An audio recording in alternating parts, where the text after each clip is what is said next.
A meteorite descended from the heavens, striking the recently deceased You Xiaoxia and transporting her to an alternate realm, where she became the unfortunate yet authentic daughter of a novel. This genuine heiress is a timid and cowardly figure, lacking in comparison to the false heiress, and is riddled with insecurity, sensitivity, and suspicion. However, You Xiaoxia remains utterly unconcerned, for she has been endowed with a system that compels her to indulge in gossip. Failure to do so would spell her demise. Each day, she finds herself either consuming gossip or en route to do so. What need has she for self-doubt, sensitivity, or suspicion? Is the gossip unappealing, or perhaps lacking in sweetness? She has no time to spare for such trivialities. On her first day back in the opulent household, the false heiress awaited her at the entrance, prepared to assert her dominance. Yet, upon seeing You Xiaoxia, she gasped, realizing, "Oh my, she is the false heiress, and surprisingly attractive. What a pity. Oh my, it turns out she is also." The false heiress demanded, "What do you mean, what a pity? What is it? Speak clearly." Meanwhile, at the breakfast table, You Xiaoxia stifled a yawn and glanced at the handsome man approaching from across the table, remarking, "So this is my domineering brother, the CEO. He seems astute, but in truth, he's a romantic fool, duped in matters of the heart, finances, and ultimately leading the family to bankruptcy. TSK, TSK. I suppose I should save up some pocket money before the bankruptcy hits."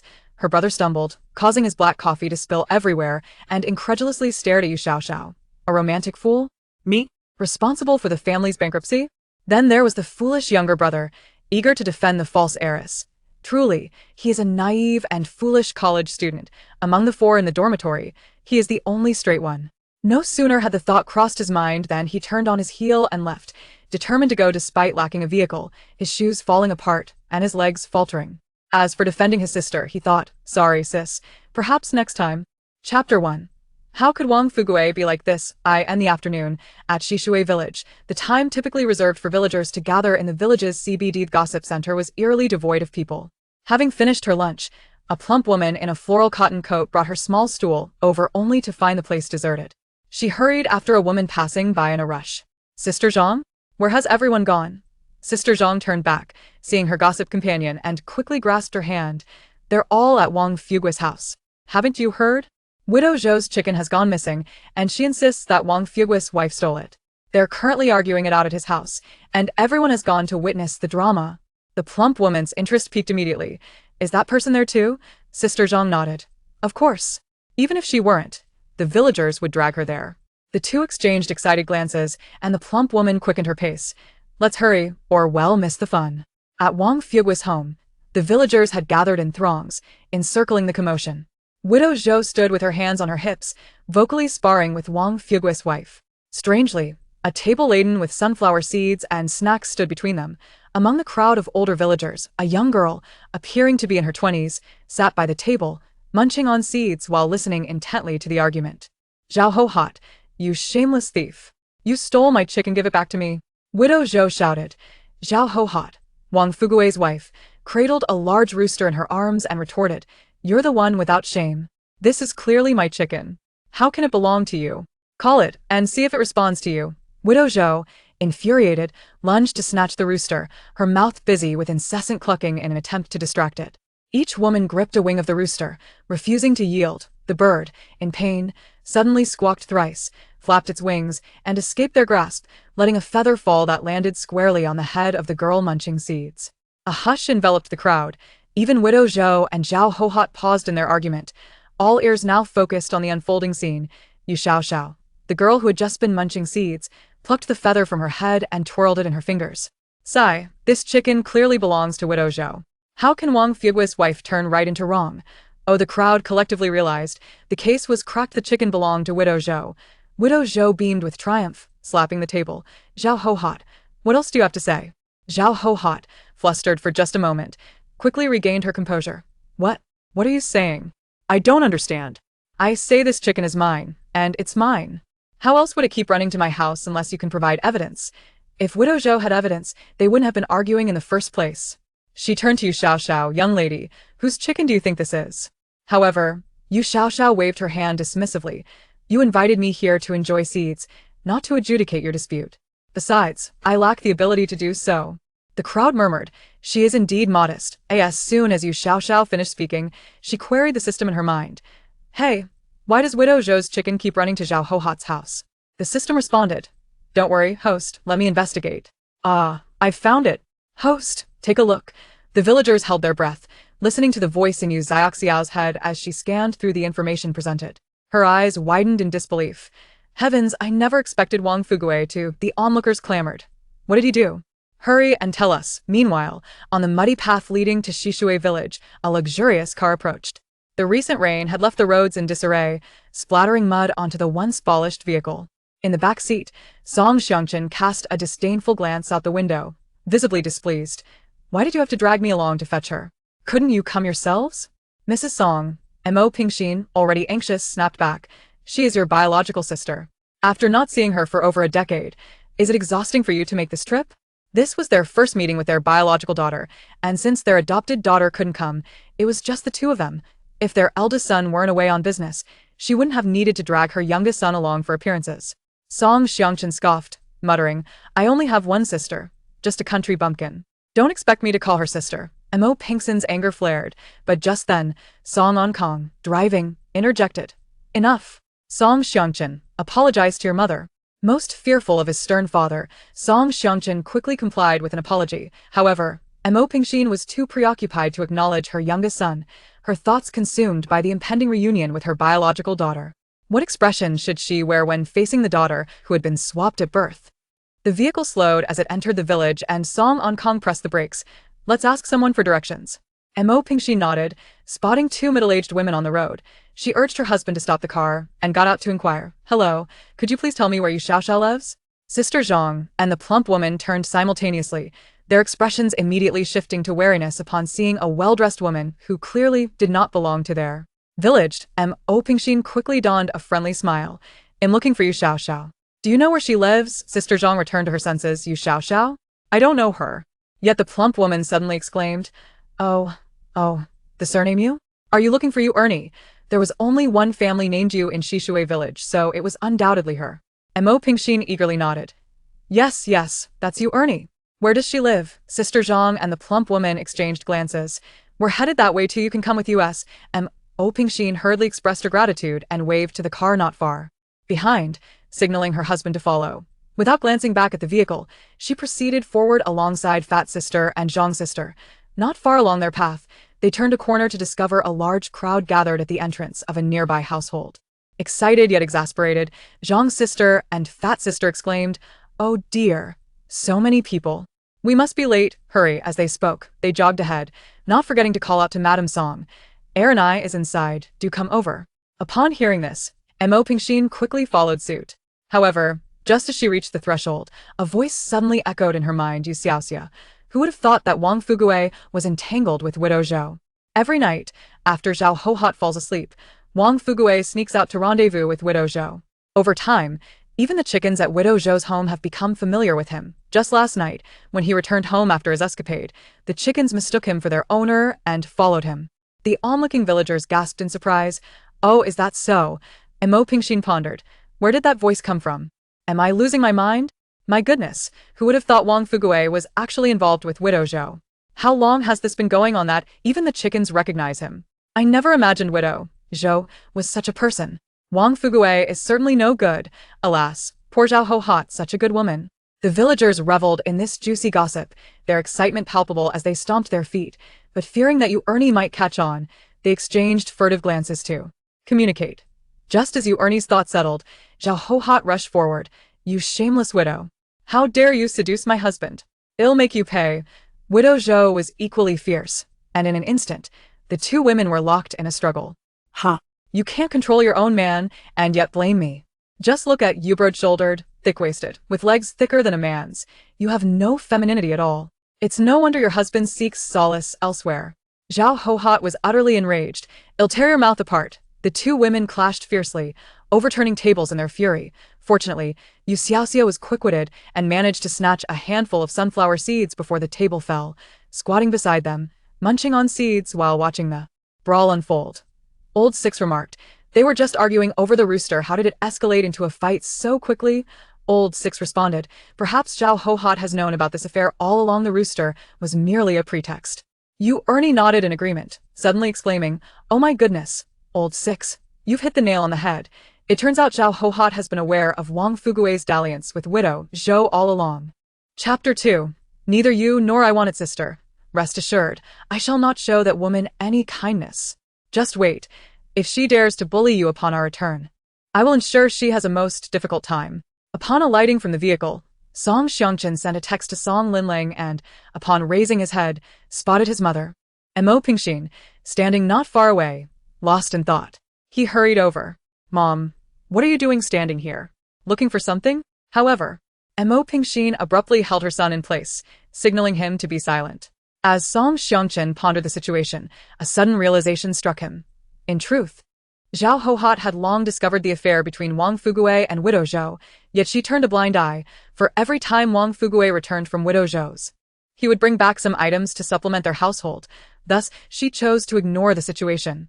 You Xiaoxia exclaimed, "Goodness gracious, what a revelation." Old Six. It seems Zhao Hohot treats her husband like a mere duck. As long as he brings back money and goods, she cares not where he spend the night. With his mother restraining him, Song Xiangchen was bewildered. Who is speaking? Who is Wang Fugue? And who is widow Zhou? This relationship sounds terribly convoluted. The onlookers were equally agitated. So it is like this. It seems widow Zhou was wronged after all. How pitiful she is. We should hurry home and see what has gone missing. Wang Fugue is truly a piece of work. How could he so shamelessly take advantage? No wonder that rooster followed Wang Fugue. It seems Zhao Hohot had her eyes on that chicken all along, instructing Wang Fugue to befriend it so it would accompany him home. Widow Zhou was beside herself with rage. "Zhao Hohot, are you not ashamed for coveting what little I possess?" Zhao Hohot, feeling guilty, retaliated but not with full conviction, though after a few exchanges, she too grew furious. "What of taking a few things? You have been in my bed with my husband. Is it not fair I receive some compensation?" As the crowd bared their teeth in agreement, they began to see Zhao Hohot's perspective. One cannot lose both a husband and possessions, can they? Widow Zhou, having endured several blows, turned to Wang Fugue, cowering in the corner, and said, "So you are a coward, merely a pretty face. Yet it seems you were only after my belongings." Wait, did widow Zhou just call Wang Fugue a coward? Is he truly that inept? I doubt it. He must have had ulterior motives. Wang Fugue's face flushed with embarrassment, alternating between crimson and pale. Just then, the inner voice returned. Heavens! It turns out widow Zhou is aware that Zhao Hohot knows about her affair with her husband. Yet she feigns ignorance. The crowd gasped. What does this even mean? This is becoming increasingly confusing. There are only 3 people involved, yet the relationships are so tangled. What does widow Zhou know? What is Zhao Hohot pretending to be unaware of? I think I understand. I is suggesting that widow Zhou and Zhao Hohot share a genuine connection. And it is all a ruse. Yes, that is indeed the implication. What is happening? I can hardly keep track. Perhaps I should just wait for I to clarify. You Xiaoxia remarked, it seems Zhao Hohot and widow Zhou hail from the same village. After widow Zhou's husband passed, Zhao Hohot found her quite pitiable. Upon discovering her own husband's affair with widow Zhou, she chose to act magnanimously, pretending nothing had transpired. However, when she realized Wang Fugue could pilfer items from the Zhou household, she became even more generous, treating him as a mere duck for trade. Meanwhile, widow Zhou, during one of her encounters with Wang Fugue, noticed Zhao Hohot watching from a distance. Their eyes met, and an unspoken understanding formed. Initially, widow Zhou felt grateful to Zhao Hohot, but had it not been for the loss of her prized rooster today, this matter would likely remain unaddressed. Ha ha ha. You Xiaoxia laughed heartily, slapping her thigh. Old Six, by the looks of it, Wang Fugue is worth even less than that rooster. These 2 women have not quarreled over a man, yet it is a mere rooster that incites such chaos. Truly absurd. The 2 women, previously engaged in conflict, froze in astonishment. The crowd stood aghast. At that moment, the very man who had been the cause of their public altercation, Wang Fugue, slapped his thigh and lamented, "Heavens! How can one endure such a life?" The 2 women, who had been tugging at each other's hair and garments, simultaneously released their grips. Zhao Hohot, hands on her hips, declared, "We can make do, but the rooster must be mine." Widow Zhou retorted, Wang Fugui is yours, but the rooster belongs to my household. Fuming, Zhao Hohot gasped, I no longer want Wang Fugui. You two have been sleeping together for so long that I find him repulsive. Widow Zhou shot back, I don't want him either. The villagers simply could not believe their eyes. It was a spectacle beyond compare. Ever since You Xiaoxia had been struck by a falling stone, and the villagers could hear her innermost thoughts, each day brought a new round of gossip, making life in the village utterly fascinating. Meanwhile, Wang Fugui wept more loudly than ever. Having finished her sweet melon and sunflower seeds, You Xiaoxia discreetly retreated from the scene. However, as she parted the crowd, she came face to face with a well-dressed family of three, their expressions frozen in shock. Oh, dear. Are these the unfortunate parents who lost their daughter? Unfortunate? The Song family exchanged glances. Is she referring to us? Observing their dazed demeanor, You Xiaoxia sighed. They don't seem very bright. No wonder they failed to notice when their child was maliciously swapped. Chapter 3. The Big Fool. What? Mo Pingxin looked at her husband in shock. Their child was maliciously swapped. It wasn't just a case of mistaken identity. Seeing his wife trembling with indignation, Song Onkong hastily grasped her hand, signaling her to calm down. You Xiaoxia and the Song couple exchanged wide-eyed stares, and after a prolonged silence, she was forced to divert her gaze to a male university student nearby who was grinning foolishly. Old 6. Is this not the younger brother from the Song family who has been at odds with the true daughter in the original story? What is he so amused about? In their dormitory of 4, he is the sole straight male, while the other 3 are either engaging in frivolities or vying for affection. Yet, he naively believes the atmosphere in their dorm is harmonious, the big fool. System. Indeed, that is him, host. With a snap, the big fool, who had been laughing at the comparison of Wang Fugui to a rooster, suddenly ceased his laughter, his mouth closing in dismay. You Xiaoxia rolled her eyes. By the way, didn't you mention that his 3 dorm mates were planning to drag him into their mischief? When will that transpire? Can I catch the drama in time? System. I'm afraid not. They have already set their plan in motion, intending to first send one of them to seduce the girlfriend that the big fool had pursued for quite some time. They plan to let him become disillusioned with women before they swoop in, showing him the merits of being with a man, ultimately aiming to turn him. The big fool? Oh no. Song Xiangchen's expression changed dramatically, and he turned to leave. Mo Pingxin, unable to intervene, called after him, Xiangchen, there are no vehicles. Where are you going? They had just arrived in a car, and the reunion would take some time. They could not leave immediately. At that moment, Song Xiangchen did not care about the muddy ground, his limited edition sneakers quickly stained with yellow mud. Without looking back, he declared, if there is no car, I will walk back. Mo Pingxin, anxious, exclaimed, this is hundreds of kilometers from the city. You'd break your legs trying to walk back. Song Xiangchen was fixated solely on his girlfriend, who was about to be deceived by the scheming roommate. He waved dismissively. I will walk to the town and catch a ride back. Seeing they could not deter him, Song Ba reluctantly reassured his wife. He groaned. Let him be. Behind them, You Xiaoxia scratched her head. Old 6, wasn't he here to pick me up? Why has he turned around to leave? System. Perhaps he has recalled something urgent. Do not concern yourself, host. He is of little importance. The Song parents have already arrived. You should prepare for your introduction. Although she was already somewhat familiar with the overarching plot, she needed to feign ignorance. You Xiaoxia cleared her throat, displaying an unprecedented acting prowess as she regarded the Song couple. Who are you looking for? As Song Ba and Song Ma exchanged glances, especially Mo Pingxin, she felt an urgent need to comprehend the implications of what You Xiaoxia had just said regarding the malicious swapping of children. Moreover, what did she mean by mentioning the original book? Most importantly, how could they seemingly hear the thoughts within You Xiaoxia's heart? Yet, as soon as Mo Pingxin opened her mouth, it was as if her voice had been seized, rendering her incapable of articulating anything. Mo Pingxin grasped her throat in terror, glancing at her husband. Song Onkong was equally startled, hastily patting his wife's back. What's wrong? Are you choking on something? You're the one who is choking. Mo Pingxin retorted, albeit she soon realized she could speak freely again. Enlightenment dawned upon her. Was it possible that she was forbidden from inquiring about the matter of hearing You Xiaoxia's inner voice? Having come to this conclusion, she gestured to her husband. You ask her. Song Onkong, bewildered, stammered, Thus, the one who was now panic-stricken and clutching their throat was none other than Song Ba. However, after conducting a few experiments, Mo Pingxin finally grasped the situation. You Xiaoxia was quite puzzled as the couple addressed her as father, which made her feel somewhat embarrassed. Fortunately, Mo Pingxin quickly regained her composure. Stepping forward to grasp You Xiaoxia's hand, "You must be You Xiaoxia.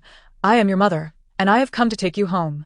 The Song family had only discovered a month prior that the girl they had raised, Song Linling, was not their biological daughter. After extensive investigation, they surmised that a child-swapping incident had occurred years ago.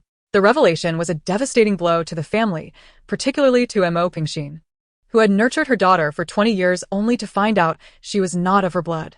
Luckily, the Song family was affluent and influential. Through data comparison, they eventually located You Xiaoxia.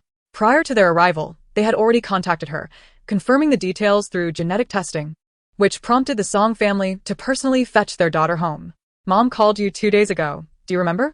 You Xiaoxia certainly recalled, as she had answered the phone herself. She had died a week ago, struck by a meteor while stargazing with a remarkably handsome young man. Upon reopening her eyes, she found herself in this world, accompanied by a rather peculiar melaneating system named Lao 6. Lao 6 informed her that the You Xiaoxia of this world had not been as fortunate, as she had been directly killed by the meteor. To survive, she would need to assume the identity of You Xiaoxia. Oh. And the system also mentioned that due to its melon-eating nature, not eating melons would result in her demise. Thus, after crossing over, You Xiaoxia was forced to embark on a daily quest for melons. Furthermore, the system indicated that this was not an ordinary world, it was a narrative. And You Xiaoxia was the genuine daughter of a wealthy family, a mere supporting character. The plot had now reached the point where the false daughter's identity had been uncovered, leading to the true daughter being brought home.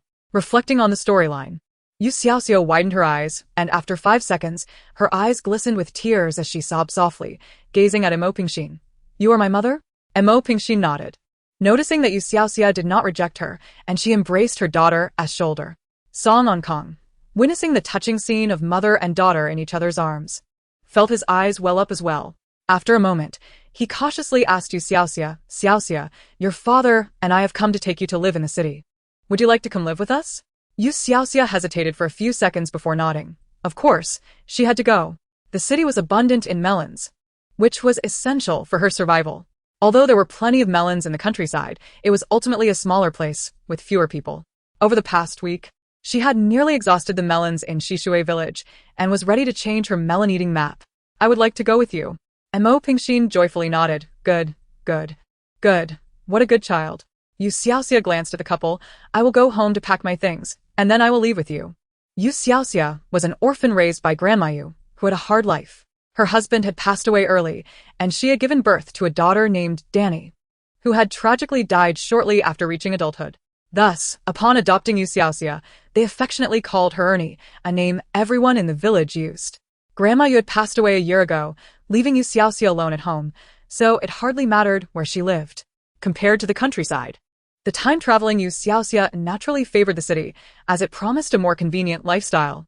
Leading the Song couple into the dilapidated courtyard, You Xiaoxia retrieved 2 stools, saying, "Please wait a moment. I will be done shortly." Song On Kong promptly replied, "No rush, take your time." Mo Pingxin asked with concern, "Do you need Mom's help?" You Xiaoxia shook her head. In fact, she had already packed her belongings and just needed to grab her bag. However, before leaving, she entered another small room, closed the door, and lit 2 incense sticks. On the wall hung 2 portraits, one of Grandma Yu, and the other of the original You Xiaoxia. Chapter 4. She is not the protagonist? Although the system claimed that this You Xiaoxia was also her, a parallel version of herself, You Xiaoxia firmly believed that they were 2 distinct individuals, each possessing their own thoughts and personalities. She felt quite guilty for occupying another's body, and thus, it was only right to pay her respects. Gazing at the face in the photograph that mirrored her own, You Xiaoxia placed the incense into the burner. "I'm leaving now. I don't know if I will have the chance to return and see you again. Please take care of yourselves over there." At that moment, Lao 6 bounced out. "Host, I have already informed you that in a paper-cutout world, there are no souls after death, hence there is no over there." You Xiaoxia rolled her eyes. "I just want to pay my respects. It's none of your business." Lao 6 conceded. All right, you're the host, you have the final say. However, Xiaoxia, you promise me that once you're in the city, you must eat plenty of melons.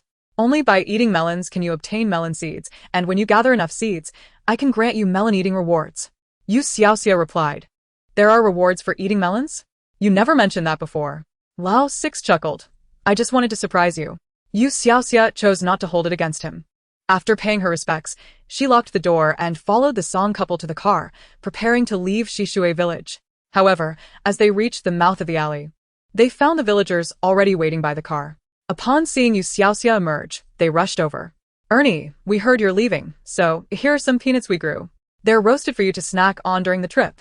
Don't forget to take some tea eggs. You'll be traveling by train, right? It's a long journey, and tea eggs are perfect for it. And I brought sweet potato chips. You can chew on them during the train ride. The villagers were incredibly warm-hearted, and You Xiaoxia felt her eyes welling up with gratitude. Lao 6, look at my popularity. No matter where I go, I'm always welcomed. The system flattered her. Host, you are kind-hearted, and Lao 6 likes you. The villagers exchanged glances. We're really going to miss Ernie. Once she leaves, we won't have any melons to eat. Yes. Without Ernie, we'll just have to return to the old days of idling at the village entrance. The villagers had also suddenly discovered You Xiaoxia's inner voice a week ago. After the initial shock and fear wore off, they quickly realized the benefits of hearing thoughts. In just a week, they had savored the melons from hundreds of households in Shishui village, which was quite a treat. Unfortunately, she was now departing, and they felt quite reluctant. Accepting the villagers' goodwill, You Xiaoxia piled into the car of the Song couple, laden with bags. Once inside, she sighed. I'm about to enter the city, and I feel quite nervous. The system reassured her. Don't worry, Lao 6 will always be with you. You Xiaoxia had read novels in her past life, where systems often threatened hosts with electric shocks, but her Lao 6 was kind and considerate, which greatly pleased her. Leaning back in the back seat, she glanced at Song Ba and Song Ma in the front. Song Ba and Song Ma seemed quite amiable now. Who would have thought they would come to despise me, their biological daughter, later on?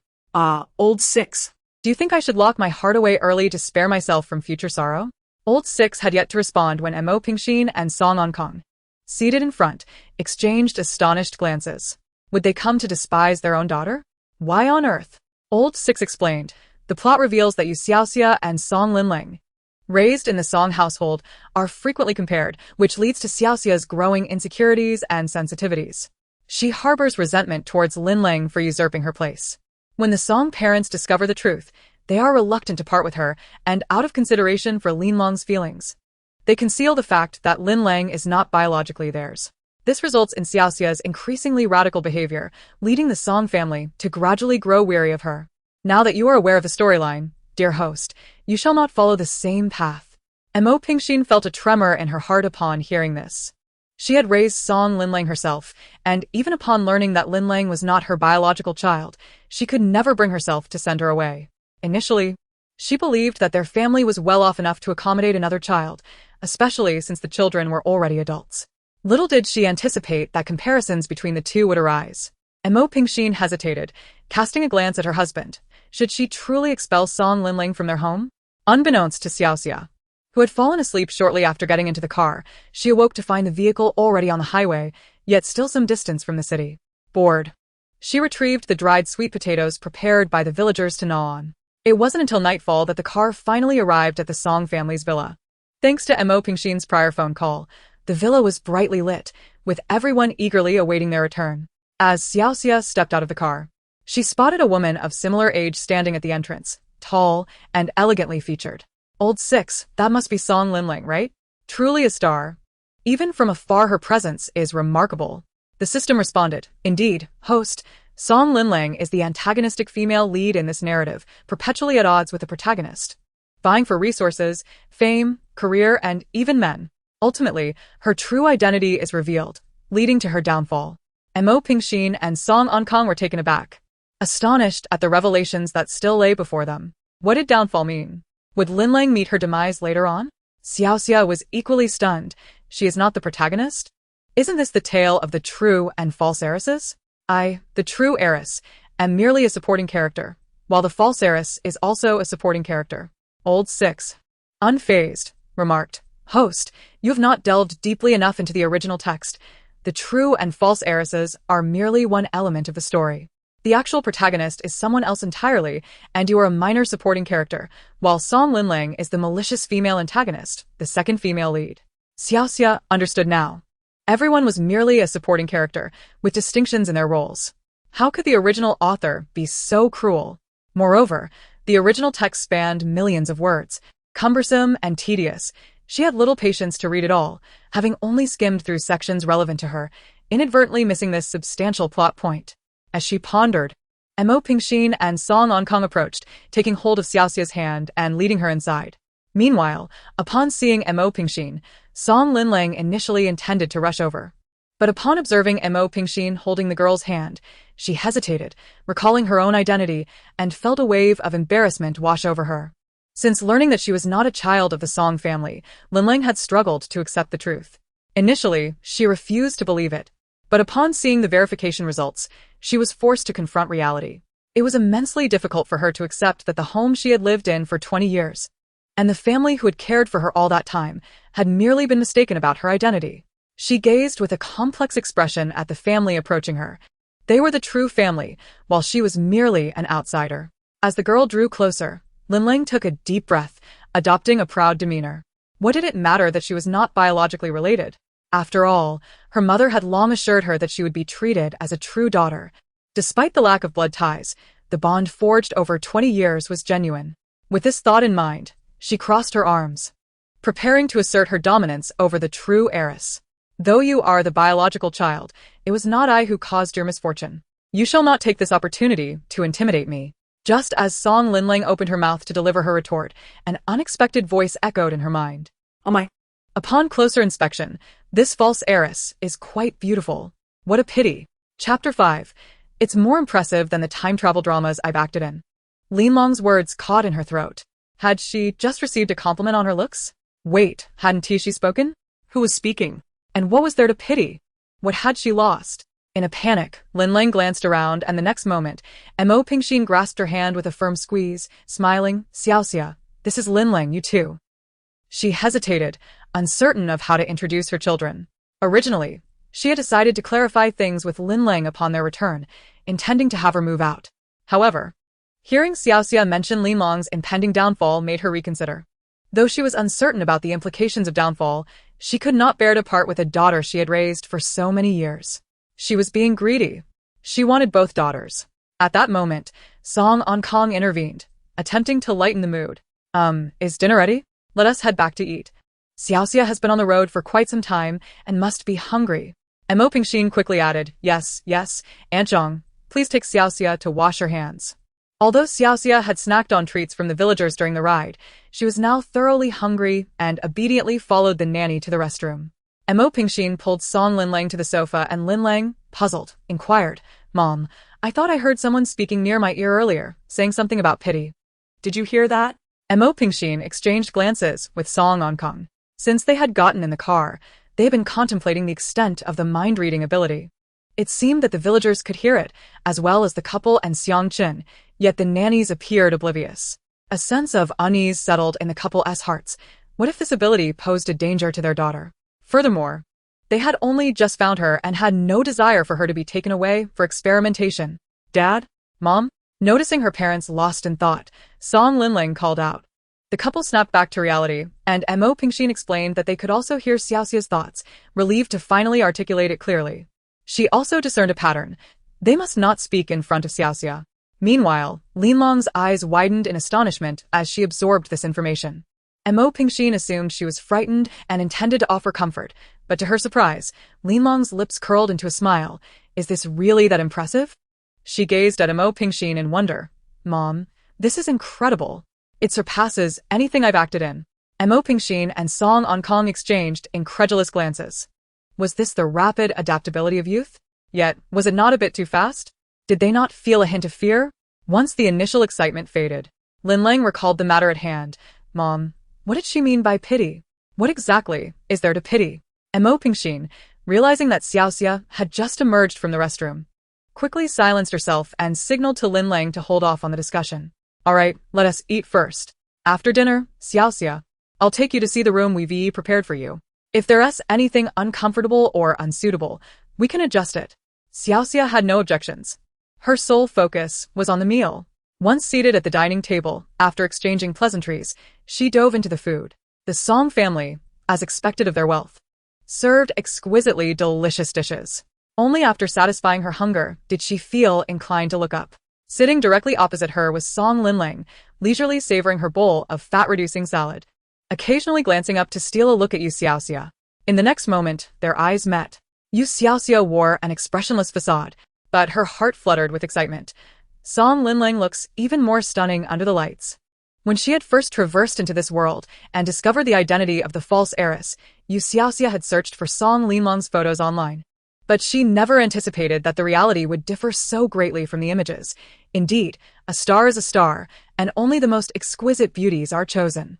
Song Linlong's face flushed suspiciously, feeling somewhat embarrassed after being complimented twice in quick succession. However, the next moment, her smile vanished. You Xiaoxia mused.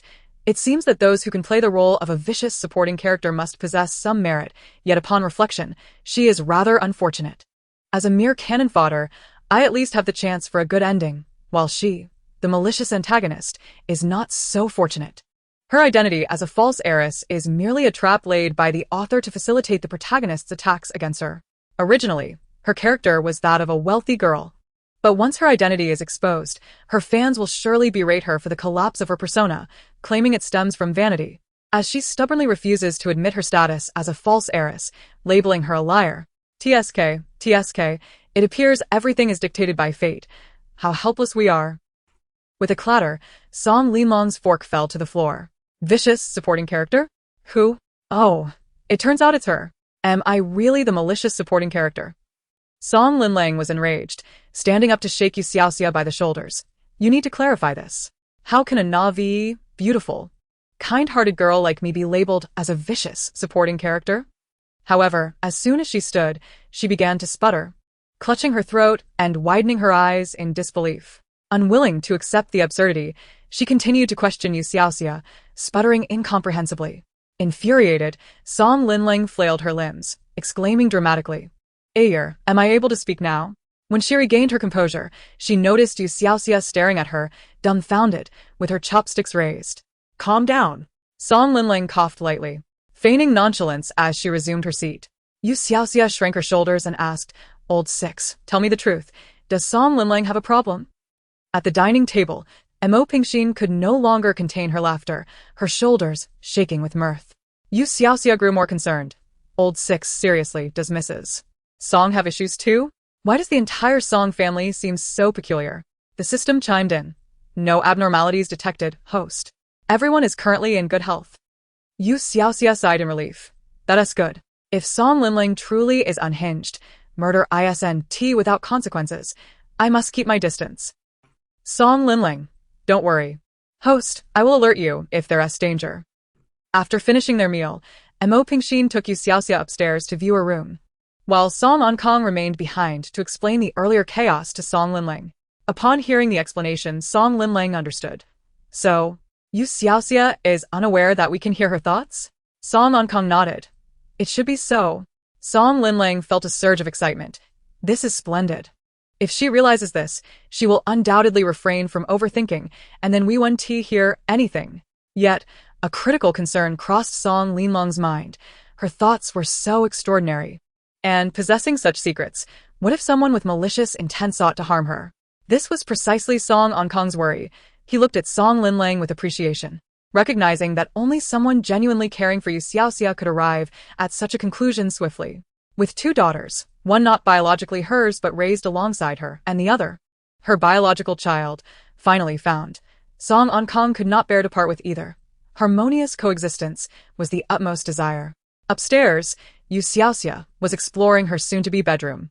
Judging by the decor, arrangement, and the plethora of items in the wardrobe, the Song family had indeed put in considerable effort. Mo Pingxin personally helped her unpack, ultimately handing her a card. This contains your pocket money from Mom and Dad. Once it's spent, just tell your mother, and she will replenish it. You Xiaoxia accepted it without pretense, nodding in acknowledgement. Just then, Song Linling peeked in, a hint of shyness in her gaze as she addressed You Xiaoxia. If you dislike this room, you can stay in mine. I can switch. You Xiaoxia shook her head. No need. This room is wonderful. Song Linling nodded, retrieving a box from behind her. This is for you. Welcome back. You Xiaoxia opened the box and gasped in awe. It contained a complete set of diamond jewelry, undeniably extravagant. This gift not only welcomed You Xiaoxia's return but also expressed Song Linlong's gratitude for the information revealed by You Xiaoxia's rebirth. She had decided to announce that she was not a child of the Song family. This decision had long been on her mind. She leaned toward disclosure. Yet her manager disagreed, fearing it would affect her popularity. Eventually, they agreed to let things unfold naturally. However, now that she was aware of future developments, the original protagonist's intentions to use this against her would not come to fruition. She would reveal it herself. No one would be able to leverage this against her in the future. This is far too valuable. I cannot accept it. You Xiaoxia loved money, but she believed in not receiving rewards without merit. Who knew if this wealth came with strings attached? Her life was precious.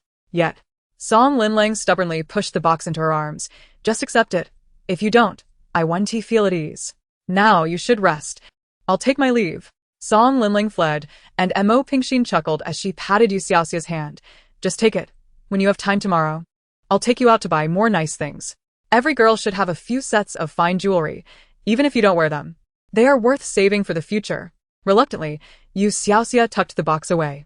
That night, once the lights in You Xiaoxia's room were extinguished, 2 doors creaked open quietly. Chapter 6. The mastermind behind the malicious child swap from years past. Song Linlang and the Song couple emerged from their rooms simultaneously, exchanging glances before stealthily entering the empty room adjacent to You Xiaoxia's bedroom, pressing their heads against the wall that bordered her room. Inside, You Xiaoxia lay comfortably on the large bed, tossing and turning until she called out to the system. Old 6, give me the original text. I want to read it before bed. Soon, a book appeared before You Xiaoxia, and as she read, she gasped. Wow, so that's how it was. I can't believe she did that. Good heavens, it's truly tragic. On the other side of the wall, the 3 listened with bated breath. Yet they did not forget their purpose.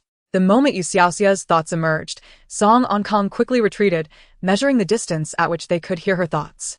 They discovered that the range was approximately 4 meters. Beyond that, her inner voice could not be heard.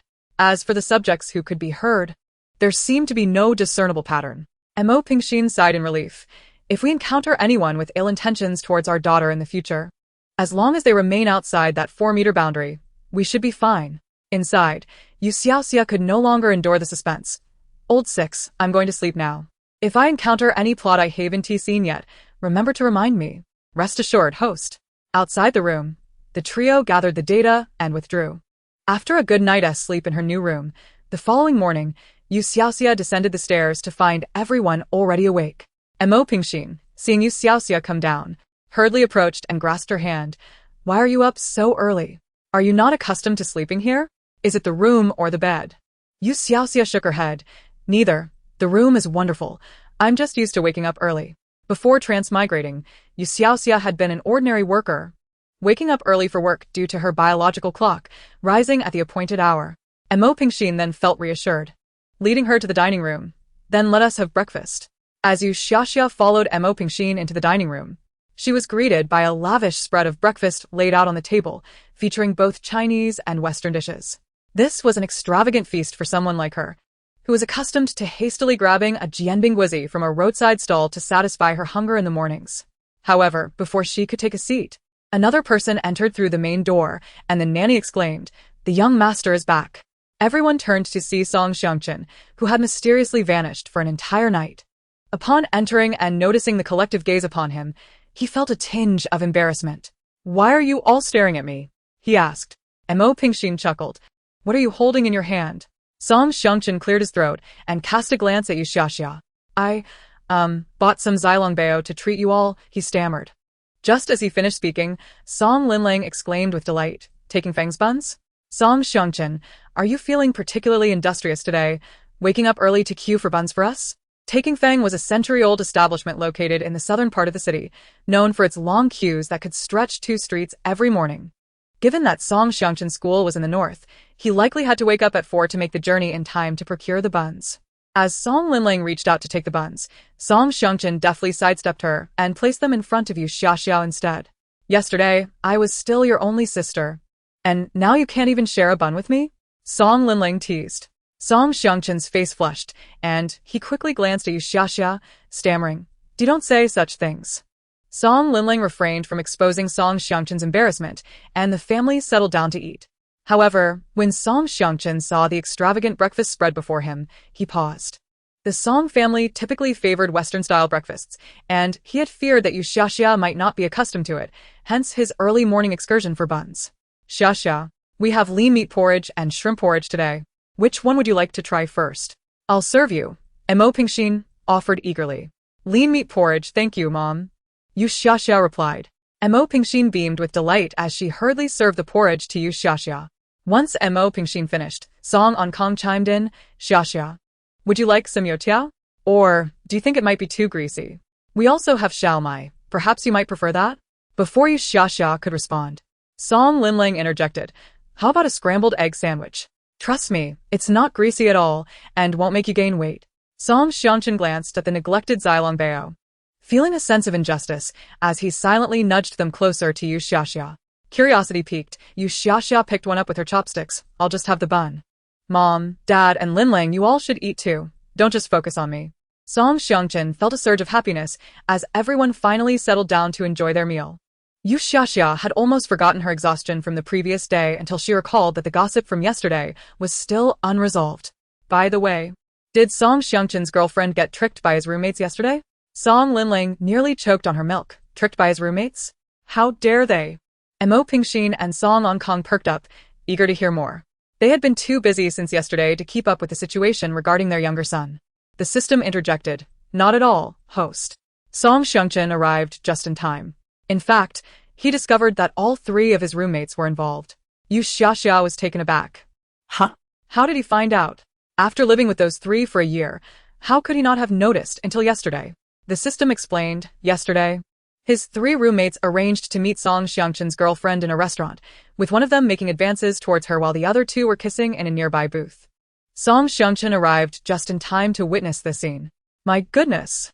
You Xiaoxia swallowed her Zilongbao in shock. That must have been quite a shock for Song Xiangchen.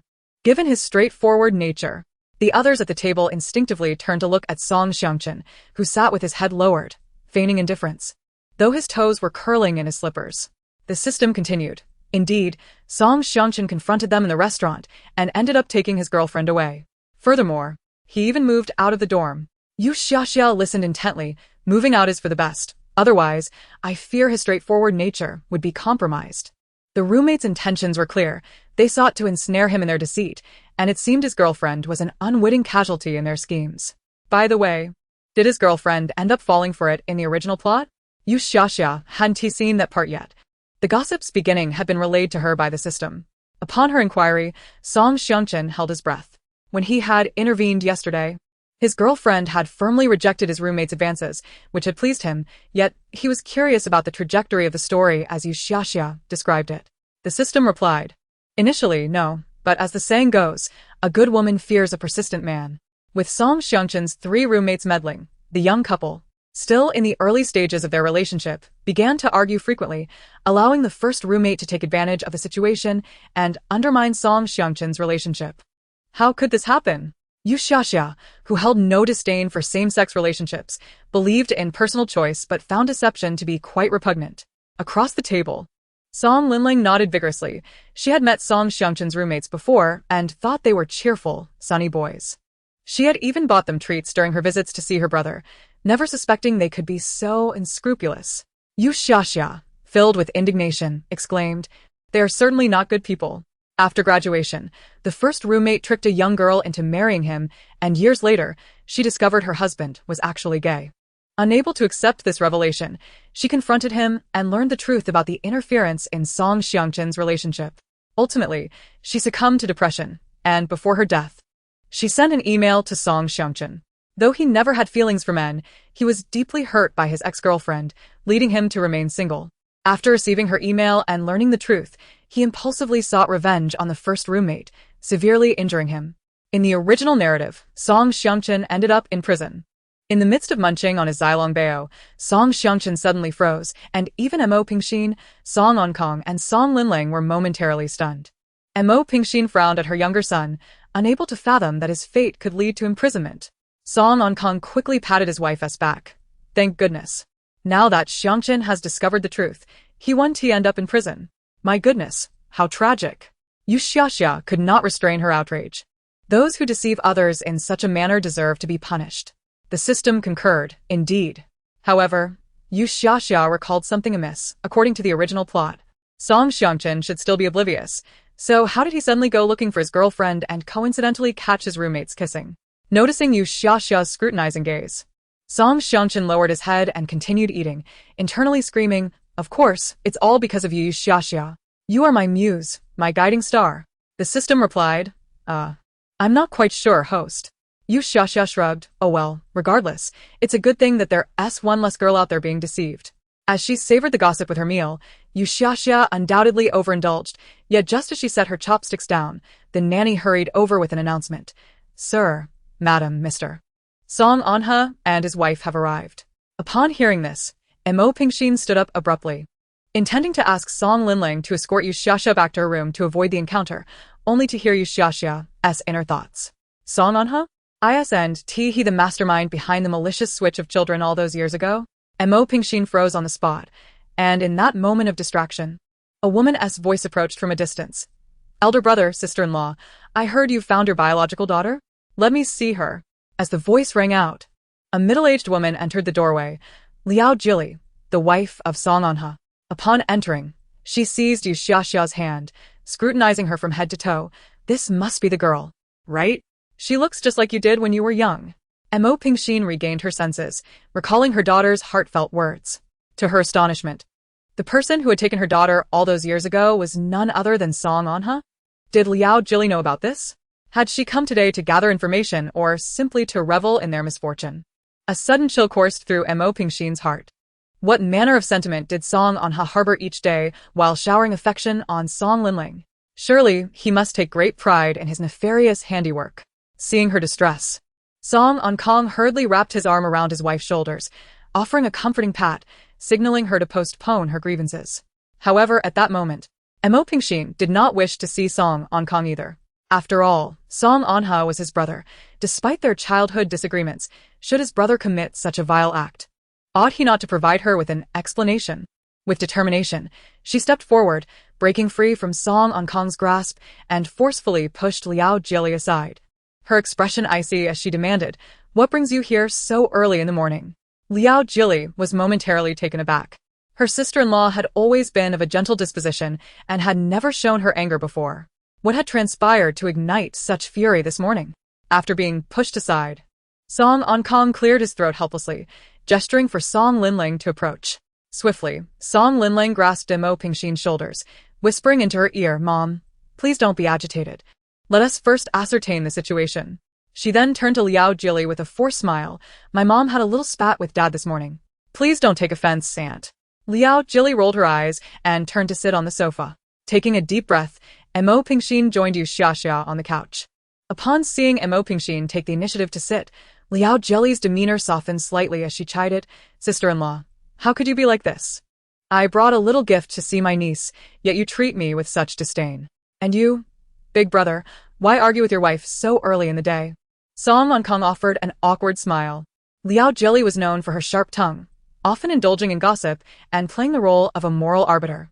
Now that she had encountered a quarrel between Mo Pingxin and her husband, she was undoubtedly eager to lecture them both. Mo Pingxin had no time to entertain her prattle, directly interrupting, "Why are you here alone? Where is Song Anha?" Liao Jili paused, retrieving a small box from her bag. "Anha is busy. He has a class this morning and couldn't he come? Knowing you were bringing back your niece, he specifically asked me to come and pay a visit." Mo Pingxin did not take the box, her ears pricking up as she caught You Xiaoxia's thoughts. What busy schedule? That's merely an excuse. He's too guilty to show his face. He has always envied his elder brother for being superior in every regard, better looking, more capable. Even his choice of a wife must be a contest. Unable to compete, he resorted to such treachery. While my mother was weak after giving birth, he conspired with the old lady to send the nanny away and took my child to swap with another family. Now that he hears I have found my daughter, he must be feeling quite guilty. Mo Pingxin and Liao Jili simultaneously sprang to their feet. Mo Pingxin was furious, while Liao Jili was filled with dread. She looked around in panic, exclaiming, Who is speaking in my ear? No, who is speaking in my head? How dare they utter such blasphemous words against my husband?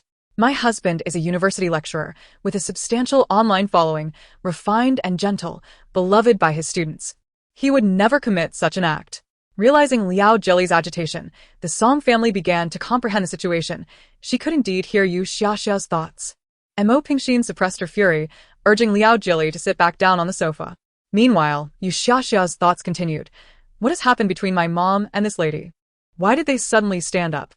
Oh, now, they're sitting back down. Never mind, I'll just enjoy the show. This doesn't add up, old six. Even if Song Anha is envious of his brother, what about the old lady? How did she become his accomplice? The system promptly brought up the original text for You Xiaoxia to read. Oh, I see. It turns out that Song Anha and my father are not born of the same mother. The old lady is my dad's stepmother. Goodness, she was actually the third party? Song Ankang was stunned, his fists clenched tightly. He knew his mother was not his biological mother. He had been 3 years old when Song Anha's mother entered their lives, and while some memories lingered, he had never realized that Song Anha's mother was a mistress. Everyone in the living room focused intently on You Xiaoxia, awaiting her next revelation. She was still engrossed in her thoughts, unaware of their scrutiny. So my grandfather was quite the charmer in his youth. Even while my grandmother was ill and not yet deceased, he had already found a new partner. Technically speaking, Song Anha could be considered an illegitimate child, but the couple maintained a facade to avoid scandal, pushing back Song Anha's birth date by several months to deceive everyone. Song Ankang lowered his head, his emotions unreadable. He had been too young when his mother passed away, now recalling events. It indeed seemed that his stepmother had married his father not long before he had a younger brother, though the details were hazy. At this moment, he finally grasped the shocking truth. Goodness. You Xiaoxia shook her head. The old lady is quite the strategist, although she is a stepmother. She presents herself as the ideal maternal figure, treating my father better than her own biological son, while berating and punishing her own child. To my father, she is always agreeable and accommodating, unbeknownst to him that this is a form of manipulation. Thankfully, my father is of good character, otherwise, he might have been led astray. As You Xiaoxia's thoughts unfolded, Song Ankang reflected on his upbringing. Whenever he made mistakes, his mother would dismiss them. When his brother faltered, she would wield a switch. If he hesitated to complete his homework, she would join him in berating the teacher for assigning too much work, even confronting the teacher at school, which led to his teacher's disdain and his classmates' reluctance to associate with him. But if Song Anha dared to shirk his homework, a slap from their mother would swiftly follow. In his youth, he had foolishly reveled in this favoritism. How naive he had been. A self-deprecating smile crept across Song Ankang's face. Even at his age, he still had not seen through the dynamics at play. Now that he reflected upon it, many events had clear origins. As he matured, attending university and embarking on his career, life had improved day by day. Yet, his mother had never offered him a kind word. Perhaps it was precisely because he had not been spoiled that she and his brother could not contain themselves and resorted to switching his child. Sigh. Song Anha is a university lecturer, a figure who ought to embody moral integrity. Who would have guessed that, beneath his virtuous facade, he is such a hypocrite, spouting righteousness, while being one of the most immoral individuals of all. He doesn't even spare innocent children. Liao Jili's expression darkened. She was beginning to understand whose thoughts were being voiced. After all, there were only 3 women present besides her, and she was familiar with the voices of Mo Pingxin and Song Linling. The only unfamiliar voice belonged to You Xiaoxia. You Xiaoxia innocently looked back at her, causing Liao Jili to immediately lower her gaze, unable to meet her eyes. After a moment, taking advantage of the moment when You Xiaoxia was speaking with Song Linling, she quietly said to Mo Pingxin, "Sister-in-law, this cannot possibly be true. You know Anha is not that kind of person." Mo Pingxin's expression darkened further. Whether it is true or not can be easily investigated. The hospital where I stayed was newly established, and there weren't many patients at the time. The nurses must still remember me, as well as the nanny who took care of me. I will verify everything. If he truly did this, I will ensure he pays the price. Liao Jili grew anxious, for she already suspected the truth of You Xiaoxia's thoughts. After all, this incident was so bizarre, and You Xiaoxia had no reason to fabricate lies in her mind. Furthermore, she distinctly recalled her husband's eyes darkening whenever he mentioned his elder brother. Even now, the memories sent chills down her spine. Yet, she had never imagined her husband would target an innocent child. "Sister-in-law, please be magnanimous and forgive him. Besides, this matter has been long past. The child has been found now. Can't we all just live together harmoniously? In recent years, Song Ankang's business had flourished. And with Imo Pingxin's family background, they were not ordinary people. In the end, Song Anha was merely a teacher. Though his reputation was commendable, the disparity in strength between the two brothers had only widened. If a conflict were to arise, it would surely be their own family that suffered. As she pondered this, Liao Jili's voice trembled with emotion as she softly implored Imo Pingxin, "Upon my return, I shall ensure that he personally comes to apologize to my elder brother and sister-in-law." Imo Pingxin, filled with indignation, retorted, "How could a mere apology from Song Anha suffice to mend the years of separation from one's own flesh and blood? It's not that simple." At that moment, everyone suddenly heard You Xiaoxia inquire, "Old Six, a person as duplicitous as Song Anha must have a plethora of scandals, right?" Do share them with me. "Certainly, host." The system responded. "There is a readily available tidbit. This afternoon, Song Anha is set to attend a class reunion, but this is no ordinary gathering. He is to rendezvous with his mistress." Chapter 8. Time to feast on gossip, hooray. Liao Jili was momentarily stunned. She was aware of Song Anha's attendance at the reunion, but a mistress? Who dared to tempt her husband? Imo Pingxin's anger began to dissipate as she observed Liao Jili with a cold, scrutinizing gaze. Look at her, flustered. Just moments ago, she had urged herself to be magnanimous. Yet now that the matter pertained to her, it would be intriguing to see if she could uphold her lofty words. Ugh. You Xiaoxia exclaimed disdainfully, at his age. Still engaging in such scandalous behavior. Are his students aware that their teacher is so hypocritical behind closed doors? My heavens! Look what I have uncovered. You Xiaoxia suddenly exclaimed, prompting everyone to perk up their ears. Even Liao Jili held her breath. You Xiaoxia continued, "It turns out Song Anha is not new to infidelity. He was entangled with an old classmate as far back as last year's reunion, and the shocking part is, his wife was present at that very gathering. How audacious. TSK, the two of them even.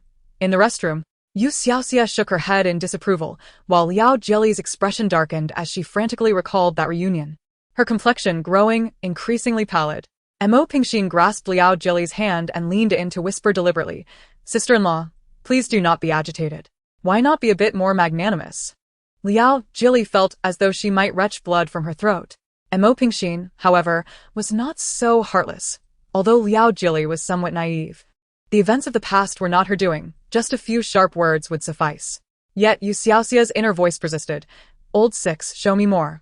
Lay out all the gossip about Song Anha. There is more." Liao Jili's eyes rolled back, feeling as if she might suffocate. As You Xiaoxia indulged in the gossip, she was oblivious to Liao Jili's expression. Suddenly, she exclaimed with excitement, "Song Anha has an illegitimate child?" "Oh." Liao Jili's eyes rolled back, and she fainted. Huh? You Xiaoxia turned around, bewildered by Liao Jili's collapse. Imo Pingxin was taken aback as well, quickly calling for Song Ankang. "Hurry, fetch a doctor." She rushed to press on Liao Jili's acupoint, but fortunately, before Song Ankang made the call, Liao Jili regained consciousness, clutching Imo Pingxin's hand, insisting, "No need for a doctor. I think I might just be experiencing low blood sugar." Imo Pingxin understood that it was not low blood sugar, but rather a fainting spell from anger. However, she chose not to expose her. "Shall we have the maid assist you to the guest room for a brief rest?" "No need."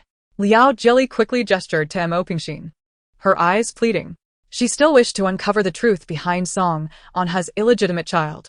Imo Pingxin, feeling empathetic, did not push her away, but instead had the maid fetch some candy and pour her a cup of warm water. Liao Jili nodded her gratitude towards Imo Pingxin, clutching the cup. "Is the little aunt all right?" You Xiaoxia inquired curiously. Liao Jili hastily shook her head, forcing a smile. "I'm fine. A little sugar will do. You needn't worry about me. Please continue." The latter part of her statement remained unspoken. You Xiaoxia nodded and resumed her gossip. It appears that despite being married for many years, Song Anha and his wife only have one daughter. While he publicly claims to be unconcerned, he has secretly fathered a son with another woman. His wife has been kept in the dark, deceived into believing they lack finances, while their daughter endures the worst conditions among her peers. Despite Song Anha's claims of not wanting to spoil their only child, insisting on raising her with humility, the truth is, all the money has been funneled to his mistress and their child. Liao Jili gritted her teeth. When their daughter was born, Song Anha had been overjoyed, and she had thought he truly did not care, believing him to be a man of intellect and high moral standards. Little did she know, he had already planned to seek another to bear his children. She recalled her only daughter, who, due to Song Anha's frugal upbringing, had gone an entire year without a new outfit, often wearing hand-me-downs from Song Linling. While other children had private tutors and attended various classes, Song Anha had dismissed the need for such expenditures, claiming that he was a teacher himself. Yet now, she wondered how many times he had genuinely tutored their daughter. Liao Jili squeezed her eyes shut, tears streaming down her cheeks. Mo Pingxin sighed. Liao Jili was nothing more than a paper tiger, appearing boisterous, yet easily shattered with a single poke. The subtle glances from the Song family turned towards Liao Jili, had it not been for You Xiaoxia's revelations. They would have remained unaware of the true nature of the seemingly gentle Song Anha. Just then, oh my heavens, Song Anha has even sought legal counsel to devise a plan to transfer all family assets, leaving not a single penny for his wife and daughter. Once successful, he intends to kick them aside and live a good life with his mistress. Pah, what a scoundrel! You Xiaoxia cast a sympathetic glance at Liao Jili, exclaiming, Huh? Why is the little ant crying? Did I miss something while engrossed in the gossip? Liao Jili took a deep breath, suddenly grasping Mo Pingxin's hand. Sister-in-law, I must confess, I have discovered Song Anha's infidelity. You Xiaoxia gasped in shock. She had already known. Mo Pingxin responded, What other choice do we have but to cooperate? Then what do you plan to do? Liao Jili, tear-streaked, shook her head. I do not know, sister-in-law. What should I do? Is that even a question? Song Anha has many fans online. If I were to live stream his infidelity, stripping away his hypocritical facade, exposing him layer by layer. Let's see how he pretends after that. Liao Jili was momentarily taken aback, while Mo Pingxin subtly sighed. Her daughter was still quite young. The world of children often operates in black and white, seeking personal satisfaction without grasping the complexities of adult life. If it were her, she would advise Liao Jili to quietly gather evidence, pursue legal action to reclaim her rightful property, and then divorce with her daughter. While her method might not be exhilarating, it would be effective in resolving the issue. But it mattered not. Even if her daughter's approach could not address the root problem, it was inconsequential. For from this moment forward, Song Anha was her adversary. Since he had dared to replace her daughter, he would surely pay the price. She nodded at the dazed Liao Jili, who felt a sense of calm wash over her. Sister-in-law, I suddenly have an idea. I must take my leave for now, but I will return to express my gratitude. Liao Jili declared, rising and exiting the Song family villa. You Xiaoxia scratched her head, puzzled. What could have prompted the little ant's sudden change? What brilliant plan has she concocted? Ding. Host, new gossip incoming. Old Six suddenly chimed in. You Xiaoxia immediately straightened up. Report. The system relayed. Liao Jili just stepped out and has contacted the most professional local live streaming team, along with numerous gossip media outlets. Preparing to personally catch Song Anha in the act tonight. You Xiaoxia was flabbergasted.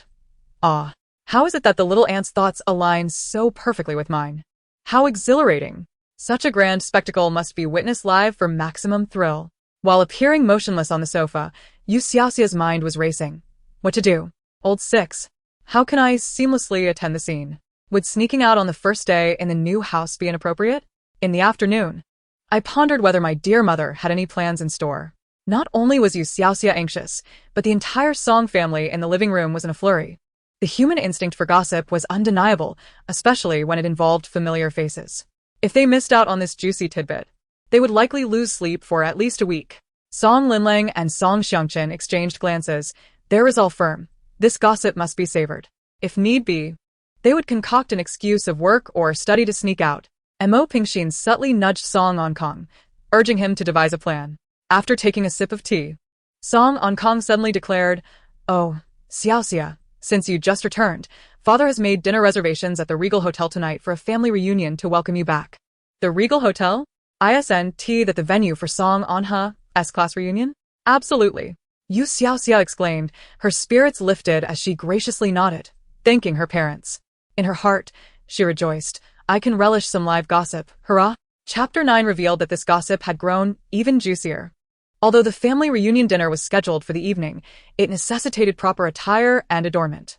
Song Linling eagerly pulled You Xiaoxia upstairs to select clothing and accessories, with Song Xiangchen trailing behind like a devoted shadow.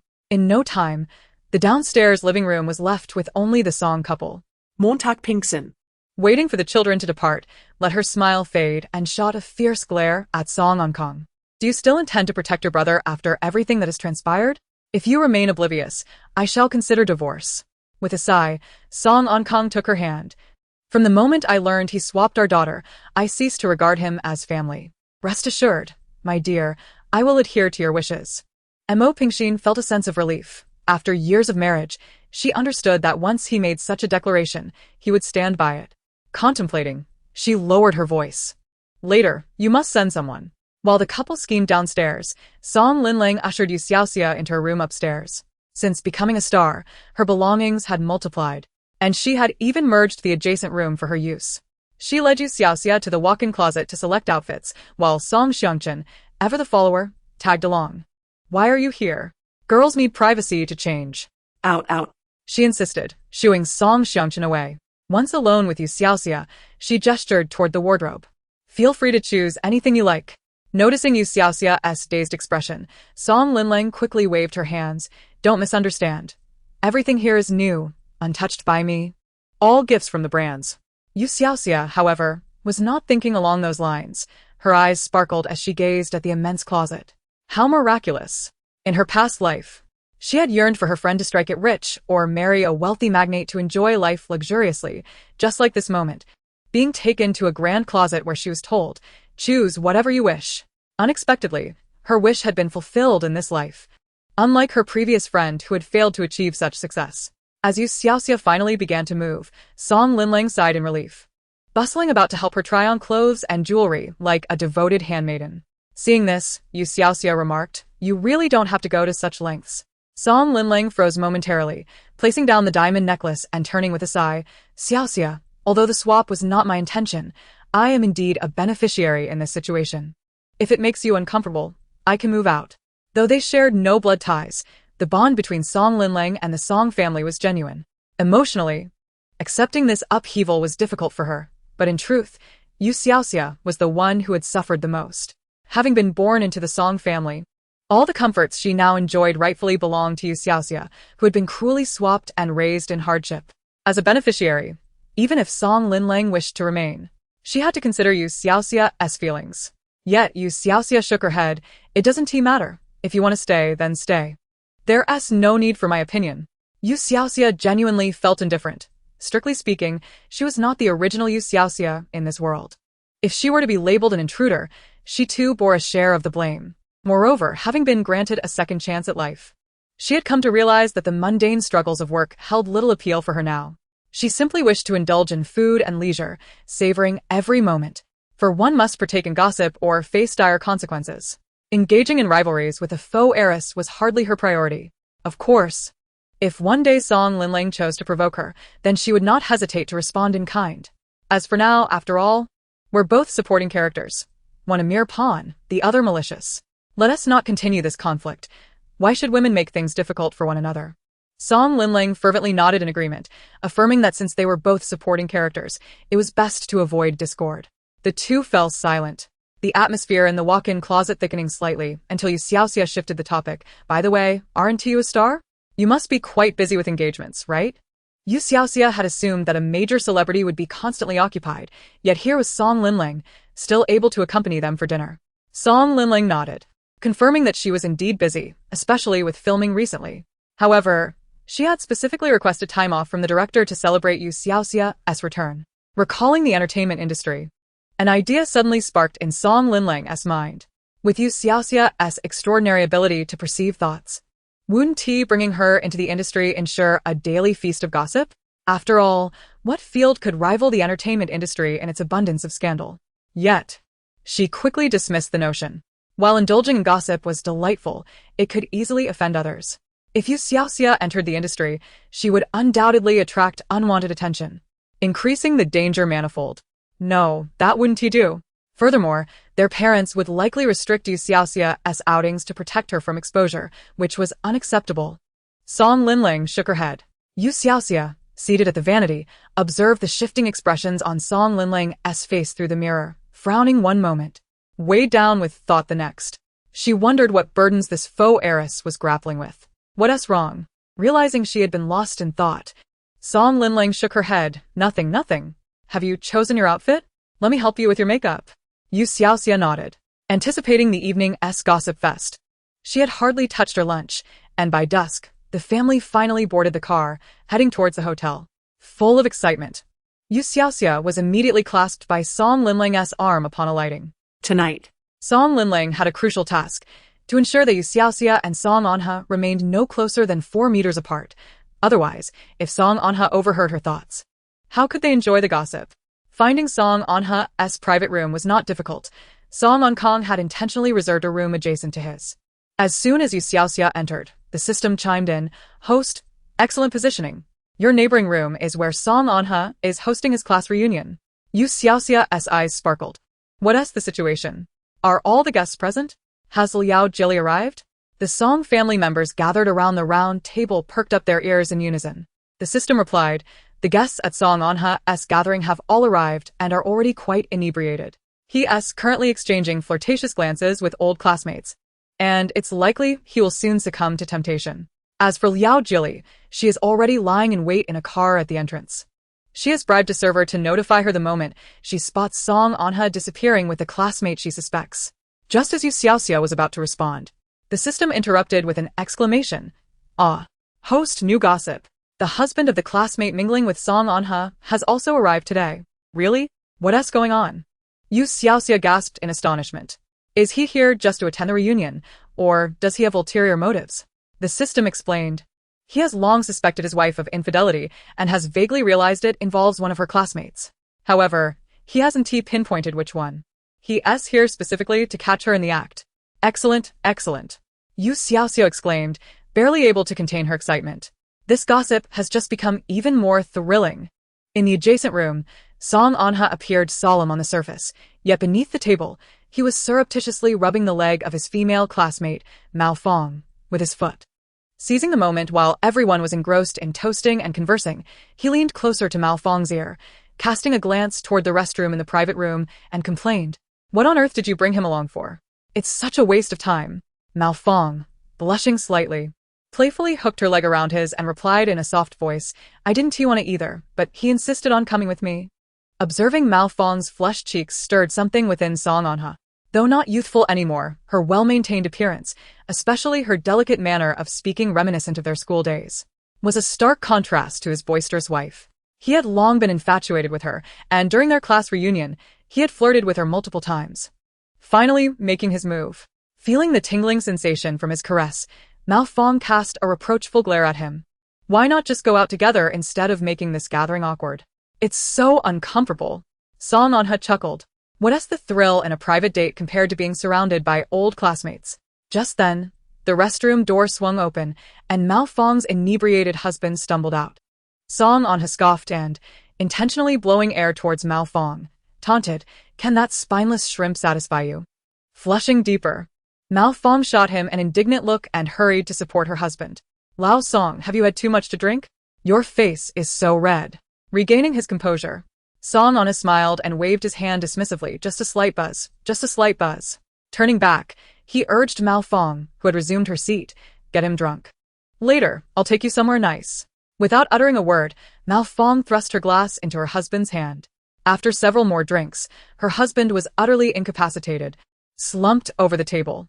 Shortly thereafter, Song Anha and Mao Fong found excuses to slip away. However, as the two stealthily exited, Mao Fong's husband, previously sprawled on the table, suddenly opened his bleary eyes, while a nearby waiter promptly dialed a phone number. Chapter 10. If he dares to threaten today, he may dare to kill his wife tomorrow. Host, they have exited. The system reported in real time, and the Song family members waiting in the private room perked up, with You Xiaoxia immediately putting down her chopsticks. I have a bit of a stomach ache. I'm going out to the restroom." After You Xiaoxia slipped away, the Song family members exchanged glances and set their chopsticks down, following her out. Where? Lao 6, give me the exact location." You Xiaoxia had initially thought the couple would be entangled in the restroom of the private room, but their sudden exit provided her with a prime opportunity to witness the unfolding drama. Emergency exit. Wow, they know how to have fun. You Xiaoxia swiftly navigated the hotel corridor. Just as she reached the emergency exit door, she felt a hand on her shoulder. Turning, she found Song Linlang, Song Ankang, and Mo Pingxin and Song Xiangchen had all gathered. "What are you all doing here?" You Xiaoxia whispered, concerned about disturbing the couple inside. Song Linlang shook her head, signaling for silence, and pressed her ear against the door. Wasting no time, You Xiaoxia followed suit, and soon the sounds of heavy breathing emerged from within. How could they not be in the private room? Song Anha always enjoyed pulling her into the restroom during gatherings, claiming it was the most exhilarating. Song Anha first indulged in a couple of kisses to satiate his desires, then chuckled. "Wow. Turns out you're even more daring than I am. You enjoy being watched by your husband, don't you?" The sounds of their heavy breathing escalated. "Next time, let us go to your house and do this on your bed with him around, shall we?" You Xiaoxia grimaced, disdainfully thinking, how uncouth. Despite his age, Song Anha played like a youth. The expressions of the Song family were a mix of disbelief, with Song Ankang feeling particularly awkward, unsure where to place his hands as he listened to his younger brother's indiscretions. "I'm dying here, baby, hurry, give me a kiss." "Stop it. Don't mess with me." Just as the conversation grew increasingly scandalous, You Xiaoxia suddenly heard footsteps approaching from behind. Louder this time, Liao Jili had come to catch them in the act. Not only had she brought people for a live broadcast, but she had also rallied Song Anha's old classmates, inviting them to witness the spectacle. Though perplexed, they followed along. A commotion ensued, yet the couple inside remained oblivious to the ruckus. Song Linlang swiftly pulled You Xiaoxia and the Song family members to hide around the corner. They remained concealed until Liao Jili and her crew kicked open the emergency exit door, then quietly squeezed into the crowd to continue their voyeuristic delight. "What are you doing?" Despite having braced herself, Liao Jili found it hard to contain her fury upon witnessing her husband's infidelity. At the moment the door burst open, Mao Fong let out a piercing scream, burying her face in Song Anha's embrace. Caught in a compromising position, their clothes askew, Song Anha, usually a serious and respectable university professor, had his trousers down to his knees, exposing half of his backside. The shocking scene sent a flurry of question marks across the live stream. Is this the infamous scene of infidelity? Ah, my eyes, my eyes. Wait. Was that face just now a certain internet-famous professor? 3 minutes, I want all the information on this black-bottomed professor. As a devoted spectator, You Xiaoxia couldn't miss the live broadcast. While watching the scene unfold, she also checked the live stream comments, nearly bursting into laughter at the last one. Realizing that while she had missed the earlier view, Song Anha certainly was not fair-skinned. Ignoring Mao Fong, Song Anha hurriedly bent down to pull up his pants, and only once he had covered himself did he dare to look up, only to find not only an enraged Liao Jili, but also several phones pointed at him. Song Anha's expression darkened as he instinctively raised his hand to shield his face, his voice low and tense.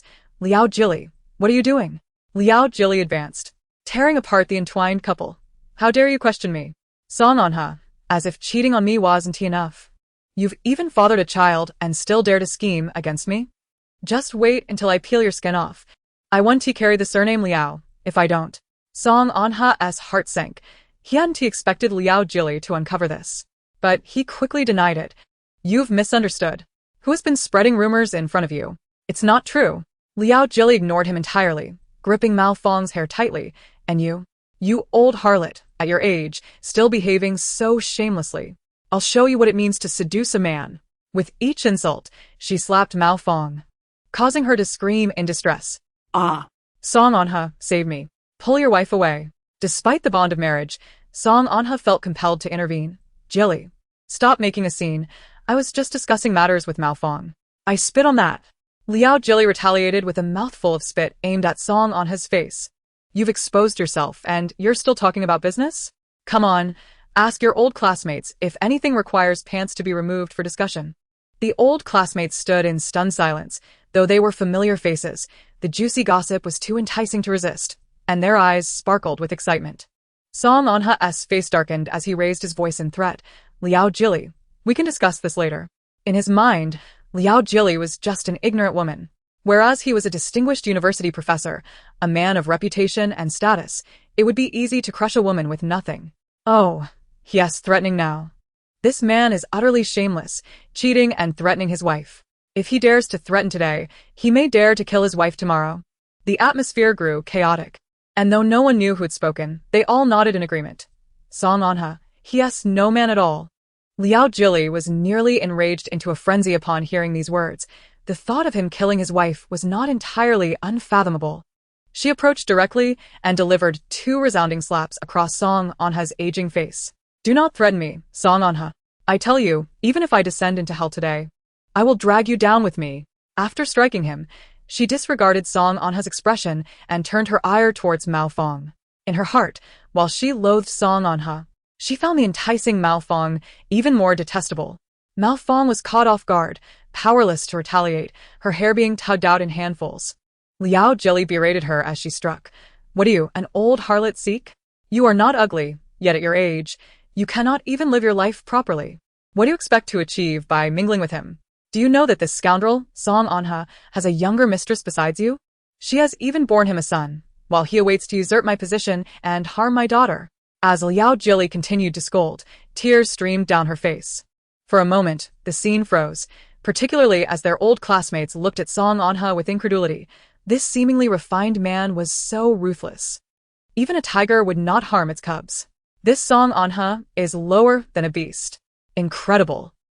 Agitated, Song Anha turned his head away, wondering which scoundrel had insulted him. He searched the crowd, only to meet the gaze of his elder brother and sister-in-law. Song Anha's eyes widened in shock. How could they be here? But before he could ponder further, someone suddenly seized the collar of his shirt. Disheveled and with a swollen face, Mao Fong rushed over from Liao Jili's grasp, confronting Song Anha. Is what she said true? Snapping back to reality, Song Anha frowned at Mao Fong, who resembled a vengeful spirit. Is this really the time for such questions? Answer me. Mao Fong suddenly screamed, her voice rising in fury. So, everything you said about marrying me after your divorce was a lie? Oh dear, caught red-handed. This woman is truly foolish. A hypocrite like Song Anha would certainly seek a young and beautiful partner again, who would want someone of her age. Moreover, he is desperate for a son, and you cannot bear one. Why would he want you? He merely deceived you, wake up. Chapter 11. Truly a dog-eat-dog scenario. Song Linling, fearing that You Xiaoxia's inner thoughts would be revealed to everyone, quickly squeezed her hand. You Xiaoxia turned. What is wrong? Song Linling whispered, keep it down. You Xiaoxia frowned. I haven't said anything. Thankfully, there were many people present, and it seemed they did not notice anything amiss. She relaxed and focused on the drama unfolding. Mao Fong needed someone to awaken her to the reality of her deception, and she trembled. Song Anha, may you rot in hell. She lunged towards Song Anha, clawing at his face, blood oozing immediately. Mao Fong then turned to Liao Jili. It was him. He seduced me first. It's all his fault. You are talking nonsense. Song Anha retorted, growing desperate. You are the one who seduced me first. My dear wife, believe me, I did not want this. It was all her doing. He pointed at Mao Fong. She was the one who enticed me at her class reunion. Otherwise, a woman of her age would never catch my eye. You. Mao Fong nearly coughed up blood, finally seeing the true nature of the man before her. Just then, someone from the crowd suddenly charged out and delivered a kick to Song on his chest, knocking him to the ground while cursing.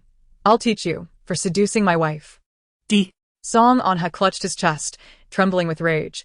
Your wife seduced me first. I am innocent. Seeing how far the situation had escalated, Mao Fong rushed to her husband. Darling, believe me, I did not want this. He seduced me. I was just ensnared. Tisk tisk. You Xiaoxia shook her head. This is indeed a dog-eat-dog scenario. The onlookers nodded in agreement, summarizing the situation. Truly, it was a dog-eat-dog affair. Regardless of gender, it was clear to all that neither of the two adulterers was innocent. However, to everyone's astonishment, Mao Fong's husband nodded in affirmation. Wife, I believe you. You are so innocent. You would never betray me. It is this wretched man who deserves to die today for your sake. Huh? You Xiaoxia was stunned. Could this really be forgiven? What innocence? Song Anha is not a good man. Do you think Mao Fong is any better? You Xiaoxia furiously scrolled through the system. Let me see why this man is so soft. Oh, I see. It turns out Mao Fong's husband was nothing but a devoted dog before their marriage, the kind who would even wake early to deliver breakfast to her and her boyfriends. Good heavens, is he all right? You Xiaoxia grinned at the unfolding drama. Honestly, such a devoted lackey was something she had only encountered in novels and short videos. Not in real life. Though, because of your excessive devotion and willingness to be a doormat, that is why Mao Fong looks down on you. The crowd, engrossed in the spectacle, fell silent for a moment, only to observe that the gaze directed at Mao Fong's husband had shifted. They noticed that this voice seemed unusually knowledgeable, revealing intimate details about the devoted husband. But looking around, with so many people present, who could tell who had spoken? Mao Fong's husband's expression darkened, and his eyes began to struggle with conflict as he looked at Mao Fong. She immediately threw herself into his arms. Don't listen to their nonsense. It's not true. Darling, I love you. I was coerced. But they just mocked you as a spineless coward. Mao Fong pleaded. Darling, I will listen to you from now on. I will do as you say. I will only be yours. But they were planning to fool around on your bed. And they mentioned your name during their rendezvous, saying they would make you watch them. They even talked about getting you drunk and lying beside you, as Song Anha claimed it would be more thrilling. Oh right, their meeting places, besides the restroom at the class reunion, included various restaurants and parks. Good heavens! Do these two have a penchant for exhibitionism? The audience displayed expressions of shock. Who could have imagined that this seemingly refined Song Anha would engage in such scandalous behavior behind closed doors? The expressions on his old classmates' faces were equally fascinating. No wonder he often organized reunions. What a ruse to have them as witnesses to his infidelity. Mao Fong's husband's expression darkened further, and he pushed Mao Fong away. After being exposed multiple times, Mao Fong grew furious, hurling insults at the onlookers. Who are you, you bunch of scoundrels? Mao Fong soon realized she could not find her voice. Huh? Why is she also calling for help? What is wrong with her? The Song family members muttered. It's all because of you. Unable to bear the gazes of those around him any longer, Mao Fong's husband gritted his teeth and declared, Mao Fong, we are getting a divorce. Mao Fong's heart sank, consumed by hatred for that voice.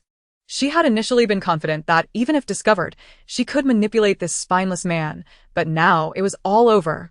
A vengeful spark ignited within Mao Fong as she scanned the crowd, furious at this wretched voice for knowing so much. Seeing the situation deteriorating, Song Linlang knew she could not act, as besides the Song family, no one had ever heard You Xiaoxia speak. Even if Mao Fong wanted to cause harm, she would find no target. She gripped You Xiaoxia's hand tightly, holding her breath and remaining still. But just then, Mao Fong suddenly gasped. Her voice transformed into a shrill cry, as if her throat were being squeezed, her face reddening from lack of oxygen. Once her throat was constricted, she had no time to think of harming others. The feeling of suffocation vanished, and she instantly understood something. Good heavens! The owner of that voice possesses a protective talisman as well. Merely contemplating this notion is unbearable. As she inwardly cursed a few times, that suffocating sensation returned, prompting Mao Fong to clear her throat and expel her urge to curse from her mind, feeling a sense of relief once more. Mao Fong was both furious and anxious. Was she even prohibited from cursing her? Was it forbidden to harbor such thoughts? While Mao Fong was in a state of utter frustration, the members of the Song family exchanged glances, their eyes brightening with a glimmer of hope. Particularly, Mo Pingxin feared that her daughter might be resented and harmed due to this inner voice, but it appeared that something was secretly safeguarding her daughter. This was not enough to draw conclusions. She needed an opportunity to further investigate. At that moment, taking advantage of the crowd's attention on Mao Fong and her green-haired turtle of a husband, Song Anha stealthily began to retreat, preparing to escape down the stairs. However, was Liao Jili here to witness the drama or to catch someone in the act? Even as her man was trying to flee, she remained engrossed in watching others. Indeed, it seemed that no one could escape the innate curiosity of onlookers. You Xiaoxia shook her head at the thought, only to see Liao Jili suddenly extend her arm and seize Song Anha by the collar. Song Anha, you shall not escape. You must clarify the situation today. Song Anha, infuriated, pounded his thigh in frustration. Who was meddling in his affairs? If he could just catch the perpetrator, he would... Ah. Song Anha suddenly clutched his groin as if someone had brazenly snatched his fruit, an excruciating pain radiating from an unspeakable area. Chapter 12. We Never Boast. The pain caused Song Anha to gasp, startling Liao Jili, who hastily released her grip. You, what is the matter? Cold sweat broke out on Song Anha's brow. Like Mao Fong, the pain rendered him incapable of harboring malicious thoughts. With his mind cleared, the pain gradually subsided. In that fleeting moment of agony, Song Anha seemed to grasp something profound, when suddenly, that peculiar voice echoed once again. Could it be that Song Anha is attempting to deceive? Or perhaps feigning? If it is indeed an act, then his performance is commendable. Those beads of sweat seem quite convincing. Even an Oscar-winning actor would yield in admiration. Fuming, Song Anha thought. How dare they claim I am merely pretending? The onlookers murmured. It indeed does not appear to be an act. I will kill you. Song Anha clutched at his groin once more. No more, I won't kill. All right, it doesn't hurt anymore. Kill. It hurts. No more killing. It doesn't hurt. Tears welled up in Song Anha's eyes as he pondered, which deity had he offended? Another bout like that, and he feared he might be irrevocably damaged. Though he had not shed a tear during the live-streamed scandal, now he was overwhelmed with emotion. Song Linlang could not suppress her laughter, but quickly covered her mouth, fearful of drawing attention, as she struggled to contain her amusement. Fortunately, at that moment the police arrived. The officer, donning a cap, approached the scene, observing the gathering with a hint of suspicion. Who is Song Anha? As the crowd saw the officer approaching, they instinctively stepped back, and upon hearing the inquiry, someone pointed at the groaning Song Anha. There, the one on the ground. Mao Fong assumed the police had been summoned by Liao Jili and scornfully exclaimed, was it necessary to call the police? How embarrassing. Oh. So you are the evil one who cries foul first. Liao Jili snapped back, her anger ignited. You scandalous couple doesn't feel ashamed. Why should I be embarrassed? She pointed at Song Anha. That's him, officer. He is an adulterer. This woman is his mistress. Oh no, to be precise, his fourth mistress. The officer glanced at her before striding over to Song Anha. You are Song Anha? You are implicated in a baby trafficking case. Please accompany us for further questioning. What? The crowd, including those watching the live broadcast, was stunned. They had thought Song Anha's infidelity was the height of scandal, only to discover that an even more explosive revelation awaited them. Liao Jili quickly pieced together the situation and cast a glance at Mo Pingxin, who nodded subtly. Relying solely on Liao Jili would not suffice to deal with Song Anha. It was clear that she would have to take action herself. Song Anha swiftly regained his footing, suddenly comprehending the gravity of the baby trafficking allegation, having previously engaged in a similar act of child swapping. He bellowed at Song Ankong amidst the crowd. Brother, are you framing me? Song Ankong's expression darkened. He had never anticipated that Song Anha would resort to such madness, intentionally swapping children. Mo Pingxin coldly interjected. Whether it is a frame-up or not, the police will ascertain the truth. Song Anha, you traffic my daughter. Have you ever felt a shred of guilt while sleeping at night all these years? Under Mo Pingxin's icy glare, Song Anha felt a shiver run down his spine. He quickly changed his demeanor. Misunderstanding, sister-in-law. This is all a misunderstanding. Please allow me to explain. Mo Pingxin turned her head away, uninterested in his attempts at justification. Soon. The police escorted Song Anha away, bringing the live-streamed scandal to a close. Meanwhile, online discussions erupted. Song Anha, the renowned professor, skyrocketed to trending status, embroiled in a web of infidelity and baby trafficking. No one had anticipated that such terms would be associated with the upright and morally righteous Song Anha. After the crowd dispersed, the Song family returned to their private room to continue their meal. However, You Xiaoxia was filled with questions. How could the police have uncovered that Song Anha was responsible for the baby swap so quickly? From the earlier situation, it appeared that Song's parents were aware of this matter. In the original narrative, Song Anha was not exposed so swiftly. He had always worked behind the scenes to sabotage. And the subsequent downfall of the Song family was inextricably linked to him. The Song family exchanged glances, realizing that Song Anha truly deserved his fate. Mo Pingxin cheerfully served You Xiaoxia some dishes. Xiaoxia, prior to your return, your father and I were investigating the details surrounding the baby swap incident from years ago. We only received concrete evidence this afternoon and submitted it to the police. We never expected that it would lead back to Song Anha. Thankfully, he has now been apprehended. So rest assured, I will ensure he pays for this.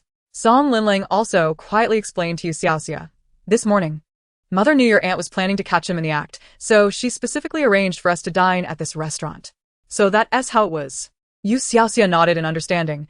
No wonder everyone was able to rush out so promptly to witness the spectacle.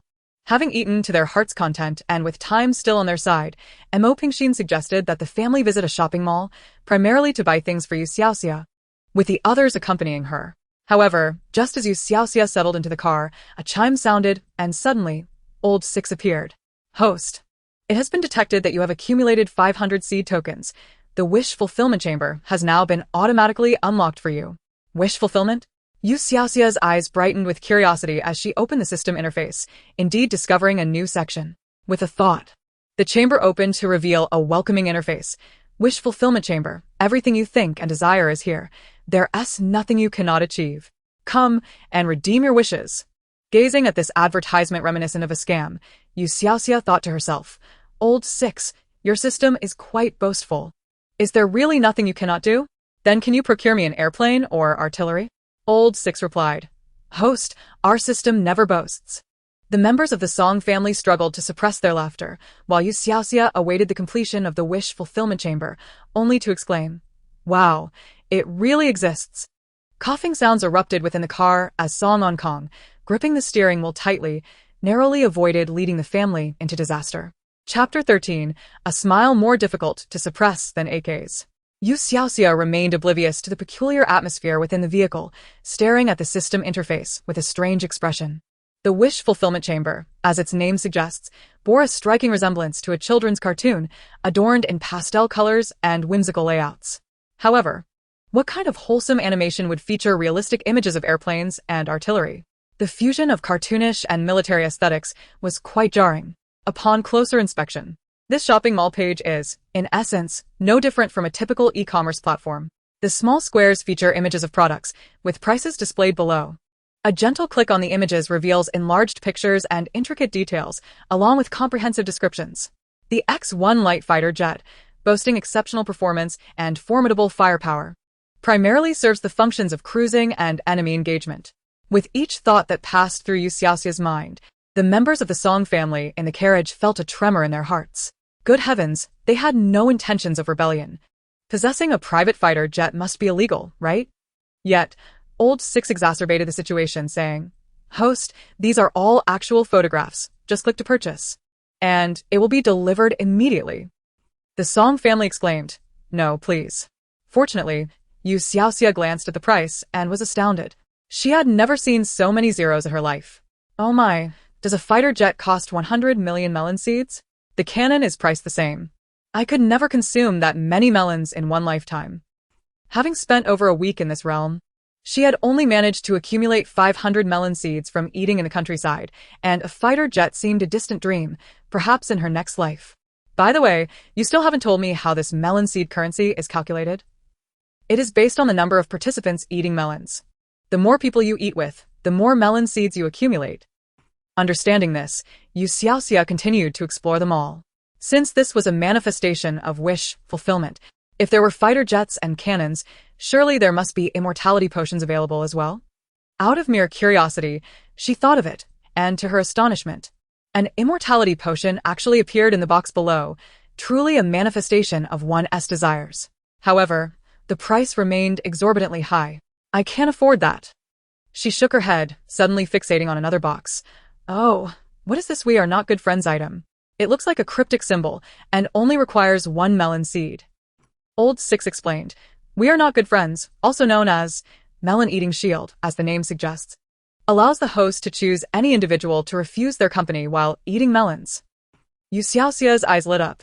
Can my melon-eating partner use it too? Old 6 replied, Of course. Using it on the involved party also mitigates the risk of them discovering that you are eating melons. This is great. Finally, there was something practical and affordable for You Xiaoxia to purchase. Looking out the car window, she realized they still had quite a distance to the shopping mall. So, she continued to navigate the mall's offerings. The Song family, though seemingly occupied with their own affairs, were all ears, listening intently. Enthusiastic about her exploration of the wish fulfillment space, You Xiaoxia found that anything she dared to think about, no matter how outlandish, would instantly appear in the box. From fighter jets and cannons to, for instance, 1 billion cash. Seeing the additional box below, You Xiaoxia shuddered with excitement. Although she could not redeem it yet, she had to inquire, Old 6, is there any issue with this 1 billion cash being credited to me? She didn't want to be implicated in any dubious financial crimes. Rest assured, host, anything available in the mall will be distributed to your account in a reasonable manner. You Xiaoxia rubbed her hands together in excitement, her enthusiasm for eating melons soaring. However, the next moment, she noticed a progress bar of sorts at the top of the mall, indicating remaining melon eating days, 92. What is this? Old 6, usually straightforward, hesitated. It's quite literally what it says. Suddenly recalling old Six's earlier warning that not eating melons would result in death, she realized. So, the remaining melon-eating days are essentially my days of survival? I only have 92 days left to live. Thud. Just as her thoughts settled, Mo Pingxin's phone slipped from her hand, startling the Song family, who turned to You Xiaoxia in disbelief, except for the one driving, Song Onkong. Song Linling tightly grasped Mo Pingxin's hand. Mom, don't panic. Let us listen a bit more before we react. Based on Song Linlong's scant experience with novels, she knew that in such situations, if the host completed a task, they could continue to survive. Sure enough, the next moment, they heard You Xiaoxia's annoyed yet calm inquiry. You rascal old Six, how dare you play tricks on me?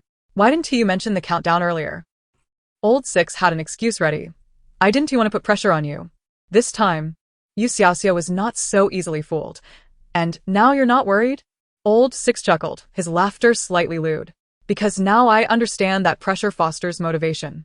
Besides, When you lived in the countryside, what would it have mattered if I told you earlier? There were hardly any people there. Now it's different. We're in the city, where there are more people and more melons. You need to actively seek out melons to eat. Our motto is, leave no melon uneaten. You Xiaoxia rolled her eyes, but, upon reflection, realized old Six had a point. In the previous village, most young people had left for work, leaving only the elderly and children behind. The population barely reached a few hundred. She had eaten melons all over the village, and still hadn't he accumulated enough for them all to unlock. All right then, I'm not one to make unreasonable demands, she said, tapping on the life progress bar, discovering that it only required one melon seed to exchange for a day. One melon seed per day? If I could gather all the people in the country or even the world to eat melons with me, wouldn't I be able to live for billions of days? Goodness, is there really no difference from immortality? But can you actually achieve that? You're just bragging. Old Six remained unfazed, even confidently asserting, as long as the host can make it happen, immortality is nothing to worry about. Trust me. Once she was pulled into the fast travel realm, as long as the main deity did not perish, she would not die. The host's lifespan can match that of the heavens. It's not a difficult task. You Xiaoxia merely pursed her lips, neither affirming nor denying her faith in his words. Meanwhile, the members of the Song family breathed a sigh of relief, realizing they needed to alter their strategy. Originally, Mo Pingxin had been cautious, fearing that her daughter's thoughts might attract trouble from ill-intentioned individuals, thus deciding to minimize her daughter's interactions with outsiders. Their family was well off enough that providing for her daughter for a lifetime was not an issue. However, that was no longer feasible. To obtain the melon seeds that old Six spoke of to extend her daughter's life, she needed to encourage her to venture out, and not just anywhere, but to crowded places with abundant melons. Fortunately, they now understood that anyone harboring malicious intent towards You Xiaoxia would face immediate repercussions, so increasing their security detail should mitigate any problems.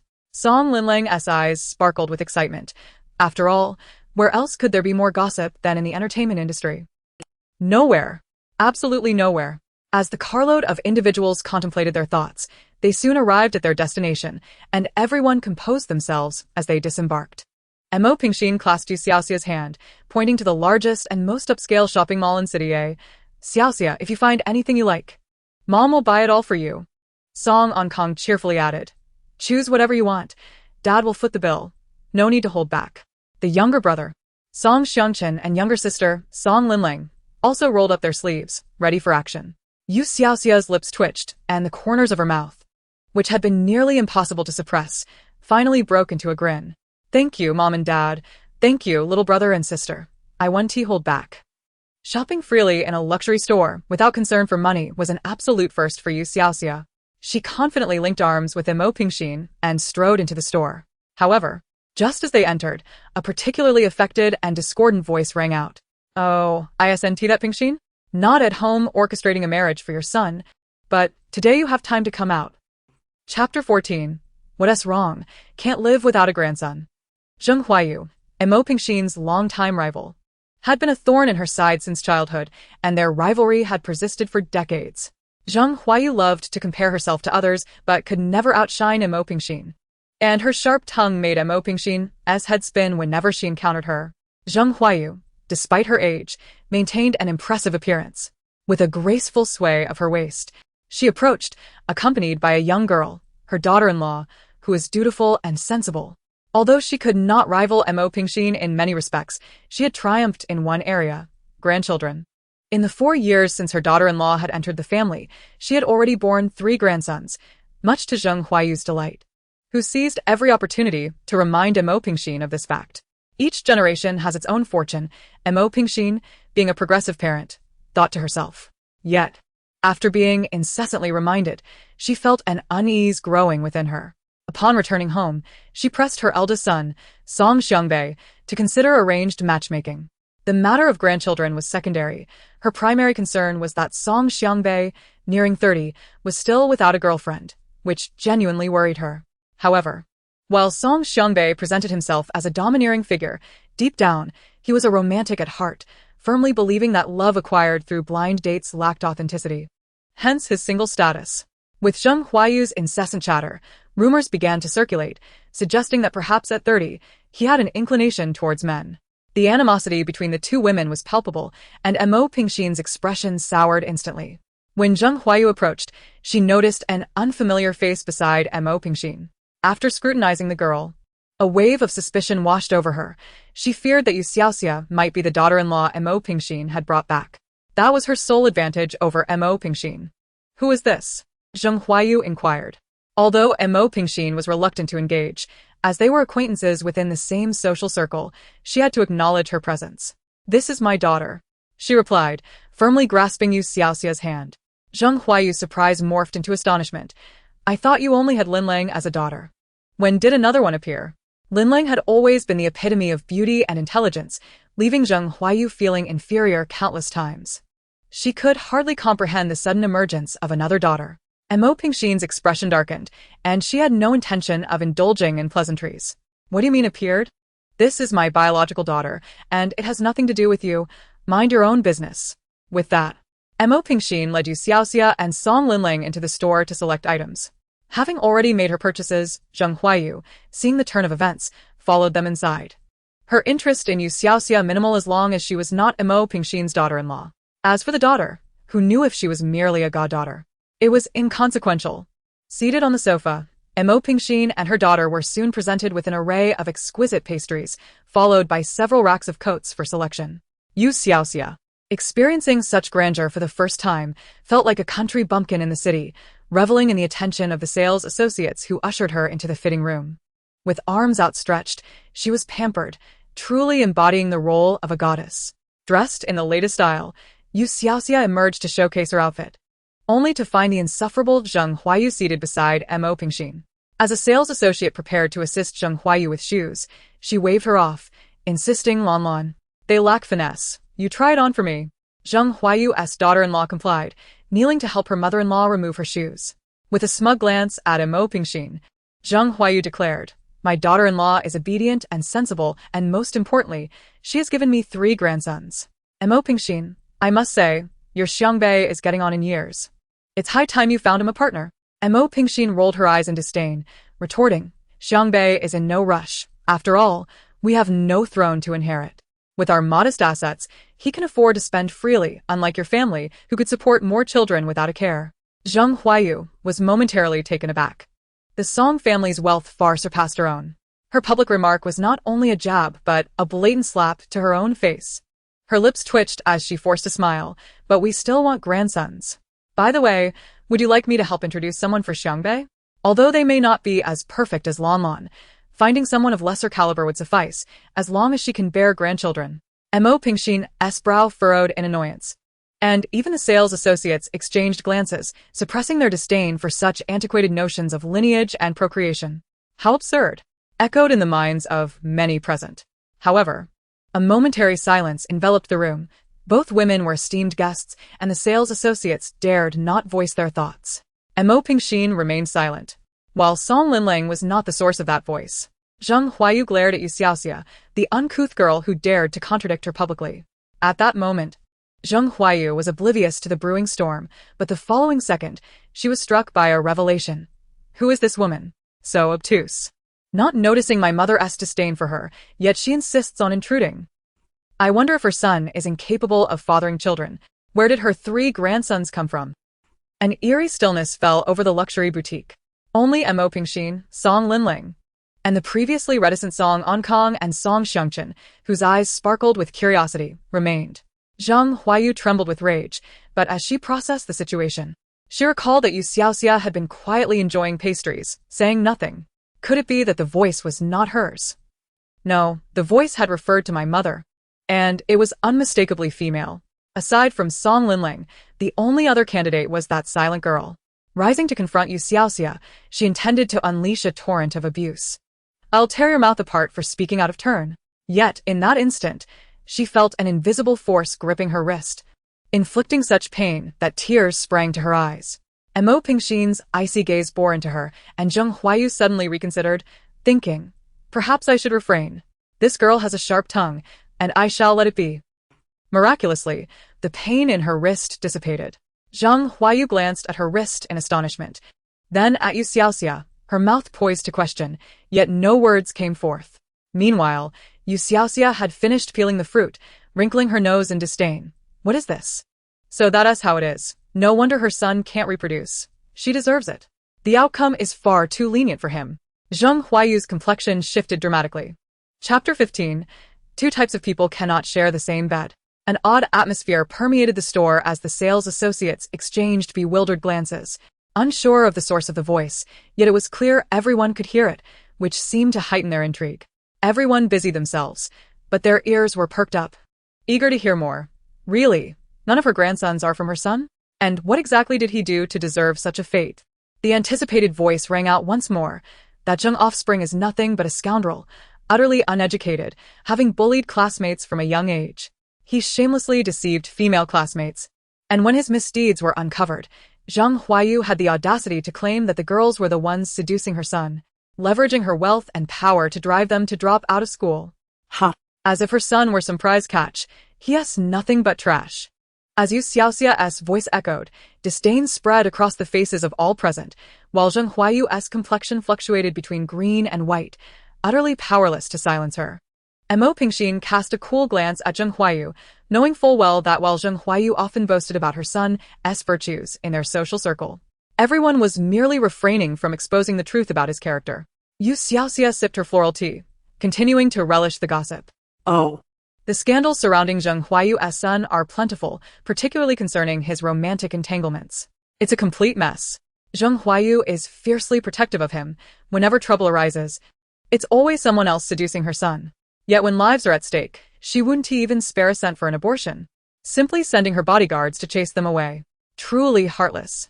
The expressions of those present were filled with unutterable sentiments as they gazed at Zheng Huayu, unable to fathom that she was such a person. She would nonchalantly spend hundreds of thousands on a handbag, yet she showed no inclination to take responsibility for the life her son had recklessly taken. What a pity for those young women who had been deceived and abandoned by her son. Tsk, Zheng Huayu's son, at such a tender age, has already indulged himself and even boasts to his friends that he is the second coming of Lao Ai, claiming to have engaged in 7 escapades in a single night. Who would have thought that before reaching 30, he would ruin himself, now unable to father a child? This is truly laughable. Who could possibly say he doesn't deserve it?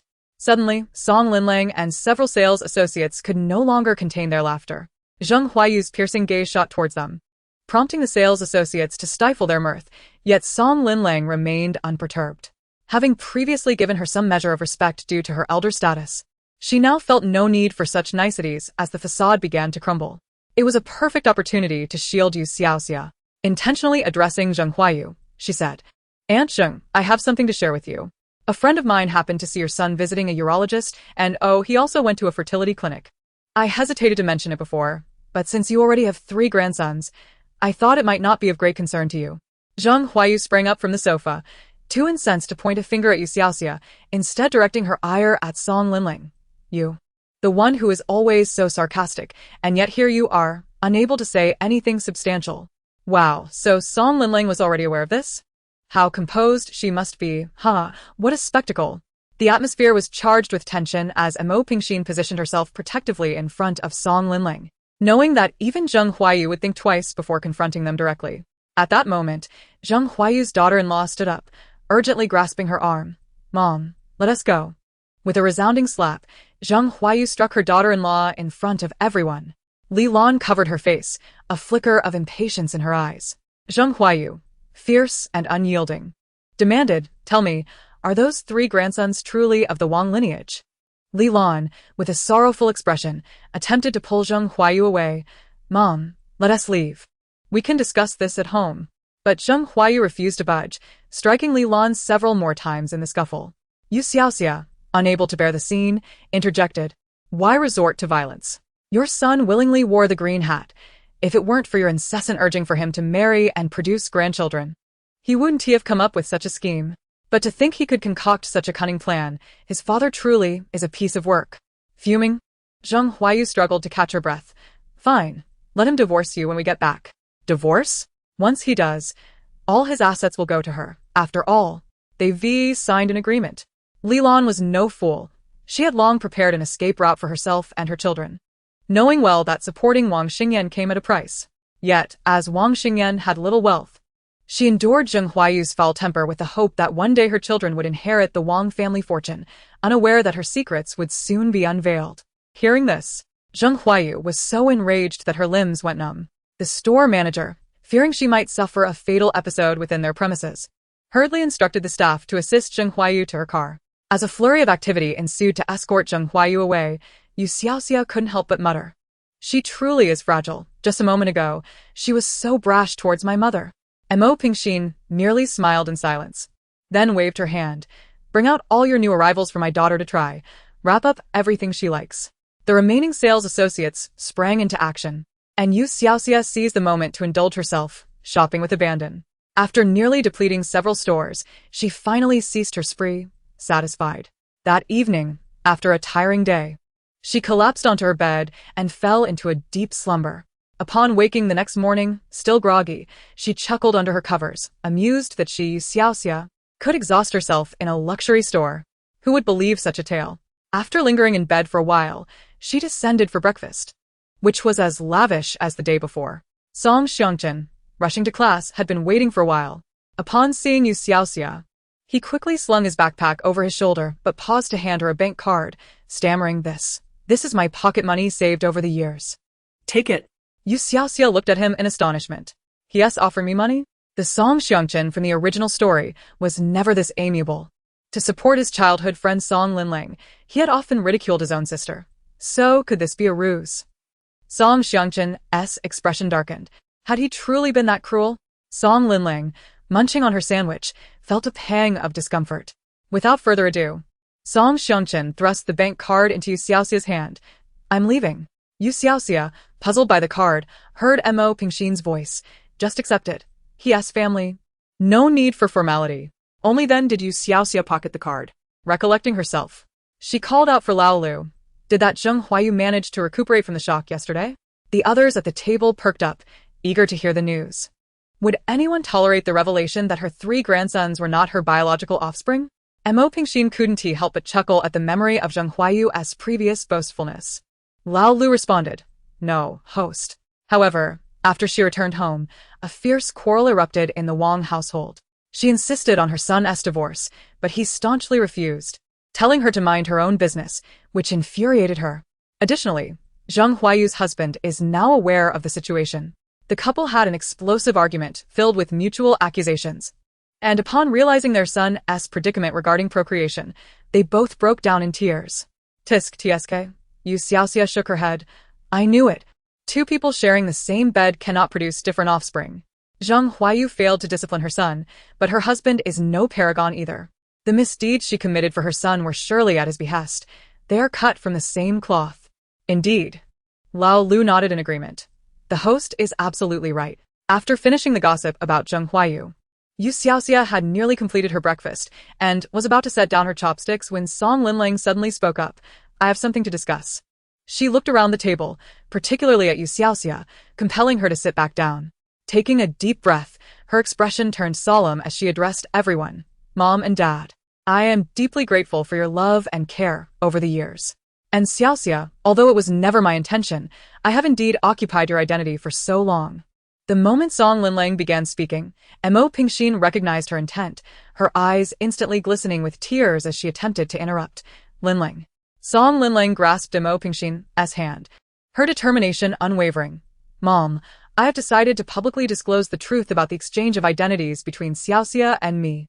Chapter 16. My mother wants me to go to Fukong to tighten screws. As she and You Xiaoxia were of the same age, the continued concealment of You Xiaoxia's identity would only lead to endless speculation, which was unfair to her. Moreover, she had expressed that in the original story, her parents had refrained from disclosing the truth out of fear of hurting her, yet this silence had inadvertently harmed their biological daughter. Furthermore, You Xiaoxia had mentioned that this matter would be used against her, so it was better to reveal it outright now. Mo Pingxin had also pondered this repeatedly. Knowing that both her children were dear to her, she hesitated to abandon either. After careful consideration, she ultimately refrained from voicing any objections. You Xiaoxia was taken aback. So, my little butterfly holds such power. The contrast with the original plot was astonishing. I wonder how the original heroine will react upon learning this news. Will she explode with rage? Seeing that Mo Pingxin and Song Onkong were still upset, Song Linling smiled and added, "But don't think you can cast me aside, Dad and Mom. I still wish to be your daughter, and from now on, you will be my godparents, so you cannot disown me." Mo Pingxin smiled through her reddened eyes, exclaiming, "You are all my daughters. Xiao is, and Linling is too." To this, You Xiaoxia responded with indifference. Song Onkong sighed, "If only we could locate Linlong's biological parents." Regardless of the circumstances, they were, after all, the child's true parents. It remained a mystery whether they had abandoned You Xiaoxia after discovering that their child had been swapped or if there were other reasons. Song Onkong had conducted an investigation, but it yielded no results. Mo Pingxin shook her head. The nurse only recalled a young woman who was alone, and all the address details were fabricated. Finding her seems quite challenging. This particular situation bore resemblance to an unwed pregnancy. Otherwise, a woman would not be permitted to give birth alone in a hospital. Yet, out of consideration for Linling, both Mo Pingxin and Song Onkong refrained from speaking too bluntly. Ultimately, the circumstances surrounding how You Xiaoxia was exchanged for that woman, and how she was subsequently abandoned and discovered by the villagers of Shishui village, remained unclear. You Xiaoxia called out to Lao Lu, "Do you have any leads on your end?" In the original narrative, the architect of the child swapping, Song Onha, had not been exposed. And after Song Linlong's identity was revealed, many took the opportunity to disparage her, alleging that her parents were impoverished and had deliberately swapped the children to ensure their daughter could enjoy a life of luxury with the Song family.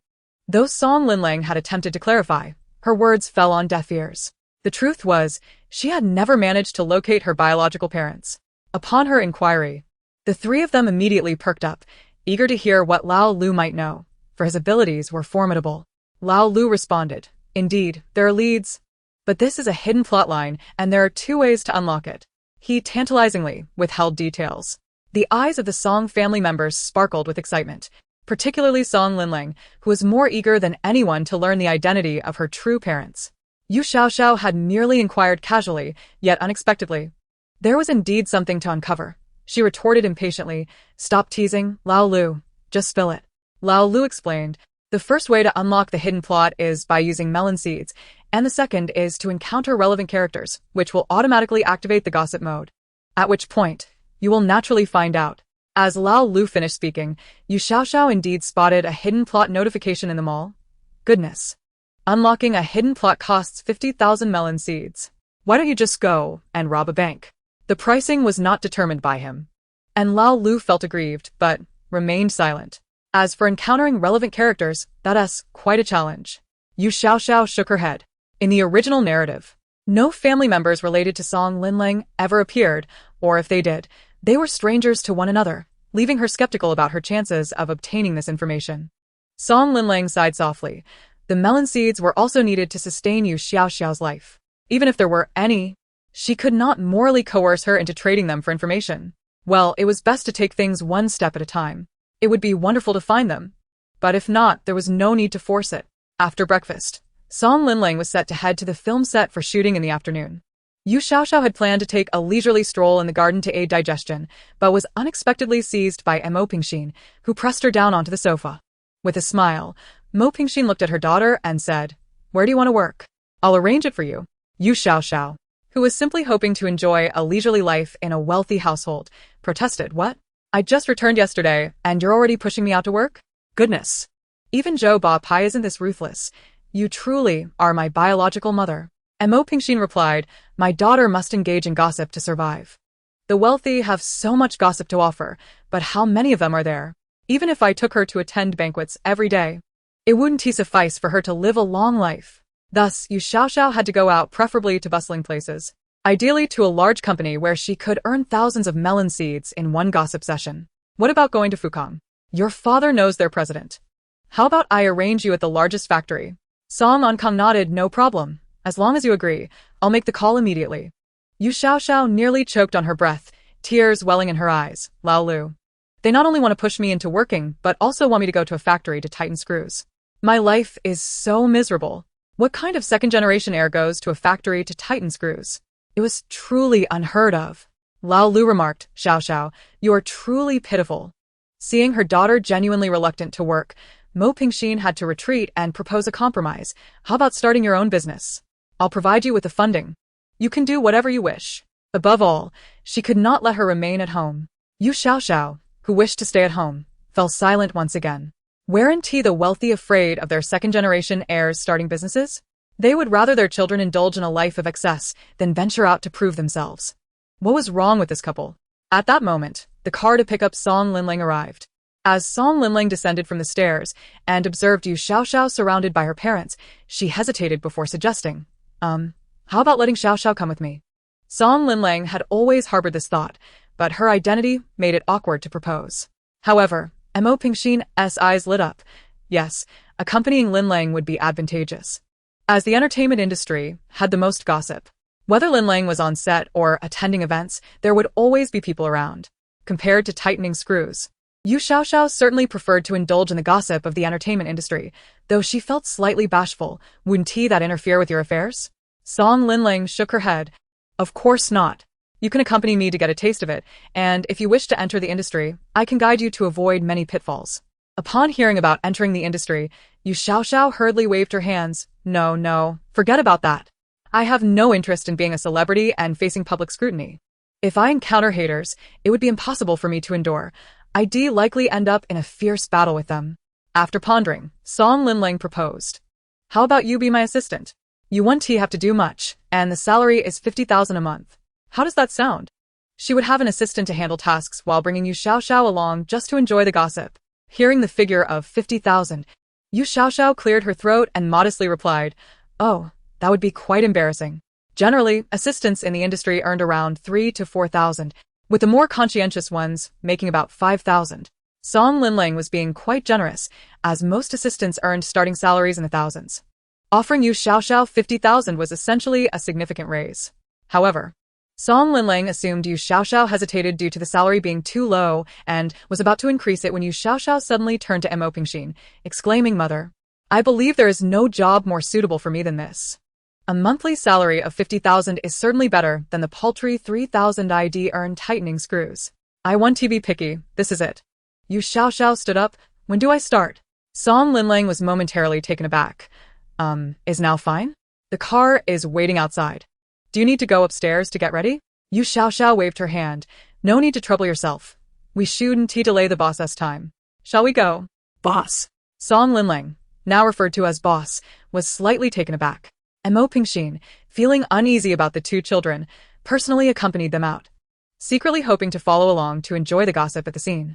Yet, realizing it might feel stifling for her daughter on her first day at work with her mother in tow, she ultimately chose not to mention it. In the vehicle, there was another girl, Song Linlong's personal assistant named Qingqing. Upon hearing You Xiaoxiao's name, her eyes widened, indicating she was privy to the secret of the true daughters. Song Linling introduced the two, providing You Xiaoxiao with a brief overview of her background. With the Song family's support, Song Linling had not entered an entertainment company. Instead, she operated her own studio, being her own boss. Just as they exchanged a few words, Qingqing interrupted, holding her phone. Casting a glance at You Xiaoxiao before looking at Song Linling with a troubled expression, Linling, are we really going to issue a statement? But what about Sister Dan? Sister Dan, Song Linling's manager, had always opposed her revealing her identity. They had initially agreed to let things unfold naturally, but unexpectedly, Song Linling had changed her mind and insisted on going public, leaving Qingqing caught in a dilemma. Upon hearing this, Song Linling frowned. Previously, things were manageable, but recently, The rift between her and her manager had widened to the point of occasional disputes. "Give me the phone, I'll handle it myself," she insisted. In the midst of the argument, Qingqing quickly handed her the phone, knowing that when the boss and the manager clashed, the innocent bystanders often suffered. Meanwhile, You Xiaoxia seemed to ponder, isn't Dan Jie the undercover who was bribed by the female lead? Song Linling's fingers, which had been rapidly typing, suddenly froze. Chapter 17. Your manager has long been bribed by the female lead. Although the book did not mention Dan Jie's betrayal, You Xiaoxia had her suspicions. For the sake of the 50,000 yuan, she had treated Song Linling as one of her own. You silly sister. Your manager has already been bribed by the female lead. The reason she prevents you from revealing your identity is because she was instructed to do so by the female lead.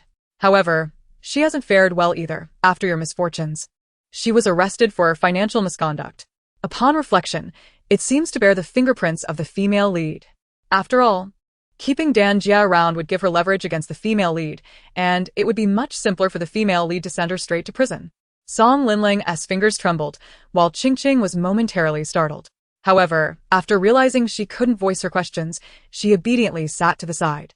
At that moment, the RV came to a halt, and Dan Jie entered, immediately shouting at Song Linling, "Linling, did we not agree to let this matter unfold naturally? What do you mean by going back on your word now?" Song Linling gazed at Dan Jie with an impassive expression. They had collaborated for several years. When she first debuted, Song Linling had not moved out of the Song family home and had suffered considerable bullying in the industry due to her concealed background. At that time, Dan Jie was merely a fledgling manager, struggling with a few unremarkable clients.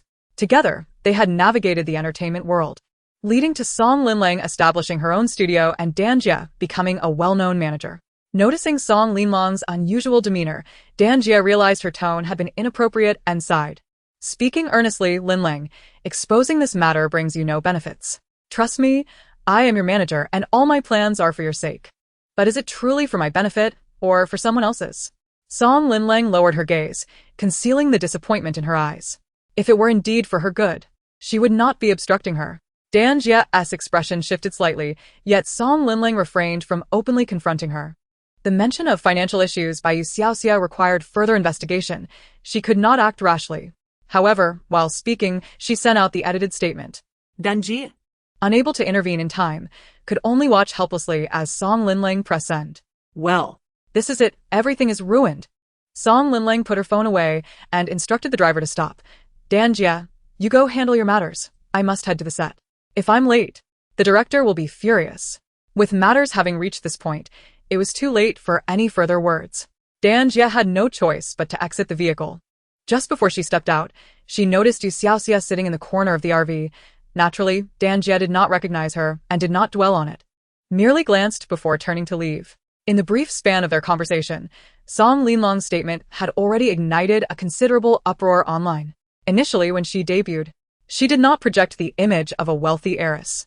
However, as her background was gradually uncovered, she ceased to maintain the facade and openly established her own studio, flaunting her luxury brands, opulent homes, and high-end cars. She was even photographed cheerfully greeting the camera, and her fans reveled in marketing her as a rich heiress. While other second-generation stars in the industry faced frequent setbacks, she remained steadfast, backed by the powerful Song family. Yet, no one anticipated that her true identity was that she was not even the biological child of the Song family. Could it be that she is the wrongfully adopted daughter? How dramatic. This sounds like something out of a novel. One could argue that the saying novels are derived from reality holds a grain of truth. Wow, but are we certain this isn't a new script being released to test the waters? The internet buzzed with an array of reactions, shock and disbelief, mockery, and groups of detractors all clamoring to join the fray, propelling this incident to trending status, accompanied by an explosive headline. However, Song Linling was no naive damsel. Prior to issuing her statement, she had already ensured that Qingqing communicated with her major fans. Consequently, her supporters were not particularly taken aback by this revelation, for they cherished her as a person, recognizing that, ultimately, an artist's worth is determined by their talent. With familial background merely a supplementary factor, those hurling insults should save some karma for themselves. The switch was not Song Linlong's fault, after all. She was merely a helpless infant at that time. To openly acknowledge this situation, Song Linling must have summoned great courage. I stand by her. Oh, dear. Being informed at this age that one is not biologically related to their parents is rather pitiable. I heard Song Linlang has faced a setback. I hurried to see what was going on, only to find this. What does it matter if she isn't biologically related? It's still better than those who, despite having deadbeat parents, cling to a second-generation identity and shamelessly navigate the industry. Song Linlang's fans exhibited remarkable tenacity, swiftly shifting the online narrative. The entire internet was engrossed in this sensational story. While some savored the drama, others found it difficult to swallow. With a crash, items from the makeup table were sent sprawling across the floor as a woman, adorned in glamorous makeup, clutched her phone in disbelief. How could this happen? She had meticulously orchestrated everything, even bribing online trolls to infiltrate Song Linlang's fan group, inciting them to bolster her image as a wealthy heiress and provoke disdain. All while waiting for the day of Song Linlang's identity exposure to witness the backlash. Yet, why had it been revealed now? Was it not supposed to be Song Linlang's doing? As she observed the online supporters rallying for Song Linlang, the woman's expression twisted with fury. In her previous life, Song Linlang had proactively exposed this information, garnering significant praise from fans. Back then, she had merely been an unremarkable figure, enduring the repugnance of using detestable men to scrape together resources. Meanwhile, Song Linlang had seemingly been favored by the heavens, debuting under the protective wing of the Song family. Upon discovering her lack of biological ties, she had ascended to the pinnacle of the industry, even winning prestigious awards. While the woman could only scurry like a rat in the shadows, gazing up at the unreachable figure she could never surpass. Jealousy surged within her. Fortunately, fate had granted her another chance. She had been reborn. After her rebirth, she had made Song Linlang her lifelong goal, vowing to claim everything Song Linlang possessed in this life. But why, despite all her careful planning, had she failed to topple Song Linlang from her pedestal? The more she thought about it, the angrier she became. She seized her phone to call Dan Jia, but to her dismay, the line was completely dead. At that moment, a knock sounded at the door, and her assistant timidly announced, "Sister Tong, it's time to go. The director is calling for you." Yu Tong took a deep breath, masking her twisted expression before opening the door to exit. It was merely a setback. She was a reborn individual, the most extraordinary person in this world. How could she fear competing against Song Linlang? We shall see. Chapter 18. The situation is dire. You Xiaoxia had yet to reveal the true identity of the original female lead, but Song Linlang could vaguely guess. Yi Yutong, an obscure actress, had recently been receiving an influx of resources, rumored to be backed by someone influential. There had even been several attempts to usurp her opportunities, but fortunately, her acting skills and notoriety far surpassed Yi Yutong's, preventing her from being outshined in business or cinematic ventures. However, if Yi Yutong truly were the female lead, caution was warranted. Lost in thought, Song Linlang discreetly observed You Xiaoxia, wishing for an opportunity for her to encounter Yi Yutong. Then, regardless of Yi Yutong's intentions or secrets, they would all be laid bare. The RV came to a stop, arriving at the filming set. Song Linlang composed herself and disembarked with You Xiaoxia and Qingqing. You Xiaoxia was not entirely unfamiliar with the film city prior to her time travel. She had visited the set for tourism, taking a whirlwind tour to see the sights and, with a stroke of luck, perhaps even catch a glimpse of a star or two. Currently, Song Linlang was filming a grand period drama where she played the leading lady. Upon her arrival, the crowd's gaze immediately shifted towards her, clearly having already seen the trending news. However, being adults, no one dared to approach her with unwarranted questions. Song Linlang did not genuinely regard You Xiaoxia as her assistant. Instead, she personally took the work ID from a crew member and hung it around You Xiaoxia's neck, saying, "You must find everything new on your first visit. I will be filming shortly. Let Qingqing take you around." The makeup room was bustling with activity, hands busy while ears were perked up, as everyone turned to observe the close interaction between Song Linlang and You Xiaoxia. Who was this assistant that could elicit such affection from Song Linlang? As if they were sisters? The film city was comparable in scale to the previous tourist spot, yet offered many more places to explore. You Xiaoxia nodded at her work ID. "Let Qingqing accompany you. I can wander on my own. I'm here to enjoy the spectacle. Everyone here will be my source of entertainment." With thoughts of her aspirations, she chuckled inwardly, envisioning a bright future as the rightful owner of her own narrative. As Song Linlang was being prepped by the makeup artist, You Xiaoxia prepared to turn and exit when suddenly she was shoved aside, nearly losing her balance, but for Qingqing's quick intervention. "Step aside. Step aside. Who is this little assistant? So oblivious. Can't you see that Brother Tao has arrived? Why are you blocking the entrance? A voice brashly chimed in, revealing the speaker to be a short man, followed closely by a figure donning sunglasses. Presumably, the infamous Brother Tao. Qingqing stepped protectively in front of You Xiaoxia, her displeasure evident. Zhu Dazhuang. Whom are you pushing? This is our Linling's person. Peering in, Zhu Dazhuang spotted Song Linling seated with a sullen expression. Brother Tao removed his sunglasses, raising an eyebrow at his assistant, Dazhuang. How could you push Linling's person? Apologize at once. Zhu Dazhuang scoffed nonchalantly. Sorry, Linling, I didn't recognize she was yours. Song Linling coldly replied. You didn't push me. You pushed her? Reluctantly, Zhu Dazhuang muttered a half-hearted apology to You Xiaoxia. Qingqing tugged at her, whispering, Brother Tao is the male lead. We must avoid any confrontation. The entertainment industry operates this way. Even if there is deep-seated animosity, one must maintain a facade of civility. Despite being diminutive in stature, Zhu Dazhuang carried the bold moniker of Big Zhuang, a curious indication that those lacking in substance often feel the need to assert themselves. Mimicking Zhu Dazhuang's earlier attitude, You Xiaoxia chuckled. No worries. After a night of tension, I'll just assume you were momentarily disoriented. Zhu Dazhuang scratched his head, puzzled by her words. While Brother Tao plopped himself dramatically beside Song Linling, yawning exaggeratedly. Linling, I truly apologize.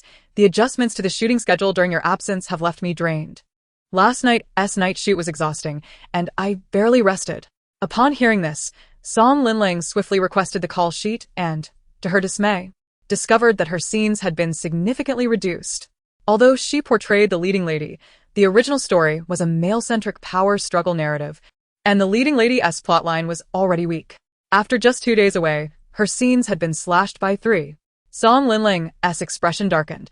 But before Brother Tao could relish his triumph, an ominous voice suddenly echoed across the set.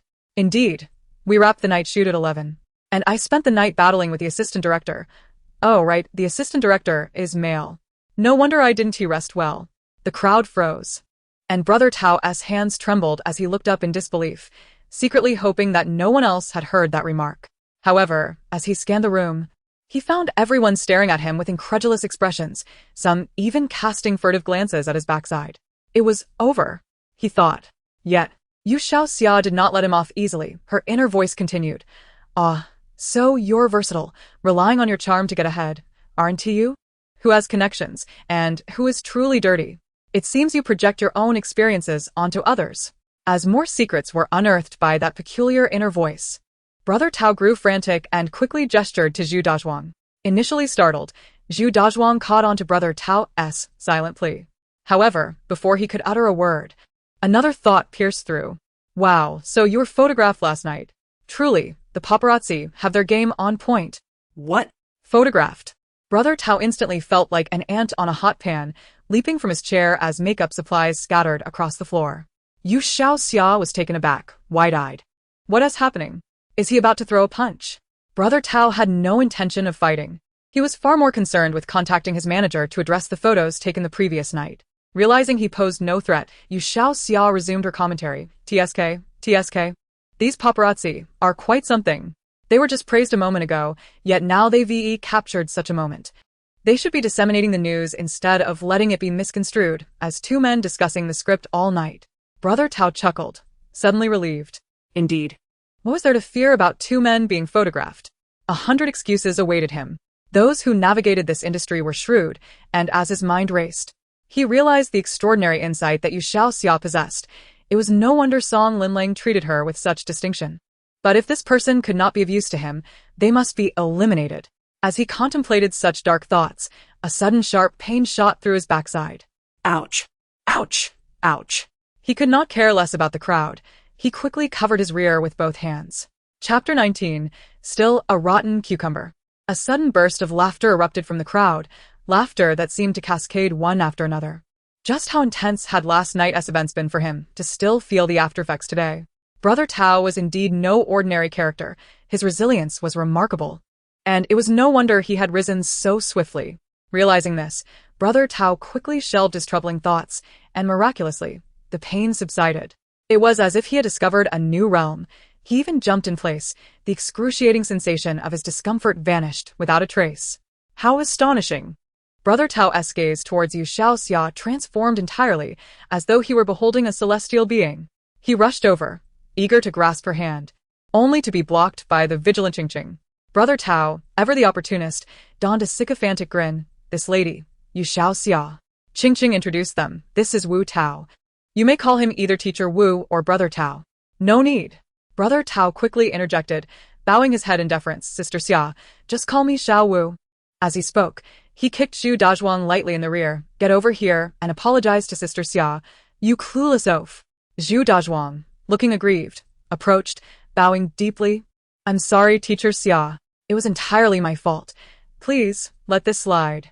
You Xiaoxia, bemused by the dramatic shift in their demeanor, expressed her respect, waving her hand dismissively. It's fine, but there will be no next time. Absolutely, absolutely. Zhu Dazhuang affirmed. You Xiaoxia shrugged off Brother Tao's overly familiar demeanor, waved a farewell to Song Linling, and set off with Qingqing to explore the film city. Not long after they departed, the male lead of the drama entered with his entourage. Noticing the strange atmosphere, he curiously inquired, what is going on? Brother Tao, taken aback, covered his neck in astonishment, struggling to articulate a response. At that moment, the rest of the crew also realized the gravity of the situation, having consumed such a juicy tidbit. Who wouldn't he want to share? They could even sell it to marketing accounts for a tidy sum, yet astonishingly, they found themselves unable to send a single message. However, prior to the male lead's arrival, they had been free to discuss at will. The moment he stepped in, an unspoken silence enveloped the room. Song Linling appeared lost in thought. After lacking the opportunity to experiment a couple of days ago, today she finally grasped the essence. You Xiaoxia's inner thoughts could not be shared with her, nor with those who had never heard them. However, those who had experienced the same sentiments and shared the same secrets could communicate effortlessly. This not only preserved the joy of gossiping but also ensured that certain secrets would not spread too quickly. How remarkable! She chuckled softly. The male lead and his assistant noticed the peculiar behavior of the crowd, but chose to remain silent, the former scratching his head as the makeup artist continued her work. Once they emerged, You Xiaoxia followed Qingqing as they strolled through the film studio. This place was quite similar to the vertical shop, divided into numerous sections. Exploring it thoroughly would require at least 3 days. After walking for a short while, You Xiaoxia found herself unable to continue, her feet aching terribly. Now I understand why wealthy individuals, despite having functional legs, often opt for wheelchairs. Old Six, ever considerate, chimed in. Host, would you like one? Wheelchairs are quite affordable. You Xiaoxia glanced at the interface and indeed found a high-end electric wheelchair priced at merely 1 seed, but she decisively shook her head. No way. 1 seed could extend her life by an entire day. Why would she waste it on a wheelchair? If she wanted a wheelchair, she could simply purchase one with her newfound wealth. Remembering her finances, she recalled an important matter she had yet to address. Is there a bank here? An ATM would suffice. Qingqing nodded eagerly and led You Xiaoxia to search for the automated teller machine within the film studio. Upon reaching the entrance, Qingqing, displaying great discernment, suggested you go in. I'll wait for you outside. You Xiaoxia was primarily curious about the balance on the bank card given to her by Song Xiangchen. And what she discovered was astonishing. A whopping 5 million. Truly, the offspring of the affluent had allowances exceeding 1 million, casually spending 5 million without a second thought. Reflecting on her university days, when she had earned her tuition through hard work, she recalled that she barely managed to spend 3,000 in a semester. Her background was not dissimilar to that of the original owner. She had grown up in an orphanage and, after completing her compulsory education, had earned every penny of her tuition and living expenses through sheer diligence. She was thriving now. You Xiaoxia joyfully swiped her card and inserted the one given by Mo Pingxin. With a solid 5 million as a foundation, she felt considerably more composed. Upon seeing the 20 million from Mo Pingxin, she cleared her throat, realizing she could no longer contain her joy, and beamed at the camera, flashing a bright smile. Fearing a misunderstanding from the individuals behind the camera, You Xiaoxia hurriedly swiped her card and exited, only to find Qingqing peering around the corner with a furtive demeanor. Hey, what are you looking at? Qingqing jumped, quickly turning her head and placing a finger over You Xiaoxia's mouth. There's gossip. Understanding immediately, You Xiaoxia realized that one sneaky figure had transformed into 2. Behind the ATM, a sporting young man with a headband was cornering a young girl against the wall. Leaning on the wall with his elbow, he struck a pose he believed to be suave. Whispering sweet nothings into the girl's ear. "Would you join me for dinner tonight?" The girl's face flushed bright red, resembling a ripe tomato, as she stammered, I don't think that is appropriate. Fear not. I merely wish to see more of you. Can you bear to let me suffer in longing? The girl was quickly ensnared by the young man's smooth talk. Well, if you insist, he chuckled, reveling in his own charm. Qingqing watched intently, while You Xiaoxia detected a hint of shock on her face and whispered, "Do you know him?" Qingqing replied in a hushed tone, "That guy is a minor idol. But he's just an obscure figure, barely on the radar. The girl is one of his devoted fans, and her family seems quite wealthy. I've seen her organize support for him several times." You Xiaoxia felt a twinge of disdain. Not only was the idol flirting with fans, but he was also crossing a line. This was a major taboo. Back off, back off. Qingqing nodded in agreement, her expression one of distaste. Did the idol's fans know he treated them so differently? Moreover, his words were so greasy. Not only was the young man flirting, but he also took it a step further, gently brushing his fingers against the girl's cheek. In a syrupy tone, he continued, "After dinner, you wouldn't need to go home, no way." Not only flirting but also trying to take advantage of fans. Qingqing and You Xiaoxia exchanged glances. The girl couldn't be more than 18 or 19, although her attire suggested maturity. Whether she was truly an adult was debatable. Old Six, get the scoop. Who? The moment the thought was shared, the pair immediately sensed it. Qingqing quickly pulled You Xiaoxia back to hide. The young man glanced in their direction but saw no one. Turning back to the girl to continue his coaxing, "There's no one here. With me around, there's nothing to be afraid of. What do you think about tonight?" He had already done his homework, knowing the girl was the most influential member of his fan club, with relatives in the entertainment industry. If he could win her over, he would never lack resources in the future. The girl hesitated, torn between excitement at being close to her idol and the fear of staying out all night, as she grappled with her indecision. "Ah, miss, do not be deceived. Standing before you is not just a scoundrel, but a rotten cucumber."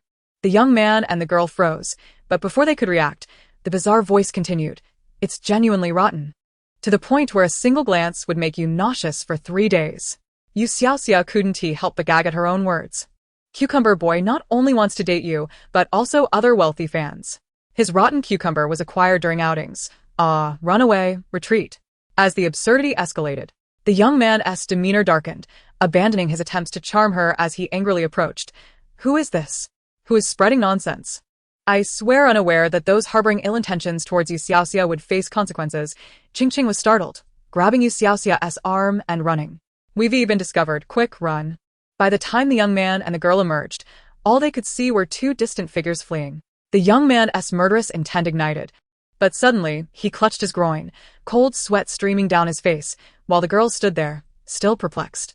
You Xiaoxia winced as Qingqing pulled her, her arm aching as she turned back. "I must warn that girl. She mustn't fall for Cucumber Boy." Qingqing replied, "She heard everything already." "Fine, that was unspeakable." She reluctantly turned back, shouting to the oblivious girl, "Stay away from Cucumber Boy for your own safety." The girl's eyes widened in shock. It wasn't until they were out of sight, near their camper, that Qingqing finally stopped, leaning against the vehicle, panting heavily. You Xiaoxia was also exhausted. It had been years since she had run 800 meters. She took a few heavy breaths, recalling the matter at hand. "How did you know that headband boy is Cucumber Boy?" Qingqing replied, "Didn't you tell me?" She chuckled awkwardly. "Haha, I actually knew all along. You see, I'm an insider. Such matters cannot be concealed." Qingqing winked at You Xiaoxia, understanding immediately. You Xiaoxia realized that frequenting such places meant one could hardly escape gossip. Cucumber Boy often flirted with wealthy women, so rumors were bound to spread. After catching her breath, Qingqing grew concerned once more. "I wonder if that girl will heed the warning." "Simple." You Xiaoxia called out to the system. "Old Six, report back." "Understood, host." Old Six had the duty to inform the host of the follow-up, ensuring she could fully enjoy the unfolding drama without regrets. She listened and even kicked Cucumber Boy. He is now howling in pain, and the girl has left. You Xiaoxia reassured Qingqing. "Rest assured, she understood." Qingqing, who had already heard the conversation, nodded. "That's good." "Oh, if only we had footage." You Xiaoxia exclaimed, eager to see how the girl kicked him in the groin. The system replied, That's not difficult. You just need to save some seeds to buy a player. Upon checking, You Xiaoxia saw that the system interface displayed a player, albeit quite expensive, costing 200 seeds. She had originally accumulated 500 melon seeds and exchanged 300 for 300 days of melon eating time yesterday. Now only about 200 remained. Oh. The melon seeds have increased again. It must be the result of indulging in the melons from Wu Tao and the cauliflower man. While she was enjoying her melons, the makeup room was bustling with people. However, during her melon eating, the others should have been unaware, right? Would this still count as her melon seeds? Old 6. The system grinned wickedly. As long as you eat melons, everyone present becomes your melon seeds. As for everything else, we need not concern ourselves. That's how big data calculates. Alright. You Xiaoxia did not dwell on this. As long as she had melon seeds to collect, that was sufficient. As for the player, she had yet to purchase one. Growing up in an orphanage, she had no one to rely on and was accustomed to preparing for her own future. Having some reserves made her heart feel at ease. She could always buy a player when more eye-catching melons appeared later. After resting for a while in the RV, Qing and You Xiaoxia headed to the filming location. Song Linlang was already made up and performing a scene with the male lead. You Xiaoxia curiously leaned in, captivated by the performance. Wu Tao, being quite perceptive, personally brought over a chair. Sister, sit down and watch. You Xiaoxia glanced at him and plopped down. Wu Tao quickly offered her milk tea and snacks. Sister, enjoy while you watch. You Xiaoxia glanced over. The cheese with double cream was her favorite flavor, but she still had to be polite on the surface. Oh, I feel so bad about this. Wu Tao immediately shoved the milk tea into her hands. What is there to feel bad about? It's just a cup of milk tea. Sister, from now on, whenever you're on set, I'll take care of your milk tea and snacks. TSK, look at that. I didn't even want to drink it, but his generous offer is hard to refuse. You Xiaoxia inserted a straw and happily took a sip. Wu Tao remarked, I'll draw a circle and curse you. You Xiaoxia turned around to find Wu Tao covering his mouth. What is wrong? Do you have bad breath? Oh, then you'd better keep your distance. Wu Tao released his mouth, which had suddenly hurt, but now was fine. He was afraid of a stomachache and didn't dare to grumble. He quickly explained, No, sister. I don't have bad breath. You can smell if you don't believe me. You Xiaoxia quickly stepped back in disdain. Is that polite? Who just met someone and opens their mouth wide to let them check for bad breath. Wu Tao, unfazed by her disdain, was accustomed to it. After all, in front of You Xiaoxia, he had long lost his dignity. Given that she even knew such private matters about him, what more was there to be concerned about? But he thought it unfair for him to be the only one enjoying the melons. With so many people on set, there were plenty of stars to choose from. It wouldn't be fair unless each of them had a melon revealed. Wu Tao calculated his little schemes in his heart. Given You Xiaoxia's outrageous thoughts, if he flattered her a bit, wouldn't he be privy to many secrets in the future? Just as Wu Tao pondered how to steer the conversation towards the male lead and indulge in some of his melons, Qing, who had been called away to help upon arriving on set, returned, looking quite displeased. Qing was a melon friend who had once helped her escape danger. So You Xiaoxia quickly inquired, Qing, what is wrong? Qing sighed. The coordinator wants me to take something to teacher Huang Yuehua in Group B. Huang Yuehua? Not familiar. You don't want to go? You Xiaoxia asked. Qing seemed hesitant to speak. At that moment, Wu Tao suddenly chuckled softly. Before You Xiaoxia could get angry, he hurriedly leaned in to whisper, Sister, you don't know. Huang Yuehua appears to be a venerable elder with both virtue and artistry, but in truth Wu Tao shook his head in disdain. You Xiaoxia looked at him curiously. Is his character worse than yours? Wu Tao was momentarily taken aback, stammering. How can you compare me to him? I climbed up through unspoken rules, but at least I sacrificed myself. I don't harm others. Oh, understood. Huang Yuehua harms people. Chapter 21. What is there to fear from such a pig-headed man? Qing sighed, lowering her voice. Huang Yuehua is absolutely disgusting. He is nearly 60. And he particularly enjoys taking advantage of young girls, especially us powerless little assistants. Just passing by him, we have our hands groped. And sometimes even get a slap on the backside. It's just these kinds of things. He is an old senior whom even the directors have to respect. We can't really argue with him, nor dare to, but it's like having eaten a fly, so revolting. Qing's face was filled with disdain. Every woman in the crew avoids him. Oh, You Xiaoxia imitated Qing's disdainful expression. How disgusting. Qing nodded. Sigh, enough about that. I should hurry and deliver the items. As she spoke, Qing stood up, took a deep breath to encourage herself. But the next second, You Xiaoxia stood up alongside her. I'll go with you. Qing was momentarily taken aback. You Xiaoxia raised her chin and patted Qing's shoulder. What is there to fear from such a pig-headed man? Let us go. Let Sister Xiaoxia help you vent. With that, she strode forward with a fearless gait. Qing was utterly awestruck, gazing at You Xiaoxia with starry eyes. Wu Tao was the first to snap back to reality, quickly pulling her. Sister, you're going the wrong way. Group V is over here. You Xiaoxia stumbled from being yanked, feeling quite embarrassed, and shot Wu Tao a glare. Why are you following me? Wu Tao chuckled. Of course. I'm here to enjoy the melons. Huang Yuehua has been in the industry for decades. His standing is so high that everyone must give him face. He must have plenty of melons to offer. This is a chance not to be missed. I'll go with you since I don't have any scenes right now. I can also protect you too, right? Qing, realizing the situation, quickly caught up, eyeing Wu Tao warily, fearing he had ulterior motives. We don't need you. No good deed goes unpunished. Wu Tao sighed, trying to put his arm around Qing's shoulders, but she dodged away. He offended, smiling. We're all sisters. There's no need to be so defensive. Sisters? You Xiaoxia chuckled, her gaze sweeping downwards at him. Wu Tao's expression stiffened, hurriedly covering his backside. What are you looking at? Hurry up and let us go. After delivering the items, we still need to film. Oh, how bold. You Xiaoxia smirked, and she and Qing followed behind him towards Group B. Just as the three of them departed, discussions arose behind them. Wu Tao is too eager to please. Just a moment ago in the makeup room, he looked ready to fight. Right? He asked at least a third-tier star. Why is he being so subservient in front of a little assistant? It's so embarrassing. As they discussed, their eyes couldn't help but follow the trio. Speaking of which, Song Lin Lang's little assistant truly had some clout. She even knew Wu Tao's most private matters. How frightening. With this, wouldn't everyone in her presence have no secrets at all? Where were they headed? Were they going to indulge in melons? I wish I could join too. I want to hear the thoughts that just echoed in the makeup room. That voice earlier. Was it really what the little assistant was thinking? I only caught a few words, and I still can't believe it. A few people huddled together, discussing, all having heard the inner thoughts in the makeup room. What juicy gossip are you talking about? They turned to find the speaker was absent during their makeup session. And everyone simultaneously fell silent. It's not that we don't want to talk. It's just that we can't. A few exchanged glances, suddenly feeling a sense of pride. What was going on?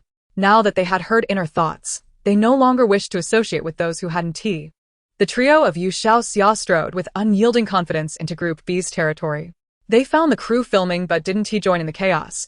Instead, they headed straight to Huang Yuehua's resting room. Upon reaching the door, Qing stopped You Xiaoxia. You all wait here, I'll check first. You Xiaoxia continued her stride. Let us go together. Qing quickly grabbed her, mainly worried that if You Xiaoxia had some wild ideas, It would alert the enemy. Furthermore, she genuinely feared that You Xiaoxia might end up clashing with Huang Yuehua's people. Although the Song family was wealthy, Huang Yuehua held a high status in the industry, and it was best to avoid conflict if possible. Qing insisted, and You Xiaoxia had no choice but to relent. All right then, you go scout first. If there's any danger, just signal, and I'll bring Xiao Wu to rescue you immediately. Wu Tao chimed in. Well, listen to sister. Qing departed, leaving You Xiaoxia languidly leaning against the wall. Wu Tao, ever the sycophant, immediately whipped out his phone. Sister, that pose looks stunning. Let me take a picture. Upon hearing this, You Xiaoxia struck a cool pose. Send it to me once you're done. Absolutely.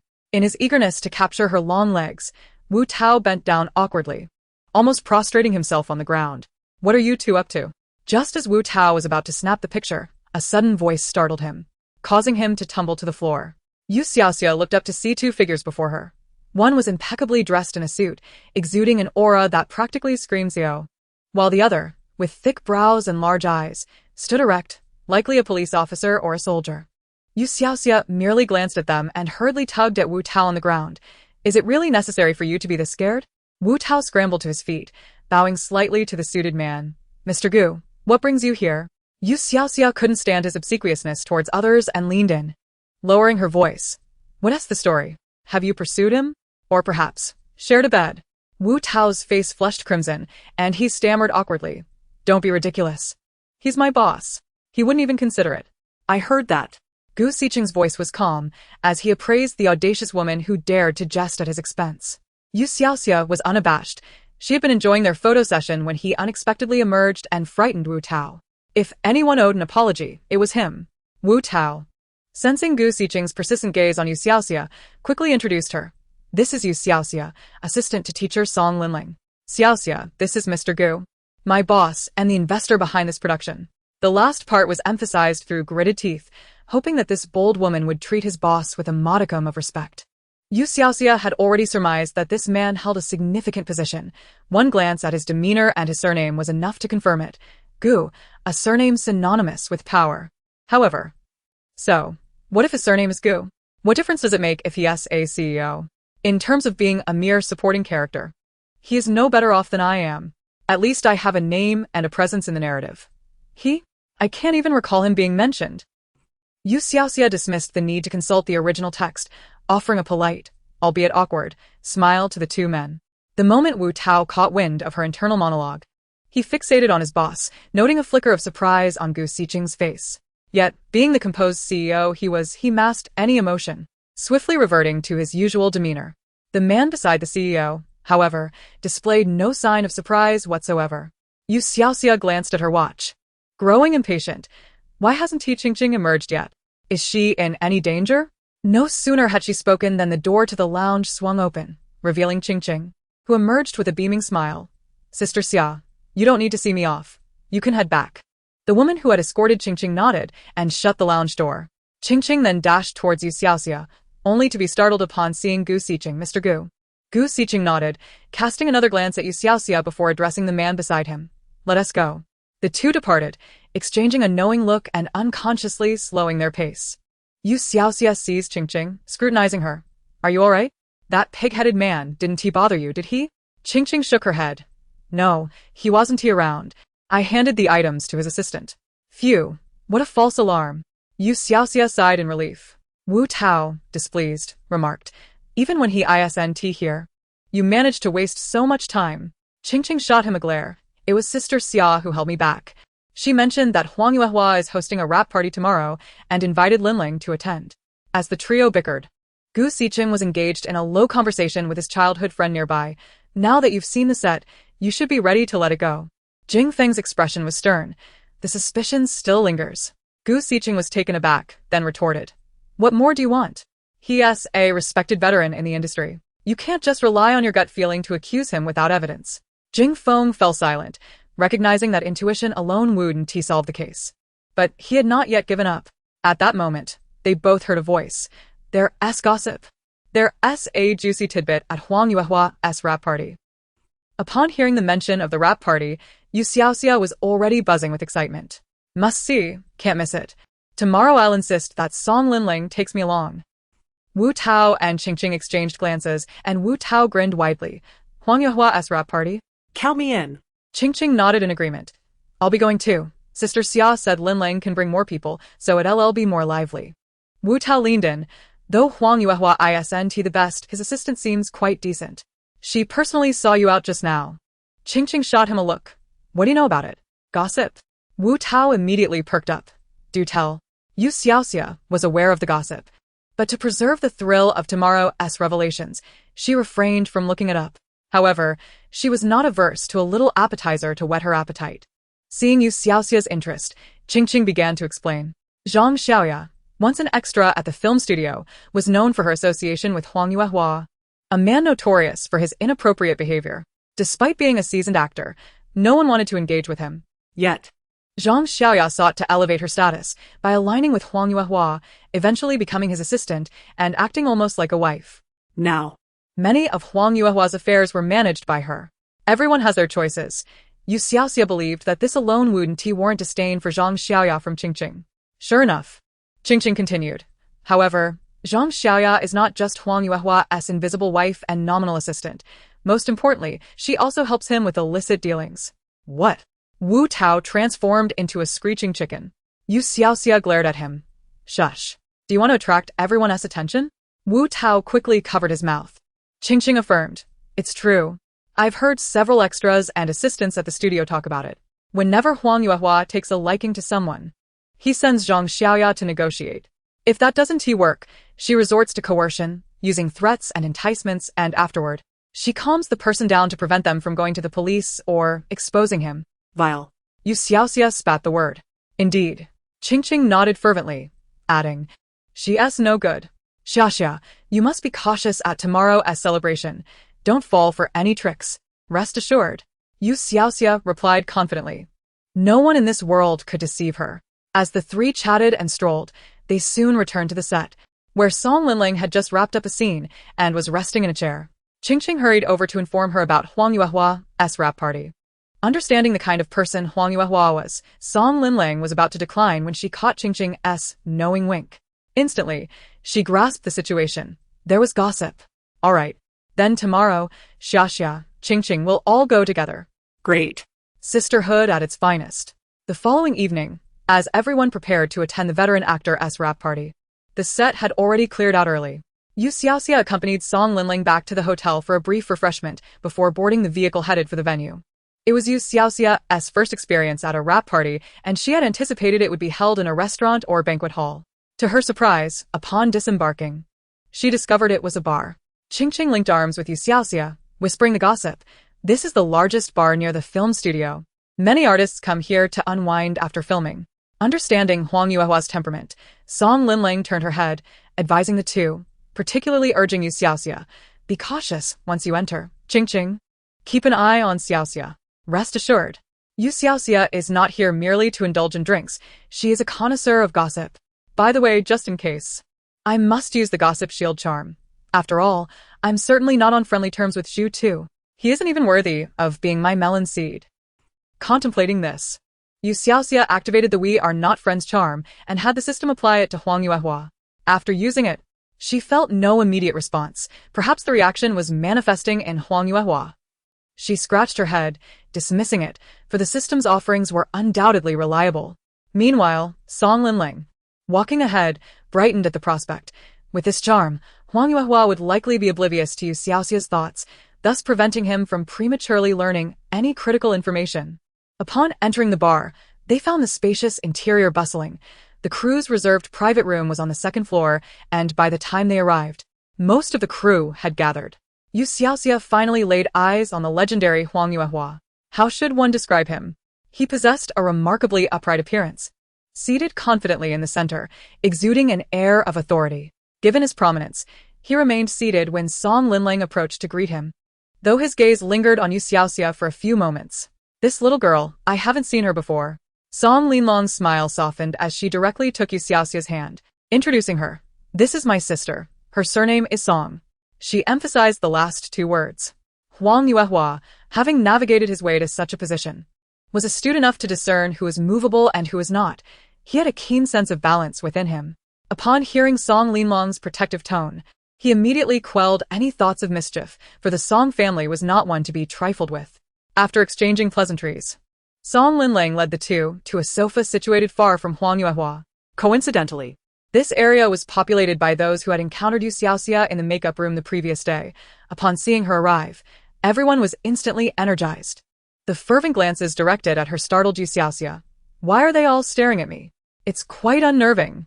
As her thoughts resonated, everyone quickly diverted their attention, resuming their conversations and drinks. A few who had not been present the day before were astonished to hear her thoughts. But seeing everyone else remain composed led them to question whether they had misheard. Song Linling deliberately observed Huang Yuehua from a distance. Those surrounding him had visibly paused for a moment, yet Huang Yuehua exhibited no reaction whatsoever. He truly could not hear. Reassured, Song Linling relaxed.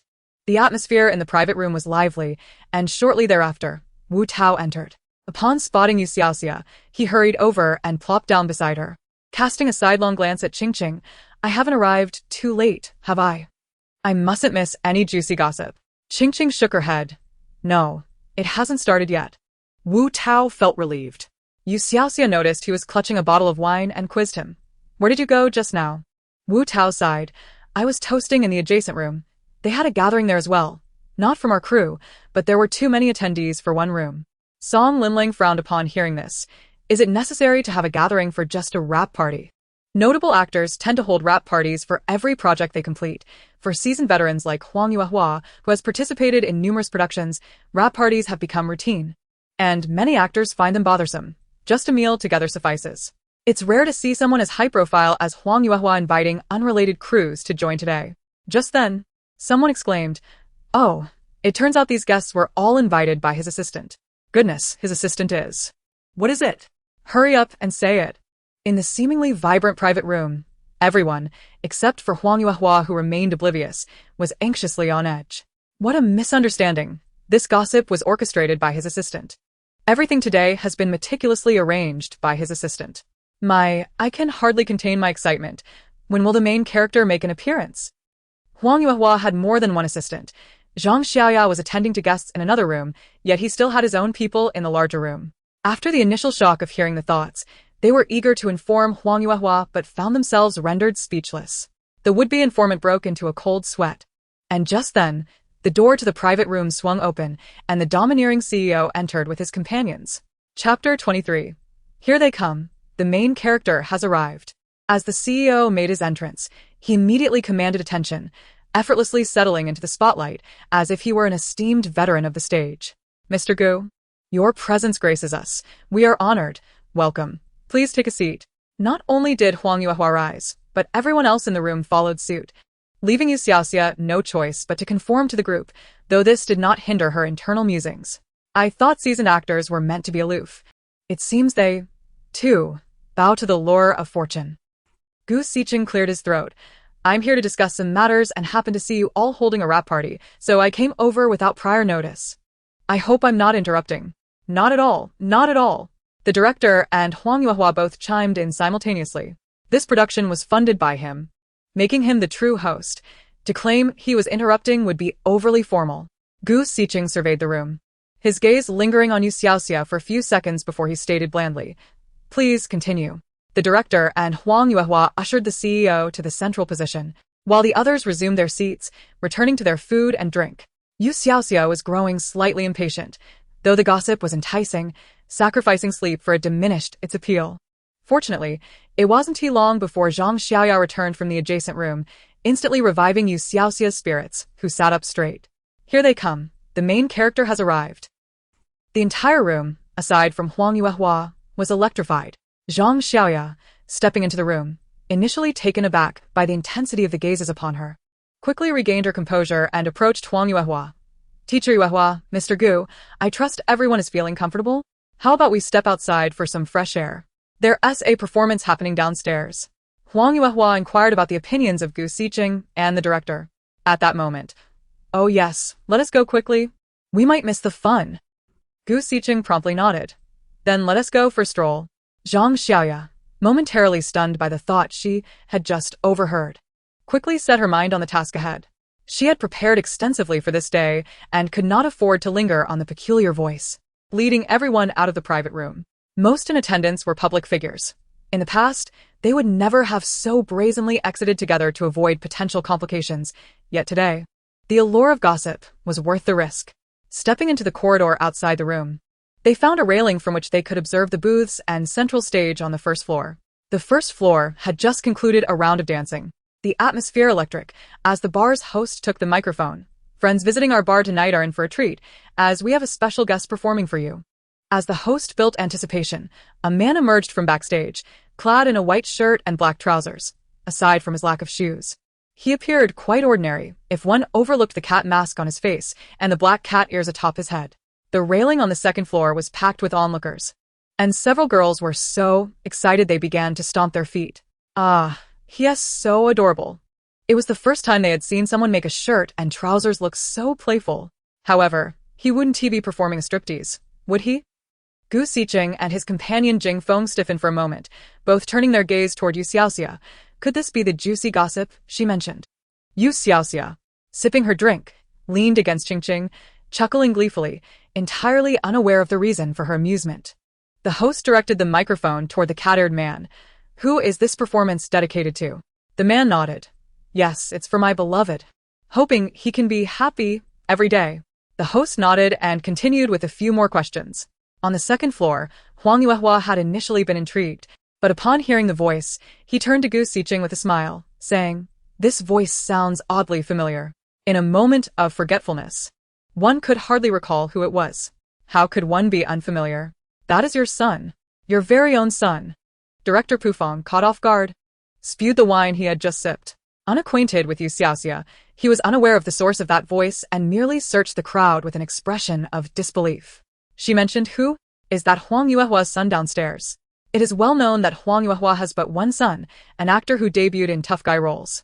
Owing to his positive image, he predominantly portrays characters in service to the nation, finding comfort in roles of soldiers and police officers.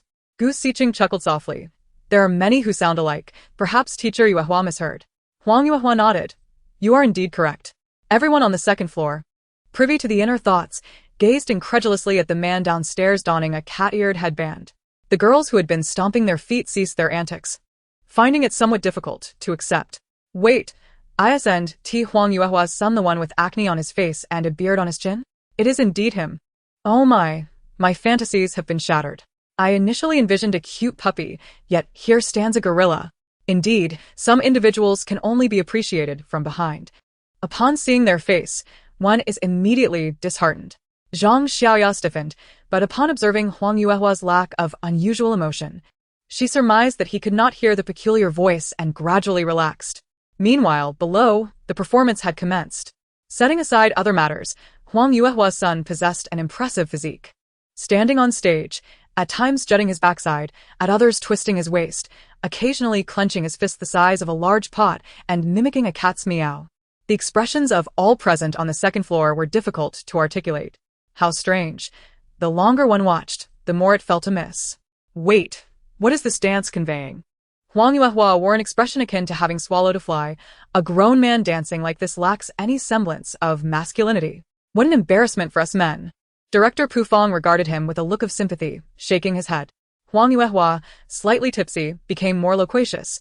"Isn't this man homosexual? Then his beloved must also be a man. Indeed, your son is indeed given. As for who he loves, ha ha ha, you would never guess. It's someone who will bring you a tremendous surprise." Being from the same circle, everyone immediately began to speculate about who Huang Yanjun's beloved could be. Could it be someone else from the industry capable of astonishing Huang Yuehua? There are indeed a few well-known figures within the circle, yet none could be certain who it might be. All eyes turned to You Xiaoxia, hoping she might divulge more juicy gossip. After a series of cringe-worthy floor moves, this absurd dance finally concluded, and the patrons of the bar cheered, their applause and whistles resonating throughout the venue. Huang Yanjun appeared to be shy, scampering off the stage like a fluttering butterfly into the embrace of a man concealed in the shadows. Everyone craned their necks, eager to glimpse the man's visage. However, he was exceedingly cautious, not only remaining hidden but also donning a half-mask. His demeanor only piqued everyone's curiosity further. Yet, Huang Yuehua showed no interest in matters of homosexuality. Turning to Gu Xiqing with a smile, "Shall we step inside, Mr. Gu?" Gu Xiqing cast one more glance at You Xiaoxia, nodded, while Jing Feng beside him felt disappointed, having anticipated some revelations from this outing, only to find otherwise. As the group made their way back, they arrived at the stairway adjacent to their private room. Just as Huang Yuehua was about to enter, Zhang Xiaoya suddenly gasped, tremblingly pointing at the stairs. Is that Yanjun? Oh my! Everyone's spirits surged, racing to the stairway to witness the spectacle. Huang Yanjun had removed his mask, pinned against the wall by a man, locked in an intimate embrace, even with half of his shirt buttons undone. All eyes widened, eager to discern the identity of Huang Yanjun's companion, yet the more they looked, the more disconcerting it became. Just then, Huang Yuehua finally discerned the two, one being his own son, and the other. Chapter 24. Bearing a Life. What on earth are you doing? Huang Yuehua bellowed, disregarding the decorum. Both men jumped, the man turning to meet Huang Yuehua's furious gaze, and everyone finally recognized the man's identity. Good heavens! It truly is teacher Jia Xiaoming. Jia Xiaoming? Isn't he Huang Yuehua's sworn enemy? The two had openly clashed online. Indeed, they had been fierce rivals in their youth, harboring deep-seated animosity, competing for resources. Later, Huang Yuehua had proclaimed he would never associate with Jia Xiaoming again. My word! So Huang Yuehua's son's beloved is actually Jia Xiaoming. What a dramatic twist this is. The crux of the matter is, Jia Xiaoming and Huang Yuehua are contemporaries, old enough to be Huang Yanjun's father. The expressions of those present were a complex mix of shock, disdain, and, undeniably, excitement. What a delectable piece of gossip. Huang Yuehua, upon recognizing the two, was consumed by rage, his reason slipping away. Having imbibed alcohol prior, he could scarcely contain himself, charging forward with clenched fists. He landed a punch directly on Jia Xiaoming's face. Jia Xiaoming, unwilling to back down, retaliated. Two seasoned actors in their 50s engaged in a public brawl. The scene erupted into chaos, with everyone whipping out their phones to record or live-stream the unfolding drama. Huang Yuehua's entourage rushed forward to intervene, but amidst such tumult, who would heed their pleas? After all, this was a bar, with many present being outsiders. Stop fighting, stop fighting. Someone called out in vain. Yet, fueled by anger and confronted by an old adversary, it was hardly easy to quell their fury. Huang Yuehua seized Jia Xiaoming by the collar, shouting furiously, "You dare to sleep with my son? Have you no humanity? Was this intentional?" Jia Xiaoming simply scoffed. "You speak of humanity? Huang Yuehua, do you even deserve to?" Huang Yuehua's fists continued to rain down, but Jia Xiaoming was more ruthless, grabbing his hair and provoking him further. "What are you so proud of? Your son is nothing but a dog beneath me. Whatever I command him to do, he will do. Should I demonstrate that for everyone here?" Huang Yuehua was driven to the brink, nearly suffering a heart attack. This was his only son. Being homosexual was one thing, but entangling himself with his most detested rival was utterly unacceptable. Sensing Huang Yuehua's distress, Jia Xiaoming called out mockingly, "Yanjun, come here and tell your father how much you love Uncle Xiaoming." To everyone's astonishment, Huang Yanjun obediently made his way over. Seemingly oblivious to Jia Xiaoming gripping his father's hair, his eyes solely focused on his beloved. Even leaning in to kiss the bruised corner of Jia Xiaoming's mouth. "I love you, Uncle Xiaoming." "Huang Yanjun, why don't you just die?" Huang Yuehua fumed, losing his composure. Meanwhile, the onlookers began to notice something amiss.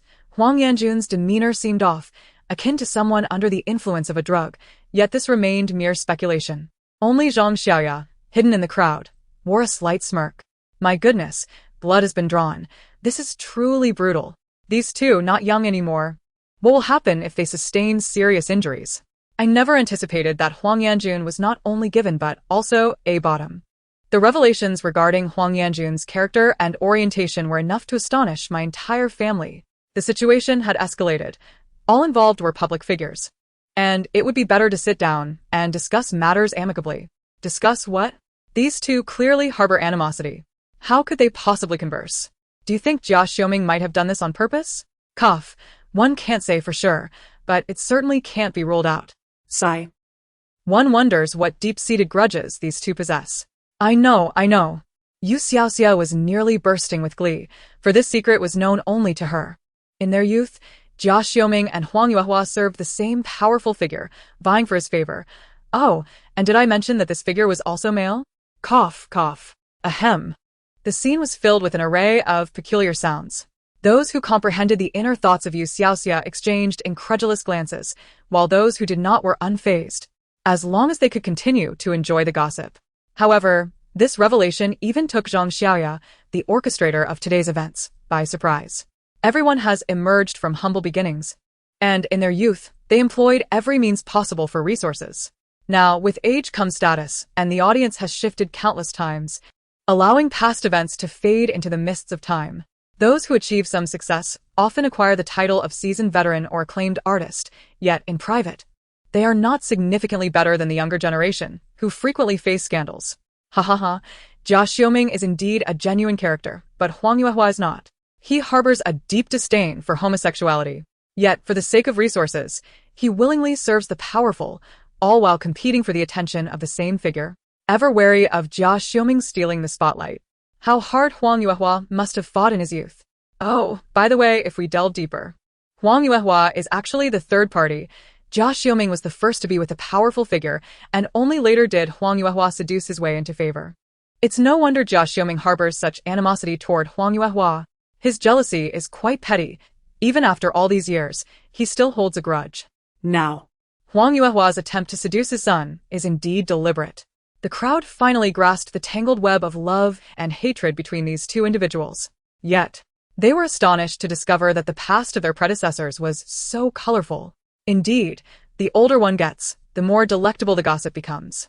Huang Yuehua could not hear the inner thoughts, but Jia Xiuming could, albeit momentarily caught off guard before Huang Yuehua seized the opportunity to land several blows. Jia Xiuming was thoroughly incensed. He paid no heed to the strange noises and focused entirely on countering Huang Yuehua's fists. In fact, the revelation of long-buried secrets due to that peculiar inner voice led him to abandon all decorum, and amidst the scuffle, he shouted out loud, "Huang Yuehua, you are nothing but a vile third party. You intruded upon another's love, loathing homosexuality, yet you dare to covet my beloved. You are truly despicable." Oh my. Jia Xiuming has just exposed himself. Yet, Jia Xiuming's grievances are genuine. Whether for resources or otherwise, he truly loved that powerful figure. Succumbing to the irresistible allure of his benefactor, to have his deepest affections interrupted at their peak by Huang Yuehua, only to be cast aside as the benefactor grew weary of him, how could he not feel resentment? At last, someone understood the depths of his patience and suffering, even if they could not yet identify who it was. Yet, Jia Xiuming, at his age, found himself fighting while shedding tears. The onlookers were filled with sympathy upon witnessing Jia Xiuming's pained expression. Who would have thought that teacher Jia could be so infatuated? Indeed. Huang Yuehua's interference in another's relationship painted him as the villain, while Jia Xiuming's unwavering devotion rendered him the hero. How definitive this conclusion appears. Now, it was Huang Yuehua's turn to be taken aback. Though he could not hear the inner thoughts, he valued his reputation and did not anticipate Jia Xiuming's outburst. Flustered, he retorted, "What nonsense are you spouting? Accusations of homosexuality and intrusion. Do not slander me." Seizing the moment, Jia Xiuming retaliated with a few more punches, sneering, "What are you pretending for? Do you think that just because you've aged a bit and are flattered with titles like seasoned veteran, you can erase the sordid deeds of your past?" He addressed the gathering crowd, this man, this so-called esteemed artist in his youth. Silence. Huang Yuehua growled, lunging to cover Jia Xiuming's mouth. Meanwhile, the dazed Huang Yanjun seemed to regain some clarity, albeit fleetingly. He realized someone dared to strike his beloved and charged forward. "How dare you hit my husband? I'll make you pay." Huang Yanjun's fists landed mercilessly upon Huang Yuehua's temple, blow after blow without mercy. Huang Yuehua, overwhelmed by two opponents, cursed Huang Yanjun, "You wretched brat. I am your father. Recognize that." Surprisingly, Huang Yanjun seemed genuinely startled by the reprimand, instinctively curling up and pleading, "Please don't hit me, Dad. I was wrong. I beg you." The image of Huang Yanjun, the tough guy on screen, cowering in such a manner felt profoundly incongruous. Was it possible that Huang Yuehua had previously resorted to domestic violence against Huang Yanjun? It seemed so, as Huang Yanjun's reaction was instinctual, revealing a familiarity with a defensive posture. Bingo! Indeed, the amiable Mr. Huang Yuehua of the screen, with his cultivated demeanor, is a volatile domestic abuser in private. His son's current state is a direct result of his harsh upbringing. The crowd was taken aback by this revelation, their gazes toward Huang Yanjun now filled with compassion. After all, he too was a victim of domestic violence. Huang Yuehua bore significant responsibility for the impact on his son's sexual orientation. So what right did he have to be here, throwing punches? Huang Yuehua was utterly revolting. One would think his sexual harassment of colleagues was already despicable. But it turned out he had many more unsavory secrets. Indeed, he still dares to be called a teacher. How utterly contemptible. Following today, Huang Yuehua's character will be irredeemably tarnished. As the two continued their fierce altercation, the security personnel of the bar finally arrived, accompanied by the police.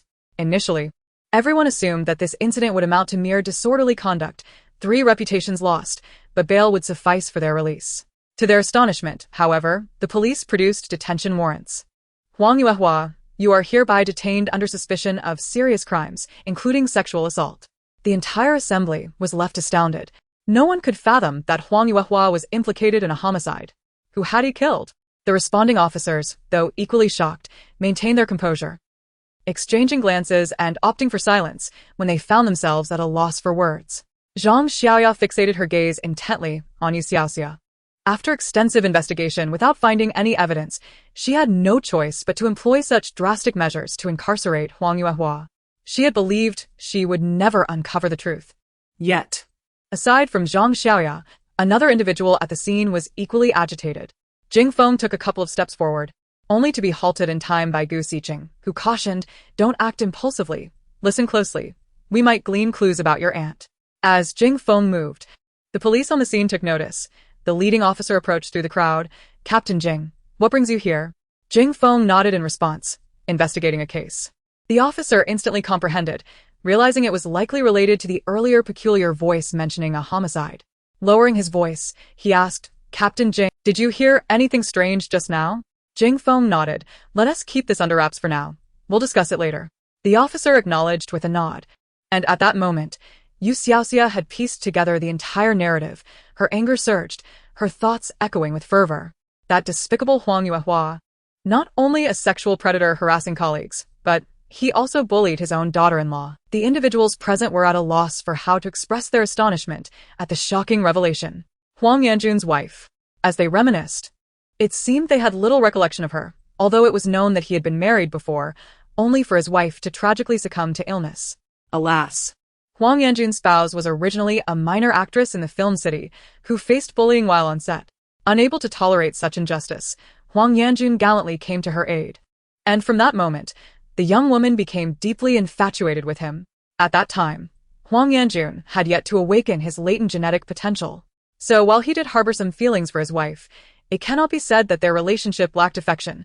Indeed, they enjoyed a relatively harmonious period after their marriage. However, having been subjected to abuse by Huang Yuehua since childhood, he developed a timid and submissive character. Huang Yuehua, that scoundrel, relished tormenting powerless young women and, without regard for his status, brazenly bullied his son's wife. And Huang Yanjun, that spineless wretch, lived up to Huang Yuehua's expectations, forget questioning his father. He didn't even dare to utter a word, allowing his wife to be mistreated. Truly, he was no man. You Xiaoxia seethed with indignation. Indeed, he is not a man. He awakened his latent genetic potential only to become a mere submissive.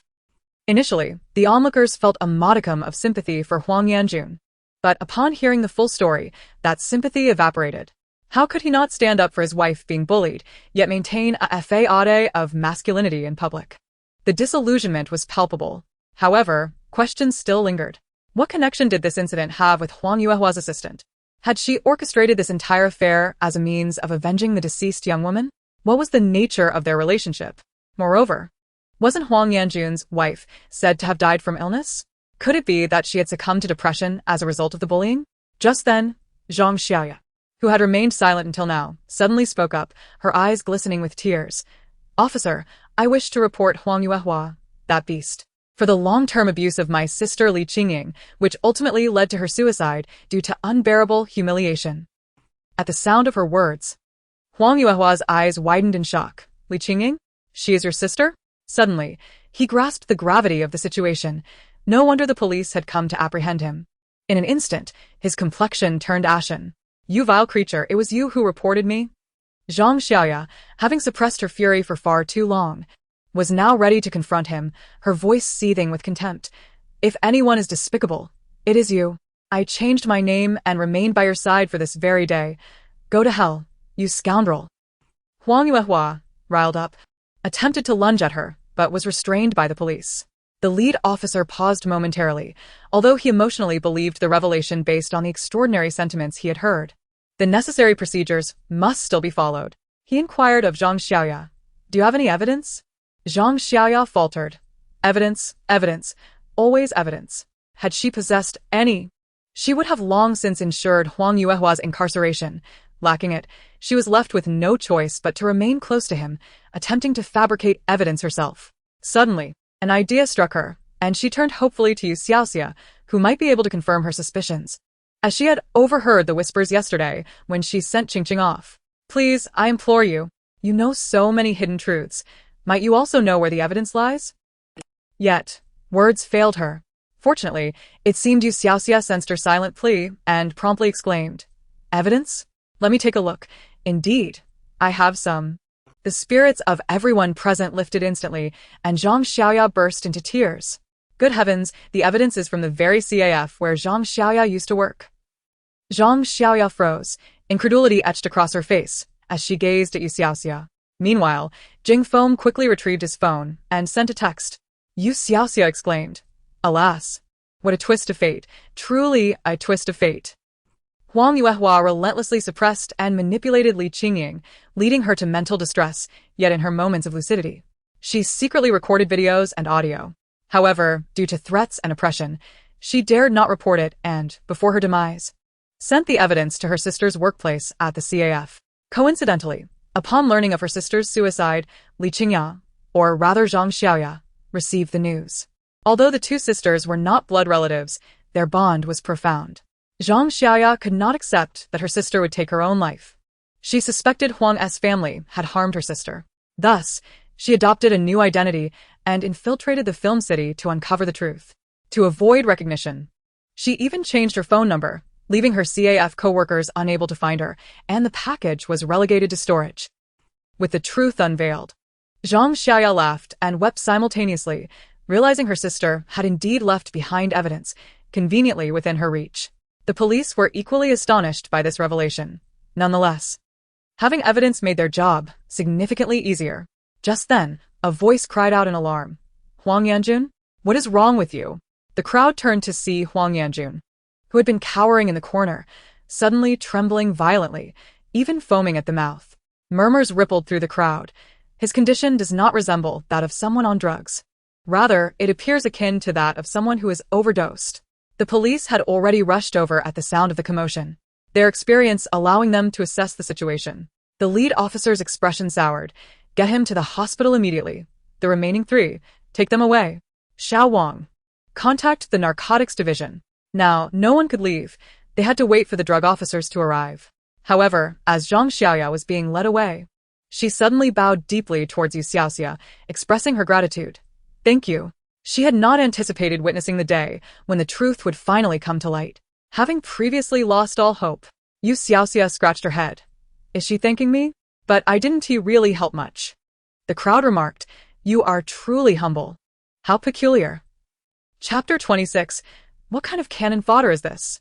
Zhang Xiaoya and the others were taken away, while the rest awaited the police's arrival on the first floor. You Xiaoxia, Song Lingling, and Qingqing found a corner on the sofa. After indulging in the juicy gossip, fatigue began to creep in, as the hour was quite late. With great effort, she shifted her position, resting her head on Song Linglong's shoulder, murmuring sleepily, why is everyone crowding over here? It's suffocating me. The group looked up, only to realize that, within the vast expanse of the first floor, it was only You Xiaoxia's side that was packed to the brim, with people seated atop tables and the floor. Exchanging glances, they instinctively averted their eyes, but none were willing to be the first to leave. Jing Feng stepped outside to make a phone call. The evidence had been obtained, a voice recorder and a hard drive, confirmed to contain incriminating evidence against Huang Yuehua. He cast a complex glance at You Xiaoxia. Gu Xiqing and the director conferred regarding subsequent arrangements, and upon seeing Jing Feng return, they followed suit. His interest in You Xiaoxia was palpable. The two men's unwavering gazes drew curious looks from the crowd. Both the Gu and Jing families were prestigious households. Now, their heirs openly expressed interest in You Xiaoxia, indicating she was destined for greatness. Yet, one must consider that with such extraordinary sentiments, she might not even care for the likes of the Jing or Gu families. You Xiaoxia, with her eyes closed, remained oblivious to the scrutiny she was under, yet the noise around her made sleep elusive. Moreover, she was troubled. Old 6. Today's gossip has left me feeling quite disheartened. The plight of the two sisters was truly tragic. Li Qingying endured so much suffering, and now Li Qingya faced potential imprisonment in her quest for vengeance. Such despair. As a fellow woman, witnessing the sisters' harrowing fate made it impossible for You Xiaoxia to take pleasure in the gossip she had consumed. Old 6 remarked, but there are many wicked individuals among the crowd. The more this is the case, the more you should indulge in gossip, Xiaoxia, to ensure these evildoers are exposed and prevented from continuing their misdeeds. That makes sense. You Xiaoxia was swiftly persuaded. You're right, Old 6. From now on, whenever I hear of a villainous act, I shall report it immediately, ensuring they are apprehended. Ha ha ha. Henceforth, please refer to me as the Gossip Hero. The crowd responded. All right, Gossip Hero. Song Linlang and the others couldn't help but chuckle. This little Xia was quite endearing. However, the bar was a mixed assembly, and upon hearing this, some people silently retreated, while others cast menacing glances at You Xia.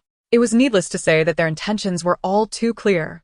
Jingfeng, not accustomed to bringing bodyguards when going out, borrowed Gu Xiqing's guards to keep a close watch on these individuals, intending to investigate them thoroughly after the day's events.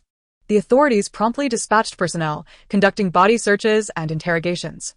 Fortunately, apart from Huang Yanjun, no contraband was found on the others. It was evident that Huang Yanjun had concealed the illicit items on his person. After this commotion, by the time You Xiao returned to the hotel with Song Linling, it was already 1 a.m. Exhausted, she could barely keep her eyes open, exchanged a few pleasantries, and headed straight to her room to sleep. Before long, she was fast asleep, blissfully unaware that the events of the night had sent shockwaves throughout the entertainment industry. Moreover, as some individuals had subtly live-streamed the incident, and with the police's involvement, it was impossible to keep it under wraps. A series of trending topics related to the night's occurrences began to flood social media, with netizens staying up late to consume the gossip. Throughout the night, the entangled disputes between Huang Yuehua and Jia Xiaoming were meticulously unraveled. Alongside the relationships involving Huang Yanjun and Zhang Xiaoya, the subsequent backlash against the Huang father-son duo was swift and merciless. How could one be so heartless? I never imagined Huang Yuehua could turn out to be this kind of person. How can a legalist not just disappear from existence after all these years in the entertainment industry? Childhoods have been ruined. My childhood filter has been shattered. I grew up watching Huang Yuehua's dramas. Not just a childhood ruined. This is a total destruction of one's worldview. For heaven's sake. Is this the first explosive scandal of the year? What a way to start the year. Truly a bombshell. The entertainment industry is becoming increasingly captivating. Not just this year's first scandal. In all my years, I've never encountered such a colossal piece of gossip from the entertainment world. The reverberations of this scandal lasted well into the next 3 or 4 days, with the online buzz remaining unabated. As the officials released statements, the Huang father-son duo was thoroughly ensnared in disgrace, with the entire internet now anticipating their sentencing. During these 3 or 4 days, aside from indulging in the gossip online, You Xia had seamlessly integrated herself into the film crew.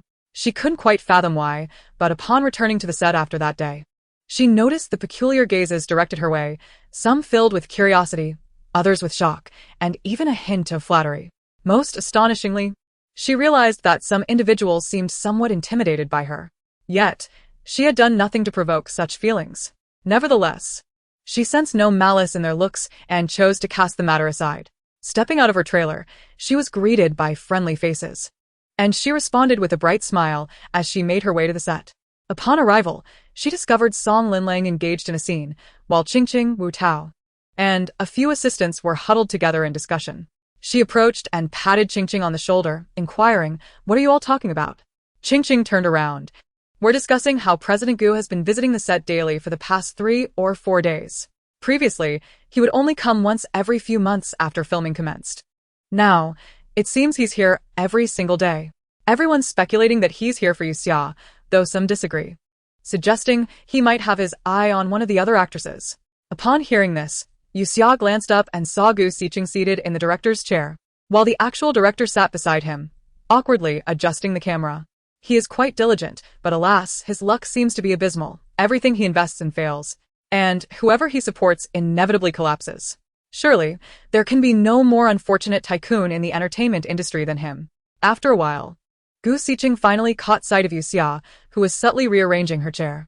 Excellent. 4 days later, he finally hears news about himself. Initially, he had trouble believing he was merely a pawn in someone else's game. Was there truly such a handsome, talented, and wealthy pawn? Thus, his daily visits to the set were an attempt to discern what kind of pawn he truly was. Now, the realization dawned upon him.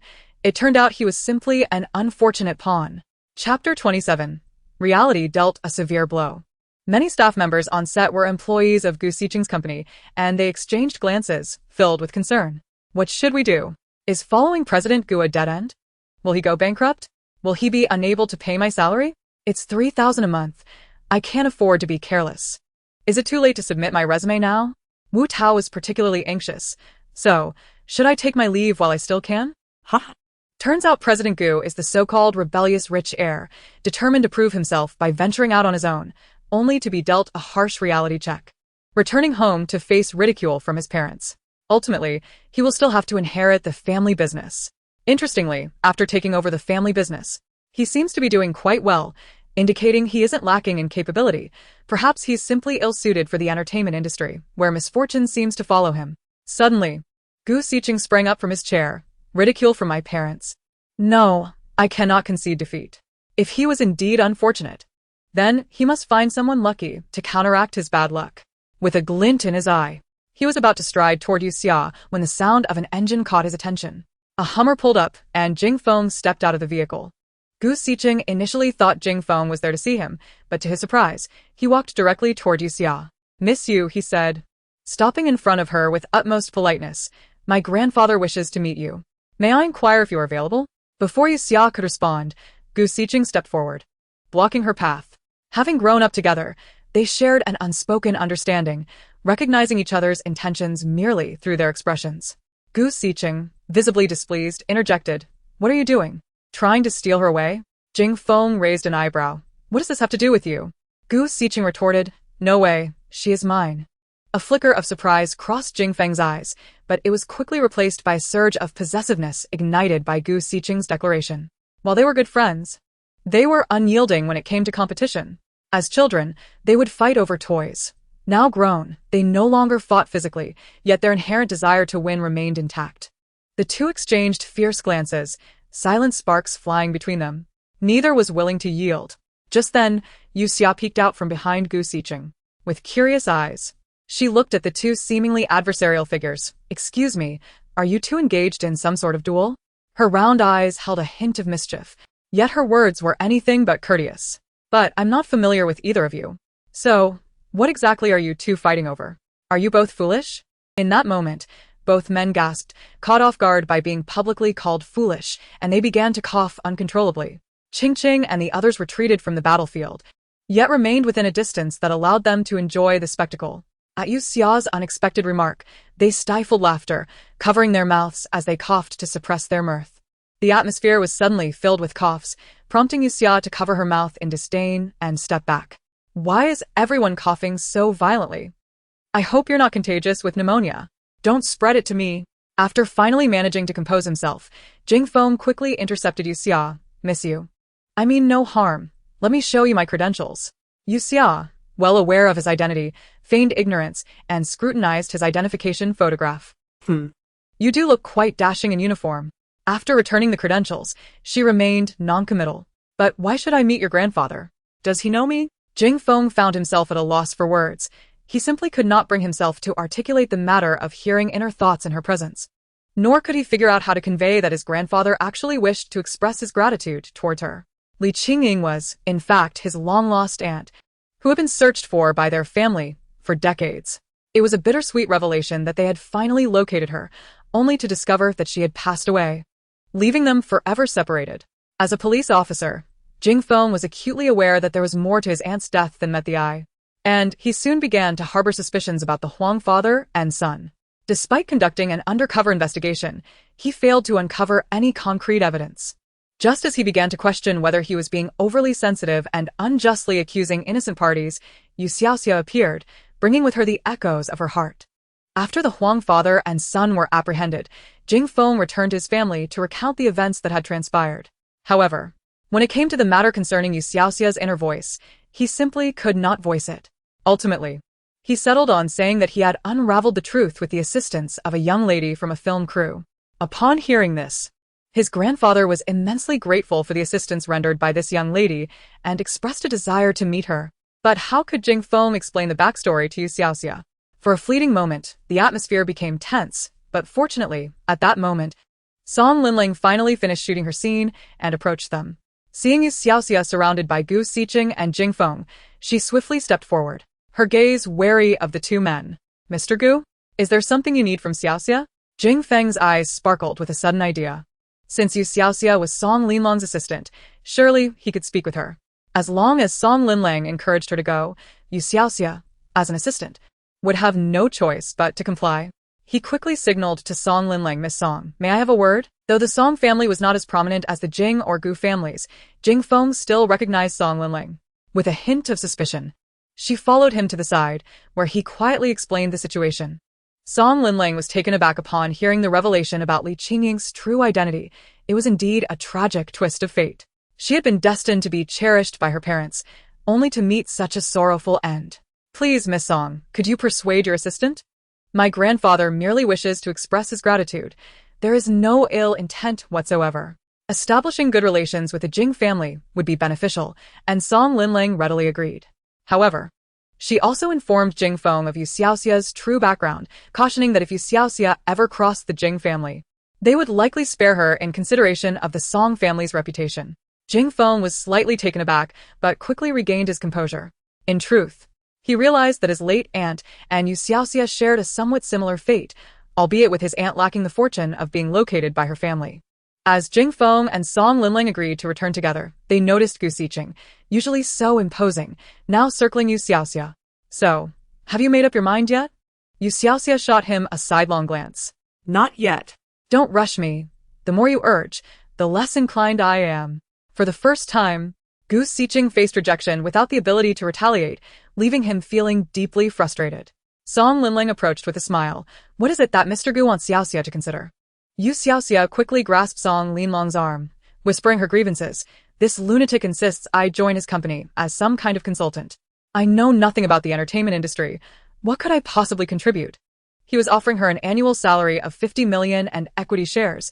Was there such a good deal in the world? It must be a trap. It has to be a trap. Chapter 28. You are in grave danger. Gu Xiqing was nearly in tears. He had intended to be the good guy. Yet now he found himself under suspicion. Was he truly unsuited to play the role of the benevolent benefactor? Perhaps the ruthless and decisive persona of a domineering CEO suited him far better. Though Song Linling had not heard the full context, she quickly deduced Gu Xiqing's motives. Business people do not rise early without profit.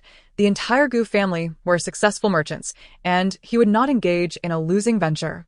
Like the Jing family, the Gu family preferred to avoid unnecessary conflicts. She smiled. Mr. Gu must see your talent. Since he is so eager to invite you, it would be wise for you to consider it thoroughly. You Xiaoxia perked up, turning to her. Are you truly impressed by my talents? Thank goodness. It turns out he isn't scheming against me because of my looks. Gu Xiqing interjected. What kind of daydream are you having? The women who catch my eye must at least rank among the top 10 in the world for beauty. He clenched his teeth, nodding firmly. Yes, that is. I admire your talents. You Xiaoxia pouted, and just as Gu Xiqing thought she might acquiesce, she suddenly pivoted. But what exactly is this talent of mine that you find so appealing? This was the first time anyone had ever praised her abilities. She was eager to hear specifics. Gu Xiqing, now truly gritting his teeth, retorted, Don't you know your own talents? Seeing his inability to articulate a compliment, You Xiaoxia felt displeased. Indeed. Any claims of appreciating my talents are nothing but lies. Song Linling had never witnessed someone provoke Gu Xiqing to such an extent, fearing for his well-being. She quickly intervened. All right, let us table this discussion for now. Xiaoxia, Mr. Jing Feng has extended an invitation for us to visit his home. Shall we go together? You Xiaoxia masked her wounded pride from Gu Xiqing and nodded reluctantly. Fine. The Jing family held considerable political influence, and Jing Feng's grandfather was a significant official. If opportunities arose, she could certainly report any wrongdoing she encountered. Interacting with high-ranking officials was undoubtedly advantageous. Moreover, wasn't he Jing Feng's grandfather Li Qingying's biological father? Then it was settled. Song Linling nodded at Jing Feng. I'll just go change my clothes. Please wait for me. Jing Feng nodded. And once Song Linling had left, he gazed thoughtfully at You Xiaoxia. Indeed, she seemed to possess an extraordinary insight. If her inner voice could be harnessed in criminal investigations, it would significantly reduce the number of wrongful convictions in the future, as well as aid in interrogating those who refuse to confess. The more he contemplated, the more excited he became, just as a voice interrupted. I'm going too. Jing Feng and You Xiaoxia turned simultaneously to see Gu Xiqing crossing his arms. Raising an eyebrow at Jing Feng. It's been a while since I visited Grandpa Jing. It's the perfect opportunity to go together. Jing Feng nodded in silence. Though You Xiaoxia wanted to protest, she realized it was not her place to dictate who could visit. She turned away to avoid looking at Gu Xiqing. Song Linling quickly returned after changing. Since they were visiting another's home, she felt it inappropriate to bring too many people along. So, she let Qingqing have the day off to enjoy herself. Qingqing expressed her desire to join. What if there are juicy tidbits to savor? But she ultimately decided that a paid vacation was quite appealing. Song Linling also granted the driver a day off, and they rode in Jing Feng's Hummer, with Gu Xiqing following closely behind. Jing Feng shot a disapproving glance at the passenger seat. Gu Xiqing crossed his arms, raising an eyebrow. What are you staring at?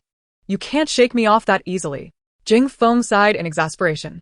The vehicle entered the estate and halted in front of a quaint villa, where an elderly lady stood at the entrance, accompanied by a middle-aged woman. Jing Feng exited the car and hurriedly approached the elder, taking her hand. Grandma, why did you come out personally?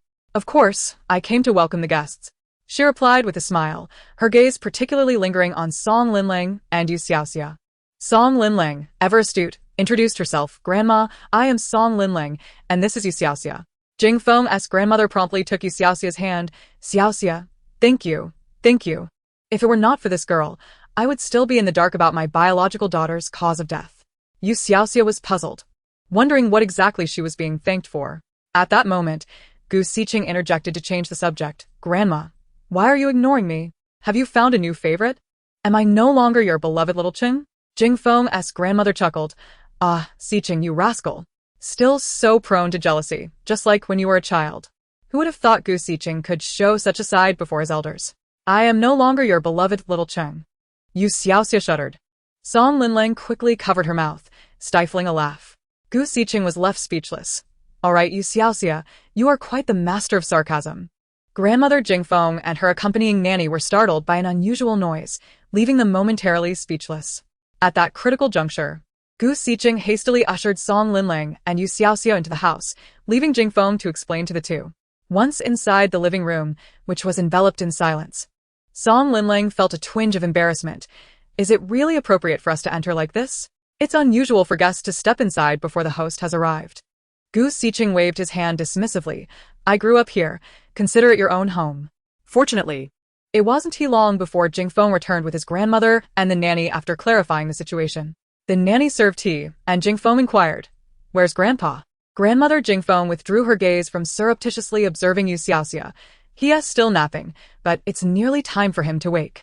Just as she finished speaking, an agile old man descended the stairs. You Xiaoxia, cradling her teacup, remarked, He is still quite a capable man. What a pity. The old man paused in his steps, and Jingfeng, momentarily taken aback, wondered what was so regrettable. Nevertheless, he quickly approached the elder to quietly explain the peculiar noise. Curiously, he realized that those who had heard the inner voice were unable to discuss it with those who had not. However, if both parties had heard it, they could communicate smoothly. The elder's eyes widened in realization. No wonder his grandson had returned that day, flustered and unable to articulate the matter, merely mentioning that someone had assisted in solving a case. Now it all made sense. He brushed past his grandson, scrutinizing the young girl before the sofa, with her round eyes and oval face exuding a certain cleverness that caught his fancy. The elder ambled over, and Gu Xiqing dutifully introduced Grandpa Jing. This is Song Linlang and her assistant You Xiaoxia. Song? The elder appraised the young woman before him. What relation is Song Onkong to you? He is our father. Song Linlang replied. Our? The elder mulled over the phrase, and Jingfeng smacked his forehead, realizing he had forgotten to mention this detail while discussing the inner voice. However, the elder's moment of confusion passed swiftly, as he soon changed the subject. The matter of assistance was a secret, thus expressions of gratitude could not be easily articulated. The elder engaged You Xiaoxia in casual conversation. Due to her upbringing, You Xiaoxia wasn't particularly adept at conversing with older generations, but fortunately, Song Linlang was there to keep the dialogue flowing, preventing any awkward silences. Despite her lack of conversational skills, she was skilled at eavesdropping, and the elder seemed to have some juicy tidbits. Yet before she could indulge in her curiosity, she posed a question. Hey, what do you think would happen if I changed someone's fate? Song Linlang, Jingfeng, and Gu Xiqing collectively exclaimed, ISN, a bit late for you to ponder this now. In truth, it wasn't that You Xiaoxia had just thought of it. Rather, it was her first time discussing such matters with others. This revelation could indeed alter the fate of those involved. After all, prior to her transmigration, she had read several novels on metaphysics, which illustrated that fortune-tellers or old sages who peered too deeply into the heavenly secrets could face divine retribution for altering another's destiny. Hey, Xiaoxia. As long as the consequences stem from gossip, you want to be punished. You Xiaoxia grasped the implication. Therefore, all was well. Just as the group was still trying to comprehend why You Xiaoxia had suddenly asked that question, she abruptly shivered while seated comfortably on the sofa. She then crossed her legs, raised her right hand to signal an OK. placed her left hand on her knee, and half closed her eyes. Addressing Grandpa Jing with utmost seriousness, "Elder, you are at risk of a calamity." Chapter 29. The Best Actress Award is yours alone. Song Linlang. Gu Xicheng. Seriously, what are you doing? Who taught you to pose like this, with such an absurd charlatan demeanor? I'm truly at a loss. However, disregarding Song Linlang and Gu Xicheng, Jingfeng was genuinely anxious, springing up from the sofa, eyes wide with shock. "What did you just say?" The elder remained calm, motioning for his grandson to sit. "Sit down, don't frighten comrade Xiaoxia." The old lady attempted to maintain her composure, hastily pulling her grandson back down. You Xiaoxia, resembling a street fortune-teller, raised her hand in front of her half-closed eyes, counting on her fingers while saying, "Actually, I haven't mentioned this before, but I am the 18th generation heir of the Void sect and have some minor accomplishments in fortune-telling." Song Linlang was nearly too embarrassed to lift her head. Surely, she must have fabricated the Void sect. Although the Void sect was indeed a fabrication, You Xiaoxia was not entirely speaking nonsense. The elder truly was at risk.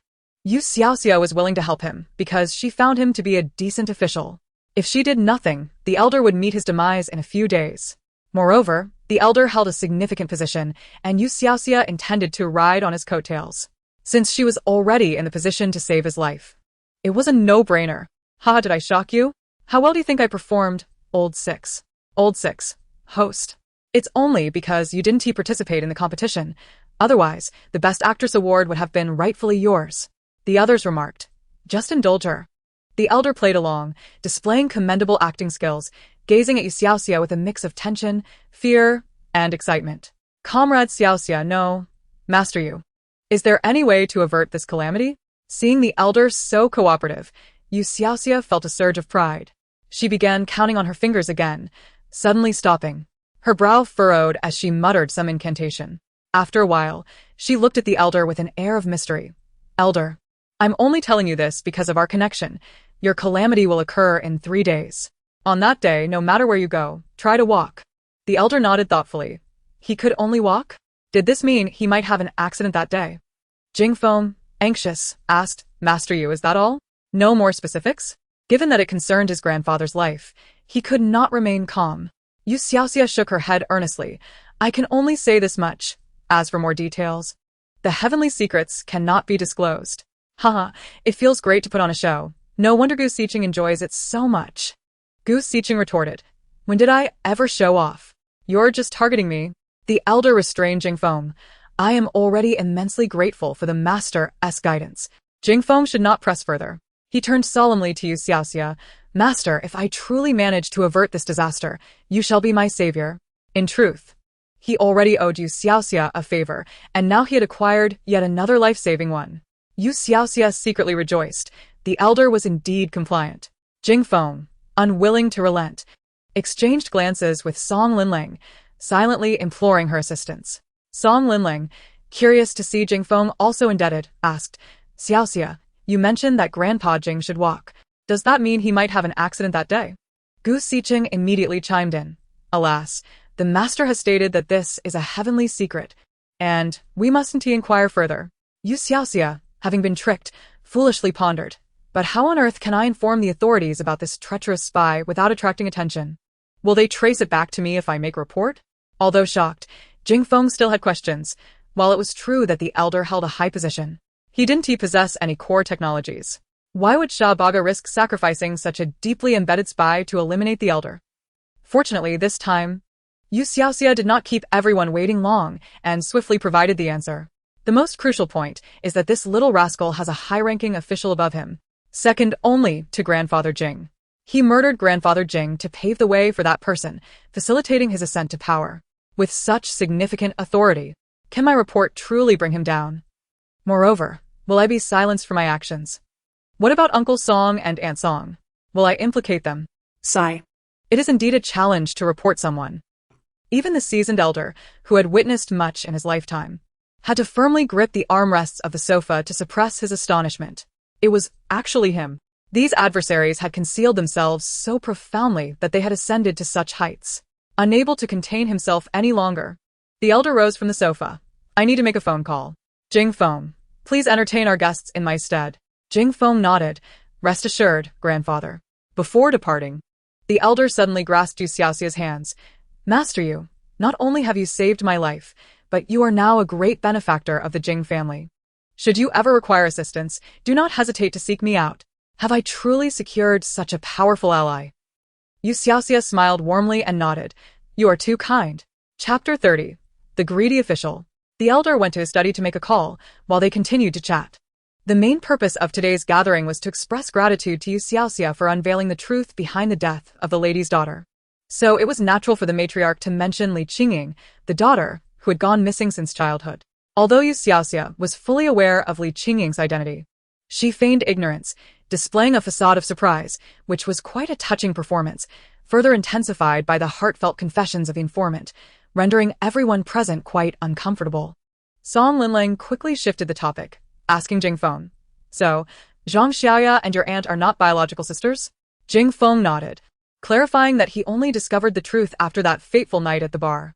After his aunt went missing, she was indeed taken in by a family, but eventually, when that family had children of their own, they cast her out, leaving her to fend for herself in the world at just a tender age, akin to a homeless beggar. Zhang Xiaoya was a child his aunt had found and taken in, naming her Qingya. Thus, a young girl raised a child, and their bond became profoundly deep. This was why, later on, Li Qingya would go to such lengths, even committing crimes, to avenge her sister. Song Linling, upon hearing this, felt a pang of sympathy. These two sisters had truly endured much hardship. She initially wished to inquire about Li Qingya's fate, whether there was a chance to plead for her, but reconsidered, realizing it would be unfair to other victimized girls. Regardless of her motives for revenge, her actions in addressing the grievances of the violated girls could not be justified. Wrong was wrong. After sitting for a while, noticing the hour was getting late, they prepared to take their leave. Jing Feng's grandfather seemed occupied with something important, as his phone calls stretched on, while Jing Feng's grandmother clung to You Xiaoxia's hand, reluctant to let go, insisting they stay for dinner. Jing Feng sensed You Xiaoxia's discomfort. She appeared somewhat awkward around the elders, lively only during gossip but noticeably reserved when family matters arose. "Grandma, there's no need for trouble. I'll take them out to eat." Jing Feng's grandmother had no choice but to agree. "All right, let Xiao Feng treat you to something delicious." "Xiao Feng, don't be stingy. I'll reimburse you when you return." Jing Feng nodded, bemused. As they stepped outside, Jing Feng's grandmother held on to Xiaoxia. "Xiaoxia, I truly thank you for averting the calamity that befell Jing Feng's grandfather and saving his life. I am at a loss for how to express my gratitude." You Xiaoxia humbly replied, "It is all fate. Since we crossed paths, it would be unreasonable not to help." Jing Feng's grandmother, deeply moved, asserted, "Do come by to chat whenever you have time. If anyone bullies you, come to me. I will stand up for you." Yet another powerful ally acquired. You Xiaoxia recalled that Jing Feng's family was quite formidable. Otherwise, the Jing family would not have stood strong for so many years. Large families tend to band together.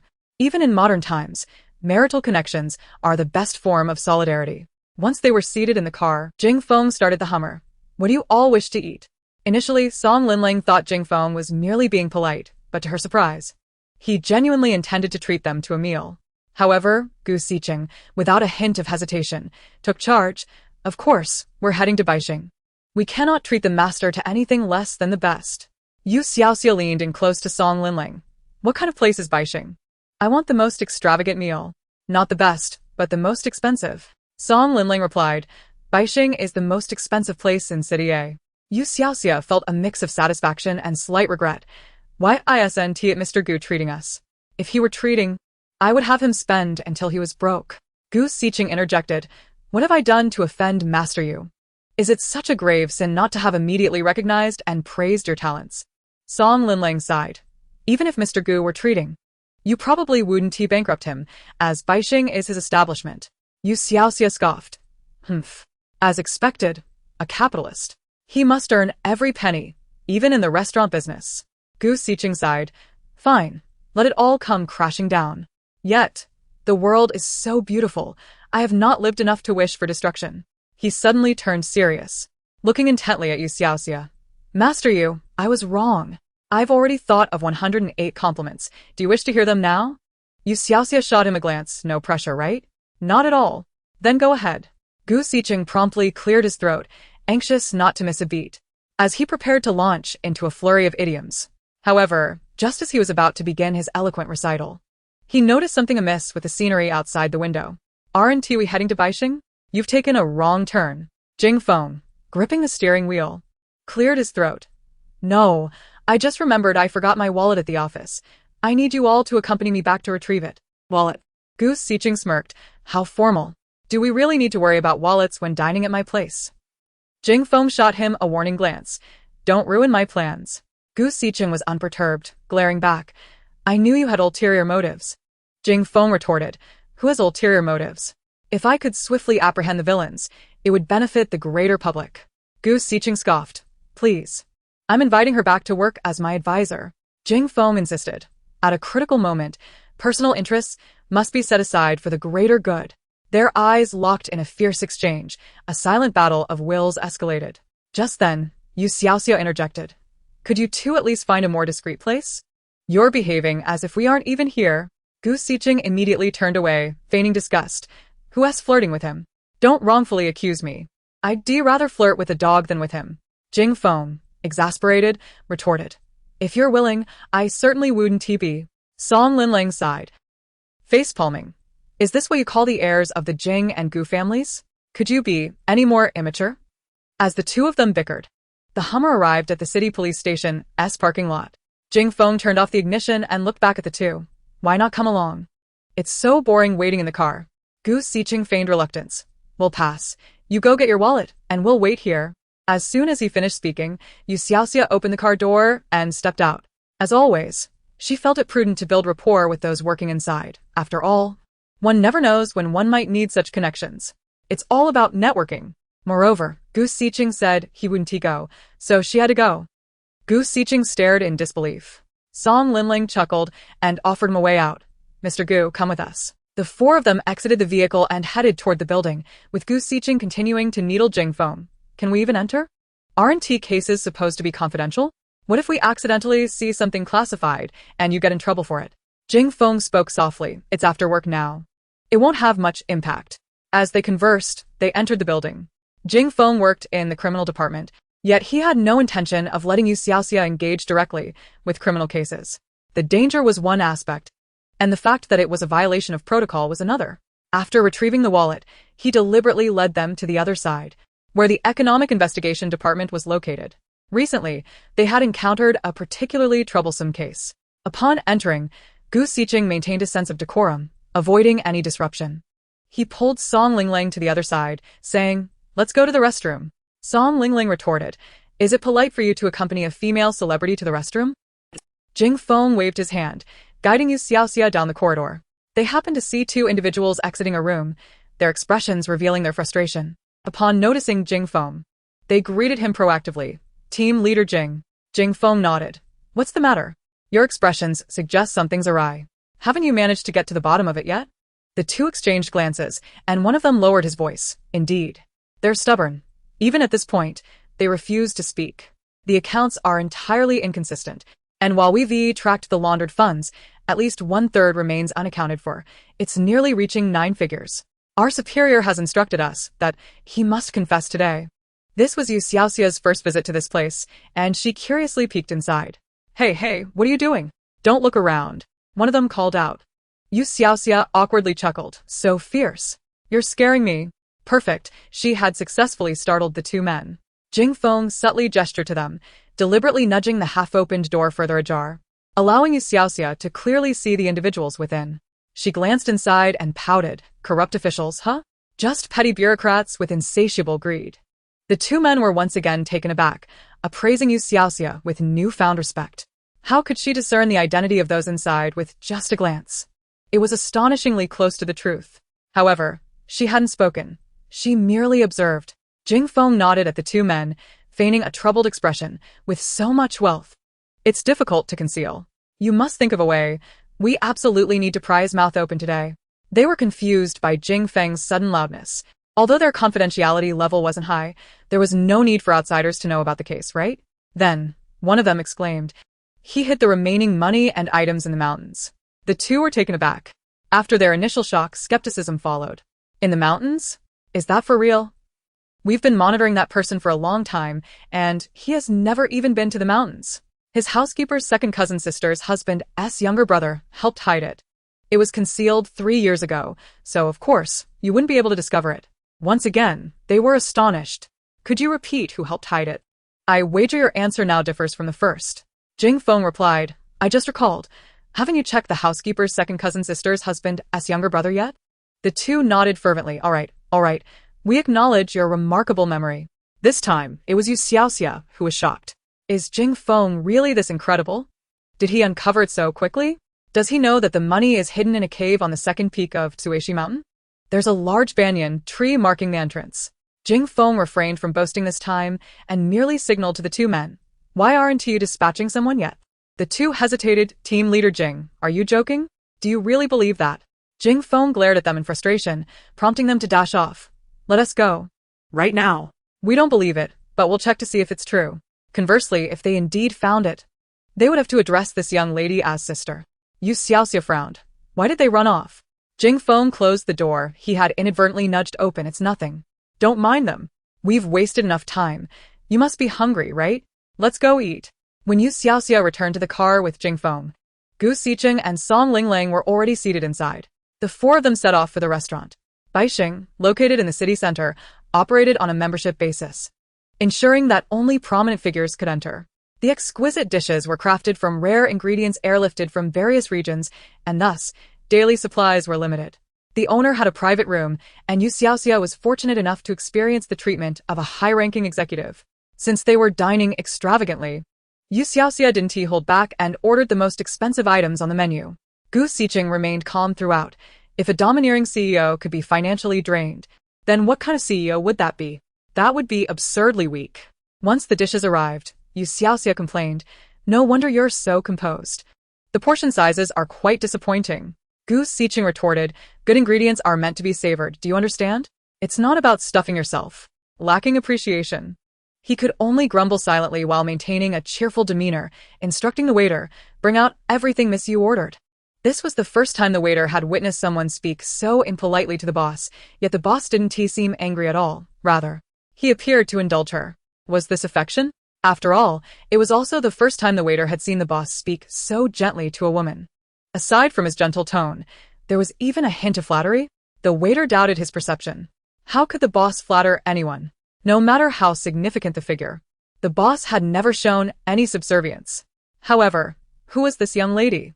She appeared quite young, and he had never seen her before. The man beside her was recognizable, Song Linglang, the popular star, but the boss hadn't even cast her a glance. Quickly, stop daydreaming. The waiter suddenly realized he had zoned out, his face turning red with embarrassment as he hurriedly exited. You Xiaoxia grumbled quietly, so fierce. Gu Xiqing replied, is there ever a right moment for me? He thought about lying low.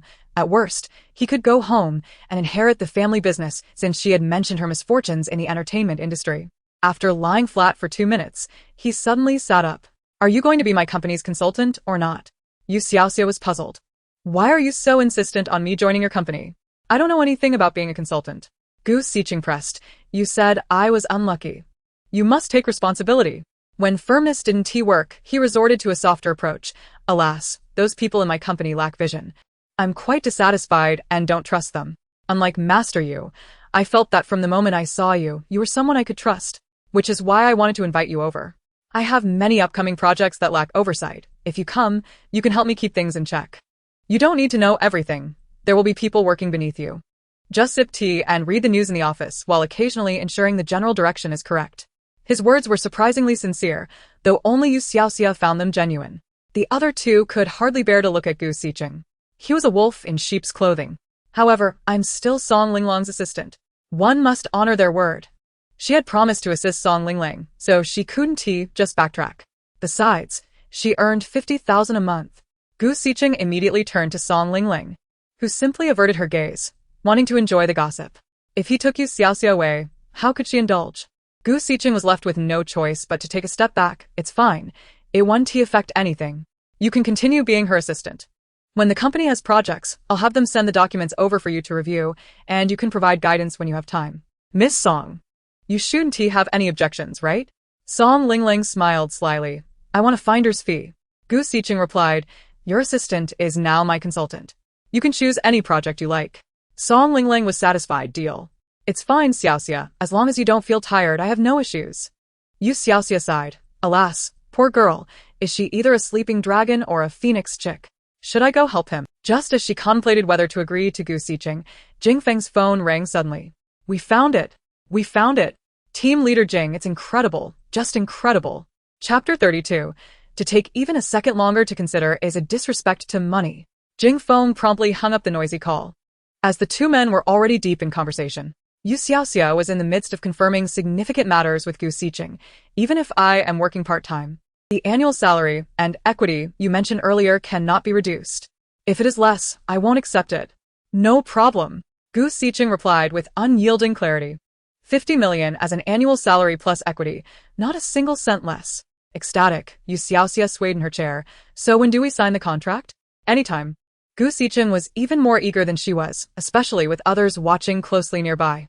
Shall I call them now to prepare the contract? We can sign it right after our meal. Wait a moment. Jing Feng suddenly interjected. Ignoring Gu Xiqing's furrowed brow and smoldering gaze, Jing Feng gazed gently at You Xiaoxia. Master Yu, have you ever considered joining a national department and becoming a civil servant? Song Linling. Gu Xiqing. You Xiaoxia was momentarily taken aback, pointing at herself. Me? That doesn't seem appropriate, does it? Getting into the civil service isn't as simple as just saying it. The written tests and interviews are no walk in the park. I have no interest in crossing a narrow bridge amidst a sea of people. Besides, I already have an annual salary of 50 million plus 600,000. Why would I endure that hardship? I should leave such opportunities for those who don't have a salary of 50 million. When faced with a choice between entering civil service and a salary of 50 million, You Xiaoxia decisively chose the latter. To contemplate for even a second was an affront to the value of wealth. Gu Xiqing was pleased, raising an eyebrow at Jing Feng with a smug expression. Jing Feng, undeterred, replied, "There is nothing wrong with it, Master Yu. With your exceptional abilities, you could easily foresee calamities, such as my grandfather's misfortune. Talents like you are rare. You could indeed join our country's special department without undergoing traditional exams or interviews. You would be compensated for your unique skills, enjoying a stable job with high pay, special allowances, and, most importantly, a relaxed work environment. You should seriously consider it." Hearing that she could secure a position without examinations, You Xiaoxia felt a flutter of interest. After all, attaining a stable job seemed quite appealing. "See, can I really?" "Of course." Jing Feng smiled ever more gently, even winking at You Xiaoxia. "You are kind-hearted and attractive. And most importantly, you possess great strength. I believe there is no job more suited to you than this." Gu Xiqing grimaced at Jing Feng's audacity. Oh, so the usually taciturn Jing is resorting to charms to achieve his goals. Song Linling chimed in. You aren't any better.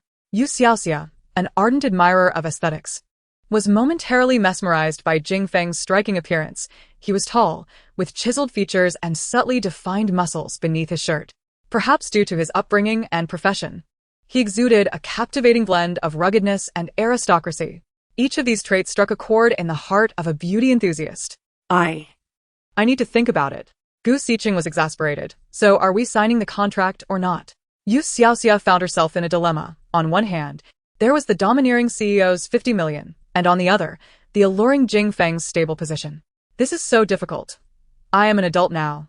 Why can't I have both?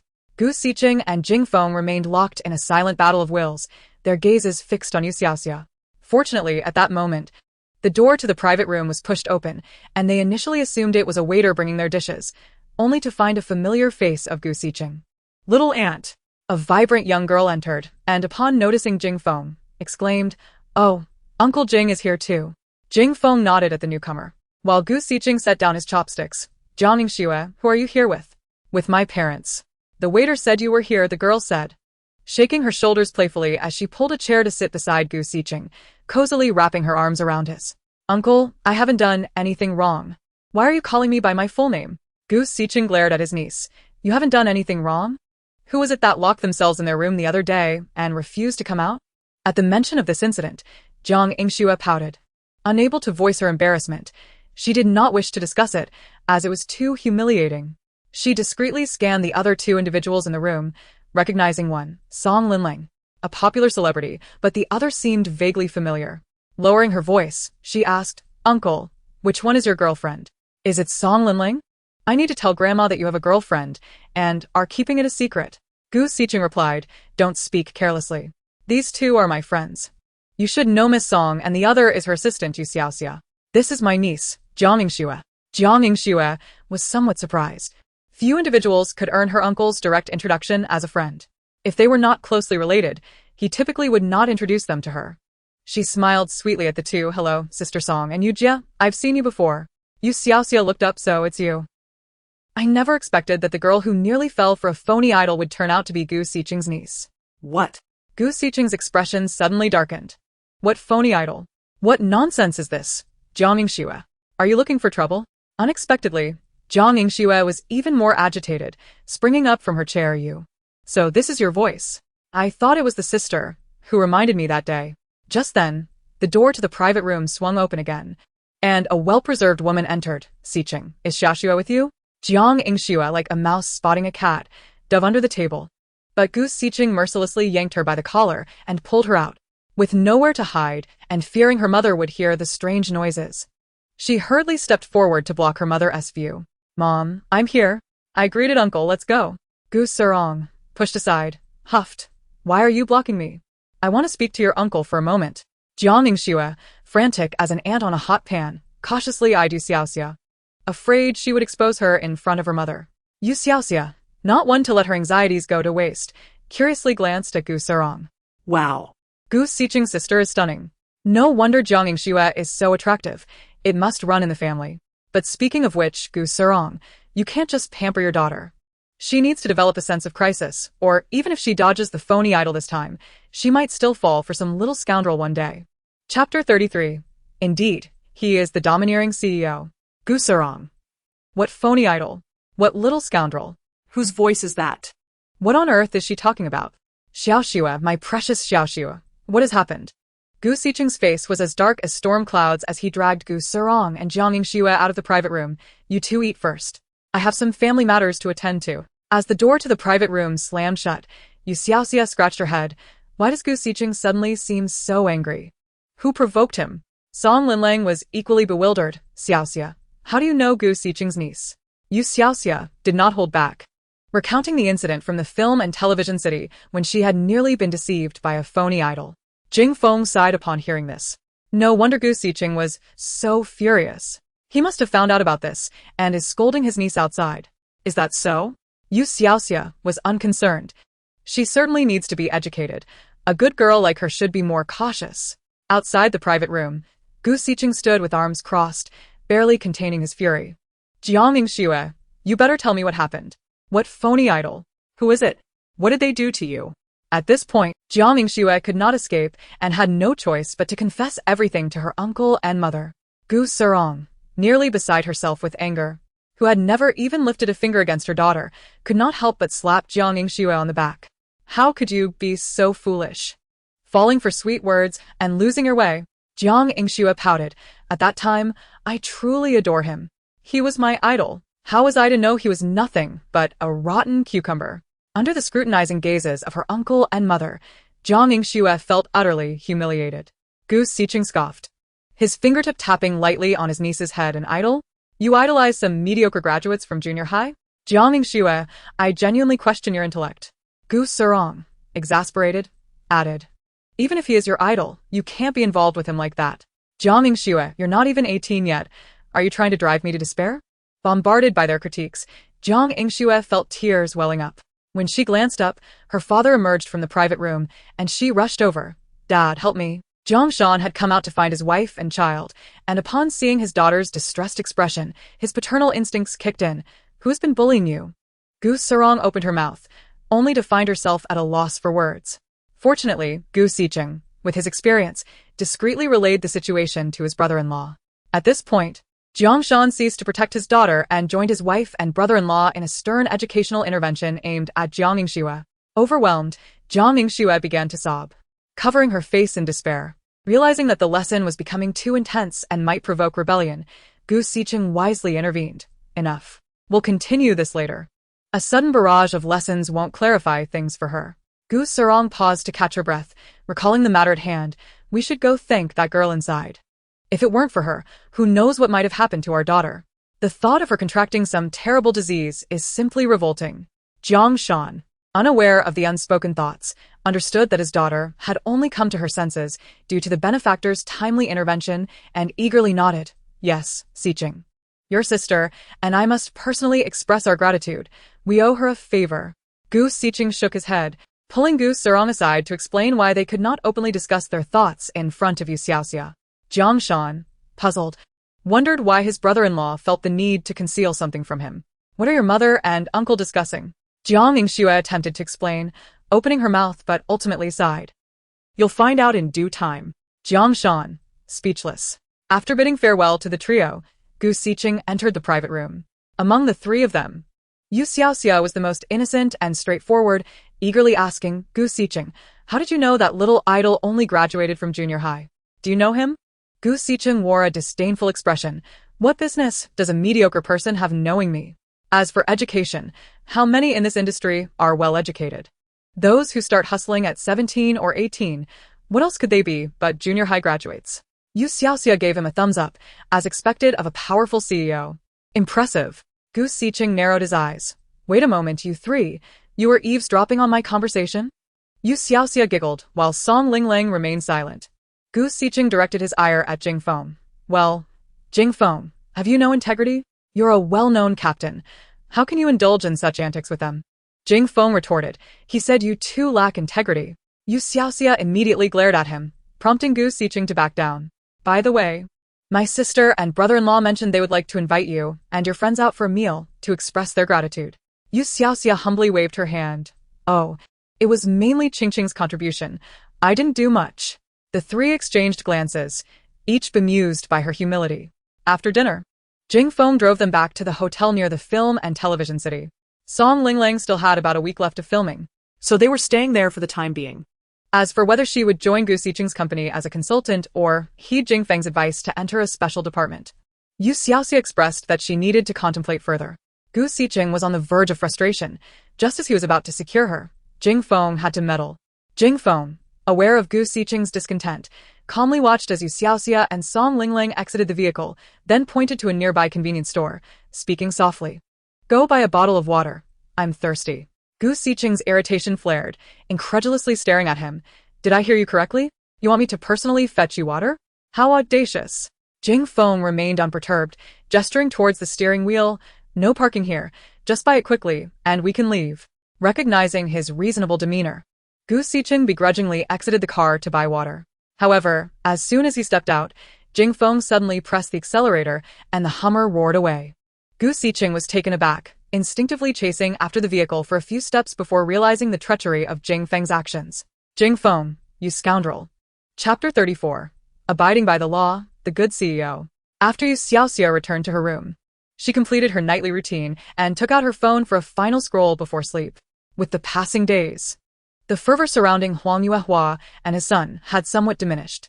The internet is like that. No matter how intense the hype, it eventually cools down. Which is why the term hype exists. Celebrities are not afraid of being forgotten, but rather of being entirely overlooked. Habitually checking the trending topics, her phone rang. It was a video call from Mo Pingxin. Since You Xiaoxia joined Song Lingling on the set, Mo Pingxin called every other day to check on her. "Xiaoxia, Mom wants to stew some soup tomorrow to send over for you and Lingling. Is that convenient for you?" Having missed out on 20 years of companionship, Mo Pingxin was still somewhat cautious and polite when speaking to You Xiaoxia, unaware that such politeness could be more hurtful than helpful. Even though they were mother and daughter, the bond felt less intimate than that with the adopted daughter who had grown up by her side. A more sensitive person might take great offense to this. Fortunately, You Xiaoxia was rather oblivious. Even if she noticed Mo Pingxin's formality, she was simply happy to receive her attention. Growing up in an orphanage, she had never been close to elders, so maintaining politeness suited her just fine. "I'm fine with that. You might want to check with Lingling as well." Upon hearing that You Xiaoxia did not reject her visit, Mo Pingxin's spirits lifted instantly. "No problem. Mom will ask right now. You rest well and get to bed early." After hanging up, Mo Pingxin eagerly called Song Lingling, and after receiving a positive response, she joyfully began preparing the ingredients for the next day. Under the cover of a moonless night, it was midnight. While the average person was asleep, night owls were preparing for an all-night Yi Yutong had already gone to bed, but was awakened by a phone call from a paparazzo she had assigned to follow Song Lingling. "Miss Yi, I've captured something and sent it to your email. If you want it, just wire the money. Don't make me find other buyers." Yi Yutong immediately opened her iPad and checked her email, which was a bit slow to load. As the photos gradually appeared, her eyes widened in disbelief. This was... As you can see, it was a photo of Song Lingling, Gu Xiqing, and the young master of the Jing family at a gathering. The Jing family's young master was inconsequential, but Gu Xiqing was well known in the industry, and the gossip surrounding him was never-ending. If these photos were released online, it would surely create a stir. Yi Yutong was well aware of Gu Xiqing's identity, the only heir to the Gu family, with assets worth billions. In her past life, Gu Xiqing's entertainment company had been thriving, but then misfortune struck. One after another, his artists encountered issues, whether due to banned topics or scandals involving collapsed careers. Eventually, perhaps tired of the chaos, he closed the entertainment company and returned to inherit the family business. Now reborn, she had no intention of letting go of this golden opportunity. She had initially planned to wait until Gu Xiqing faced some misfortunes before appearing as a prophetic figure, casually helping him avoid bad luck. In doing so, Gu Xiqing would undoubtedly see her as a lucky charm. With the Gu family as her backing, she had been striding confidently through the circle. But why was Song Lingling now climbing up to him? She distinctly remembered that in her previous life, Song Lingling had no interaction whatsoever with Gu Xiqing. The message she received contained not only a photograph, but also a brief video. As Yi Yutong clicked on it, she observed several individuals within the frame. Though they were at a distance, the camaraderie among them was palpable. Song Lingling was smiling, while Gu Xiqing and Jing Feng were laughing as well. As for the unfamiliar woman occupying the center position, despite her prominence, she was clearly a stranger, likely an assistant accompanying Song Lingling, whom Yi Yutong didn't spare a glance. "Hello, Miss Yi? I've acquired the items. The payment will be transferred to you shortly." After hanging up the phone, Yi Yutong anxiously paced back and forth, perplexed by the unfolding situation. Could it be that Song Lingling was genuinely romantically involved with Gu Xiqing? No way. She had yet to secure this significant leg to lean on. How could she let it slip to Song Lingling? Grinding her teeth, Yi Yutong seethed inwardly. What extraordinary luck had Song Lingling stumbled upon? Why did she have such fortuitous fortunes in both lifetimes? To have landed a wealthy boyfriend like Gu Xiqing was utterly infuriating. Since she couldn't attain it, then she would destroy it. With a stormy expression, Yi Yutong fixated on the video, where the group continued to walk and laugh before entering a Hummer. In a flash of inspiration, she suddenly recalled a critical piece of information. Jing Feng's grandfather was on the brink of death. Upon this realization, Yi Yutong hastily rifled through her calendar. Given Jing Feng's grandfather's elevated status, his tragic demise in a car accident had made the evening news in her past life. Had she not spotted Jing Feng in the video, this significant detail would have slipped her mind. It was just 3 days away. Yi Yutong confirmed it. Excitement surged through her as she rhythmically tapped her phone against her palm, murmuring to herself, "So, how shall I effectively utilize this situation?" After a restful night, You Xiaoxia was awakened the next day by the incessant chatter of Qingqing. Rubbing her eyes, she opened the door to let Qingqing in. "Why are you up so early? Aren't we supposed to head to the set at 10? Qingqing, in a frenzy, exclaimed, "Why are you still sleeping? Something has happened." What's the matter?" Holding up her phone, Qingqing revealed, "You and Linling were spotted by paparazzi yesterday, and now marketing accounts are insinuating that Linling is being supported by a rich benefactor." Although both were unmarried, even if they were photographed together, it could easily be spun as a romantic relationship. Yet, people were deliberately steering the narrative toward the idea of her being a kept woman, clearly an orchestrated smear campaign. You Xiaoxia yawned. The Song family is already so wealthy. Would Song Linling really be involved in such scandalous allegations? Qingqing paused, rendered speechless by You Xiaoxia's nonchalance. "Oh, I see," You Xiaoxia deduced. Since Song Linling has publicly clarified that she is not biologically related to the Song family, the marketing accounts will exploit this to suggest she is being kept to maintain her lavish lifestyle, which makes sense. "What about Linling's response?" Qingqing replied, "I haven't dared to tell her yet.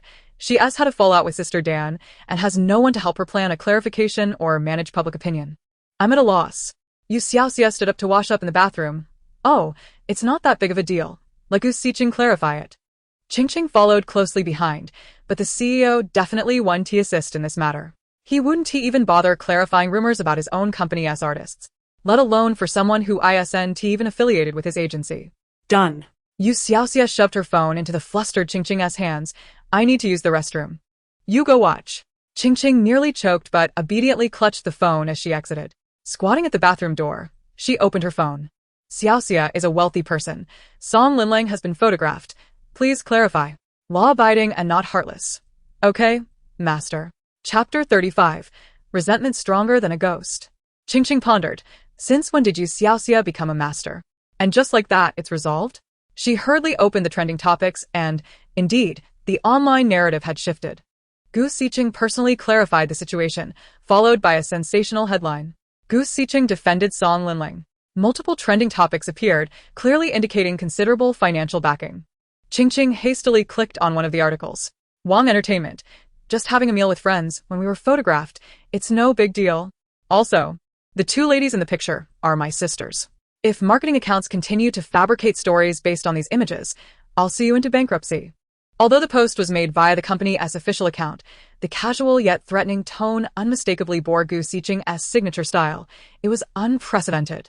With Gu Xiqing personally stepping in, several marketing accounts panicked and deleted their posts, but the public's interest in the situation only intensified. This tone unmistakably from the CEO himself. It's a rare sight. I never expected to witness him clarify anything personally. Previously, when his own artists were photographed, he never uttered a word. By the way, he claims Song Linlang is his sister. Real sister or fake sister? What's the truth of their familial ties? Honestly, I'm more curious about the other girl in the picture. Does anyone know who she is? Given that both Gu Xiqing and Song Linlang were present, she boldly took center stage. Moreover, her demeanor exuded a protective aura. Upstairs, you've overlooked another individual in the image. That's the young master of the Jing family. The Jing family? Is that the Jing family I know? Wow, now I'm even more intrigued about the identity of that girl. Curiosity is an inherent human trait. It's perfectly normal to delve into interesting stories. Qingqing returned the phone to You Xiaoxia, who had just emerged from the bathroom, and reminded her. Everyone seems to be digging into your identity. You Xiaoxia shrugged it off. Let them dig. I'm not a celebrity, so it doesn't matter. Qingqing genuinely envied You Xiaoxia's nonchalance. I'll go wake Linlang up and inform her about this matter. You Xiaoxia waved her hand dismissively. Yi Yutong had a restless night, meticulously arranging her online smear campaign while keeping a close watch on developments. However, she never anticipated that Gu Xiqing would take the initiative to clarify the situation. Damn it, this shouldn't be happening. Yi Yutong fumed. Isn't Gu Xiqing known for never clarifying rumors? When her assistant knocked and entered, she sensed an overwhelming air of resentment emanating from her boss. More intense than that of a ghost. The young assistant shivered, opting to mind her own business and refraining from making a sound. Yi Yutong, frustrated and furious, snapped. What's all the noise about? Get out. The silent assistant complied, leaving without uttering a word. Once the door closed, Yi Yutong's expression darkened ominously. Gu Xiqing's clarification only served to reinforce Song Linlang's position in his heart, claiming they weren't in a romantic relationship. Who would believe that? Yi Yutong scoffed. Sister? More like a beloved mistress. As for the girl who had been scrutinized, Yi Yutong didn't even bother to glance at her, inwardly deriding the internet users. A bunch of fools. What significance does a mere assistant hold? What's there to investigate? The assistant may be inconsequential, but Song Linlang must be dealt with. No. She couldn't just sit idly by. A plan began to form in Yi Yutong's mind, and she quickly changed her clothes and set out. The assistant, stationed at the door, called out as she prepared to leave. Teacher Yi, you still have scenes to shoot today. Without looking back, Yi Yutong replied. Help me request a half-day leave, and do not follow me. The assistant felt like crying, helplessly watching as Yi Yutong's figure vanished down the corridor. In truth, Yi Yutong didn't go far. She merely parked her car at the entrance of the municipal bureau, indeed planning to confront Jing Feng. She intended to reveal a colossal secret to him. If she couldn't be Gu Xiqing's savior, then becoming the Jing family's benefactor would suffice. Thus, she waited from morning until noon, growing impatient until she finally spotted Jing Feng exiting. Jing Feng had come out for lunch, having grown weary of the cafeteria. He often frequented a small eatery nearby that served delightful dishes. Yi Yutong watched from her car as Jing Feng walked into a shabby little restaurant, utterly speechless. If one had not witnessed it firsthand, Who could possibly believe that the young master of the Jing family would dine at a roadside stall? What is most perplexing is that the small, dilapidated eatery was bustling with patrons, making it exceedingly difficult for her to discuss matters with him. With no other option, Yi Yutong reluctantly transformed her appearance in the car, ensuring that no one would recognize her before stepping out. A woman, adorned with a headscarf, hood, and sunglasses, stealthily entered the modest restaurant. Upon entering, she made a beeline for the table where Jing Feng sat, lowering her voice. Jing Feng, I have something important to discuss with you. Jing Feng glanced up, and with her suspicious attire and furtive demeanor, he couldn't help but entertain doubts about her being some sort of criminal. Noticing his silence, Yi Yutong grew anxious and pulled down her mask slightly, revealing half of her face. Really, I am not a bad person.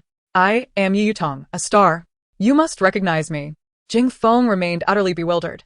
I don't know who you are. He was not involved in the entertainment industry. He had only recently become acquainted with Song Linlang. So how could he possibly know of Yi Yutong?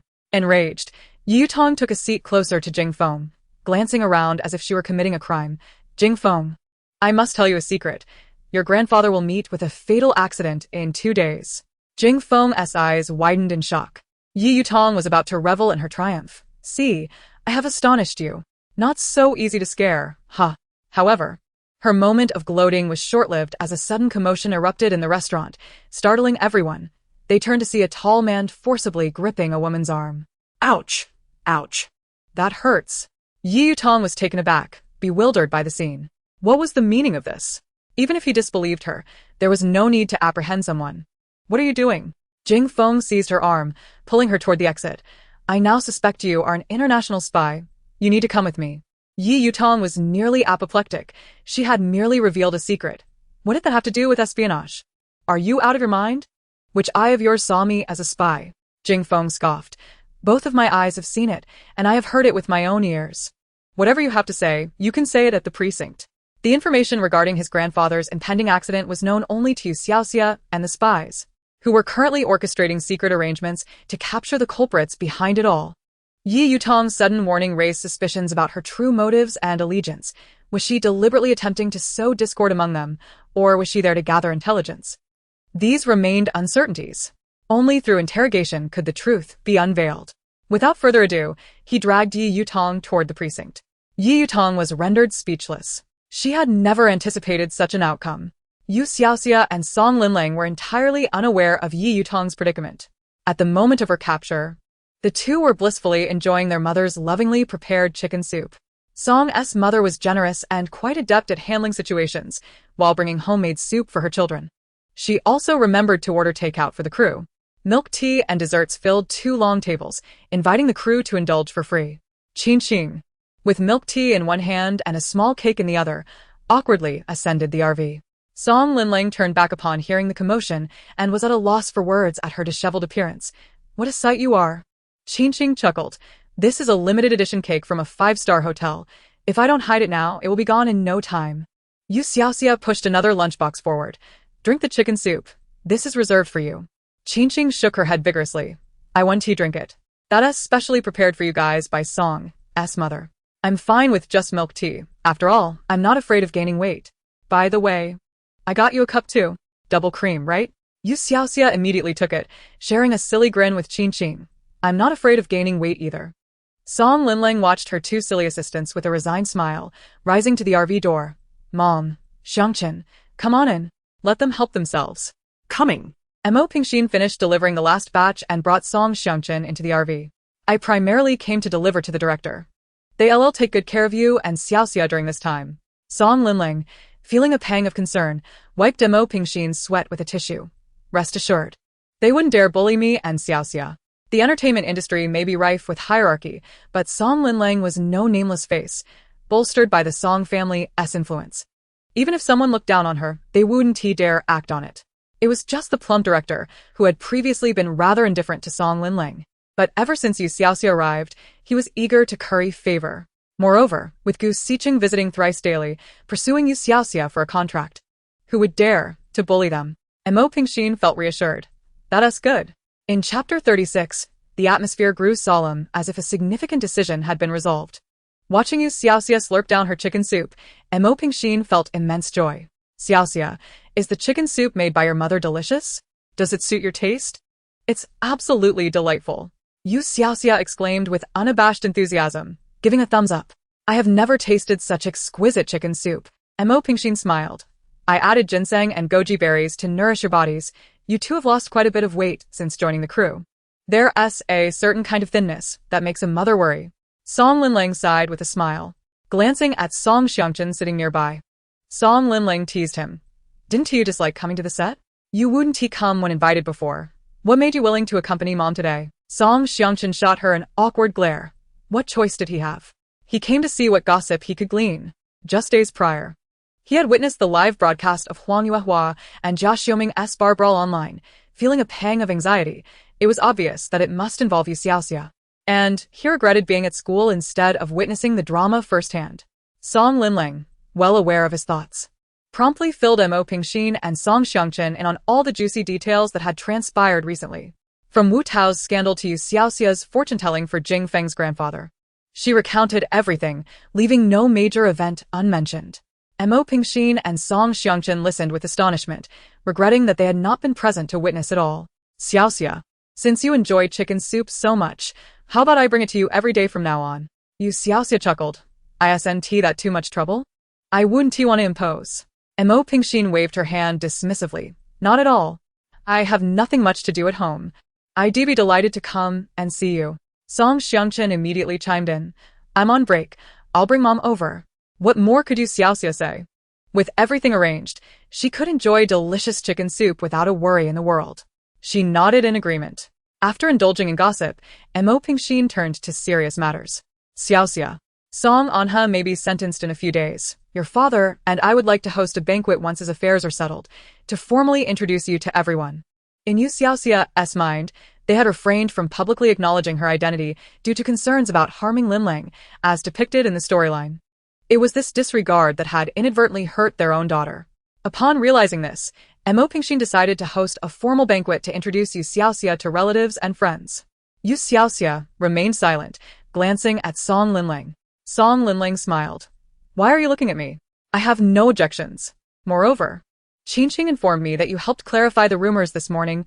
Thank you. Song Linling understood that had it not been for You Xiaoxia, Gu Xiqing would never have stepped up to clarify. He wouldn't have been so magnanimous. What's there to thank? A voice suddenly interrupted from the entrance. Everyone turned to see Gu Xiqing stepping into the RV. You Xiaoxia frowned. Why are you here again? What kind of domineering CEO constantly barges into a female star's RV? If photographed, it would spark yet another scandal. Gu Xiqing retorted with annoyance, playfully tugging at her ponytail. Are you rejecting me? You Xiaoxia shielded her ponytail from his grasp. Gu Xiqing, to speak candidly, your current behavior is anything but domineering. In fact, it resembles that of a lovesick puppy. Gu Xiqing was not only unperturbed, but also quite assertive. You've been reading too many novels. A domineering CEO must be like me, able to bend and stretch to amass great wealth. Otherwise, do you think the money of a domineering CEO just falls from the sky? Mo Pingxin stifled a laugh, covering her mouth. She hadn't expected the younger generation of the Gu family to be so amusing, their sharp tongue quite unlike the rumors suggested. Noticing a stranger in the car, Gu Xiqing hurried over. You must be my aunt, right? Hello, aunt. I am Gu Xiqing. We should have met before. Mo Pingxin nodded. Yes, we have. But it's been many years. How are your parents? Gu Xiqing replied with a nod. They're doing well, eating heartily. My father still occasionally uses his belt on me. Mo Pingxin laughed again, while You Xiaoxia rolled her eyes. With a mouth like Gu Xiqing's, he should be in sales instead of playing the domineering CEO. Gu Xiqing caught her eye roll and lightly tapped her head with the rolled-up contract. What have you considered? Considered what? Mo Pingxin asked curiously. Gu Xiqing explained his intention to invite You Xiaoxia as a consultant for the company. Mo Pingxin instantly understood. This was likely aimed at winning over Xiaoxia's sentiments. The Song family was not short on money, but she would not interfere with her children's choices, as long as they were safe and had enough to eat. You Xiaoxia pondered for a moment and suddenly extended her hand towards Gu Xiqing. Let us have it. Gu Xiqing nearly stumbled in surprise. Was this her agreement? Why did her consent make him feel a bit uneasy? Happiness had come too swiftly, and Gu Xiqing felt unprepared. Nevertheless, he promptly handed over the contract. Having been previously finalized, the contract posed no fear of deception for You Xiaoxia, who swiftly signed her name. Gu Siken, indeed a domineering CEO and seasoned in business, quickly regained his composure. He adjusted his collar, instantly embodying a capitalist demeanor. All set. Once signed, it's effective. I'll have them bring over the project documents from the back for you to review shortly. Though You Xiaoxia had never served as a consultant, with old six around, it would be a breeze. No problem, have them come. Her decisiveness made Gu Siken slightly suspicious. And he reminded her, you have project commissions. If the project falls through, so does your commission. Stay alert. You Xiaoxia waved her hand dismissively. Stop nagging. Holding the signed contract. Gu Siken felt an urge to leap with joy. Was this merely a contract? No. It also represented yet another victory over Jing Feng. Now she was his. Recalling Jing Feng, Gu Siken promptly dialed his number, eager to boast during a casual conversation, but Jing Feng did not answer. At the municipal bureau, Jing Feng silenced his noisy phone and headed to the interrogation room, where he could see a woman sitting across from him through the glass window. Has she revealed anything? No. His colleague replied. She insists she is not a spy but refuses to disclose where she obtained the information. The matter of his grandfather being harmed by a spy had already stirred turmoil among the higher-ups, although the incident had yet to occur. Investigations confirmed that the two individuals were indeed spies planted by Xiao Baga. Only a select few at the municipal bureau were aware of this. And among them was the one participating in the interrogation of Yi Yutong. Yi Yutong felt utterly exhausted. She still couldn't comprehend how she had become entangled with spies. After all, she was clearly someone who had been reborn. Yet, she could not speak of it. Would she be dragged off for dissection and research if she did? Yi Yutong dared not gamble. After an unknown duration, she suddenly straightened her posture, her expression serious, as if she had made a momentous decision. I want to see Jing Feng. If you let me meet him, I will confess. Jing Feng soon arrived, pulling out a chair to sit across from Yi Yutong. Yi Yutong glanced around furtively, avoiding the surveillance, and lowering her voice conspiratorially leaned closer to Jing Feng. Jing Feng, I truly am not deceiving you. I come from the Void Temple, and I can predict fortunes. I foretold your grandfather's situation. Jing Feng's heart raced, and he nearly lost his calm demeanor. Really? I am not lying. Yi Yutong was desperate. This was the excuse she had concocted all night. Though it was forbidden to become a spirit after the founding of the nation, she hadn't become one. Surely fortune-telling was acceptable. Yi Yutong's gaze was fervent, hoping he would believe her. However, Jing Feng suddenly stood up, his chair scraping loudly against the floor as he dashed out. Where are you going? His colleague called after him. I'll be back shortly. What about her? I'll talk when I return. The Hummer sped into the filming location as Jing Feng leapt from the vehicle, seizing someone by the arm. Where's You Xiaoxia? The person, startled, recognized Jing Feng and pointed him in the right direction. During a break in filming, You Xiaoxia was seated with Song Linlang and Qing Qing, casually playing cards when suddenly someone grabbed her arm. You Xiaoxia, I need to ask you something. Before she could react, she was pulled into a corner. Upon realizing it was Jing Feng, she was puzzled. What do you want to ask? Jing Feng, hands on hips, gasped for breath, unsure how to articulate his thoughts. After a moment, he finally managed. I remember you mentioned you came from the Void Temple, is that correct? You Xiaoxia had merely made that up on the spot and couldn't recall the details. Yes. What about it? Jing Feng inhaled deeply. Do you have any senior or junior disciples who have also come down the mountain to help with fortune-telling? Ha, is Jing Feng out of his mind? I don't even know where the Void Temple is, let alone any senior or junior disciples. Don't make me laugh to death. Jing Feng sighed, understood. Both of them are lying. But it didn't add up. Why would Yi Yutong, a celebrity, know about his grandfather's accident that had yet to occur? Did she, like You Xiaoxia, also have an old six assisting her? After several moments of contemplation, he spoke again. Xiaoxia, Master Yu, after you predicted my grandfather's accident, did you tell anyone else about it? You Xiaoxia shook her head vehemently. That is a celestial secret. Such secrets cannot be divulged. Telling you is already a great transgression. Why would I easily share with others? Jing Feng pondered and cautiously probed. Who else do you think might foresee this matter? For instance, someone as accurate as you? You masters of your caliber must have connections, right? You Xiaoxia shook her head vigorously. What is up with Jing Feng today? Besides, I'm just a novice. Even if there are highly accurate fortune tellers in the world, they wouldn't be in contact with me. Jing Feng felt a surge of urgency. So, was Yi Yutong truly a spy? just as he was about to directly inquire whether You Xiaoxia knew Yu Yutong. Her inner voice echoed again. However, what? Jing Feng's heart raced. If someone could truly foresee events, it would likely be the female protagonist of the story. After all, she has been reborn. It's reasonable that she would remember incidents from her previous life. Reborn? Jing Feng's eyes widened in shock. There were indeed individuals in this world who had been reborn. Yet, the plot of the story doesn't seem to mention the female protagonist intervening in Grandpa Jing's accident. Sigh, why am I even pondering this? Do you have any other matters? You Xiaoxia grew impatient, exclaiming, I was in the midst of playing cards. And you dragged me over here without a word. How bothersome. I apologize. This seemed to be the first occasion in which Jing Feng had apologized to a girl since maturing. Fortunately, You Xiaoxia graciously waved her hand. I forgive you, but please refrain from doing this again. I had already revealed my cards. With that, she turned on her heel and walked away. Jing Feng remained stationary for a considerable time, ultimately resigning himself to the whimsical nature of this world, and followed her into the vehicle. Upon returning to the set, Qingqing inquired with curiosity. What did young Master Jing want with you? You Xiaoxia shrugged. Who knows? He asked some nonsensical questions, quite peculiar. Nonsensical? Song Lingling, nearby, pondered thoughtfully. Meanwhile, Jing Feng returned to the office, where his colleagues immediately approached him. Captain Jing, what's the status? Time is running out. Without evidence, we must release her. Jing Feng's expression was complex. Thus, could the female lead that You Xiaoxia mentioned be Yu Tong? Was she reborn and privy to matters concerning his grandfather? He waved his hand dismissively. Let her go. While he had relented, Yu Tong was unwilling to leave, clinging to Jing Feng's colleague. Where is Jing Feng? I need to see him. What was his attitude? She had divulged such a significant secret, saving his grandfather, yet he showed no sign of gratitude. However, Jing Feng was currently in a tumultuous mood and had no desire to meet her. To his surprise, Yu Tong directly blocked the entrance to his office. As soon as she spotted Jing Feng's Hummer emerging, she swiftly followed suit in her vehicle. Both cars came to a halt simultaneously, and Jing Feng exited to rap on her window. What do you want?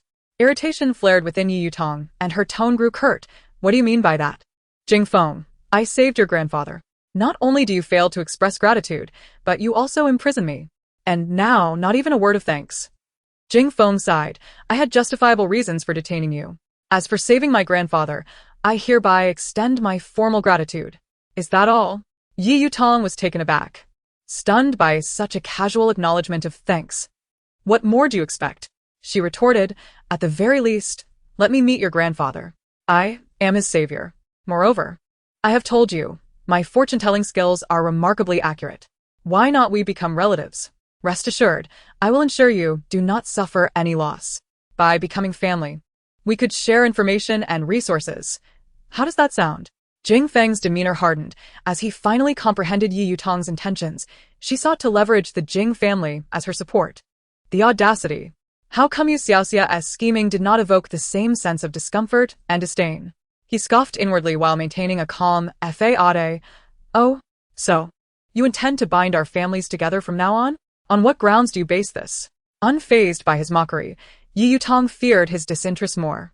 Observing Jing Feng's intrigue, she declared with confidence, as I previously mentioned, my fortune-telling is remarkably precise. Regarding your grandfather's affairs, I could easily predict numerous outcomes. This indicates that many future events lie within my grasp. She hinted. Do you understand what I am implying? Jing Feng, however, shook his head. The future is malleable. Furthermore, I do not believe in fortune-telling. My grandfather's fate was effortlessly altered by You Xiaoxia. Yu Tong was incensed. Jing Feng was like a stubborn rock in a toilet, so difficult to deceive. As he turned to leave, she hastily exited her car, chasing after him. I am serious. I truly know many things, for instance. She frantically brainstormed, attempting to recall events from her previous life to substantiate her claims. Such as, I know what will happen to your family. I am aware of the future developments in this world. Don't you wish to know your own fate? Every day, countless individuals seek fortune-tellers, yearning to unveil their destinies. I present this opportunity before you. If you don't believe me, why not take the bait? In truth, Yu Tong was fabricating. Although she had been reborn, her past life as a minor celebrity left her with limited insights. She had never interacted with the Jing family circle in her previous life. So, how could she possibly know what would transpire? Even the news about Jing's grandfather was only memorable because of its media coverage and the subsequent entertainment ban. Jing Feng perceived her bluff and scoffed derisively, preparing to drive away. Yi Yutong, now desperate, exclaimed, "Wait. Let me share something that will occur next year. Something of utmost importance. You will regret it if you ignore me." Jing Feng slammed on the brakes and turned to look at her. "Damn it," Yi Yutong muttered under her breath. Then stepped closer, lowering her voice. "I will tell you that by next year, a pandemic will sweep across the globe, and our country will also succumb swiftly. I assure you, it will be far worse than the pneumonia outbreak of previous years. Why not collaborate? I can inform you of the medications that will alleviate this illness. We can stockpile supplies before the outbreak and make a fortune. Once this business succeeds, we will be allies." Jing Feng's expression hardened with intensity. He paid no mind to her being a woman, seizing her collar with a low voice. "So, your idea of resource sharing and collaboration is to profit from the misfortunes brought by a pandemic? Foolish." Jing Feng rarely resorted to insults unless provoked. He sped off in his Hummer, leaving Yi Yutong engulfed in exhaust fumes. What a lunatic! She fumed, nearly driven to madness. If he chose not to cooperate, did it warrant such hostility? She was not begging for his partnership. Returning to her car, she angrily pulled out her phone and sent a text message. She had not intended to disclose this matter so soon, but Jing Feng's ignorance compelled her. If he chose not to seize this opportunity, many others would. Before long, a reply arrived. "Understood. I will make preparations." Yi Yutong tucked away her phone, smirking. "You think I am mad? Soon enough, you shall witness the truth of my words." Chapter 38. What the? As Jing Feng drove, he could not shake the thoughts of the pandemic Yi Yutong had mentioned. Since ancient times, matters concerning epidemics have always been grave. At best, they could drain resources and exhaust the populace. At worst, they could lead to mountains of corpses. If Yi Yutong truly was the female lead that You Xiaoxia referred to, then this matter must hold some truth. Jing Feng's expression turned serious, and he sharply turned the steering wheel, the tires screeching as he sped off in the opposite direction.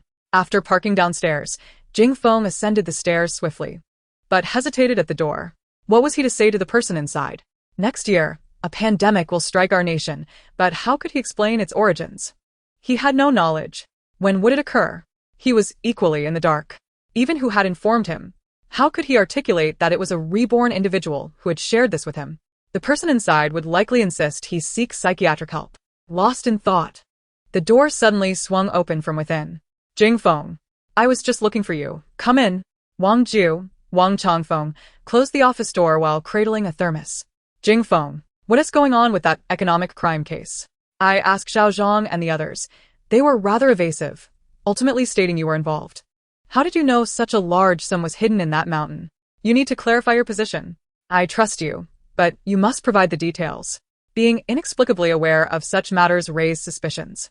The words You Xiaoxia wished to voice remained unspoken, so Jing Feng could only reply, "I had assistance from a certain expert." Wang Changfeng appeared puzzled. Xiao Zhang and the others initially said the same, but they failed to disclose who this expert is. Is there truly someone with such prowess? "Don't deceive me." Jing Feng pondered before responding. "Concerning my grandfather's incident, it was this expert who predicted it." Wang Changfeng's eyes widened. Really? He was well aware of the old man's situation and needed to coordinate efforts for apprehending suspects. The old gentleman is indeed remarkable. He suddenly declared his intention to apprehend spies, and to everyone's astonishment, his investigation yielded significant results. Director Wang, once an avowed atheist, found it hard to dismiss the revelations, especially considering he had previously regarded fortune-telling as nothing more than nonsense.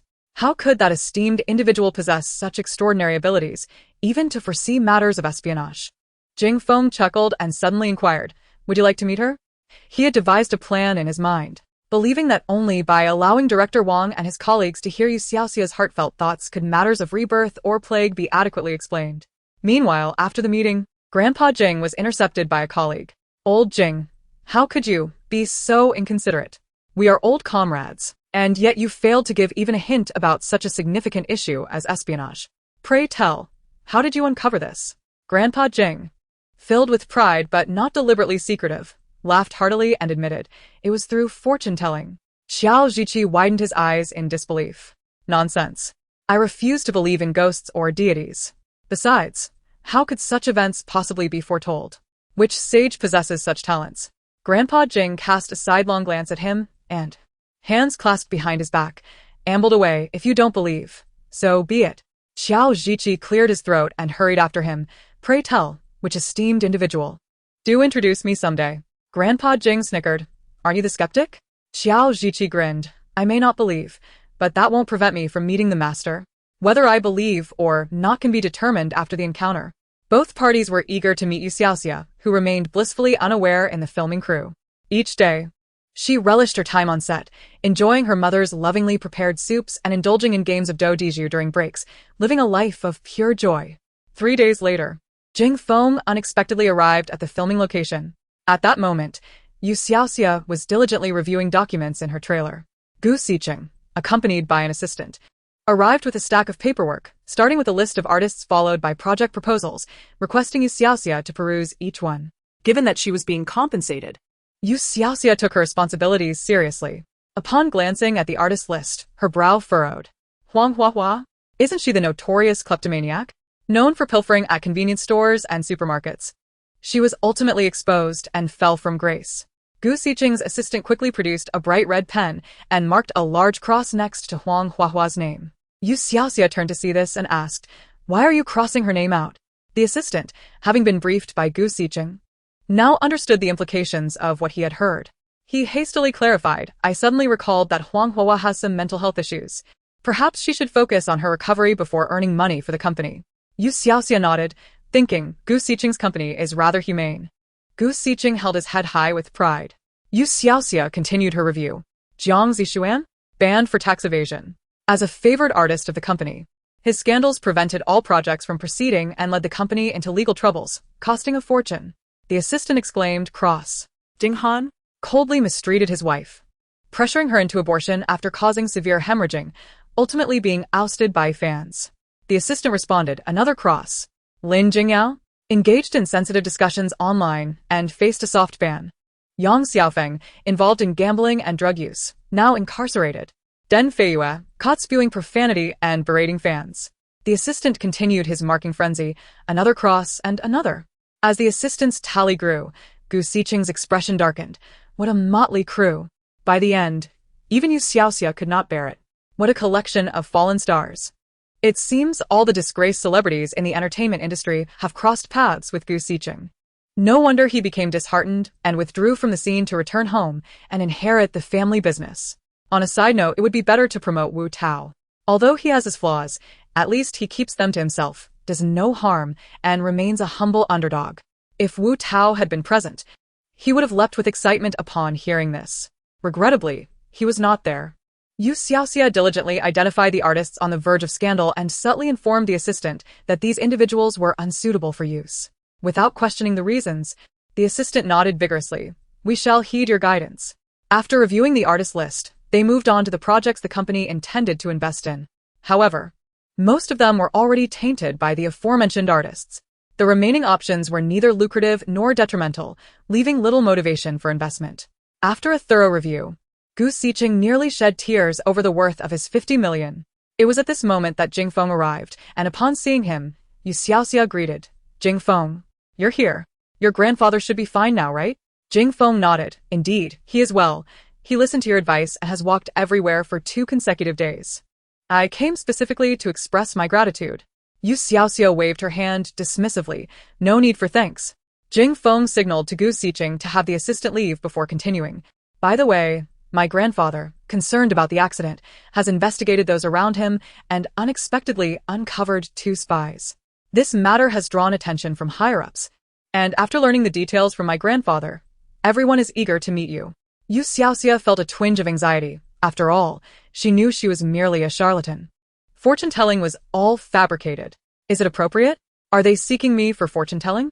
I can't do that. Frequently doing so can shorten one's lifespan. I only know how to gossip, not to predict. Jing Feng chuckled. No worries.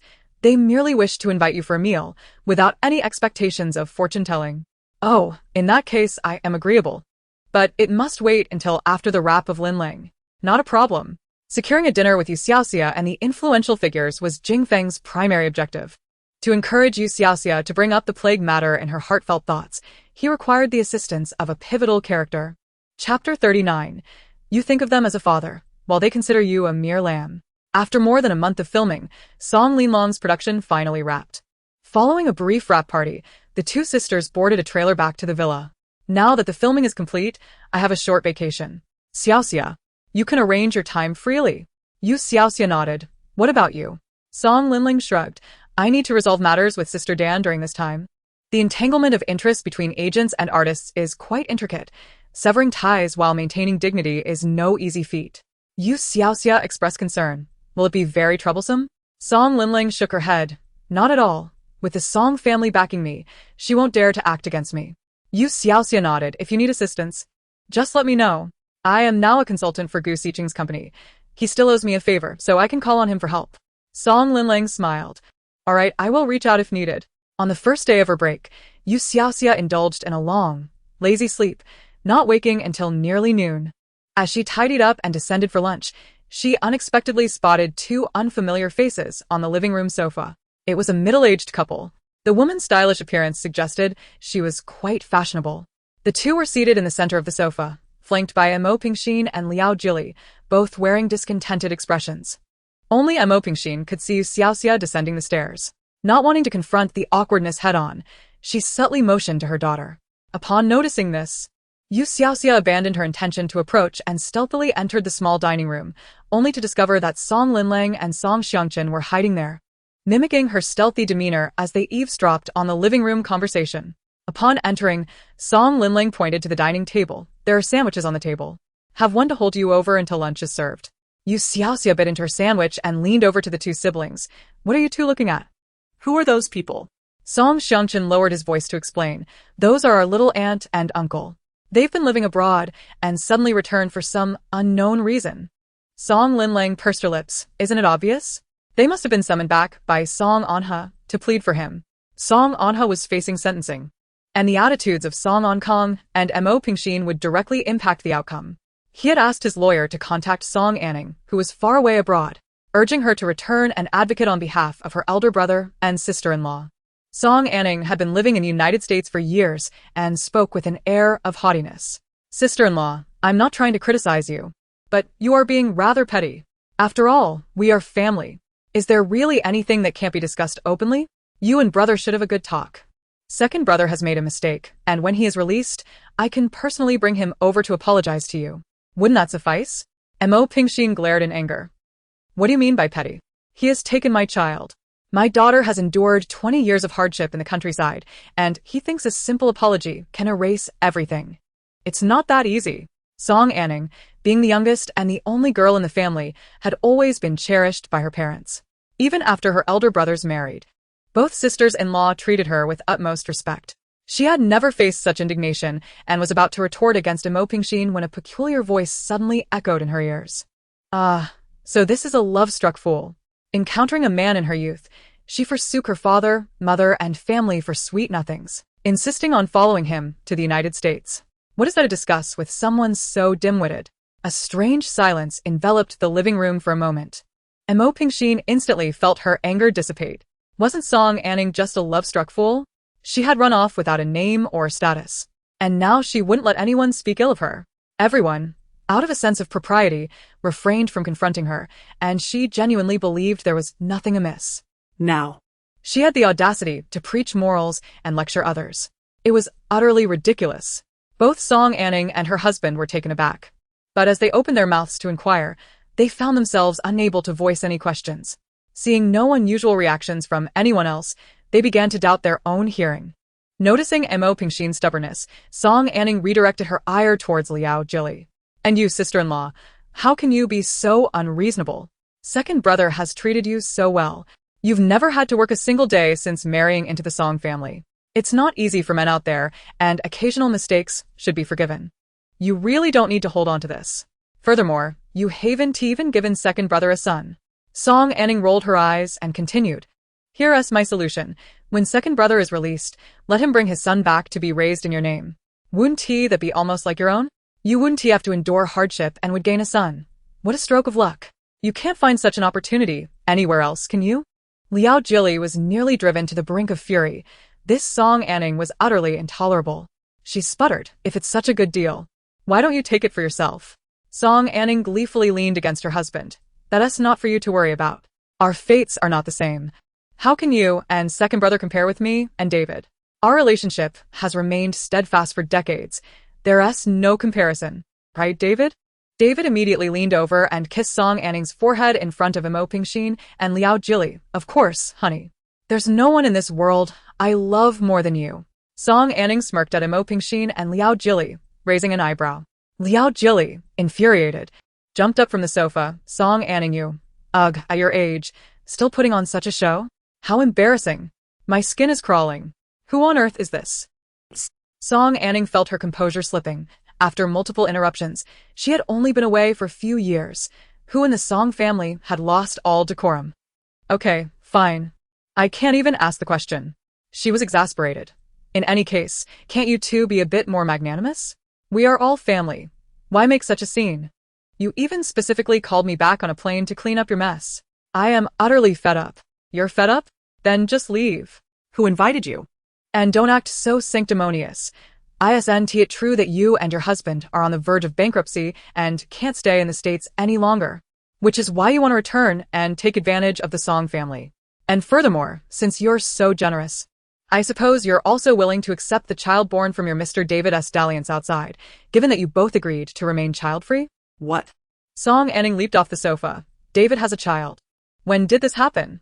Weren't we supposed to stay child-free for life? I even had a sterilization for this. This is slander. It must be. David, hearing her thoughts, felt a pang of nervousness and quickly stood up. Oh, darling, that's complete nonsense. You know me. I can't even think of being with anyone else. With tears welling in her eyes, Song Anning replied, Of course, my dear. I believe you. What are these two doing? Putting on a dramatic display in someone else's living room? Can't they show a bit of decorum? Also, is this David a black-eyed man? So the blonde hair has dyed. His father is just a faux foreigner? My goodness, could they be any more absurd? Mo Pingxin and Liao Jili couldn't help but burst into laughter. Just as Song Anning was about to explode, David quickly grabbed her. Darling, let us go. Let us not concern ourselves with these troublesome matters. Song Anning hesitated, but what if second brother couldn't be saved? What about the money he promised? Don't leave. Faux foreigner, why are you suddenly so nervous? I haven't had my fill of gossip yet. Let me see more. The Song family members all perked up their ears. Wow, love-struck fool. Do you even know how your family went bankrupt? Turns out your faux foreigner was secretly transferring assets to a mistress and their child, but was inexplicably detained in the States. Ha ha ha. You thought he saw you as a partner, while he saw you as a fat sheep, ready to be slaughtered. Oh my gosh. In that case, someone's name is worth about the same as Aunt Liao's life. Oh wait, she is even worse off than Aunt Liao, who at least managed to keep part of her assets and can still live well with her daughter. As for her, TSK, I genuinely feel despair for her future. Chapter 40. You are more ruthless than the king of hell. Ah. Suddenly, Song Anning went into a frenzy, startling You Xiaoxia, who was enjoying her snack. What was wrong with her? Song Linlang and Song Xiangchen quipped. What do you think? You are more ruthless than the king of hell. The siblings simultaneously shook their shoulders. We can't mess with this. Song Anning initially refused to believe the strange voice, but upon glancing at Liao Jili's gloating expression, she suddenly seemed to understand something. She looked up in disbelief, her eyes reddening as she gazed at her husband. David, did you really betray me? David, flustered and unsure where to place his hands and feet, wanted to step forward to hold Song Anning and comfort her, but in her heart, a person who betrayed love was unforgivable. With a resounding slap, she struck David across the face. Afterward, she covered her mouth and dashed out. David, seeing this, immediately pursued her. Oh, honey. My God. This dramatic scene, her fleeing and him chasing, they're both trapped in this moment. At this point, I really wish I could play some background music. Song Xiangchen and Song Linlang turned back to look. You Xiaoxia, utterly bewildered, asked, Why are you two looking at me? The siblings shook their heads in unison. You Xiaoxia shrugged. The guest is left. Isn't it time for lunch? Mo Pingxin had already approached with a cheerful smile. Yes, let us have lunch. Jili, will you stay for lunch? Liao Jili waved her hand. She had been called over by Song Anning and had no intention of staying for lunch at that moment. Besides, she felt a bit embarrassed. Upon hearing Song Anning suggest that she should be more magnanimous, Liao Jili was reminded of her own previous plea to Mo Pingxin for the same quality. It was only when faced with the situation herself that she truly grasped the discomfort and frustration it entailed. At that moment, she felt utterly embarrassed to remain for dinner. "I must leave.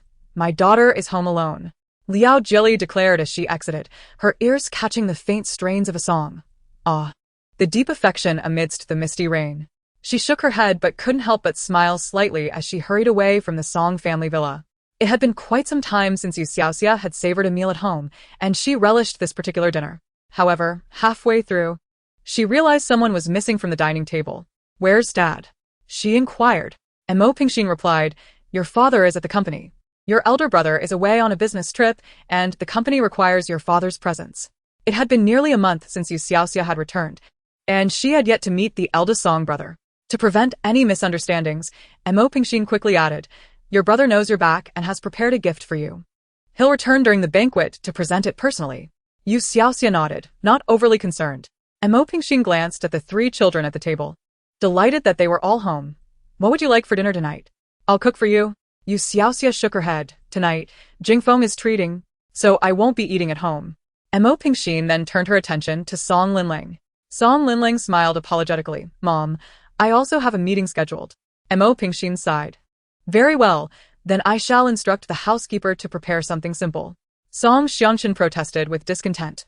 "What about me? If they aren't eating at home, why can't I have a special meal prepared for me?" Mo Pingxin comforted him. "Be good. Anything you eat will taste delightful. Having a special dish prepared just for you would be a waste of your mother's culinary skills." Since entering adolescence, Song Xiangchen's appetite had increased dramatically.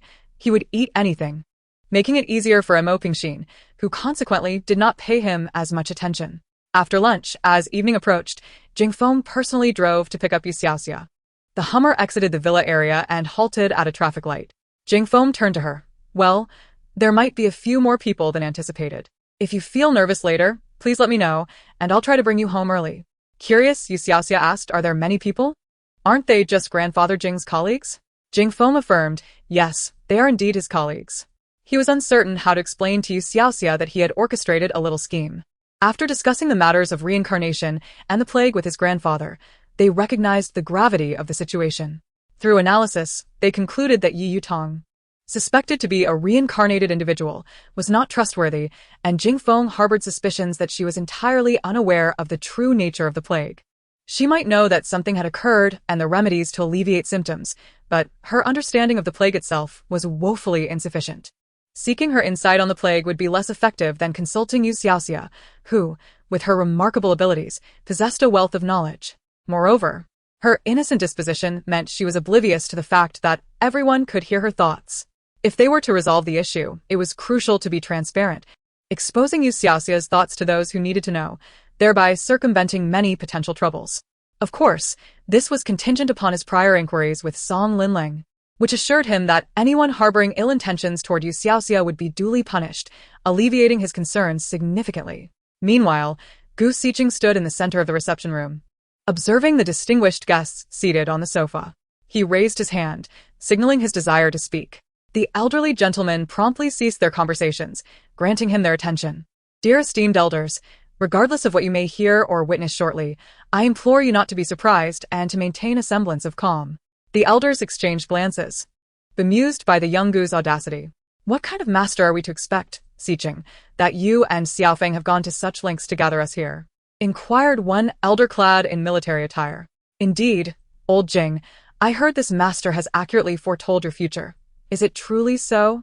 Grandfather Jing nodded sagely. "Had it not been for her, you would all be attending my memorial service today." The elders began to murmur amongst themselves, questioning the master's credibility. "Is it truly that accurate? I've consulted several in the past, and they were hardly reliable. I, too, am skeptical. Those in the special department are particularly unique. But fortune-telling is still dubious. Yet why is old Jing so generous suddenly? If such a remarkable master exists, why not keep her a secret and exchange favors instead?" Just then, one elder queried, "Old Jing, I heard that your recent success in apprehending a spy is related to this fortune-telling?" Grandfather Jing confirmed, indeed, though it may take some time to explain. You will understand once the individual arrives. At that moment, the reception room door swung open, and an assistant guided in an elderly gentleman with silver hair. Grandfather Jing immediately rose to assist the elder, prompting the other distinguished guests to stand as well. Elder Fong? You have come too? They exclaimed.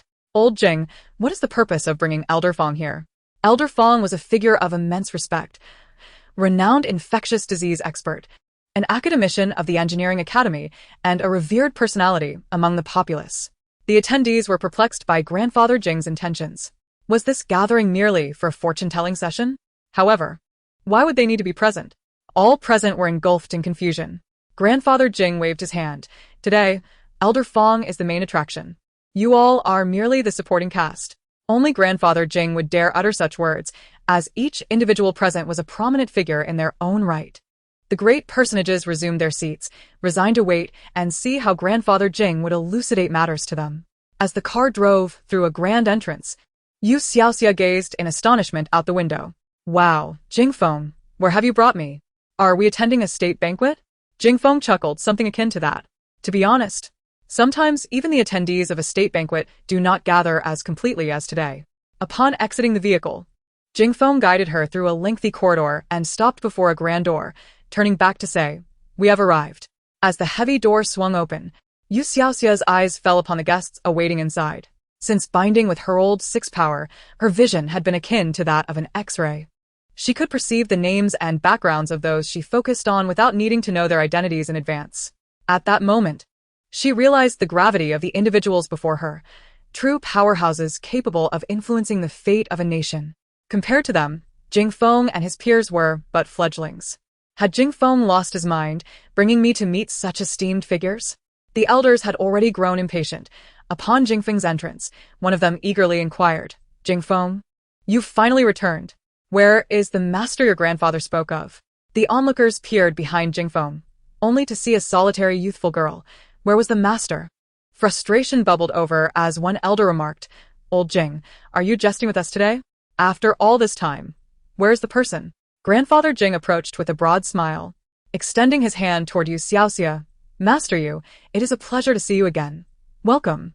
You Xiaoxia wore a somewhat awkward smile. Grandfather Jing, you are too kind. The grandiosity of the occasion left her feeling somewhat overwhelmed. Had I known it would turn out this way, she would not have come. The onlookers were taken aback as Grandpa Jing beamed at a young girl with a smile as radiant as a chrysanthemum. Old Jing, what did you just say? What do you call this young lady?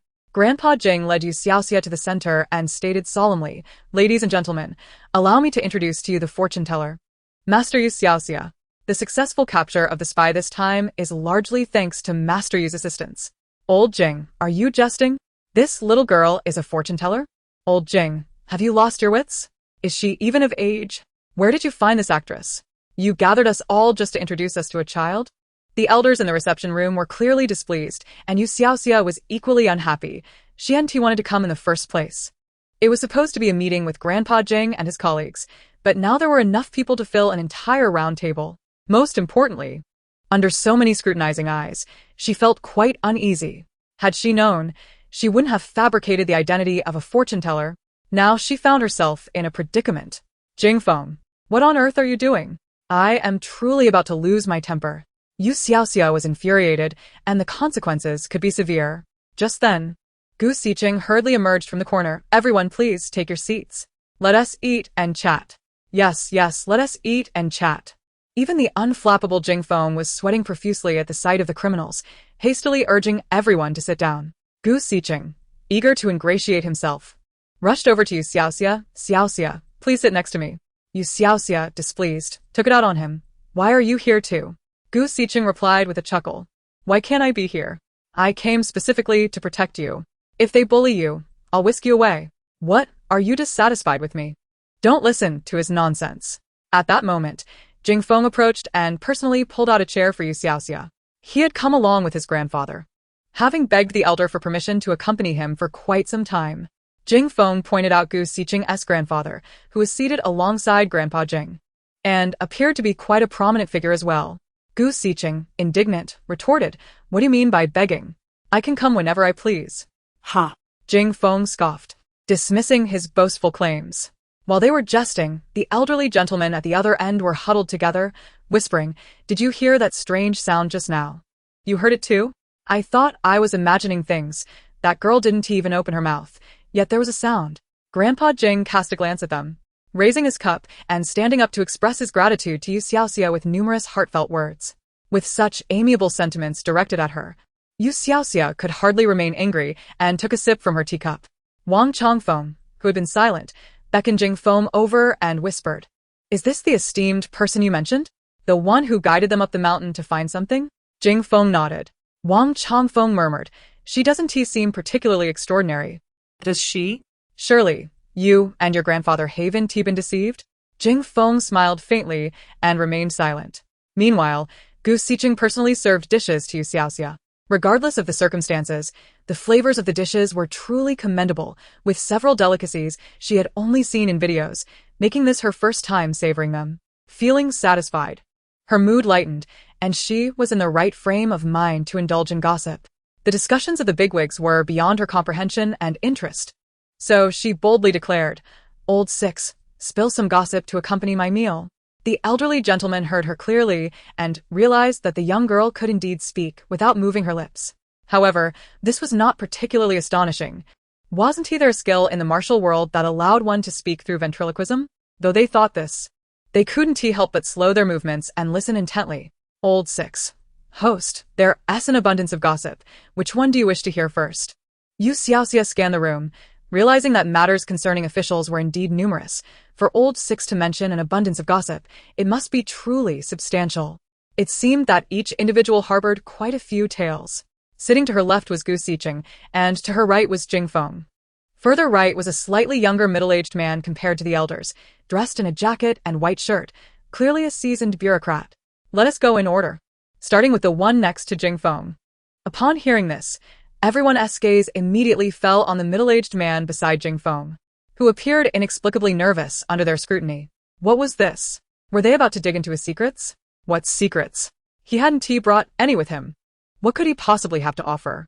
As these thoughts swirled in his mind, the middle-aged man exchanged glances with the others.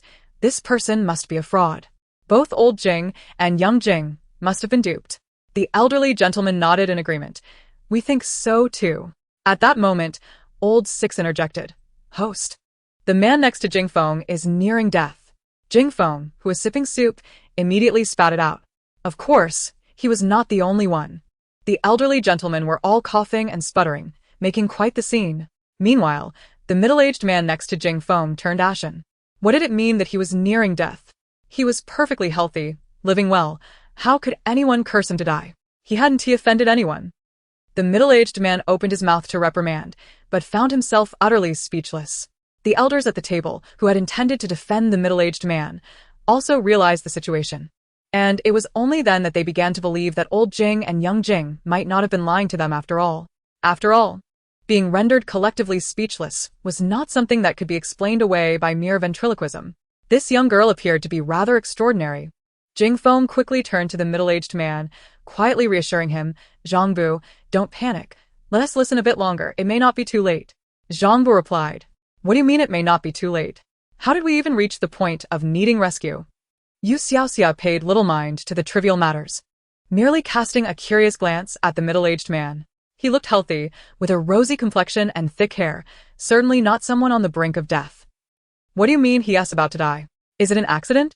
Let me take a look." "No way. He doesn't resemble a cancer patient at all?" "Oh, it's stomach cancer, and in its early stages, it hasn't been detected yet. No wonder I couldn't tell. By the time it's discovered in 6 months, it will have progressed to the advanced stage." Chapter 42. The coffin board is pressed down by the unfilial son. You Xiaoxia was not particularly interested in tales of death. Birth, aging, illness, and death are natural occurrences. Everyone must eventually face this journey. So this gossip didn't pique her interest. However, since it was provided by Old Six, there must be a reason behind it. She continued to delve deeper. Goodness. It turns out his secrets are most intriguing posthumously. One of his 2 sons is not biological. He was brought in by his current wife. The 2 brothers, who appeared amicable on the surface, will immediately cause a ruckus following his demise from stomach cancer, even coming to blows at the old man's funeral. They will become the laughingstock of the entire courtyard. Zhang Weiyun's expression stiffened. He had stomach cancer?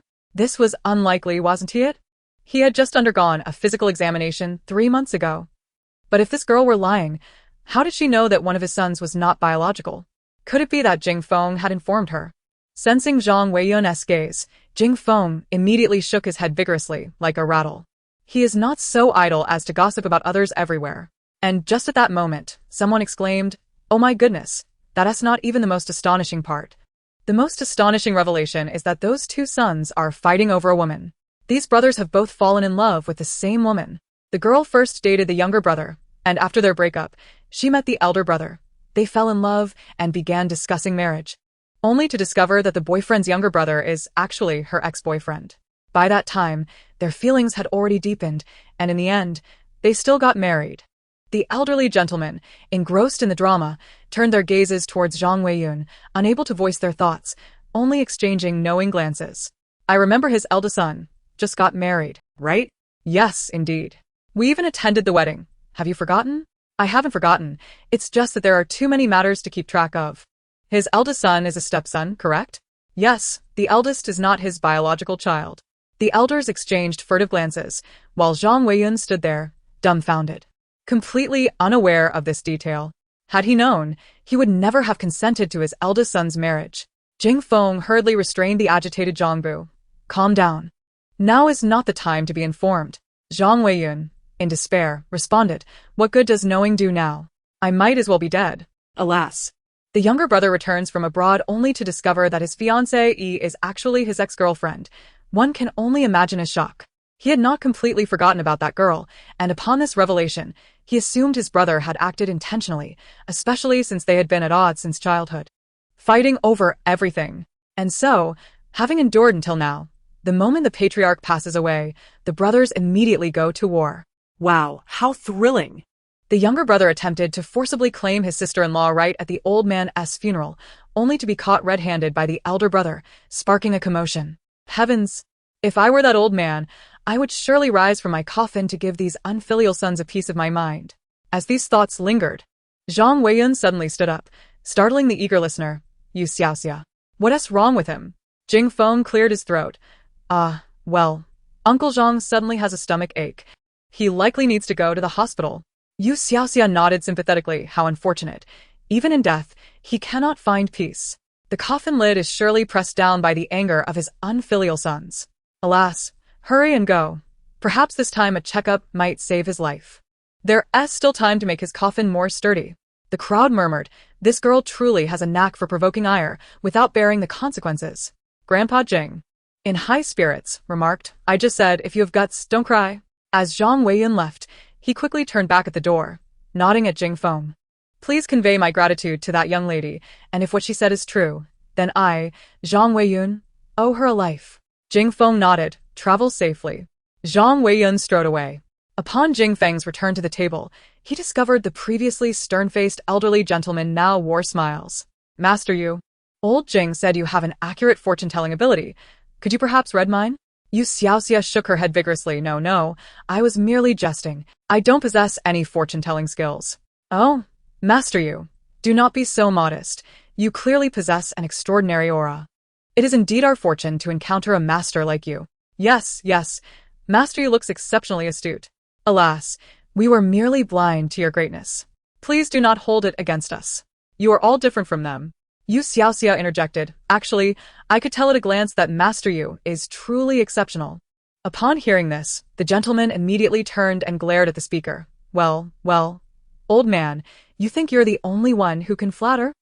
Have you no shame?" The provoked elder retorted. "I merely wish to know when I shall meet my end. Will it be due to illness or an accident? If there's a remedy, perhaps I could extend my life by a couple of years. What do I need my dignity for?" As the elderly gentlemen began to bicker, Gu Siqing hurriedly stepped in to placate them. Jing Feng thought to himself, today he had witnessed that even the elderly gentleman could engage in flattery. However, these venerable men seemed to have simplified their thoughts. They were all heads of prominent families, each with numerous relatives. Which family did not harbor some secrets? Could they truly accept their family scandals being laid bare for all to see? To prevent these elders from escalating into a quarrel, he swiftly changed the subject. By the way, Xiaoxia, it was quite rushed earlier, and I did not properly introduce you. Let me introduce the elders to you now. You Xiaoxia knew these individuals held distinguished statuses, but pretended to be oblivious, nodding as Jing Feng introduced them one by one. The elderly gentlemen, behaving quite obediently, held their breath each time Jing Feng mentioned their names, eager to catch any whispers about themselves. However, Jing Feng was cunning and did not give them the chance, introducing them at a speed that surpassed a rocket, leaving no time for You Xiaoxia to glean gossip. The gentlemen were visibly annoyed, puffing their cheeks and shooting glances at Jing Feng. Jing Feng felt the pressure mounting but maintained his pace until he reached the last elder. Xiaoxia, this is Elder Feng, a titan in the field of medicine, a leader in infectious diseases, who has dedicated his life to saving others, making tremendous contributions to our nation. Just hearing his title, You Xiaoxia felt a surge of respect. Greetings, Elder Feng. Yet, she was somewhat surprised at Jing Feng's detailed introduction, as earlier, he had merely mentioned surnames. What was the significance here? Nonetheless, upon seeing Elder Feng, You Xiaoxia recalled that in her original world, there was a similar esteemed expert who, despite his advanced age, tirelessly worked to alleviate the nation's troubles during significant events. He was a teacher worthy of respect, and also You Xiaoxia's idol. At this moment, Jing Feng added, Elder Feng is also the director of the Vaccine Research Institute. Many vaccines on the market today are the result of his institute's research. Jing Feng emphasized the word vaccine, hoping to pique You Xiaoxia's interest. Though You Xiaoxia initially had no intention of delving into Elder Feng's story, Jing Feng's deliberate introduction awakened her curiosity, prompting her to seek knowledge about his life. Little did she know, Jing Feng had orchestrated this very moment, having invited Elder Feng and so many distinguished figures to gather at this time. Thankfully, You Xiaoxia did not disappoint him, as soon after, whispers began to resonate. Chapter 43. Is there no escape from the fate of being confined even in a story? A vaccine researcher? Let me see what vaccines Elder Feng has studied. Oh? Though Elder Feng is not young, he appears quite spirited. But why will he not be around next year? Every life is accompanied by numerous events, both good and bad. You Xiaoxia could envision them all with a mere thought. She had just noticed that Elder Feng's research on vaccines was slated to cease by early next year, which implied that his life would come to an end at that time. Indeed, next year? Jing Feng's expression shifted to one of distress. You Xiaoxia then scrutinized the time frame of Elder Feng's passing. Oh my, a plague? Elder Feng is to fall due to a plague. No. Is this world on the brink of an epidemic? The atmosphere grew heavy as everyone's expressions darkened, and the elderly gentleman finally comprehended why Jing Feng and old Jing had summoned Elder Feng. You Xiaoxia instantly recalled the difficult life she had endured during the lockdown in her original world when the pneumonia outbreak occurred. Is it possible that even in a story, I cannot escape the fate of being confined? You Xiaoxia lamented internally, thankful that Old Six had made a timely appearance. Host. This segment was indeed written in the original text. You must not have paid close attention to it. You Xiaoxia was taken aback. Quick. Pull up the original text for me to see. The original text? What could that mean? Were they all characters within a book? The elderly gentlemen are unlike the youth. As soon as Jing Feng heard You Xiaoxia mention the female protagonist, he promptly took to the internet for research. Though he does not indulge in novels, the concepts of transmigration and systems are quite comprehensible. Conversely, the old gentlemen were left utterly bewildered. Fortunately, everyone maintained their composure and continued to listen to their inner thoughts. What is this about? It merely states that a plague suddenly occurs, and the female protagonist provides numerous miraculous medicines to the common folk at a critical moment. However, the author omits any explanation regarding the origin of the plague or the specific virus responsible, not even mentioning the names of the medicines offered by the protagonist. This segment seems solely designed to highlight the protagonist's kindness and generosity. It is so abrupt and absurd. Upon hearing this, the collective mood of the group sank a little, and Jing Feng was taken aback, having hoped to gain insight into the virus for early preparations. Sigh, You Xiaoxia sighed. Old Lu, a plague cannot possibly erupt without cause. Do you have any means of discovering the reason? Old Lu responded. I cannot, Xiaoxia. I am merely a bystander system, destined to observe. The absence of an automatically triggered plot indicates that You Xiaoxia has yet to encounter a pivotal character. Useless. You Xiaoxia expressed her disappointment. I do not want to be under lockdown. Everyone present began to feel a slight anxiety, aware that a plague was imminent yet powerless to prevent it, forced to watch its unfolding, a process both agonizing and futile. Ah. I just had a thought. You Xiaoxia suddenly perked up. I have the House of Wish Fulfillment. Old Lu, is there a vaccine for this plague available for purchase? The House of Wish Fulfillment? A vaccine? Everyone immediately perked up their ears. Before Old Lu could respond, You Xiaoxia had already accessed the marketplace, and soon, an exaggerated burst of laughter erupted. Haha, there really is a vaccine. And it costs only 2 melon seeds for a dose. What a bargain. A vaccine truly exists? The plague hasn't even occurred, yet a vaccine is already available. The prominent figures were once again astounded. The prowess of Master Yu and Old Lu was truly extraordinary. Elder Fong was so excited that his hands trembled, and Jing Feng had to steady him. Don't rush. Let me procure the vaccine for you to take back for research. Old Lu, if I purchase the vaccine now and give it to Elder Fong for him to analyze its components, can we deduce what virus caused the plague? Old Lu replied, theoretically, yes. Haha, I am truly a genius. Tremble, you cursed plague. Listening to You Xiaoxia's lively thoughts, everyone couldn't help but smile. After basking in her triumph, You Xiaoxia suddenly remembered a crucial question. But wait, how do I hand over the vaccine to Elder Fong in a reasonable manner and ensure he willingly conducts the research? If I just say I know a plague will happen next year and that this is the vaccine for him to research and inoculate everyone with, would that not get me kicked out as a fraud? The crowd responded, absolutely not. You must say it quickly. You Xiaoxia cleared her throat and opened her mouth. I agree. One elderly gentleman clad in military attire slammed the table, startling everyone. The other elderly gentlemen were utterly at a loss. What are you getting so worked up about? Truly a brash fellow, only adept in combat, utterly lacking in finesse when it comes to performance. You Xiaoxia was equally baffled. What is he agreeing to? I haven't even spoken yet. Jing Feng, feeling awkward, interjected. Well, he was speaking to my grandfather just now. It wasn't directed at you. Grandfather Jing quickly nodded. Yes, he was addressing me. Old Xiao, speak properly. What else with all the excitement? This little interlude caused You Xiaoxia to completely forget what she intended to say. Oh no, what was I about to say? Seeing the host at a loss, Old Lu timidly suggested, how about you try reading fortunes again? Old Lu fearfully uttered this, dreading a reprimand from the host. Yet genius. You Xiaoxia exclaimed, almost slamming the table. Old Lu, you are indeed a genius, truly worthy of being my system. Old Lu replied, resolving the host's dilemmas is my unyielding duty. You Xiaoxia, good system. Old Lu. After showering praise upon Old Lu, You Xiaoxia raised her head. How about I read fortunes for everyone again? This time, You Xiaoxia was indeed drenched in sweat from the effort, but fortunately, it concluded successfully. And the vaccine was duly distributed. Whether it could be researched effectively would depend on Elder Fong. However, given Elder Fong's capabilities, it was likely he would encounter no issues. In the original plot, Elder Fong did not appear. His fate was to collapse from exhaustion during vaccine research and subsequently perish. Now, with the vaccine obtained in advance and ample time at hand, Elder Fong should be able to evade this calamity. Chapter 44. The Love-Struck Big Brother.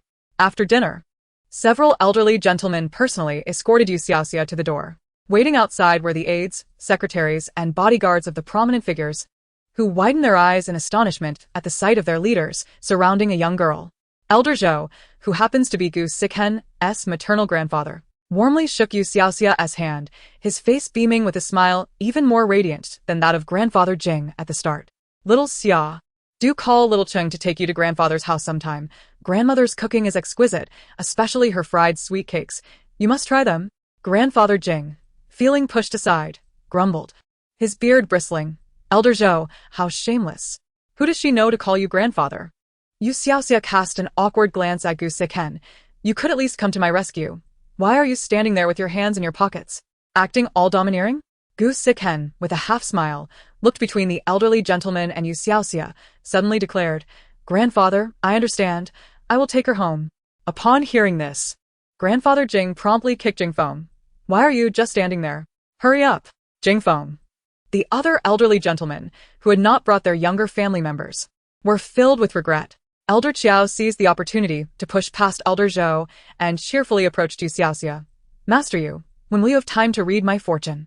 You Xiaoxia, drenched in sweat, thought to herself that if given the choice, she would prefer never to read fortunes again. Perhaps later. Finally, after some delays, You Xiaoxia managed to get into the Hummer, and as the vehicle pulled away, the elderly gentleman remained reluctant to leave, standing in place and waving goodbye. Phew. You Xiaoxia finally settled into her seat. Jing Feng expressed some remorse. I apologize for not informing you beforehand about the number of guests. You Xiaoxia slumped in the passenger seat. A simple apology, isn't enough to dismiss me? Jing Feng pondered for a moment, and then earnestly said, Xiaoxia, the debt of gratitude I owe you may never be repaid in this lifetime. Whenever you need my assistance, feel free to ask. I will do my utmost to help. His sincerity was palpable, and You Xiaoxia saw no reason to be overly polite. Very well, I shall grant you a temporary reprieve. Jing Feng finally breathed a sigh of relief, a light smile gracing his features. The car stopped at the entrance of the Song family villa, and noticing a servant carrying items, Jing Feng curiously inquired, Is your family hosting an event, or is someone celebrating a birthday? You Xiaoxia opened the car door. We are hosting a banquet. Do come by to visit if you have the time. Jing Feng nodded earnestly. I will definitely come. After bidding farewell to Jing Feng, You Xiaoxia turned to head home, where Mo Pingxin and Song Onkong were seated on the sofa watching television. Upon seeing You Xiaoxia enter, Mo Pingxin eagerly waved. Xiaoxia, come here. You Xiaoxia walked over and sat beside Mo Pingxin. Mo Pingxin took her hand. Your father and I were just discussing something and would like to seek your opinion. Xiaoxia, would you like to change your surname? You could take the surname Song or follow your mother's surname, Mo, whichever you prefer. You Xiaoxia paused for a moment before replying. Could I not change it? Upon hearing You Xiaoxia's reluctance to change, Mo Pingxin and Song Onkong exchanged glances. The two had evidently anticipated this outcome. So receiving You Xiaoxia's definitive answer came as no surprise. You Xiaoxia elaborated. In truth, my surname is of little consequence to me. I am your daughter, after all.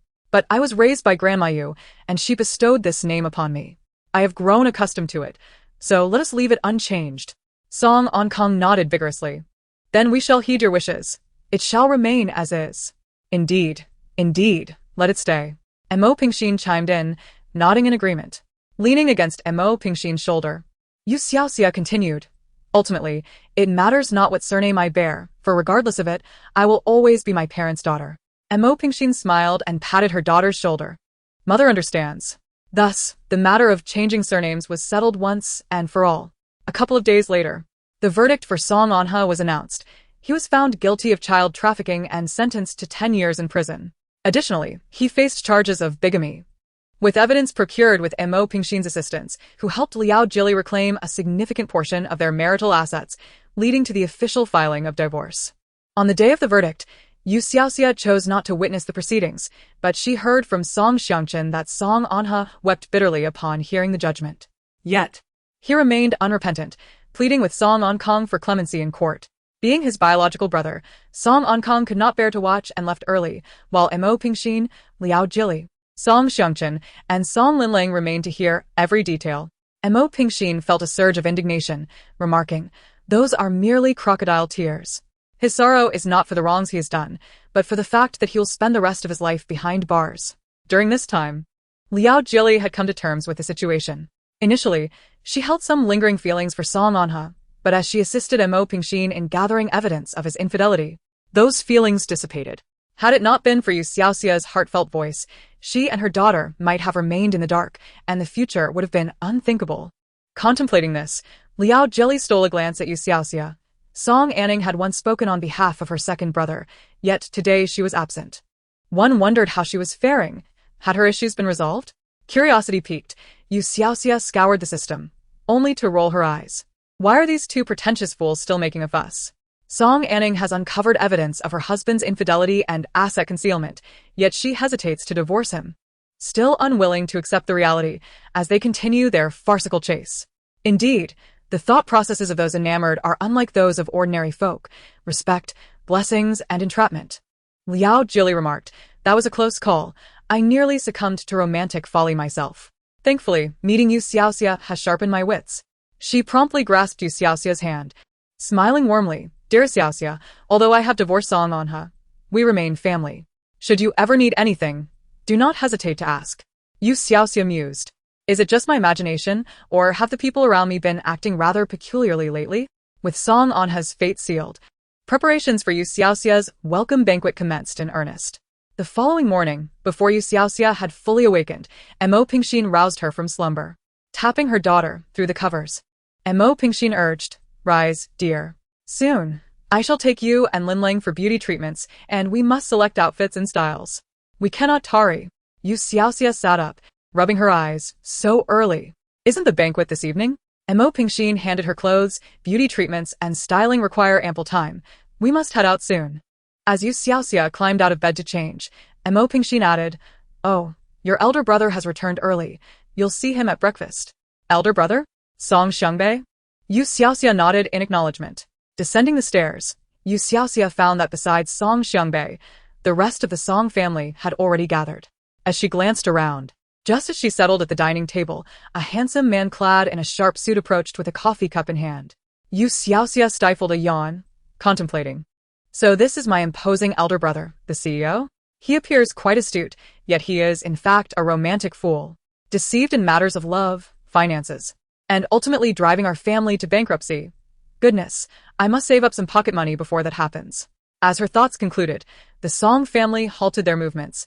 Incredulity etched on their faces as they turned to look at Yu Xiaoxia, then at Song Xiangbei. The latter stumbled over his own feet, spilling black coffee everywhere, staring in shock at his sister, whom he was meeting for the first time. "Romantic fool? Me? And bankrupting the family?" he stammered. The Song family suppressed their laughter. And in the next moment, they heard Yu Xiaoxia's thoughts. "Another one calling me daddy?" Mo Pingxin, unable to contain her amusement, approached and squeezed her eldest son's wrist, whispering, "Calm down. Didn't I mention that your sister is a bit special?" Song Xiangbei looked at his mother. "A bit special? This is extraordinarily special." Mo Pingxin had no choice but to be discreet, unable to voice the truth outright, and was taken aback by her son's reaction. However, she couldn't help but ponder how her son had managed to bankrupt the family. Considering the Song family's wealth, for it to be squandered, Song Xiangbei must possess some skill. Leading her eldest son to the dining table, Mo Pingxin introduced, "Xiaoxia, this is your elder brother, Song Xiangbei." Yu Xiaoxia sweetly nodded at Song Xiangbei. "Hello, big brother." He quickly retrieved a box from his pocket. "This is a gift I've prepared for you. I hope you like it." Upon opening the box, Yu Xiaoxia discovered a car key inside. Song Xiangbei grinned. "It's parked in the yard. Shall we go take a look?" Yu Xiaoxia nodded, and the rest of the Song family abandoned their breakfast to follow her outside. Seeing the key, she deduced it was a Rolls-Royce. But upon exiting and witnessing the pink, diamond-studded exterior, she was utterly astonished. "How extravagant." Song Xiangbei beamed. "What do you think? Isn't the color lovely? I chose it specifically for you." Unsure whether to commend her brother for his flamboyance or his straightforwardness, Yu Xiaoxia concluded that her brother had indeed put thought into it. Song Linling, feeling a twinge of jealousy, exclaimed, "Oh, big brother, you are biased. For my birthday, you gifted me a Porsche, but now that Xiaoxia has returned, you present her with a Rolls-Royce and a diamond-studded version at that. You are so unfair." Song Xiangbei ruffled Song Linlong's hair. "Is little Linling feeling envious?" Before she could respond, Song Xiangchen interjected, "You both are ridiculous. For my birthday, big brother didn't even gift me a single hair. Did I complain?" Song Xiangbei, hearing this, plucked a hair from his head and offered it. "Here, a hair for you. Don't be upset." Song Xiangchen was taken aback, prompting laughter from everyone. Yu Xiaoxia graciously extended the car key to Song Linling. "I don't have a driver's license, so you can take the car for now." Song Linling quickly waved her hands. "I was just joking with big brother. This is your new car. Once you obtain your license, take me for a spin." Yu Xiaoxia reluctantly retrieved the key. "Very well." Chapter 45. It turns out Mr. Wang Defa is also incapable. Yu Xiaoxia is indeed capable of driving. But this world's Yu Xiaoxia grew up in the countryside with little opportunity to use a car, and thus, she had never obtained a license. After reclaiming the car key, the family returned indoors to finish breakfast, while Yu Xiaoxia and Song Linling followed their mother for beauty treatments and styling. Song Xiangbei was eager to inquire about the matter regarding his romantic fool label, but upon attempting to ask, he discovered he could not articulate it. He realized that he would only learn the answer if Yu Xiaoxia chose to broach the subject herself. Otherwise, he would need to find a way to guide her to consider it. However, there was no time today, so he would have to wait for another opportunity. By evening, the garden of the Song family villa was bustling with guests, and luxury vehicles filled the entrance. To celebrate Yu Xiaoxia's return, Song's father had invited numerous guests, including friends, family, and business associates. This time, the Song family did not attempt to conceal the truth about the mix-up regarding their children. Many attendees were aware of the banquet and could easily deduce it was to welcome their biological daughter back into the fold. Due to Song Linlong's celebrity status, paparazzi and marketing accounts from all corners have mobilized. Unable to breach the gates, they set up cameras at the entrance of the Song residence, and the bodyguards are powerless to disperse them. You Xiaoxia stood on the balcony, peering outside, and noticed that even influencers were live-streaming the scene. Leaning against the railing, Song Linling chuckled lightly. It seems everyone is eager to capture my disheveled expression. You Xiaoxia chimed in, or perhaps they wish to witness our confrontation at the banquet. It would be even more thrilling if we were to clash. The two paused for a moment before sharing a knowing smile. The contrasting identities of the genuine and the counterfeit heiress, compounded by the fact that the imposter is a popular star, have the paparazzi reveling in the chaos, while netizens are delightedly feasting on the drama. In such an environment, they would likely dissect even the minutiae of their expressions. There is no spectacle more captivating than this, Song Linling declared. Today is destined to disappoint them. No sooner had she spoken than a raucous commotion erupted from the garden below. Where is Song Linling? Have her come out. I have questions for her. Song Linling listened intently. Is that Wang Xingyan? She exclaimed. I'll go see. With her skirt in hand, she hurried down the stairs, while You Xiaoxia paused to recall who Wang Xingyan was. Wasn't he the son of Zheng Huayu, who had willingly donned the green hat? Wang Xingyan had long been contemplating settling scores.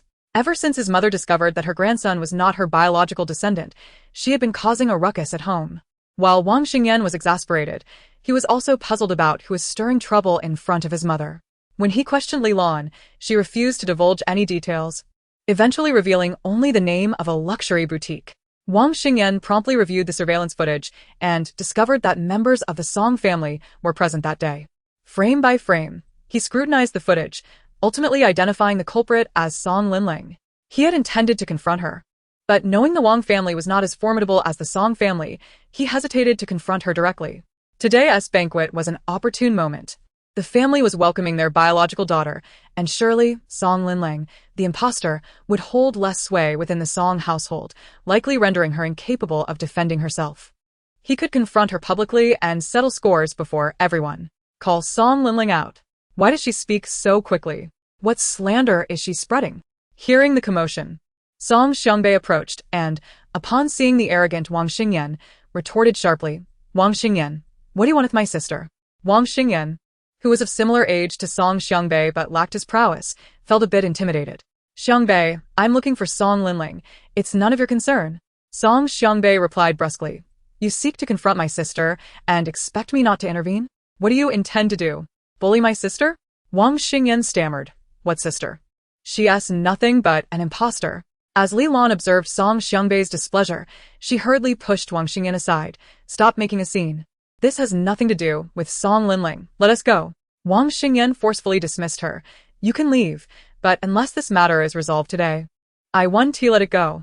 Song Xiangbei's expression darkened as he prepared to drag Wang Xingyan away when Song Linling descended the stairs. Wang Xingyan? What do you want from me? Upon seeing her displeased countenance, Wang Xingyan retorted. How dare you ask? Who told you to spread rumors in front of my mother? What does my personal business have to do with you? And how did you find out? Song Linling blocked Song Xiangbei, gazing coolly at Wang Xingyan. It has nothing to do with me. I simply can't abide such behavior. Wang Xingyan, how many wicked deeds have you committed? And yet you still expect to escape scrutiny? Numerous guests in the garden turned their attention towards them, and Wang Xingyan feared that Song Linling might inadvertently utter words that would tarnish his masculine dignity. He cleared his throat and addressed Song Xiangbei. Xiangbei, you see, your sister provoked me first. Let her apologize to me, and I shall let it go. Although Song Xiangbei was unaware of the specifics, he would never allow anyone to bully his sister in their home. He stepped protectively in front of Song Linling, yet she coldly laughed and suddenly declared, All right, I apologize. Raising her voice, she drew the attention of the crowd, and under Wang Xingyan's alarmed gaze, she continued loudly, Wang Xingyan, I shouldn't have told your mother that you have 3 sons who... Wait. Wang Xingyan interrupted her harshly. Let us discuss this elsewhere. Song Linling refused. Why not say it here? With so many witnesses, wouldn't my public apology show greater sincerity? Wang Xingyan was nearly infuriated. At that moment, Zheng Huayu and her husband, Wang Defa, arrived and were momentarily taken aback by the scene. Xingyan, what is going on here? Song Linling smiled and explained. I was just about to apologize to your son. I'm sorry, I shouldn't have mentioned that your son. No need. Wang Xingyan interrupted again. Forget the apology. I forgive you. No, I haven't finished apologizing. Song Linling persisted. As the situation reached an impasse, and the number of guests grew, Song Xiangbei had no choice but to escort the Wang family and Song Linling to a small reception room. Just as he was closing the door, You Xiaoxia slipped in as well. Upon seeing You Xiaoxia, both Zheng Huayu and Li Lan instinctively took a step back in terror. You Xiaoxia, having overheard the commotion upstairs, was worried for Song Linling and immediately positioned herself behind her, curiously observing the fuming Wang Xingyan. Why is he so angry? Is it really that serious? With his big mouth, the news about his son not being biologically his would eventually emerge, wouldn't it? Wang Xingyan and Wang Defa. Who? What the heck? You Xiaoxia had grown accustomed to strangers referring to her in this manner. I just came to see what madness Wang Xingyan is up to. I see. Zheng Huayu discovered her grandson wasn't biologically related and has been pressuring her son to undergo treatments, hoping to rectify the situation and bear a biological grandson. Dream on. That's impossible. If I were to rely on Wang Xingyan, I might as well depend on Mr. Wang Defa over there. Though older, it true that men can father children well into their 80s? With a bit of effort, the Wang family still has hope. Zheng Huayu's complexion turned a shade of green. The Wang family might have hope, but what would that child have to do with her? Surely she wouldn't be the one to bear it all. High-risk pregnancies could be perilous. No. She shook her head resolutely. Oh, so, Mr. Wang Defa has been making efforts? Wang Defa, caught off guard, cleared his throat awkwardly, while Zheng Huayu's expression shifted dramatically. Song Xiangbei observed the expressions of everyone around and noticed that upon hearing her husband's infidelity, Zheng Huayu's reaction was not one of anger, but rather fear. What was she afraid of? You Xiaoxia was astonished by the unfolding drama. Oh my, so it turns out Mr. Wang Defa is not as capable as he once was. In his youth, he was notorious for his affairs. And now his wife fears he might have an illegitimate child and has resorted to drastic measures. Chapter 46. A scandal born from infertility. What? Wang Defa was utterly shocked, tumbling off the couch. Even Wang Xingyan looked at his mother in disbelief, while only Li Lan appeared indifferent. Song Xiangbei and Song Linling were astonished, but more so, they were exhilarated. What a juicy scandal. It seems following his sister led to this revelation. Song Xiangbei regretted the past month. What had he been doing? No wonder that old scoundrel Wang Defa hasn't caused a scandal all these years. Tisk. This is karma. It appears the Wang family is destined for extinction. Zheng Huayu, you wicked woman. Wang Defa suddenly shouted, clutching his chest in anger. Zheng Huayu immediately flung open the door to the small reception room and fled. Wang Defa promptly chased after her. Zheng Huayu, how dare you? You will pay for this. You've harmed the Wang family. Dad, Mom. Wang Xingyan also dropped the idea of settling scores and hurried after them. The urgency to flee was palpable. A moment's delay could potentially precipitate a bloodbath. You Xiaoxia gazed in bewilderment as the Wang family members rushed out one after another. What on earth was happening? Song Linling, suppressing a chuckle, remarked, who knows? A bunch of lunatics. Pay them no mind. You Xiaoxia could only nod in agreement. Song Xiangbei, gripping his thigh tightly to stifle his laughter, instructed, Xiaoxia, remain seated for a while. Wait until your father calls for you before you make your entrance. Song Onkong, with his rather straightforward demeanor, wished to give Yu Xiaoxia a grand debut and thus advised her to delay her appearance. Yu Xiaoxia had no objections. The prospect of avoiding the guests was, indeed, a welcome relief. As the number of guests continued to swell, the rumor of the Song family's mistaken identity had created quite the sensation in their social circle. Beyond the sheer curiosity of the scandal, many were eager to glimpse the true daughter of the Song family. Have you heard? That child from the Song family grew up in the countryside. How pitiful, they whispered. While it was indeed a tragic tale, one could hardly expect her to compare to Song Linling, who had been nurtured with care. One is a cherished child, while the other, though biologically related, was raised apart. Surely her demeanor and poise will be vastly different from Song Linlong's. The hearts of the onlookers were biased. It was evident that the two sisters of the Song family would soon find themselves at odds. The one from the countryside must be rather unsophisticated. Who knows if she even bathes regularly? Ugh, just the thought sends shivers down my spine. I shall keep my distance. Oh heavens! You've made me feel itchy all over. Surely, the Song family won't allow that country bumpkin to bring in lice. A group of elegantly dressed debutantes and socialites exaggerated their performances, as they were wont to do, when seeking the spotlight. Lunatics! A voice rang out. The crowd turned to find Song Linling standing a short distance away, casting a cold glare at them. What did you say, Song Linling? The irked socialite, who had earlier complained of feeling itchy, demanded. Song Linling smirked. Is it truly that bothersome? Would you like me to fetch you a steel wool pad? The socialite's face flushed crimson. Song Linling had merely spoken in jest, yet upon witnessing the socialite's reaction, she was taken aback. Surely not. She wouldn't truly use a steel wool pad, would she? That would be excessively extravagant. The socialite, discerning the expressions of those around her, felt her countenance darken. No more of this. Song Linling scoffed. Can you not endure a mere jest? You were quite merry when disparaging others just moments ago. It is only when the whip lands upon your own back that you comprehend the sting.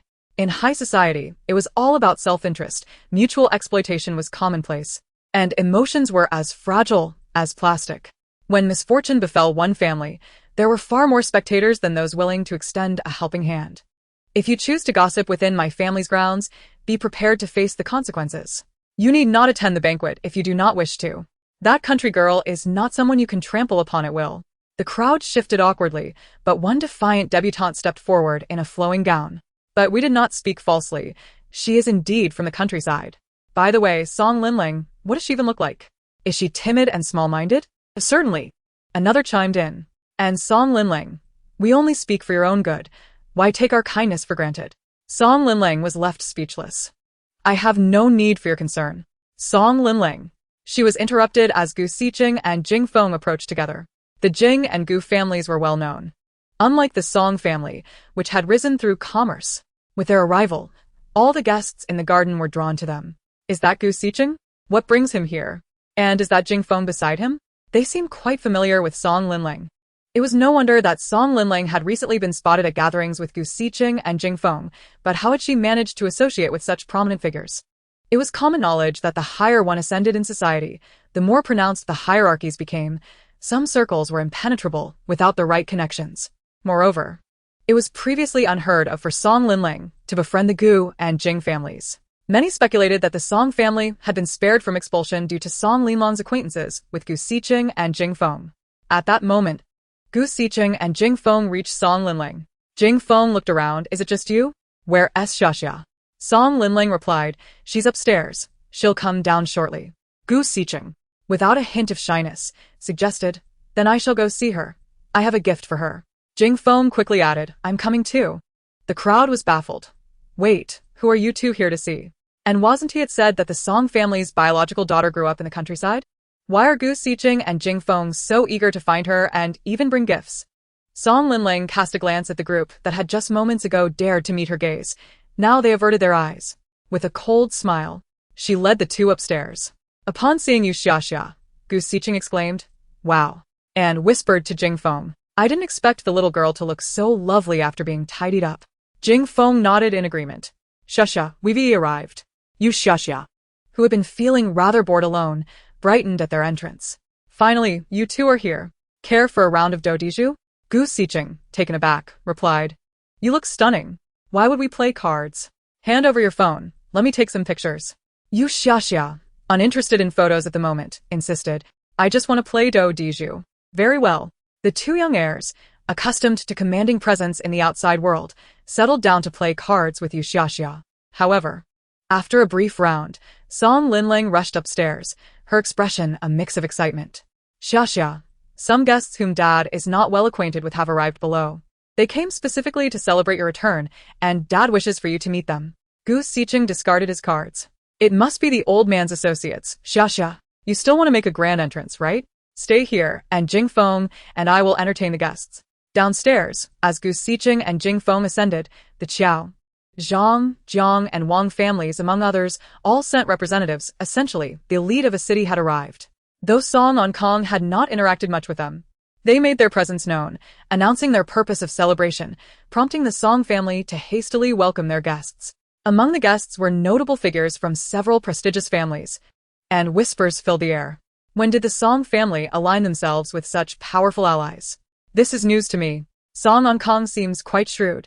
He always appeared rather simple-minded, yet here he is, waiting to seize opportunities. I heard they came specifically to celebrate the return of the biological daughter of the Song family. Wasn't it said that girl grew up in the countryside? Could there be more to her story? Song Kong is indeed fortunate. Not only is his adopted daughter charming and talented, but his biological daughter seems even more impressive. What could her background possibly be? I can't discuss this further. I must attend to a contract with the Song family. Time to seal the deal. Me too, I also have a project to discuss. Before long, Song Kong found himself surrounded by a throng of guests, all eager to collaborate, having set aside past grievances over contracts. Fortunately, Gu Xiqing and Jing Feng descended in time to assist in managing the crowd, otherwise, he would have been utterly overwhelmed. Uncle Jing, I'm over here. Gu Xiqing spotted his sister and brother-in-law encircled by Jiang Yingxue and promptly came to their rescue. Jiang Yingxue, ever the curious one, looked around and asked, "When will Sister Xiaoxia come out?" Jing Feng replied, "She should be down soon." Gu Xiqing, standing beside them, narrowed his eyes as he assessed the visiting families, letting out a cold snort. These elderly gentlemen harbor impure intentions. Today, they have sent forth their eligible, unmarried descendants, all adorned in a manner most ostentatious. Humph. Before long, the guests had nearly arrived, prompting the Song family to usher everyone inside. The members of the Song family stood at the foot of the staircase on the first floor, with Song Kong holding a microphone. Before he could speak, he was already choked with emotion. "I am profoundly grateful to all of you for taking time out of your busy schedules to attend my daughter's homecoming banquet. 20 years ago, these two children were mistakenly exchanged." As Song Kong recounted the tale, You Xiaoxia, her skirt in hand, made her appearance at the top of the staircase. Gazing down upon the throng below, she felt her toes curl within her high-heeled shoes. Today, she discovered that Song Kong possessed such a sentimental nature. As gentle music began to play, she gracefully descended the staircase, her extraordinary poise, exquisite features, and fair complexion gradually coming into view. At the back of the crowd, a few young ladies who had previously mocked You Xiaoxia stood in stunned silence. They had anticipated encountering a timid, dark-skinned country girl. Yet You Xiaoxia's radiant demeanor left them utterly astonished. Wasn't she supposed to hail from the countryside? How could her skin be more flawless than mine? And her grace, who would suspect she came from rural origins? Has life in the countryside improved so dramatically? Just then, a voice wafted from behind them. "It's best to venture out more often. Do not confine yourselves to your little patch of land and presume you are remarkable. There are many more accomplished individuals in this world." The group turned, their expressions akin to seeing a ghost. "Song Linling? Were you not in front just now? When did you come here? What are you doing?" Song Linling smirked. "Of course, I am here to witness your folly. What else could it be?" After delivering her retort, she swiftly slipped back to the front, just as You Xiaoxia reached the last step. The sisters exchanged a knowing glance and smiled, clasping each other's hands. Song Kong and Mo Pingxin stood proudly on either side of their daughter, sharing a contented smile. "Linling is our daughter, and Xiaoxia is also our daughter. They shall henceforth be true sisters. My wife and I will ensure neither of them lacks for anything, and our Song family will surely thrive in harmony." A resounding applause erupted as Song Kong's impassioned speech finally drew to a close. Had it continued any longer, You Xiaoxia's toes would have surely cramped. After the crowd dispersed, Gu Xiqing introduced You Xiaoxia to the young men sent by the elderly gentleman. Unable to attend in person, they had dispatched their younger kin to make an appearance. It was then that Jing Feng realized the cunning of the elderly gentleman. They had sent forth young descendants whose looks and demeanor were on par with Gu Xiqing and himself, inciting a flurry of interest among the eligible young ladies present. Yet, observing You Xiaoxia's expression, she appeared blissfully unaware, as if she had yet to awaken to such matters. Gu Xiqing's sister and brother-in-law had specifically brought Jiang Yingxue to express gratitude to You Xiaoxia. Jiang Yingxue, having been chastised by her parents for several days, now clung to You Xiaoxia's arm, sweetly calling her sister Xia. You Xiaoxia took a moment to glance around and discovered that the cauliflower boy had been effectively silenced by Gu Xiqing. The group he belonged to had also disbanded. This was for the best, as it spared the cauliflower boy from deceiving young fans any further. In the future, be cautious when making friends. Do not be misled again. Oh. Jiang Yingxue nodded vigorously. Sister Xia, I will heed your advice. Just remember to invite me when you're gossiping.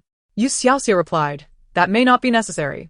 After all, they seemed not to share such a close bond. Suddenly, You Xiaoxia recalled the matter at hand. It had been several days. Had old Fong made any progress on the vaccine components? Jing Feng nodded. Indeed, the research has been completed. I was just about to mention this. Uncle Qiao is in charge of the matter. He needs to speak with your parents, so please have your father and mother join us. You Xiaoxia cast a curious glance at Jing Feng, and soon thereafter, Song Ankong and Mo Pingxin arrived. Uncle Qiao was the son of old Qiao, overseeing epidemic prevention. Upon entering the small reception room, he got straight to the point. Mr. Song, I recall that your Song family has a pharmaceutical company, correct? Song Ankong and Mo Pingxin exchanged glances before nodding. Indeed, we do have a pharmaceutical company. Qiao and Kong acknowledged. As such, I am here on behalf of Longhua to discuss a partnership regarding vaccine production. Having conducted significant business, Song Ankong was no stranger to collaborations with the government. Yet as he listened to Qiao Wenkong's detailed exposition, his astonishment grew. Not only was the sum of this collaboration substantial, but the risks were nearly non-existent. Such a venture, in the past, would have been absorbed by the state. Longhua was not without its own large-scale pharmaceutical firms, yet this time, it appeared as though resources were being specially allocated to the Song family. However, he was also acutely aware that this business deal was undoubtedly tied to You Xiaoxia. He couldn't help but wonder what his daughter had accomplished to warrant such a generous acknowledgement from above. Qiao Wenkong handed over the contract he had retrieved from his assistant. The specifics are clearly outlined within, and you may take it back to your company for review. We can discuss further details at our next meeting. Upon opening the contract, Song Ankong confirmed the presence of additional clauses, notably stipulating that You Xiaoxia's name must appear on the collaboration roster. It dawned on him, this was indeed an initiative aimed at his daughter. This knowledge alleviated his concerns. After all, a windfall from the heavens often carried its own risks, and one could easily be crushed by such fortune. Understanding the rationale behind this allowed him to accept the opportunity with peace of mind. This is acceptable. My wife and I had initially considered transferring some of the group's shares to Xiaoxia. Since this is the case, we shall transfer the pharmaceutical company to her as well. The Song family's children each held some stake in the group, and Mo Pingxin had already intended to compensate You Xiaoxia, so this arrangement felt entirely natural. When You Xiaoxia heard her name, she turned in surprise to Jing Feng. Is this the intention of the elderly gentleman? Jing Feng nodded. Indeed. Consider it a fee for your fortune-telling services. The elderly gentleman deliberated carefully before arriving at this decision. Initially, aside from grandfather Jing, everyone was skeptical of the future You Xiaoxia had revealed that night. Although hearing one's innermost thoughts was astonishing, who could truly predict the future? However, with Zhang Weiyun's diagnosis of stomach cancer and the revelation that the eldest daughter-in-law was indeed the former lover of the youngest son, the elderly gentleman had no choice but to believe. Moreover, Jing Feng informed them that the epidemic was not confined to the nation but was a global phenomenon. Therefore, what You Xiaoxia had foretold was not merely fate, but the destiny of the nation. Just imagine, while the world grappled with a pandemic, only the people of Longhua escaped unscathed due to prior vaccination. What an extraordinary turn of events. And the first vaccine was provided to Longhua by You Xiaoxia. Compensating her for the service was nothing short of a bargain. Chapter 48. A major scoop.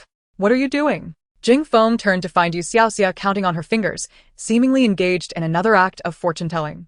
Without lifting her head, she replied, Do not disturb me. I am calculating how many billions I can claim. I am going to strike it rich. The elderly gentlemen are exceedingly generous. Qiao Wenkong glanced up in astonishment.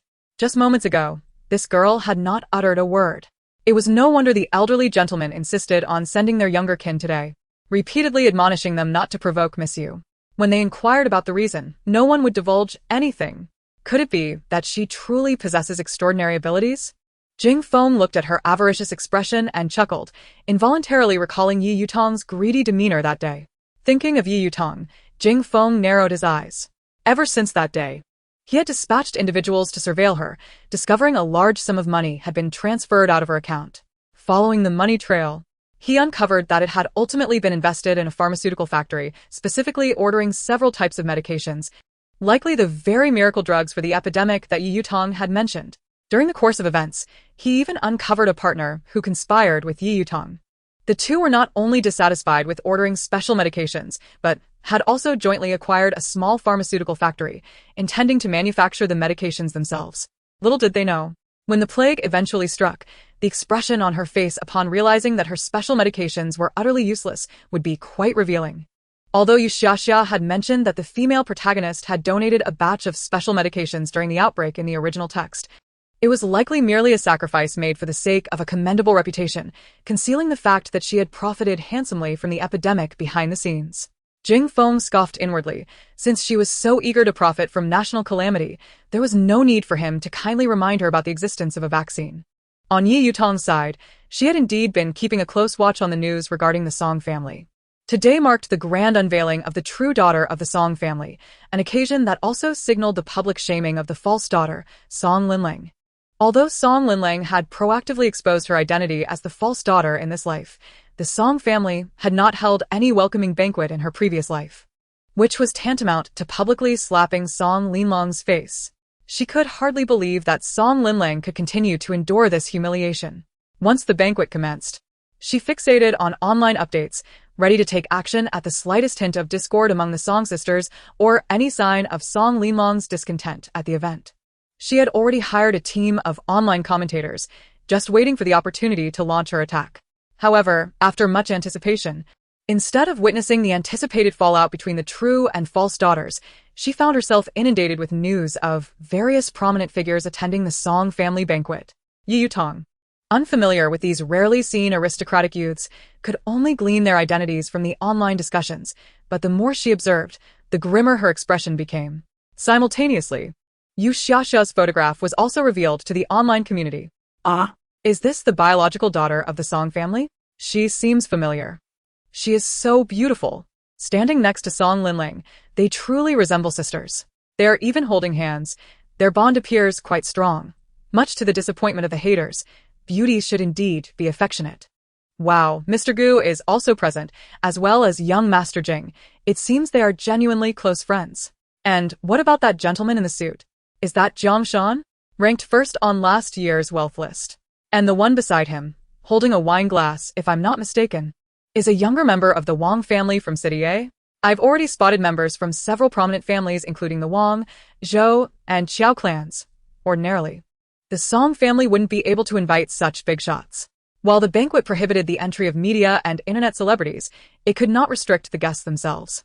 In this age of universal entertainment, some wealthy individuals or second-generation elites relished sharing their extravagant lifestyles online, and the viewers adored it, effectively elevating these attention-seeking affluent individuals to influencer status, with some even amassing millions of followers. Among them was one who was stealthily live-streaming the Song family banquet. Of course, this individual had no idea that so many big names would suddenly appear at the venue. At that moment, Yi Yutong found herself in this person's livestream, clandestinely observing with a secondary account. The banquet was nearing its conclusion, with the Song family members standing at the entrance to bid farewell to the guests. Goodness! Why are Mr. Gu and young Master Jing standing at the hostess position? One might think they are the hosts of the banquet. Did you just notice? I already realized it. They were as familiar as if it were their own home when welcoming guests, even assisting and entertaining. By the way, the one standing between them is the true daughter of the Song family, right? Have you noticed how both Mr. Gu and young Master Jing, as well as the aristocratic youths who arrived later, seem to hold a subtly protective and somewhat respectful attitude towards her? Surely I am not mistaken? Who's blowing smoke? Whoever said that should first check the backgrounds of those aristocratic youths. Do they show respect to the Song family? She's just a young girl, talking nonsense. This comment quickly drowned in a sea of disbelief, as it was too outrageous to be taken seriously, and no one paid it any heed. Suddenly, it dawned on them that this true daughter was indeed the same individual spotted dining with Song Linling, Mr. Gu, and young Master Jing a few days prior, when everyone was speculating about her identity.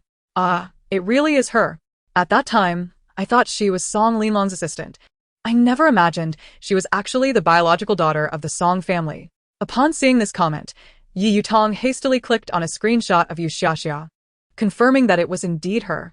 At that moment, she too had assumed this woman was merely Song Linlong's assistant, hardly paying her any mind, not realizing she was the true daughter of the Song family. As she gazed at You Xiaoxia's photograph, Yi Yutong fell into deep contemplation. Meanwhile, at the Song family gathering, after sending off the majority of the guests, You Xiaoxia was just about to follow her family indoors when she was approached by Gu Xiqing. He wished for You Xiaoxia to visit the company during her holiday, as he had heard that many projects were being shelved, while new ones had yet to take root. Given his unfortunate streak in the entertainment industry, he was hesitant to make decisions and hoped to glean some promising project ideas from her. Before Yu Xiaoxia could respond, Qingqing arrived unexpectedly. She was there to discuss work with Song Linling. Sister Linling, the final episode of the audition program as Youth is coming up, and they wish to invite you to join. Upon hearing this, Song Linling immediately considered declining. She had just completed nearly 5 months of filming for her last drama and had arranged a half-month vacation for herself. It had only been a few days since then, and now they were seeking to assign her more work. However, before she could voice her refusal, she overheard Yu Xiaoxia's thoughts. There is some gossip. This last episode has a huge scoop. Chapter 49, Remain Calm. Good gossip never comes late. This was the first time Song Linlang had heard Yu Xiaoxia express such excitement, even more so than when she indulged in gossip about Huang Yuehua. She coughed, swallowing the near refusal she had been about to utter. All right, I'm in. As soon as Song Linlong's words fell, she noticed her family casting her knowing glances, particularly Song Xiangbei, who was incredibly excited at the prospect of hearing gossip. Noticing this, Song Linlang smiled and said, Mom, Dad, big brother, little brother, are you free that day? If you are, let Qingqing inform the production team to reserve a few extra tickets for you, and we can all go together. Mo Pingxin immediately responded with a smile. Sounds great. We have nothing planned. Let us all go. As for the still present Gu Xiqing and Jing Feng, it goes without saying that they were eager to partake in any gossip that could excite Yu Xiaoxia. They were bound to reap significant rewards. As the Song family eagerly anticipated the live broadcast of the Youth finale, the day soon arrived. The live stream was set to begin in the evening. But since Song Linlang had to perform, she needed to arrive early for rehearsal. The rest of the Song family, armed with tickets, planned to arrive just before the show commenced. Qingqing arrived with a driver to pick up Song Linlang and Yu Xiaoxia. Once they boarded the RV, Yu Xiaoxia sensed that something felt different about Qingqing today. In fact, she had noticed this on their last meeting, but it had been late, and she hadn't had the chance to inquire. Sitting together, Yu Xiaoxia gently nudged Qingqing's shoulder. Are you hiding something from me? Unable to contain her laughter, Qingqing, who had spent over a month with Yu Xiaoxia on set, had already considered her a good friend. I was actually planning to tell you, Qingqing exclaimed excitedly. I got promoted. Linlang and Sister Dan have ended their contract, and I am now her executive manager. Although she was currently just an executive manager due to her lack of experience, once she became accustomed to the role, Song Linlang had promised to promote her to a full manager. Upon hearing this, Yu Xiaoxia's eyes lit up with joy. Congratulations on your promotion. Remember, once you become successful and a big-time manager, don't forget about me. Qingqing, feeling a rare sense of shyness, linked her arm with Yu Xiaoxia's. It won't happen that quickly. Let us take it slow. After sharing their happy news, Qingqing also had some concerns to confide in her good friend. Actually, many people in the studio don't think highly of me as a manager, claiming I lack experience. But that is alright. They don't know that I have a secret weapon. What secret weapon? Yu Xiaoxia inquired curiously. It's you. Qingqing exclaimed with a playful smile. You are now the esteemed chief consultant for Gu's company, and they seek your counsel on every project. You, consultant you, do remember our dear Linlang when you come across good opportunities in the future, right? Yu Xiaoxia chuckled at her teasing. Sure, I can start pulling some strings for resources. Qingqing leaned against Yu Xiaoxia's shoulder, laughing silently. As they spoke, their destination drew near. Pineapple Network had invested a significant sum to rent the finest broadcasting studio in City A for today's finals. The RV came to a halt, and before they even stepped out, Yu Xiaoxia was captivated by the fervent fans outside. Qingqing, assuming ignorance, hurried to explain. These are all fans of Su Yifei. Are you familiar with him? He is one of the hottest rising stars, a former contestant with exceptional singing and dancing skills. His fanbase is substantial and fiercely loyal, and he is one of the permanent mentors on this program. It is precisely his involvement that has propelled Youth is here to become the reigning champion of viewership in recent months. Yu Xiaoxia nodded, a mysterious smile gracing her lips. Su Yifei, of course. However, after today, he will be a name lost to the entertainment industry. Song Linlang and Qingqing exchanged startled glances. Although they were aware there would be some juicy gossip today, neither had anticipated that the central figure would be Su Yifei. Well, To be precise, it won't be that he is entirely forgotten. Rather, after today, fans will refer to him not as hubby but as ex-hubby. You Xiaoxia mused, while simultaneously purchasing a "We Are Not Friends" card for Su Yifei from the shopping mall. She still hadn't fully grasped the purpose of this gossip-blocking charm, but after using it on Huang Yuehua, she had successfully indulged in her secrets without being noticed. However, she wondered if her own secret indulgence could also be discovered. Scratching her head, she decided to let go of the unresolvable quandaries. Meanwhile, Song Linlang and Qingqing exchanged glances, excitement shimmering in their eyes. Oh my. How we long to sink our teeth into this colossal gossip right now. But patience prevailed. Good gossip is worth waiting for. First, they had business to attend to. As Su Yifei's fans had completely occupied the front square, the RV made its way to the back entrance, allowing the group to disembark. Upon meeting the program staff, the person who approached them appeared quite awkward. Teacher Song, we sincerely apologize. The stage may not be ready for a while. Would you like to start with makeup? Song Linlang, ever gracious, nodded in agreement. However, after nearly 2 hours of waiting in the makeup room, their appearances were all set, yet the stage remained unprepared. Song Linlang's patience wore thin, while Qingqing had gone to negotiate an hour prior and had yet to return. You Xiaoxia stood. I'll go check. Surprisingly, Song Linlang rose as well. I will go too. The staff had no choice but to follow quietly behind. As they traversed the corridor and arrived beside the stage, You Xiaoxia spotted Qingqing, visibly agitated, engaged in a heated discussion with the crew. She approached and gently tapped Qingqing's shoulder. What is going on? Qingqing, barely containing her frustration, replied in a hushed tone, It's Su Yifei again. He has rehearsed a single song hundreds of times and still refuses to leave the stage. His fans may praise his dedication, but it's at the expense of everyone else's time. Peering downstage, You Xiaoxia indeed saw a cluster of fans, some recording on their phones. Su Yifei, clad in a cap, stood under the spotlight, his chiseled jawline illuminated as he passionately sang with closed eyes. However, after only a few lines, he abruptly gestured for a pause. Excuse me, vocal coach, I believe the treatment of this line could be improved. Shall we consider an alternative approach? Goodness, has he come to the stage for a vocal lesson? Yet his fans were utterly enamored by this display. And the trending topic about his dedication, leading to hoarseness from rehearsals, was already circulating online. The comments expressing sympathy for their idol caused You Xiaoxia to clench her toes in frustration. Let him have his moment. After all, this is his last time on stage. Such an opportunity will not come again. Chapter 50, whose CEO is using beauty tricks. Song Linlang's simmering anger evaporated upon hearing this, replaced by a curious amusement as she crossed her arms, watching Su Yifei showing off on stage with a strained voice. After a while, Su Yifei seemed to finally notice her, feigning surprise. Teacher Song? What brings you here? The staff member exchanged an eye roll, having urged him multiple times. Yet he still played the part of the big shot. But as a diligent worker, they had to cooperate. Teacher Song is here for rehearsal, Su Yifei. Have you completed your practice? Yes. Su Yifei replied with exaggerated politeness, bowing at a 90-degree angle. I'm so sorry to have taken up your time. It's entirely my fault for being overly serious when I work. I feel it's the least I can do to repay the support of my fans. I truly apologize. What a farce. Does your fanbase even know you're just a little green tea? Qingqing stifled a laugh. The staff member shot a puzzled glance at You Xiaoxia, having sensed something amiss earlier, but unable to voice it. Su Yifei's antics likely indicated hidden cameras or phones capturing the moment, and seasoned as she was, Song Linlang would not fall for such tricks. Inwardly scoffing while maintaining a facade of warmth. No problem, being earnest is commendable.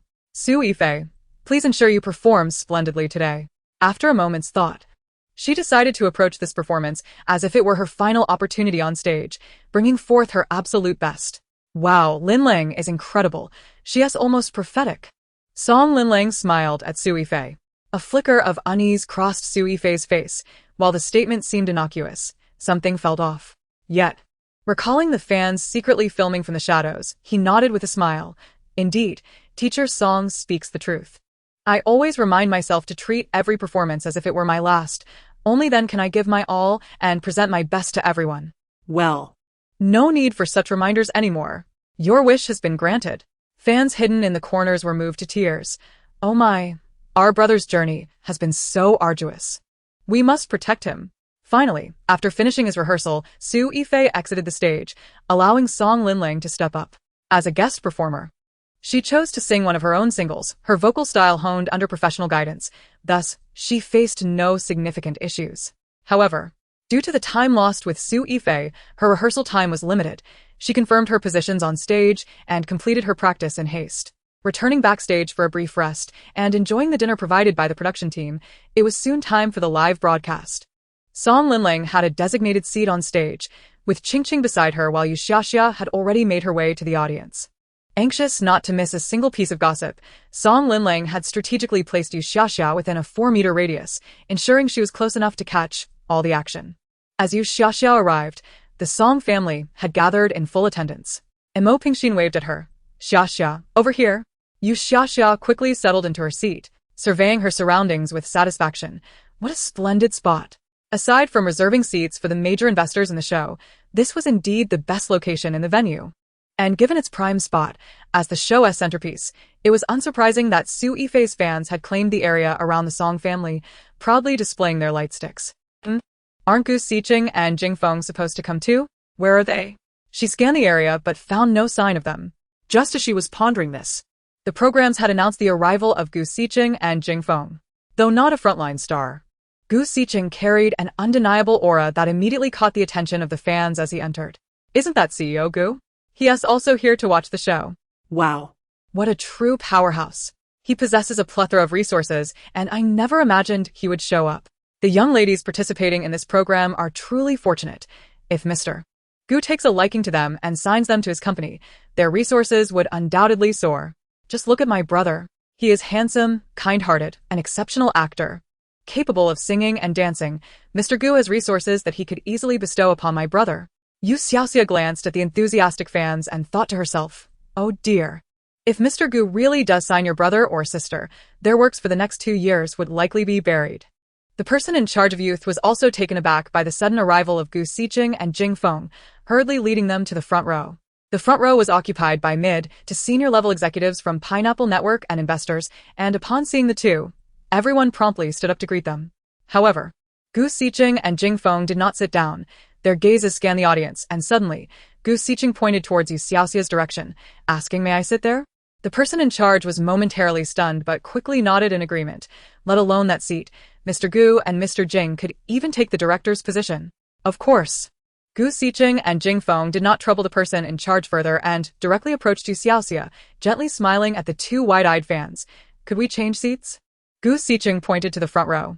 The two fans, both from Su Yifei's camp, were so dazed that they nodded in agreement without a second thought. However, once they reached the front row and sat down, they realized what they had just agreed to. Turning their heads, they found themselves surrounded by dignitaries in tailored suits. The two trembled with excitement, their hearts racing. They had struck gold. The advantage of this new position was that they could see their brother more clearly. But the downside was that sitting in the front row made it awkward for them to hold up their signs. Observing Gu Xiqing employing his charming looks and then enticing them with benefits to achieve his goal of changing seats, You Xiaoxia couldn't help but curl her lips. How ostentatious. What kind of domineering CEO resorts to such charm? It's quite unbecoming. Gu Xiqing felt exasperated. Reaching out to tap her on the head, "What nonsense are you spouting? If it weren't to get closer to you and enjoy the spectacle, would I bother with this?" You Xiaoxia ignored him and turned to Jingfeng. "Captain Jing, you seem rather idle. Why do you appear so different from your portrayal on television? Isn't a police captain supposed to be out in the field daily, solving major cases?" Jingfeng chuckled at her remark and earnestly explained, "Firstly, the public security in City A has consistently ranked first in the country. The major cases you mentioned have become quite rare in recent years. Secondly, it is currently after working hours." You Xiaoxia shrugged, conceding that she was merely asking out of curiosity. After a few casual exchanges and greetings with the Song family, the live broadcast officially commenced. The moment the guests and mentors entered, the venue erupted with screams, with Su Yifei's fanbase being the largest, all chanting his name. Su Yifei flashed his signature little tiger teeth and waved casually at the fans, who were so exhilarated they seemed ready to tear the roof off. You Xiaoxia, holding a glow stick, felt a pang of regret as she thought, "Shout all you want. After today, you likely won't be screaming for him again." Chapter 51. He knew he was finished. The venue was filled with screams, and even speaking close to someone's ear wouldn't guarantee being heard. Yet a peculiar voice suddenly pierced through the noise. Or rather, it was not quite at the ear. Those who heard it could not explain it, yet they heard it. Centered around You Xiaoxia, the circle of fans beside her froze momentarily. Did you just hear that? What a strange sound. Maybe I misheard? It's possible. Gu Sicheng, Jing Feng, and the Song family members were aware of the situation, their gazes fixed intently on Su Yifei on stage. It turned out they were in for his drama today. Su Yifei's support color was purple, while Song Linling's was green. Among the sea of purple, Song Linling quickly spotted the Song family and You Xiaoxia holding light boards. She waved appreciatively at her family. The host briefly introduced the program, and everyone took their seats, officially commencing the competition. Being a talent show, particularly one for selecting a girl group, even without drama, it was highly entertaining. The exuberant young ladies on stage sang and danced vibrantly, and You Xiaoxia was thoroughly entertained, even waving her glow stick enthusiastically when Su Yifei took the stage to perform. Su Yifei was not merely singing. As an idol, his forte lay in a combination of singing and dancing. Just as the fans excitedly called out for their brother during yet another spectacular performance, Su Yifei suddenly stumbled and fell on stage. This was live broadcasting. His tumble left everyone in front of the camera momentarily stunned. The production team reacted swiftly, as staff members rushed up to help Su Yifei back on his feet. Su Laoshi, are you alright? Su Yifei waved his hand, forcing a smile. The floor is too slippery. I'm fine, everyone, don't worry. Please don't let my mishap delay the competition.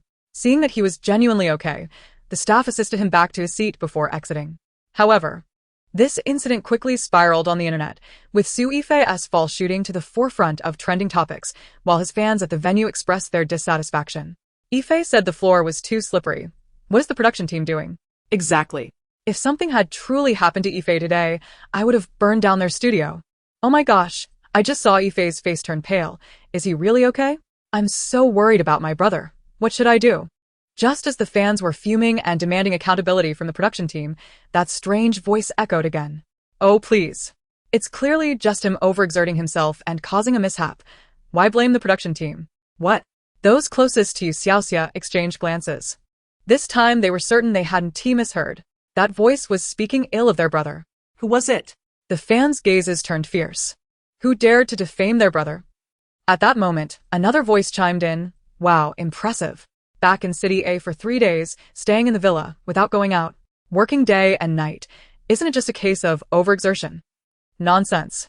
Their brother was clearly single. Who was spreading such rumors? He had been practicing dancing for today's performance. How could they wrongfully accuse him like this? The fans wanted to confront the speaker but found themselves at a loss for words. Some were even moved to tears.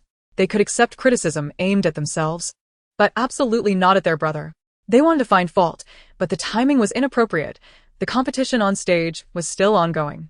Just then, the music stopped, and the contestants on stage changed. But before the next performance began, there would be a segment showcasing a VCR, primarily to display the contestants' training processes or a recorded message of blessings from family or friends. Lu Ningning was the next contestant, beaming as she stood center stage, microphone in hand, addressing Su Yifei. Su Laoshi, how is your injury? Su Yifei waved his hand. Thank you for your concern, I'm fine. Lu Ningning nodded. Well, please take care. Don't fall off your chair again. Su Yifei's expression stiffened, a sense of foreboding creeping in. The audience sensed something was amiss. What did she mean? Why was she speaking so rudely to the mentor? Such poor character, and she wasn't even part of the group yet, acting so arrogantly. The comments in the live stream were overwhelmingly critical. Only You Xiaoxia shook her head. This girl is simply incredible. Keep your eyes peeled. She's about to make a big move. Hearing this, the confused fans, along with the Song family and Song Linling nearby, straightened in their seats, their gazes fixed intently on the center of the stage. At this moment, Lu Ningning nodded towards a certain position backstage, and the large screen behind her lit up. However, instead of displaying heartwarming messages from family, it suddenly started playing something entirely different. It was a video with a rather peculiar perspective, dimly lit surroundings, a chaotic crowd, and the fleeting visage of Su Yifei. What was going on? Was that truly Su Yifei just now? What could this be about? The ambience resembled that of a bar. Drinking is not illegal, so why this? Could it be yet another attempt to tarnish my brother's reputation? No, What on earth is the production team doing? Aren't we supposed to be in the midst of a competition? At that moment, Lu Ningning raised the microphone anew. Clearly, this is a video of Su Yifei selecting a consort. Su Yifei's expression changed dramatically, and he sprang from his chair. Nonsense. I haven't done anything of the sort. The head of the production team was equally astounded, attempting to cut off the live broadcast. However, for reasons unknown, they failed, and the stream continued uninterrupted. The large screen behind Lu Ningning persisted in displaying the video, this time with greater clarity. Lu Ningning sneered, "If I were speaking without basis, the video will reveal the truth to everyone." Su Yifei, the unattainable idol in the hearts of countless fans, appeared utterly lewd in the video, behaving inappropriately with a visibly anxious and uncomfortable young woman, placing his arm around her shoulders, whispering in her ear, and uttering frivolous remarks. Of course, there were even more explosive contents, though the more explicit parts were censored. What left everyone most astounded was that the girls appearing at the beginning of the video were complete strangers, while the ones that followed were contestants from the latest episode of his youth. Su Yifei's face turned ashen. He even contemplated rushing the stage to drag Lu Ningning down. However, he was promptly restrained by security. The audience was left in a state of shock. Fans who had been calling out for their brothers stood agape before the large screen, while the higher-ups at the Pineapple Network wore grim expressions. In the video, Su Yifei had gone on solitary dates with nearly every contestant, even implying with suggestive words that if they spent the night with him, he would cast his vote in their favor. His lines were consistently the same. In a mere short video, he had made promises to no fewer than 10 individuals. The young girls, naive and infatuated with the idol, were indeed easy prey. Before long, the contestants who had previously left the stage returned one by one. Standing beside Lu Ningning, one contestant seized the microphone. "Teacher Su, I once held you in high esteem. You claimed I was your girlfriend, and that was why I agreed to date you. Yet, I encountered another one of your girlfriends in the dormitory. What is the meaning of this? Oh, by the way, there were only 2 of us in the dorm." Su Yifei's expression could no longer be described as merely troubled. He realized he was finished. Chapter 52. It seems this entertainment industry is becoming increasingly punitive. At that moment, the microphone was passed to another contestant. "Teacher Su, that night you said you wanted to discuss the competition with me. I went, but you insisted I drink. I didn't want to. Yet I was too afraid to offend you, and ultimately, I was inebriated and lost consciousness. When I awoke, you said you were so fond of me that you couldn't help yourself, and you also mentioned that your current status should remain confidential, suggesting we engage in a clandestine romance. Yet, you promptly blacklisted me." As she spoke, the girl became choked with emotion. She had genuinely admired Su Yifei, or she wouldn't have forgiven him so easily. Following her, one girl after another took the microphone to recount their experiences of being deceived by their idol. It is worth noting that for them to publicly share such tales required immense courage, but they were unwilling to remain victims, which led to today's spectacle. They were willing to sabotage the competition to expose this cad. Su Yifei trembled uncontrollably. If not for the security personnel supporting him, he would have collapsed. Lu Ningning finally took the microphone, directly addressing the audience. "To Su Yifei's fans, this is not my first time exposing your brother. The last time, I was nearly driven to depression by your insults, but I persevered. I want to state that my purpose for participating in this program was to bring this scoundrel to light, and now I ask you, have I succeeded? Surely, you must believe me now." The audience in the live stream, including those present, was left utterly bewildered. Only those close to You Xiaoxia heard her inner thoughts. "Oh my, I truly admire Lu Ningning. Despite being a reporter, she learned to dance and sing, directly participating in the program, infiltrating among the contestants, even guiding them to secretly document Su Yifei's duplicitous actions. Goodness, her initiative is astounding. And how did she muster the courage?" After hearing You Xiaoxia's thoughts, some fans suddenly had an epiphany. Lu Ningning? A reporter? Lu? Passerby? A? Could she be passerby? A? Some fans immediately deduced Lu Ningning's true identity based on the available information. "Who is passerby? A?" asked a less informed fan in a hushed tone. "Passerby? A? Isn't that the online marketing account? The one that constantly exposes the misdeeds of celebrities? Every scandal she reveals eventually turns out to be true. It must be her. Indeed, it's her." Passerby A is a recently popular marketing account, renowned for its straightforwardness, unlike many unscrupulous accounts that merely tease with previews, ultimately producing content that is baseless and innocuous. The audience, waiting for the final reveal, often ended up with no casualties. In contrast, passerby decisively targets whoever deserves it, rarely making mistakes, and her accusations can obliterate reputations. Had it not been for the system's earlier statement that there were no counterparts in this world, You Xiaoxia would have suspected that Lu Ningning was accompanied by another gossipmonger. I must say, Sui Fei's fans, why provoke her? She exposes your brother. And instead of believing her, you send her private messages berating her. Now look where that has led you. You've angered her. Do you understand the consequences? Just look at your brother's predicament. Sui Fei's scandal was not the first to be exposed, yet previous attempts had been suppressed without causing much uproar. Sui Fei's fans, accustomed to their arrogance, would often attack anyone daring to criticize their idol. And thus, this moment unfolded. But then again, your brother brought this upon himself. He's a scoundrel, and it's good that he's being exposed. In her heart, feeling unsatisfied, You Xiaoxia cupped her hands into a megaphone and shouted towards the stage, Lu Ningning, I support you. Gu Xiqing attempted to intervene, but it was futile. Great. Now, everyone knows the inner thoughts are yours. However, even with this knowledge, there were no fans willing to rally for Sui Fei. Those who remained were either in disbelief or too distraught to argue, leaving only cries and curses. The venue descended into chaos. Some nearby fans, overwhelmed with rage, hurled their light sticks and glow sticks at Sui Fei. At that moment, the production team finally realized the gravity of the situation and promptly cut the live feed. Naturally, as the follow-up was not yet decided, they had the host say a few diplomatic words before temporarily transitioning to an advertisement. Just seconds before the advertisement commenced, all viewers of the live broadcast witnessed several uniformed individuals approaching Sui Fei. Why did it suddenly cut off? What happened to the live stream? My enormous live stream. The bewildered fans were left grappling with the unfolding events. Sui Fei, could it truly be him? I anticipated that everyone might falter. But I never expected it to be him. Where has my kind-hearted brother gone? Surely I am not mistaken. Are those officers there to arrest him? Good heavens.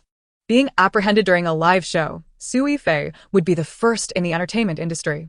Following Huang Yuhua being taken away from a bar, Sui Fei's situation is even more dire. Arrested live on air. This entertainment industry seems to be increasingly punitive. Beyond the incessant barrage of comments, the online sphere erupted with fervor. Various social media platforms were ablaze with trending topics centered around Sui Fei. It could be said that today marked the pinnacle of his presence on the trending charts since his debut. Sui Fei's selection of a consort. Sui Fei being metaphorically hammered by his youthful competitors. Sui Fei being escorted away during the program. It was the finale of youth. The myriad of trending topics on Weibo were all related to this incident. A multitude of netizens and onlookers flocked to the live broadcast, only to be greeted by advertisements, which prompted a wave of vitriol in the comments. Where is the show? I want to watch the show. What could possibly be off-limits to a full-category VIP like myself? I shall raise a ruckus. A site that offers 7 or 8 types of VIP memberships yet still restricts access. This is absurd. Refund me. Refund me. Refund me again. Tonight was supposed to be the finale, and the viewership had been steadily impressive, but following the revelation concerning Sui Fei, the back-end traffic soared to unprecedented heights. On site, after Sui Fei was forcibly taken away by a man in a hat, the program's director and producer deliberated whether to continue the live broadcast. After all, it was the finale, and extensive preparations had been made in advance. If they were to abruptly cut the live stream and postpone the finale, the economic implications would be significant, not to mention that the entire episode would feel nullified, given that everyone's attention was now fixated on Sui Fei's downfall. The director pondered aloud, I suggest we do not postpone. The current viewership is the cumulative total since our show's inception. This incident, while unfortunate, could also be viewed as an opportunity if handled adeptly. The producer concurred. The financial repercussions of a postponement were too great for them to shoulder. At that moment, Lu Ningning approached the director with other contestants in tow. Director, there's no need to change the date. We can continue the competition. Indeed, Director. The girls nodded emphatically. When we conceived this idea, we were determined to confront the scoundrel without it conflicting with the competition. We will not allow ourselves to be defeated by the deceit of a cad. We are in our prime, and when faced with setbacks and challenges, we must bravely push forward. Only by doing so can we truly experience rebirth. If they were to falter today because of rumors, they would be left with nothing but endless gossip and disdain. They were not at fault. the wrongdoers were the villains. They must not punish themselves for the sins of the wicked. Go forth, I support you. Just then, a shout erupted from the audience. The contestants turned to find the girl who had been cheering for Lu Ningning earlier. You Xiaoxia waved at them. You are all wonderful and incredibly brave. I want to continue watching you compete. As You Xiaoxia spoke, the fans of Su Yifei, who had been engulfed in anger and sorrow, lifted their heads. Most of them were girls, whose empathy was profound. In a certain light, they too had been deceived by Su Yifei, the rogue. Witnessing the imminent departure of Su Yifei from the stage, some fans could not help but mimic You Xiaoxia, waving their hands, keep going, keep going. With the first voice raised, a chorus of support followed, and soon nearly everyone in the venue was lifting their arms in unison. The chants of go, go, reverberated through the hall. Observing the fervor, the director exchanged a glance with the producer. All right, since there is such enthusiasm, let us proceed. In the live broadcast room, advertisements had persisted for over 10 minutes, yet the curious onlookers remained steadfast, unwilling to leave, even engaging in playful banter in the comment section, speculating whether Su Yifei had indeed been taken away by the man in the hat. Just when everyone assumed the broadcast would be fruitless, the scene abruptly shifted, and the production team resumed the program. Lu Ningning and the contestants stood hand in hand on stage, with the host taking the floor to briefly explain the earlier incident before handing the stage over to Lu Ningning and her companions. Lu Ningning took a deep breath. Microphone in hand. I am Lu Ningning, contestant number 233 of Youth. I apologize to the audience and the production team for the disruption earlier. I am sorry for delaying your viewing of the competition. She bowed deeply. However, I do not regret standing up for this cause. As women, we inevitably encounter unpleasant experiences throughout our growth. As children, we were unaware, but as we matured, we recognized these encounters as instances of sexual harassment. Yet, even when we become aware, we often feel too ashamed to speak, perhaps fearing judgment from others or criticism from family and friends. Thus, we remain silent. As we grow older, we assume we will no longer face such situations. Yet the reality is that our lack of social experience and vigilance makes us vulnerable to individuals like Su Yifei. He exploits his celebrity status to engage in unspeakable acts. Here, Lu Ningning paused, receiving encouraging glances from her peers before continuing. But I must assert that this is not our fault. We too are victims. If we do not stand up to expose the truth today, more young girls will fall prey in the future. Therefore, even if we are met with scorn, treated differently, and subjected to pointed fingers, we do not regret our stance. A moment of silence enveloped the venue, followed by an eruption of applause. Su Yifei's fans momentarily set aside their anger, sorrow, and disappointment to cheer for the girls on stage. The contestants held tightly to one another, drawing strength from their unity. Lu Ningning smiled, suddenly raising her voice towards the audience and the camera. Simultaneously, we wish to remind our young fans to remain vigilant. If a celebrity reaches out to you privately, especially an idol, it is likely not for good. The girls who idolize celebrities are the most endearing. In their mundane lives, they find a spiritual anchor. Their affection for their idols is not misplaced, nor should they be victims of societal scoundrels cloaked in the guise of stardom. Lu Ningning's heartfelt words brought many fans to tears. Those who have pursued idols understand the myriad misunderstandings and even discrimination faced along the way. Sometimes, merely expressing a comment online can provoke backlash. Yet, not all fans are mindless. The majority lead normal lives, with idol worship merely an enjoyable pastime amidst their daily routines. Furthermore, admiration for idols often transcends mere aesthetics. They embody inspiration and positivity worth emulating.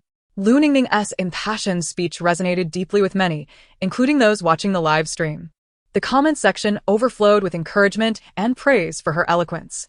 The director monitored the real-time comments, signaling the girls from below the stage, who exchanged smiles.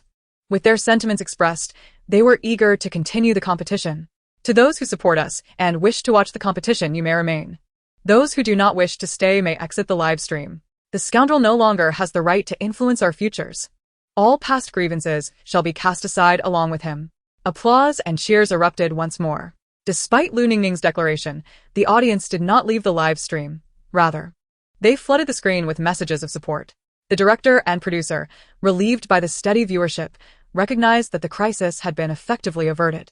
Remarkably, the incident had bestowed unprecedented popularity upon the production team, turning misfortune into fortune. The ensuing competition proceeded smoothly, much to You Xiaoxia's delight. Of course, Those who had come merely to witness the drama, including the Song family, Gu Xiqing and Jing Feng, expressed their satisfaction. The atmosphere of experiencing the event live was indeed unparalleled. However, You Xiaoxia remained oblivious to the peculiar gazes directed at her from those seated nearby. It was clear to all that, at the moment You Xiaoxia had spoken out, her true sentiments had been unveiled. In the latter half, they were hardly focused on the competition, whispering among themselves about You Xiaoxia's departure. Simultaneously, they uncovered numerous rules, such as the prohibition against revealing one's thoughts to those who have not heard them, and the necessity of harboring no malice towards You Xiaoxia, lest one face penalties. The extraordinary phenomenon of mind-reading allowed this circle of fans to emerge from the shock of Su Yifei's scandal before the program even concluded. After the show wrapped up, they organized a gathering, excluding those who had not experienced the revelation of thoughts. At this gathering, You Xiaoxia's identity was thoroughly dissected. Chapter 54. Because she is the goddess of gossip. It was truly astonishing. How could she possibly know everything? Could it be that Song Linling had informed her? Or perhaps it was President Gu. After all, they are both insiders in the industry. But it couldn't be. I was seated directly beneath Song Linling during the broadcast. And when Su Yifei was exposed, she appeared even more astonished than I was, which did not seem feigned. The same goes for President Gu. I can attest to that. This leaves us puzzled. In a hot pot restaurant operating around the clock, everyone was eating while discussing. Regardless, her abilities were indeed remarkable. Possessing such omniscient powers made her a veritable celebrity, dismantle. Su Yifei's minor issues pale in comparison. The entertainment industry surely harbors even more delectable scandals. Honestly, if you hadn't mentioned it, I would have almost forgotten about Su Yifei. I wish I could join her in savoring the gossip. As long as there are plenty of scandals, who remembers the trivial matters of idols tumbling from grace? Hey, you won't believe what I just found out. Just as the discussion grew fervent, a young girl suddenly raised her phone and exclaimed. The entire group abandoned their hot pot and gathered around. What? What? The girl with the phone explained. I thought this big shot looked familiar when I saw them live, so I did some digging. Look. The infamous internet celebrity Professor Song Anha is actually Song Linlong's uncle. When he fell from grace, someone was live streaming, and they happened to capture the surroundings. Is that not her? As everyone leaned in for a closer look, they indeed confirmed it was her. Song Linling was also nearby, along with Song's father and mother. Some were puzzled. What is so strange about this? Song Anha is part of the Song family. It's only natural for them to check on him when trouble arises. Are you foolish? While this particular incident is not odd, in conjunction with our ability to hear her thoughts, it stands to reason that the other members of the Song family can hear her thoughts as well. Moreover, let me show you another piece of evidence. Saying this, the girl pulled up another video on her phone. This is a video of Huang Yuehua's downfall at a bar, and that big shot was also present. Look at her expression, and then observe the people around her. Do you notice anything? Once she pointed it out, everyone immediately scrutinized the other individuals in the video.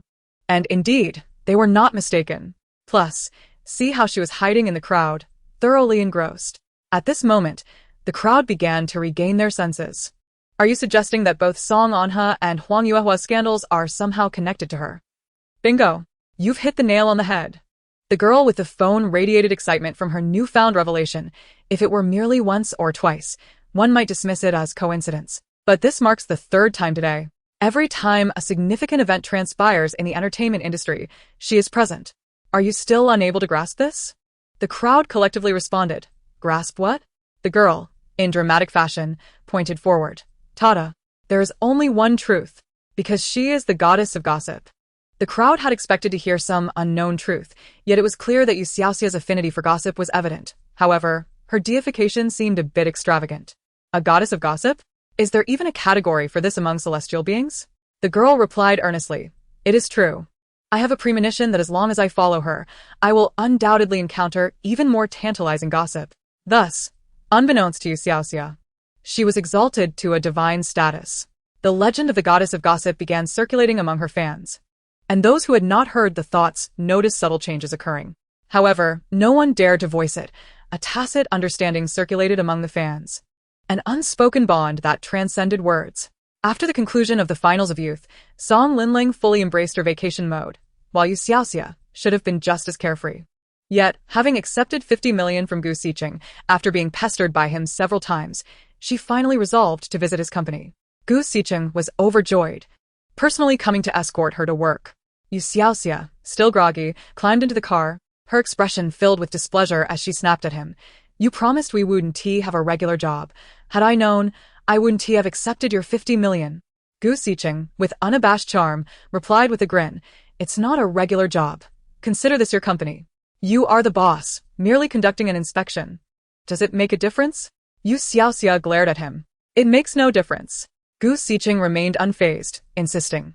What is mine is yours. If you truly wish for my company, we can transfer ownership immediately. Well then, regardless of the truth behind his words, You Xiaoxia was charmed. Gu Xiqing's flattery had certainly improved. The two bantered in the back seat, while the driver up front stole several glances through the rear-view mirror. He had driven for Gu Xiqing for years. When had the boss ever been so amiable? Not only was he chatty, but he even took the initiative to placate someone? Who on earth is this young lady? Watch the road. I don't want to find someone from HR to settle accounts. The driver, startled by the lazy yet icy voice, quickly redirected his gaze. So, the boss's good temper was reserved solely for that girl. Gu Xiqing was still the same cantankerous boss. He hadn't picked the wrong person.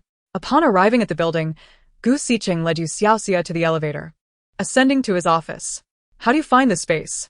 I specifically prepared it for you. My office is right next door. With its bright floor-to-ceiling windows and grand executive chair, You Xiaoxia felt increasingly fond of Gu Xiqing, especially since he had prepared an office for her despite her not having visited in over a month. However, she suddenly sensed something amiss. What's wrong? You Xiaoxia scrutinized him. You're acting strangely. Gu Xiqing was no fool. His excessive eagerness to please her was indeed unusual. What's with the flattery? I didn't save your grandfather. If it were Jing Feng trying to curry favor, it would be understandable, considering she had saved Jing Feng's grandfather through fortune-telling. Speak up. What's your ulterior motive? Gu Xiqing hesitated. All right. Am I perceived as a self-serving individual in your eyes? Is it so suspicious to treat a friend kindly? You Xiaoxia retorted. Aren't you? Gu Xiqing conceded. Fine, I am. But did you really have to say it aloud? An awkward silence enveloped the two until, fortunately, the assistant arrived, breaking the tension in the office. President Gu, here is the project proposal from Xigua Video. Please take a look. Gu Xiqing received it. It was a television drama investment, and Xigua Video wished to collaborate with Gu Xiqing's company for filming.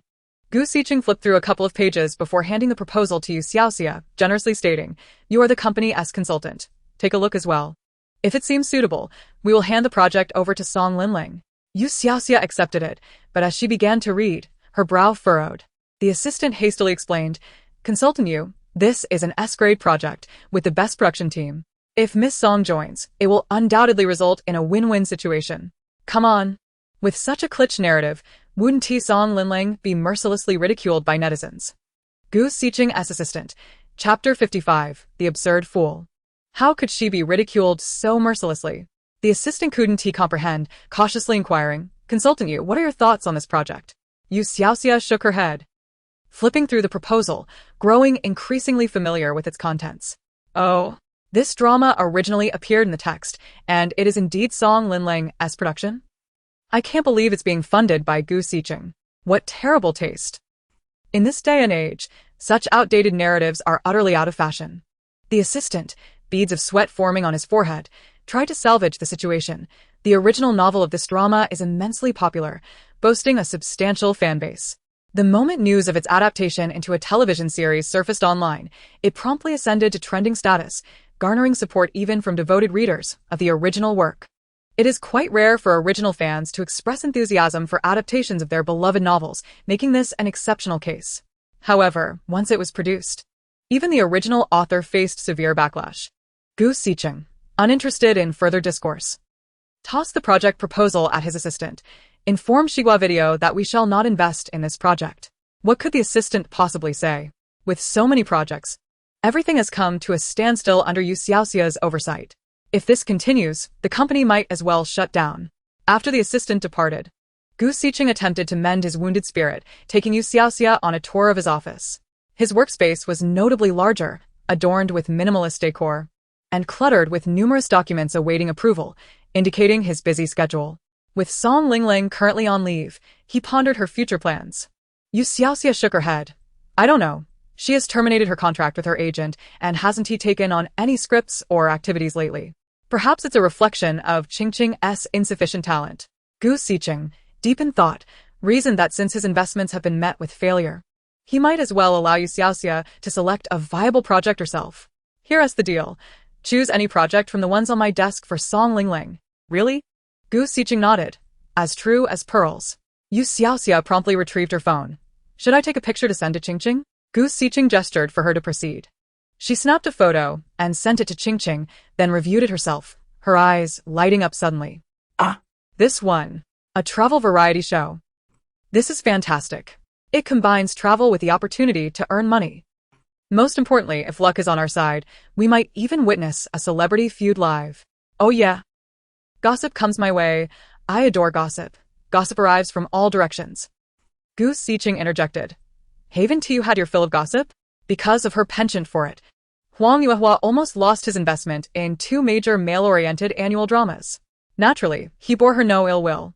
Thankfully, she had indulged in the gossip beforehand. Had she waited until the series aired, it would have been a true financial disaster. At least now they could recast and salvage the situation. What's wrong? You Xiaoxia looked up to see Gu Xiqing lost in thought. He quickly shook his head. You Xiaoxia continued perusing the project proposals, growing increasingly satisfied. During her previous stint as a worker, she envied those involved in travel variety shows. It was akin to being paid for a business trip. Oh. But there is a distinction. The difference lies in the fact that business trips do not come with compensation, while celebrities filming travel shows receive substantial fees. Qingqing quickly responded. Green grass Qingqing. Darling, I adore you so much. Green grass Qingqing. How did you know I was fretting over resources? Song Lingling has some notoriety. And the projects she hands to Qingqing are numerous, yet they predominantly aim to boost newcomers, offering little advantage to Song Lingling herself, leaving Qingqing dissatisfied. Just as she was lamenting, she received the image from You Xiaoxia, captioned simply, Choose freely. Qingqing forwarded the photo to Song Lingling, and to her surprise, the sisters seemed to share a telepathic connection, both expressing interest in the travel variety show. You Xiaoxia beamed, brandishing the travel variety show proposal. This one. Both Song Lingling and I adore it. No problem. Gu Xiqing, true to his word, immediately placed a call to assemble a team, officially establishing the project group. In the ensuing hours, You Xiaoxia accompanied Gu Xiqing around his company and even sampled the cafeteria as offerings. It must be said, Gu Xiqing's employee benefits are commendable. The free cafeteria left You Xiaoxia thoroughly satisfied. However, by afternoon, her frustrations as a worker became palpable. I'm leaving. Gu Xiqing, having deemed this excursion fruitful, graciously permitted her departure. I'll escort you downstairs. You Xiaoxia waved dismissively. No need for such formality. Gu Xiqing, it's not just to see you off. I have to head out as well. To demonstrate his seriousness, Gu Xiqing brought along his assistant, maintaining a solemn demeanor as they rode the elevator with You Xiaoxia. Just as the trio exited the elevator, they encountered a commotion in the lobby, where Gu Xiqing noticed it involved his own employees, colleagues from the planning and production department. The assistant hurried over. Zhang Xian? What's all this noise about? Gu's here. Upon hearing the boss's arrival, Zhang Xian's face flushed crimson as he hurried over to explain. Gu, it's not that I wanted to cause a ruckus. A novelist, dissatisfied with our evaluation, stirred up some trouble downstairs, but she has since left.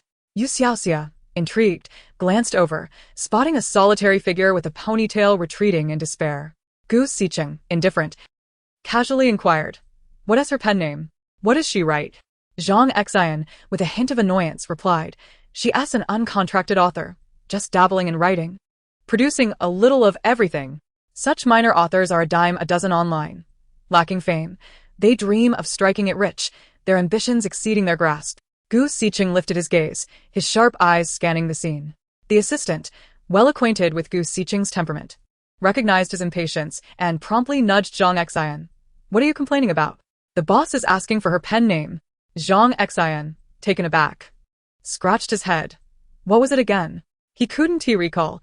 He had no interest in reading the works of such minor authors, let alone remembering their names. I forgot. However, her submission was an infinite suspense novel. Something about a bus? Yes, the number 19 bus. Before Gu Xiqing could respond, You Xiaoxia's head shot up in realization. The number 19 bus? Ah, it's her. Nan Yan, it's Nan Yan. She has appeared in the original text. Nan Yen is an exceptionally talented author. Her novels are simply exquisite. Adaptations of her works have skyrocketed in popularity, launching numerous stars to fame, including the female lead of this book, who became a sensation after starring in a drama based on her novel, eventually winning awards and overshadowing Song Lingling. Yet, her situation is tragic. Due to sudden family issues requiring financial support, she sold all her novels at a shockingly low price. Everyone involved in the adaptations, from investors to directors and actors, profited from her work, while she, with hundreds of thousands of words, received less than 6 figures in copyright buyout money, a true loss. Without needing a prompting from Gu Xiqing, the assistant slapped his forehead. Ah, boss. I believe I've come across this novel, although she isn't signed and lacks fame. The original work is particularly captivating. Why not give her another chance? Gu Xiqing nodded. I will pursue her. With the company's project secured, the assistant dashed off to chase after her. Meanwhile, in the lobby, Gu Xiqing's piercing gaze fixed on the astonished Zhang Xian. Did you truly evaluate this author's novel thoroughly? Zhang Xian, still reeling from You Xiaoxia's insights, was abruptly pulled back by Gu Xiqing's icy tone. Upon meeting the boss's grim expression, Zhang Xian felt a wave of dread wash over him. This is it. The reality is, upon hearing the unfamiliar pen name Nan Yen, he immediately lost interest to her work. She wasn't a renowned author, and didn't he warrant his attention? As for the earlier mention of evaluation, it was merely a dismissive excuse. Gu Xiqing finally understood the caliber of individuals he had employed. They relentlessly presented him with subpar projects while disregarding the worthy ones. The assistant swiftly returned with Nan Yen in tow, and You Xiaoxia, curious, widened her eyes.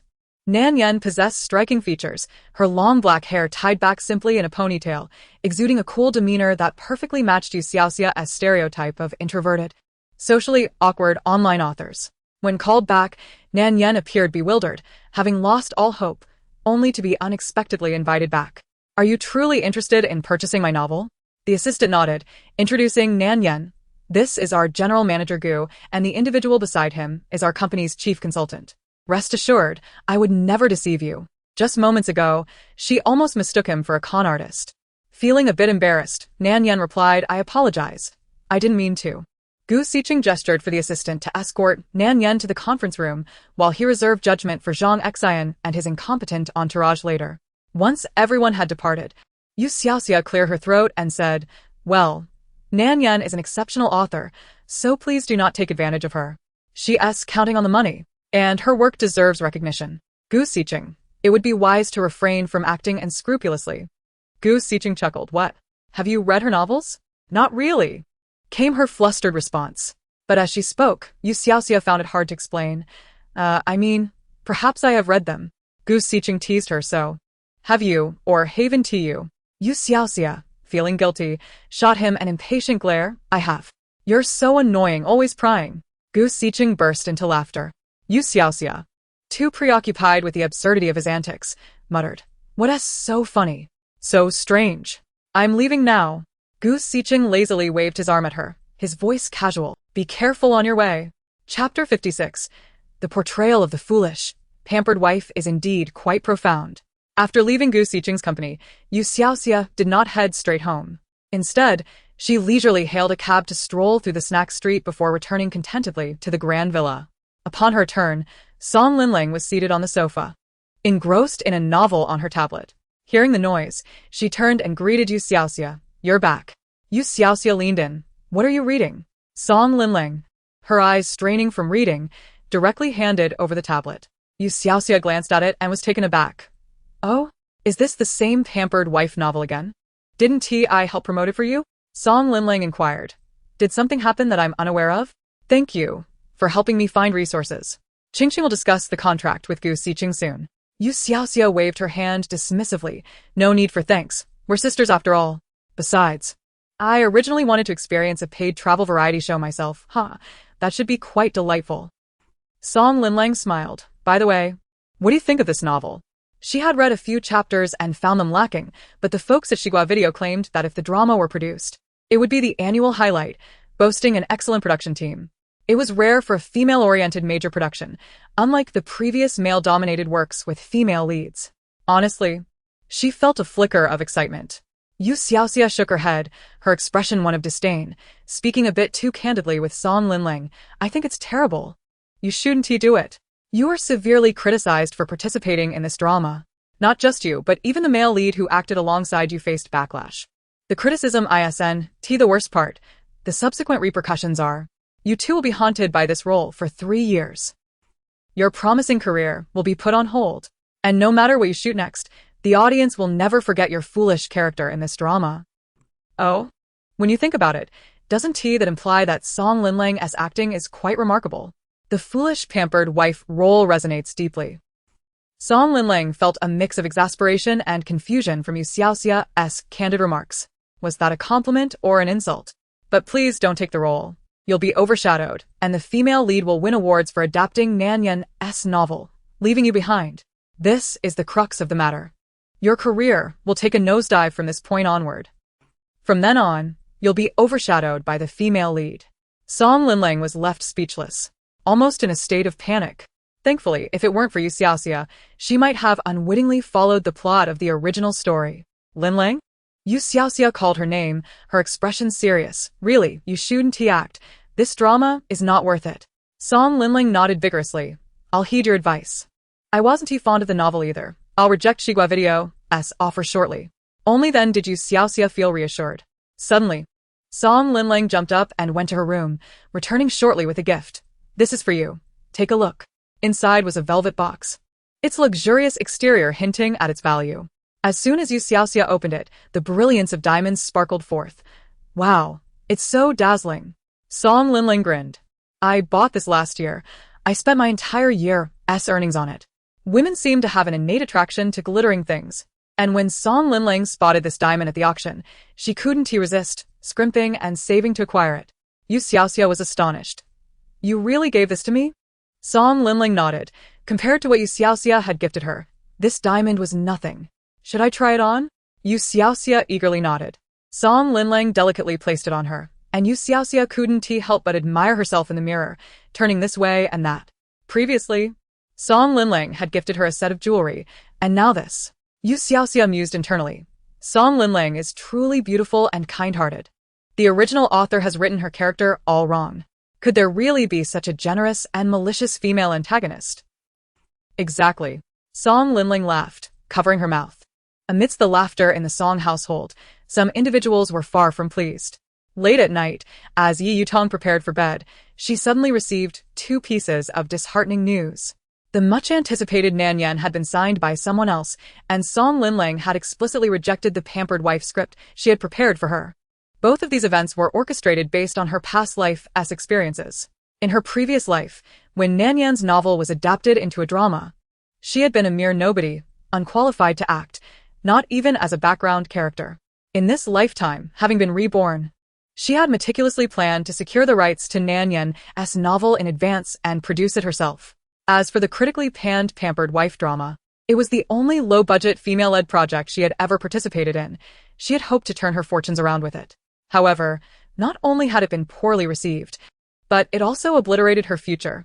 She had also secured the rights to this drama, but this time it was intended for Song Linling. Yet, these 2 meticulously arranged plans had unexpectedly spiraled out of control simultaneously. Yi Yutong, upon receiving the phone call, was furious, shouting at the person on the other end. Holy shit, you incompetent fool. I told you to secure Nan Yan's book first, and you were too stingy, insisting on running over to her family instead. Now look, she sold it to someone else. Do you realize you've thwarted my grand plans? Holy shit, not known for his patience, was forced to endure her wrath.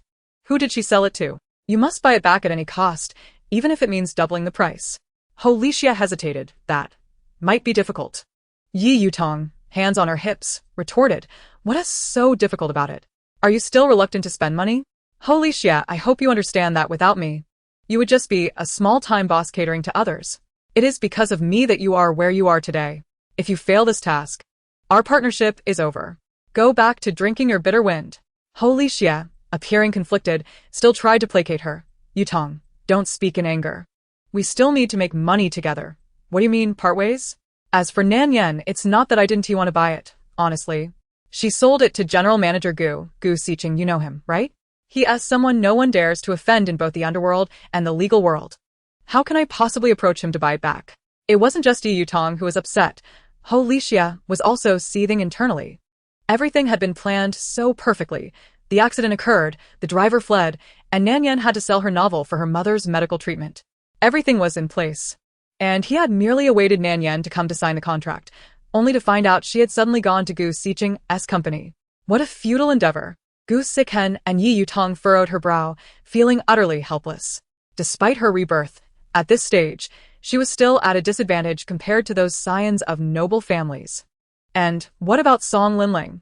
If you could persuade Xigua Video to increase the remuneration, I cannot believe she wouldn't be tempted.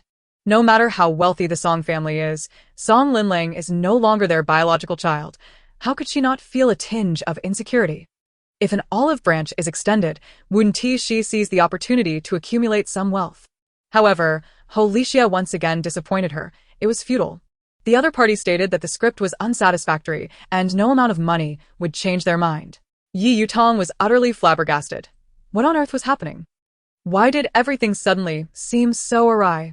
She wished to be a savior to Gu Xichen, yet he unexpectedly grew close to Song Linling. Furthermore, all those artists under his company who were on the brink of scandal seemed to have suddenly terminated their contracts. She wished to rescue Jing Feng's grandfather. Yet he did not require her assistance. The main issue was that she could not discern where the shift had occurred. In any case, Jing Feng's grandfather was still alive in this lifetime. She would be grateful if Jing Feng didn't come seeking her for retribution regarding the curse on his grandfather. And what about Nanyan and Song Linling? Why were they not adhering to her meticulously arranged plans? Enraged, Yi Yutong flung open the window, thrusting her head outside, almost bursting into a scream. Who was responsible for this? Who was casting a shadow over her? Wasn't she reborn? Wasn't she the most extraordinary being in this world? She was the protagonist of this realm, was she not? Heavenly Father, are you blind? Or have you forgotten your own daughter is still wandering the earth? If you haven't forgotten, why subject me to these trials? Shouldn't the daughter of heaven enjoy a smooth journey? Have you ever encountered a protagonist whose endeavors are met with incessant misfortune? Suddenly, the clear skies were pierced by ominous thunder, and before Yi Yutong could comprehend the situation, large raindrops began to plummet from the sky, drenching her head and face. Damn it! Yi Yutong exclaimed a curse and quickly withdrew her head to shut the window. Inside the Song family villa, You Xiaoxia was also jolted awake by the thunder. But she merely turned over, hugged her blanket, mumbled a few words, and fell back into a deep slumber. Chapter 57. Devoted fans of the melon-eating god. On Gu Xichen's end, the momentum was undeniably vigorous. He declared his intention to film a variety show and had assembled the core team before Song Linlong's holiday concluded. Yet, for the program to air smoothly, the assistant, following the boss's instructions, first brought the list of participating artists for You Xiaoxia to review. After much deliberation, the project team proposed a combination of travel and leisurely variety show formats, allowing the stars to showcase their most natural and relaxed selves, while also ensuring the guests could enjoy themselves thoroughly. Does this seem feasible to you? Absolutely. You Xiaoxia was quite satisfied. What is the greatest fear during travel? Rushing through the itinerary, arriving at a location only to skim through, achieving nothing and ending up utterly exhausted. The individuals on the list seem acceptable for now. Although there are some potential controversies, they shouldn't jeopardize the program's airing. For now, the assistant was nearly in tears. These individuals had been meticulously selected after extensive background checks. To be honest, finding someone relatively clean in the entertainment industry is exceedingly difficult. Fine. Let us proceed with this for now. When do we depart? You Xiaoxia was already bursting with anticipation. The first filming location was in the countryside. Once preparations were complete there, we could set off. You Xiaoxia nodded. The days of slowing down sparked quite a stir online upon its official announcement. This was a show featuring veteran actor Zhang Yongfeng, host Ren Tong, popular young actress Song Linling, rising star Wu Tao, and the beloved little milk dog Zhao Yanfei as fixed guests. Each episode would feature a different flying guest. Wow, is this a new program? Count me in for support. Look, it's our Linling. I'm excited. By the way, this program is produced by the Shaowang Entertainment Company. Recently, Song Linling and CEO Gu have been in close contact. Those upstairs, stop spreading rumors. CEO Gu has clarified that they are merely friends. Be careful of a lawyer's letter. Zhao Yanfei. It's his first time participating in a variety show. I hope the seniors will take good care of him. Wow. Zhang Yongfeng. He used to be my idol. Ren Tong is fantastic. Go for it. Wu Tao. He exploded in popularity after all these years. Yet his resources have recently skyrocketed. Where did he go to pray and make offerings? Which deity did he beseech? Wu Tao was puzzled himself. The company had recently undergone a massive purge, with many artists being directly terminated. Initially, he was on edge, fearing he would also be let go. However, to his surprise, not only was he not terminated, but the company had also inundated him with resources. Had it not been for CEO Gu's lack of interest in men, he might have thought that CEO Gu had developed feelings for him. If Gu Sikhen knew he would incite such misunderstandings, he would certainly not have granted Wu Tao any resources. After the program garnered favorable responses online, filming officially commenced at the end of June. The Days of Slowing Down adopted a dual model of live streaming and weekly broadcasts, with a first episode filmed in the rural areas of City C. The artists were required to take a flight to City C's airport for assembly before proceeding together to the filming location. As You Xiaoxia and Qingqing disembarked the plane, they were immediately confronted by the cameras that had been eagerly waiting. The two quickly tried to retreat. Typically, assistants should not appear on screen, but live broadcasts lack editing, and oversights are inevitable. After a brief exchange of pleasantries, they followed the program team's camera toward the parking lot, only to be suddenly blocked by a throng of fans before they could exit the airport. Qingqing was perplexed. Before arriving, Lin Lang specifically instructed not to have fans pick them up. Who were all these fans? You Xiaoxia was equally curious, but upon turning her head, she was stunned to see a large sign reading "Welcome You Xiaoxia." You Xiaoxia was left speechless. They came to welcome me? Could there be a mistake? Qingqing and Song Linlang exchanged glances, both amused and exasperated. The fans, holding signs that welcomed You Xiaoxia, rushed over, shouting, "You Xiaoxia, welcome to City C." You Xiaoxia scratched her head, still somewhat incredulous. You're my fans? Yes. The eager young girl in the front nodded enthusiastically. We arrived yesterday, hoping to give you a surprise. No surprise, but quite a few shocks indeed. Thank you for making this trip, but I'm not an artist, so I don't need any fans. You should head back. Please be careful on your way. However, the fans exchanged glances and shook their heads. We just want to follow you. You don't need to mind us. Treat us like air. You Xiaoxia thought, ah. She often left others speechless, yet being left speechless herself was a first. Observing that these fans appeared rather young, she helplessly reminded them, aren't you supposed to be at school? It's vacation. Well then. You Xiaoxia was at a loss for words. They regarded themselves as idols. But what exactly was it that they admired about her? You Xiaoxia felt somewhat disoriented. This little interlude also attracted attention online. Originally, the program had garnered a considerable fanbase on its first day of airing, and many witnessed the earlier scene, with everyone, like You Xiaoxia, feeling bewildered. They flooded the internet with existential questions. Now, even assistants have fans. The little assistant was speechless. I am speechless too. No, seriously look. You Xiaoxia is not just an ordinary assistant. She is the girl who mistakenly took Song Linlang's place. It seems that being Song Linlang's assistant is merely a side gig. So, could it be that it's the fans of Song Linlang behind this? What could their motive be? Don't make wild accusations. Song Linlang's fans are just as confused. Meanwhile, just as the netizens were in a state of confusion, Su Yifei's fans, oh no, former fans, could no longer contain themselves. They recognized the group in the live stream. Those were all former loyal fans of Su Yifei. Some even with a bit of renown in the circle. The former fans of Su Yifei flooded the group chat with messages. Did everyone catch the live stream? What's going on? Why is the group leader bringing people to pick up Song Linlang's assistant? Forget about the pickup, just look at their Weibo. They've even changed their names. Revise as you wish, but the changes are so bewildering that they render the text incomprehensible. Upon reaching this point, the group instantly flocked to Weibo, eager to check their follows. To their astonishment, all previous Weibo accounts related to Su Yifei had vanished, replaced instead by True Fan of the Gossip God number 1, True Fan of the Gossip God number 2, and True Fan of the Gossip God number 15. What on earth does this mean? Gossip God? Who is that? Could it possibly be that little assistant? I mean, if you're going to switch allegiances, at least choose a celebrity, right? Why an artist's assistant? What can she do? Sing? Dance? Act? This is utterly ridiculous. Ridiculous indeed. In response, Su Yifei's former fans who had switched their allegiance lamented that she could neither sing, dance, nor act. But she certainly knows how to indulge in gossip. Chapter 58. Is it a same or a double? The online chatter was lively, undoubtedly adding considerable buzz to the show. While You Xiaoxia and her companions had already arrived at the parking lot, cameras focused on the artists as the director and staff rushed over to greet You Xiaoxia. This was the individual their boss had personally instructed them to take good care of, so they couldn't afford to be negligent. Consultant Xia, you will ride with the director. You Xiaoxia responded indifferently, stating that any vehicle would suffice. Just call me Xiaoxia or Xiaoxia. In front of the cameras, the star guests, having exchanged pleasantries amongst themselves, also approached You Xiaoxia to greet her. Of course, in the past, as a mere assistant, these lofty stars would never have approached her. It was solely due to her now distinguished status. The title of chief consultant at Guangda Wang Entertainment was enough to impress many. The director introduced her to a gentleman. This is teacher Zhang Yongfeng. Qingqing, fearing she might not be familiar, whispered in addition. Teacher Zhang is a seasoned actor.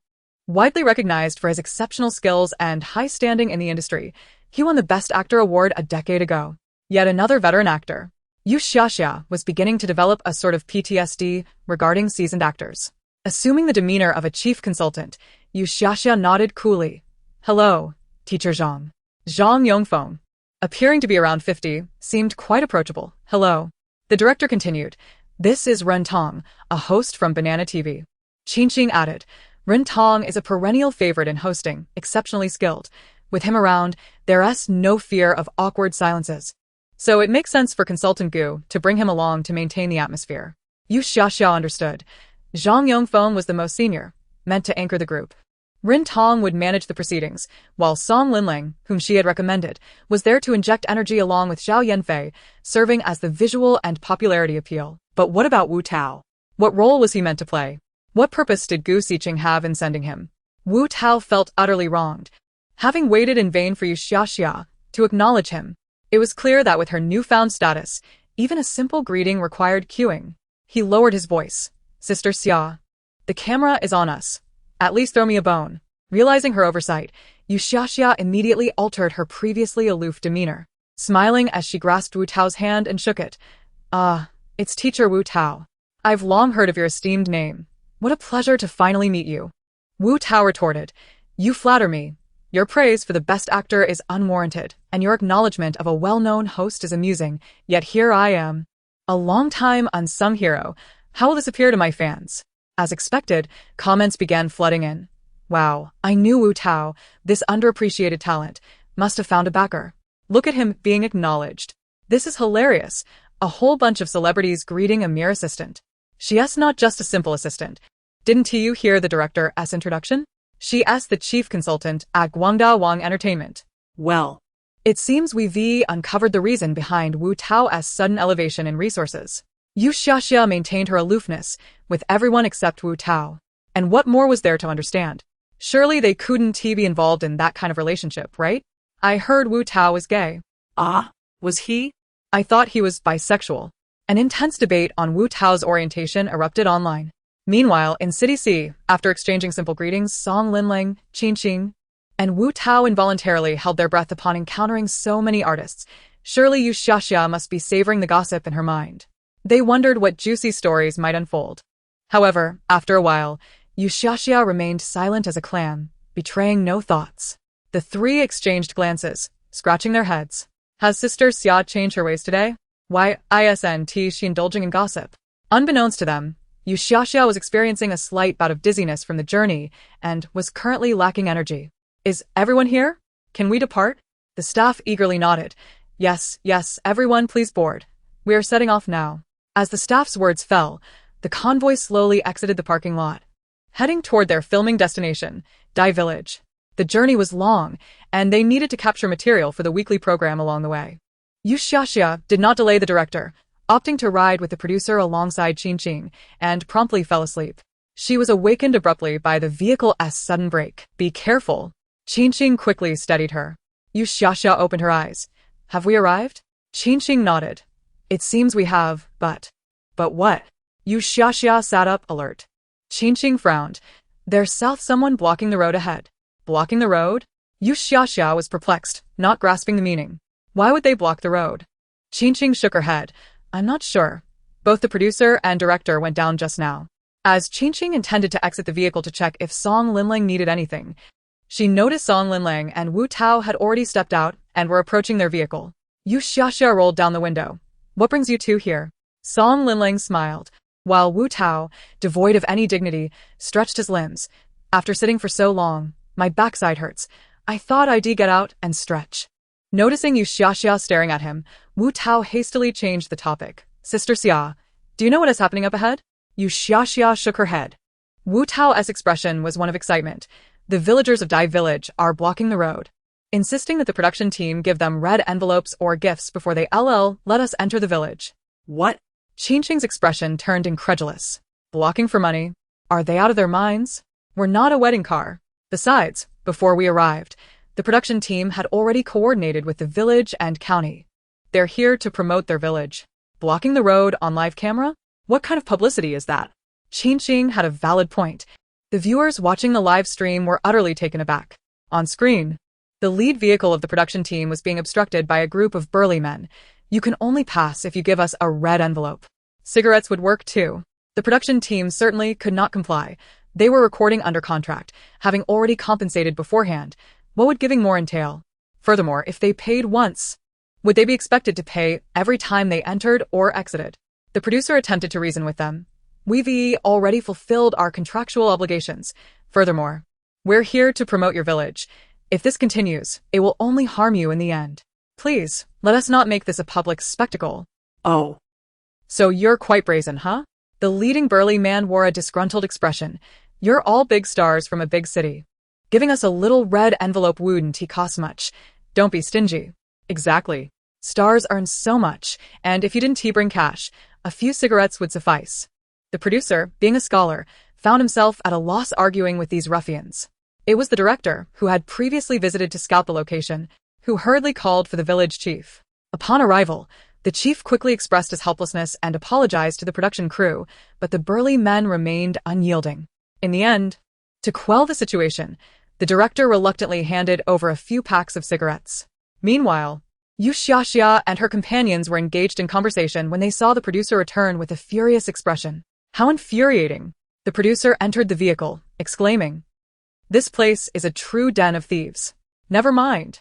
Noticing You Xiaoxia's gaze upon him, the producer realized he had misspoken and promptly fell silent. You Xiaoxia. Oh no. Please, speak your mind without hesitation. Don't feel uncomfortable just because I'm here. If it's too much, I can leave. No. The producer wouldn't dare let her go. He hurriedly interjected. I'll speak. As Song Linlang and the others boarded the vehicle, the convoy continued its journey. The producer then remarked, Consultant Xiaoxia, you see, Dai Village is nestled between two valleys, making transportation quite inconvenient. It was once a poverty-stricken village. It was only when the city decided to develop tourism that they selected this area, constructed roads, and built attractions. Upon learning that we were coming to film a program, they reached out to us. Bringing stars to film here will undoubtedly bring economic benefits to their village. It's supposed to be a win-win situation. Everything had been agreed upon beforehand, with the city and county coordinating the arrangements. Yet, we never anticipated this situation in their village. Just look at those people from earlier. The producer sighed, Consultant Xiaoxia, please don't take offense at my words. There's a saying online. Some people are poor for a reason. Sometimes, their poverty is indeed deserved. The producer wasn't wrong. Dai Village left an utterly dismal first impression on netizens. Who would dare to visit now? As the vehicle entered the village, through the window, You Xiaoxia spotted the very individuals who had obstructed their passage earlier. Men in their 30s or 40s, aimlessly lingering about, looking like ruffians. The producer pointed them out. Those men over there, they have no sense of reason. They're simply rascals. He then gestured towards a middle-aged man not far from them. That man is the village chief. He seems to have some sense, and even spoke on our behalf earlier. Unfortunately, he can't control those rascals, and in the end, they extorted 2 packs of cigarettes from us. You Xiaoxia withdrew her gaze, casting a bemused look at the still fuming producer.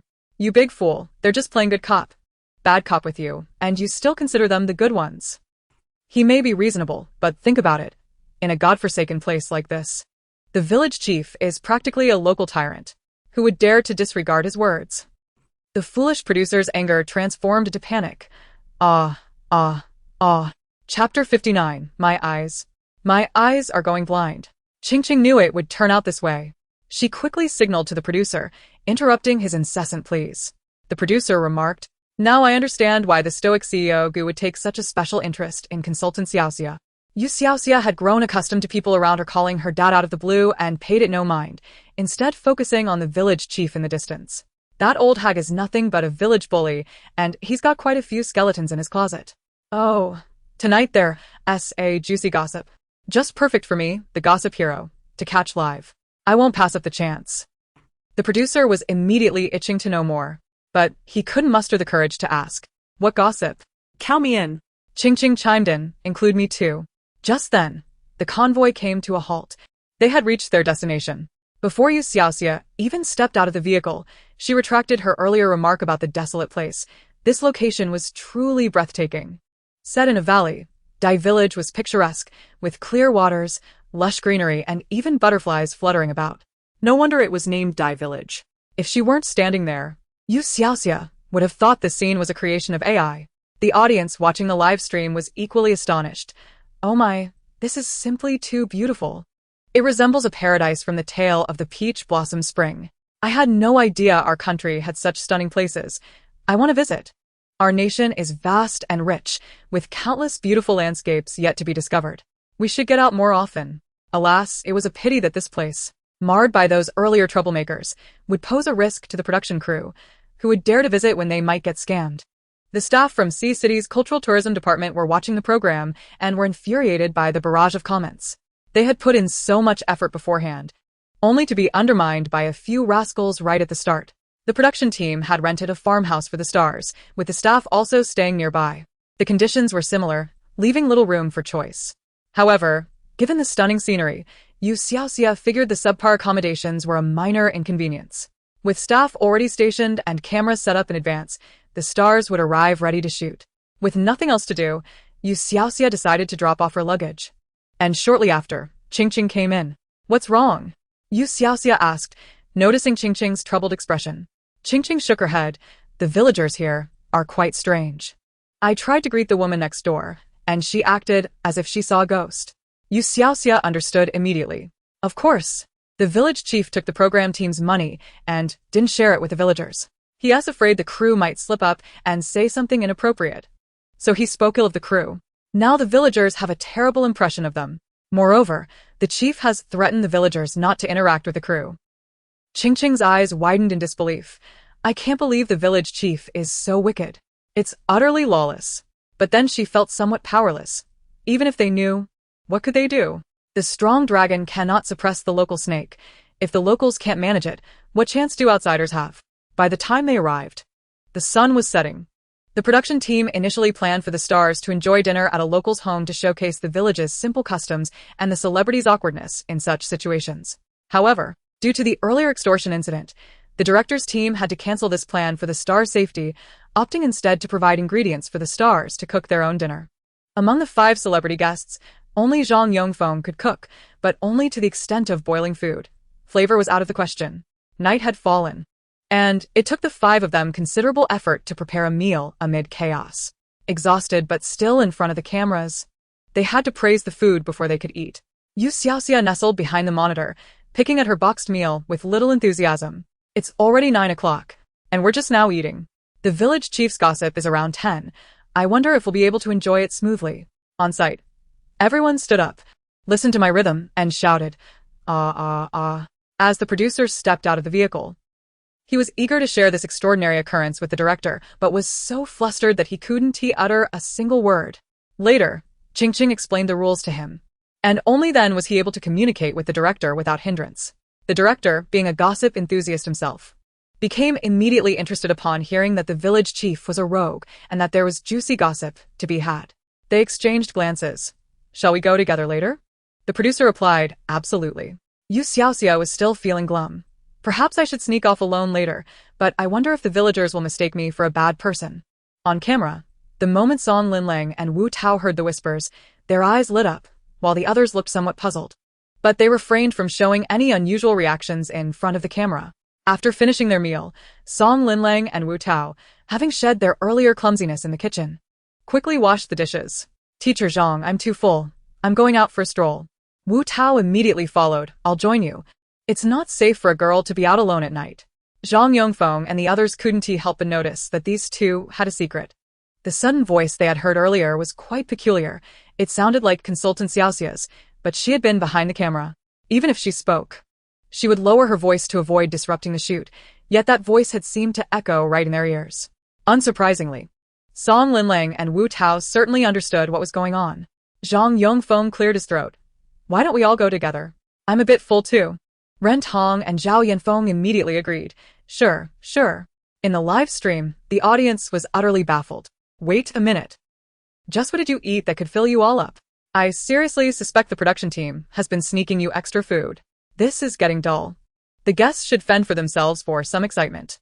Do refrain from speaking nonsense. I have spent the entire day within the confines of the live stream room and have not witnessed any of them having the opportunity to indulge in a private feast. Moreover, let us set aside the notion of overindulgence. The crux of the matter is that it is already 10 o'clock in the evening. What on earth are you all doing wandering about? Although Dai Village boasts picturesque scenery, its remote location likely means it lacks even streetlights. Have you all lost your minds? The production team, while not insane, is certainly acting quite irrationally, hauling cameras around to explore the village at such a late hour. Fortunately, this area suffers from minimal light pollution, and with the moon shining brightly tonight, the few guests strolling under its glow find themselves in a uniquely enchanting scenario.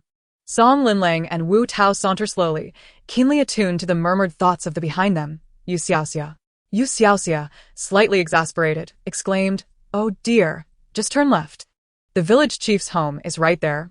The nighttime strolling party promptly veered onto the narrow path to the left. With limited entertainment options in rural areas at night and the early winter slumber, summer evenings are more vibrant as villagers gather at their doorsteps to cool off and chat. Upon seeing the celebrities emerge, they widened their eyes in curiosity, yet when the stars attempted to greet them, the villagers swiftly turned away. Indeed, just as Qingqing had suggested, they were deliberately avoiding them. Nevertheless, a few audacious children disregarded their parents' admonitions and curiously trailed behind. Following these children were the group of self-proclaimed fans of You Xiaoxia from earlier that day. They had mysteriously secured accommodations in the village ahead of time, and by the time the production team became aware, it was too late to send them away. They merely had to ensure that they did not disturb the filming, to which the fans readily agreed. You Xiaoxia found herself at a loss. This group of individuals was neither easily deterred nor intrusive, merely shadowing her every move. Observing the commotion, she thought, this cannot stand. Tonight's gossip must be consumed in peace, for if they discover us, there will be no gossip to enjoy. With so many people present, even if she used the gossip-blocking charm, it would be hard to savor the juicy tidbits. Old Six, what should we do? With so many people following, we haven't even enjoyed the gossip before being discovered. Old Six replied, Xiaoxia, check the wish fulfillment chamber. You Xiaoxia hurriedly accessed the chamber. And indeed, a gossip protection shield had materialized, capable of being reused with just a single seed. Utilize this, and enjoy gossip in peace for 100 years. Without a moment's hesitation, You Xiaoxia immediately purchased the shield, enveloping the lively gossiping entourage in an invisible layer of protection. As the group turned onto the narrow path, they immediately spotted a 2-story red brick building at the end. This place was quite impoverished, with houses constructed of wood or tiles. Only the village chief could afford to build a brick house, without a doubt. Approaching, they observed that aside from one window on the first floor glowing with light, the rest of the building was shrouded in darkness. Just as Song Linlang pondered how to concoct an excuse to visit the village chief's home, she saw You Xiaoxia suddenly crouching by the illuminated window. The rest of the group rushed over, fearing they might miss out on the warm gossip. However, my eyes are going blind. A young lady from the production team exclaimed in shock, startling everyone. You Xiaoxia too was taken aback. Yet upon realizing that the two individuals inside showed no signs of turning around, she understood that the gossip protection shield was indeed effective. The gossip protection shield works wonders. This way, we remain undetected. Although they were uncertain of what the gossip protection shield entailed, the group collectively breathed a sigh of relief. The village chief's window lacked curtains and was merely adorned with scraps of old newspaper. It was uncertain whether to consider him bold or simply confident that no one would dare challenge his authority, for the newspaper was affixed haphazardly, with gaps wider than a finger. The production team quickly took advantageous positions, swapping out as needed to catch glimpses through the insufficient gaps. Inside, They beheld the honest and affable middle-aged village chief, now firmly bound and lying on the floor. The village chief, somewhat portly, displayed layers of flab as the ropes dug into his belly. Yet, the most astonishing sight was the woman standing over him, holding a rope, clad in a leopard print gown. Her form even more ample than the village chiefess. She had pulled her dress down to just below her chest, her belly spilling forth. And had they been in the wild, she would have resembled a terrifying python. Wow, is this some sort of captivity play? While the village chief may not be handsome, the scenario certainly is rather extravagant. The crew members gawked, and thankfully, they were all adults, as the children from the village had no space to see and were left straining on their toes. In the live stream, apart from a fleeting glimpse at the beginning, only the sounds could be heard. Inside, the woman slapped her hand. "Do you understand your mistake now?" The honest village chief, tears streaming down his face, nodded. "I understand." With another slap, she nearly struck him directly. "You scoundrel, how should you respond to my question?" The village chief, nearly on the verge of being struck, revealed a terrified expression, stammering after a moment, "I was wrong. I'm sorry." The woman nodded in satisfaction and retreated to sit in a chair, crossing her legs. "Now, tell me, what did you do wrong?" With tears flowing, the village chief recounted his transgressions, followed by a series of nauseating sounds. You Xiaoxia could no longer bear to watch the village chief lavishing attention on the woman's feet as if they were a delicacy. It made her feel queasy, prompting her to vacate her spot, which was quickly filled by another person. To her astonishment, it was the producer who had praised the village chief earlier. When the producer locked eyes with You Xiaoxia, he awkwardly chuckled. She shrugged and stepped out of the crowd. The children, unable to see, remained seated at the roadside, propping their little faces up to bask in the moonlight. You Xiaoxia approached and sat beside them, taking out her phone to check the live stream comments. Did anyone inform me of what transpired? What are Song Linlang and the others watching? Sure, keep it down. I just saw. Let me quietly inform you that they're likely engaging in something illicit inside. Be cautious not to get banned. Oh my, did you all not see? It was so thrilling. The village chief, who appeared quite docile during the day, turned out to be rather audacious in his escapades. Yet one must consider how the village chief and his wife choose to engage is their affair. It seems a bit excessive for them to spy on such private matters. Excessive? The village chief is deliberately entertaining in a room with transparent windows. Who knows if he's inviting onlookers? Exactly, if he didn't want to be seen, he could have gone upstairs. Perhaps he finds it thrilling knowing someone is watching.